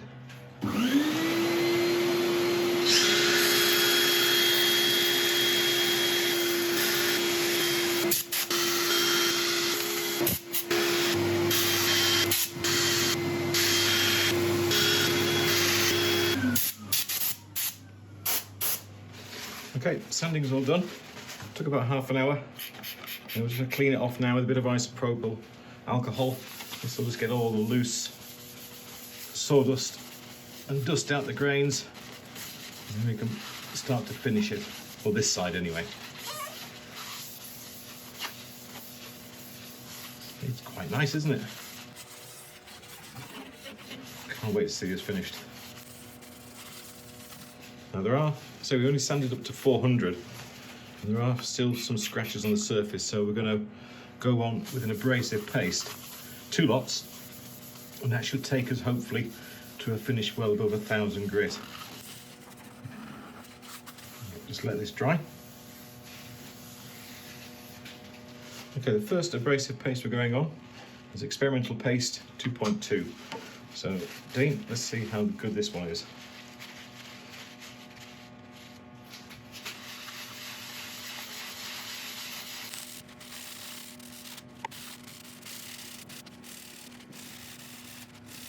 Okay, I'm going to wear eye protection while I'm putting this on, because the last thing I want is some abrasive paste in my eyes.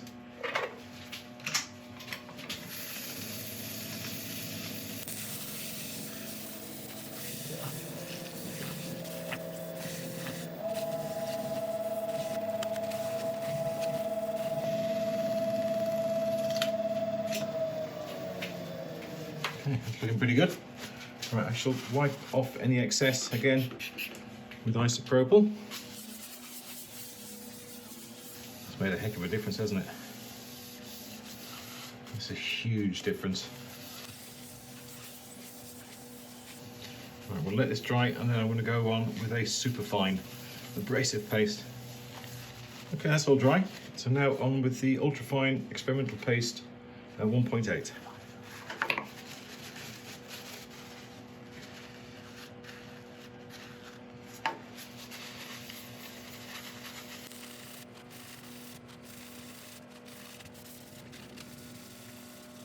Okay, same procedure, eye protection on, and I'll rub this in.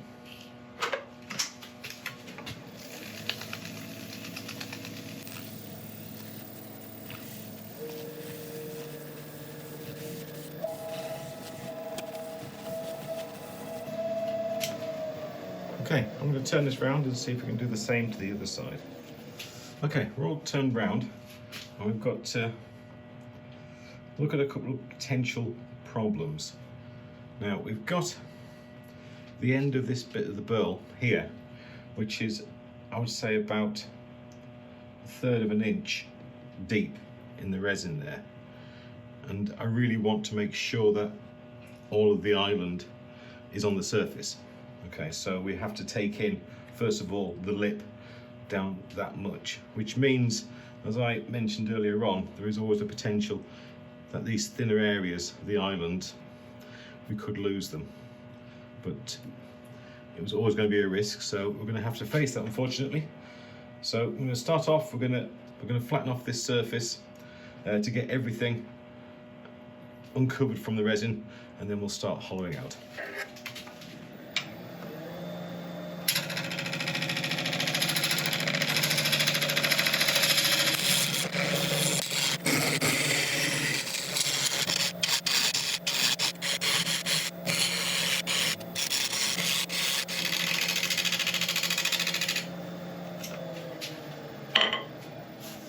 Okay, we're just about starting to uncover the first part of that island. I've been taking it in here without touching the rest, and just until we hit it. And you can see already that we've only got like a small chain of islands, but I'm fairly certain that as soon as we flatten this off now, a lot of these are going to disappear, which is a shame, but it was always a risk. But at least we will have some of the others that will stay. Okay, right, now we know what level we need to be at, we can flatten the rest.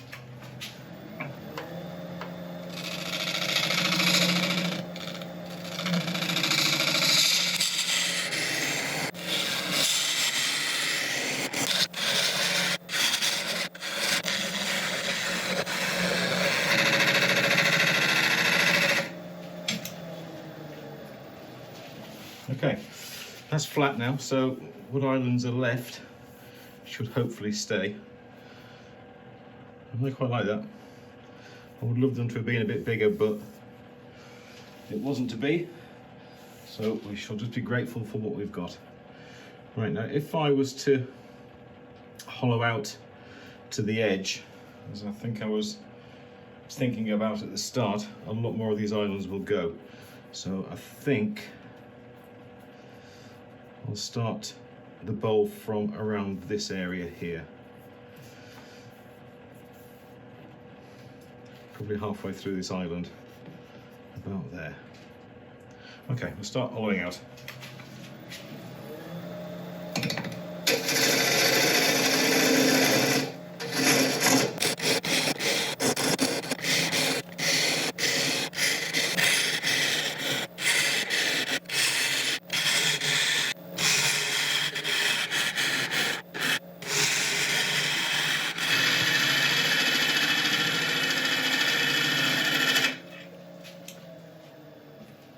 One is going on nicely.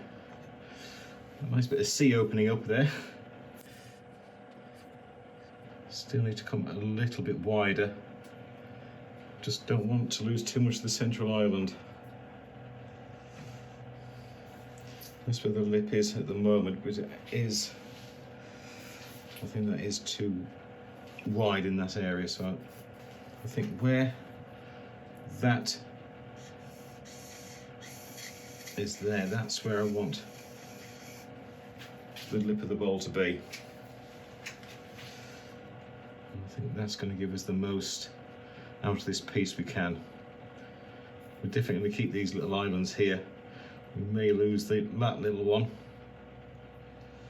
but another one may appear. Who knows?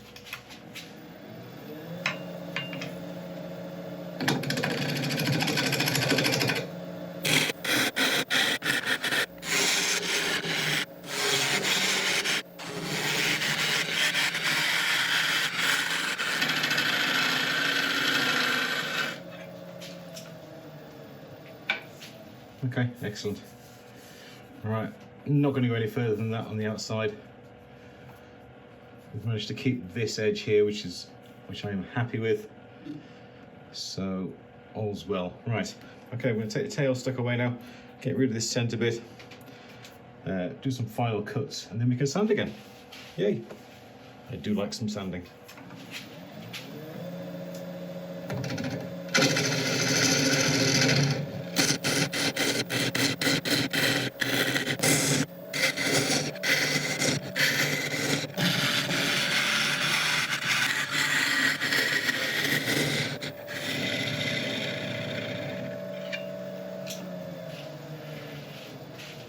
I think that will do that. I shall set up for sanding. I'll let you watch a bit of it. I shall bring you back when it's all done.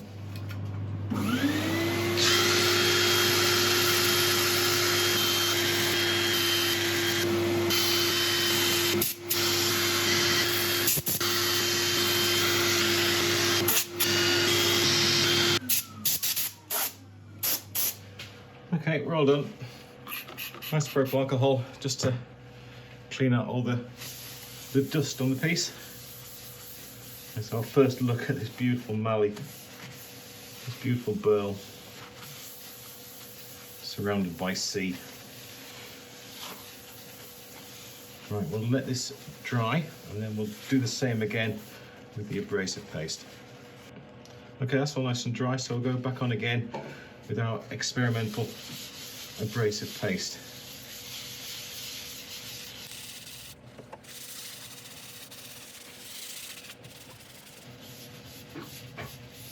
Okay, right, we'll rub this in as before, face shield on.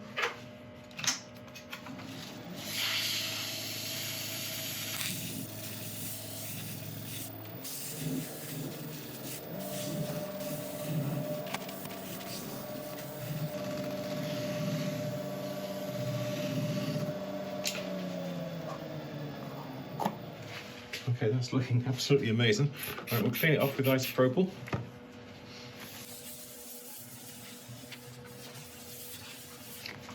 Again, we'll let this dry.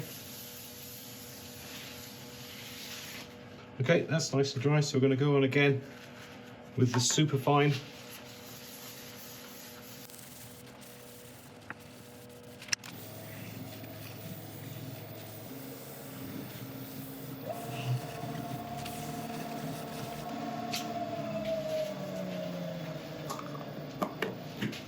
To give it a quick clean again, and then we'll find a polish to put on it.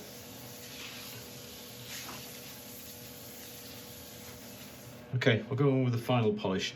This is beeswax, carrot wax, microcrystalline wax, all in linseed oil.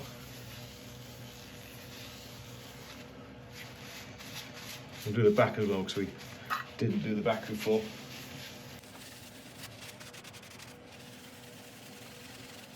Okay, we'll buff this in.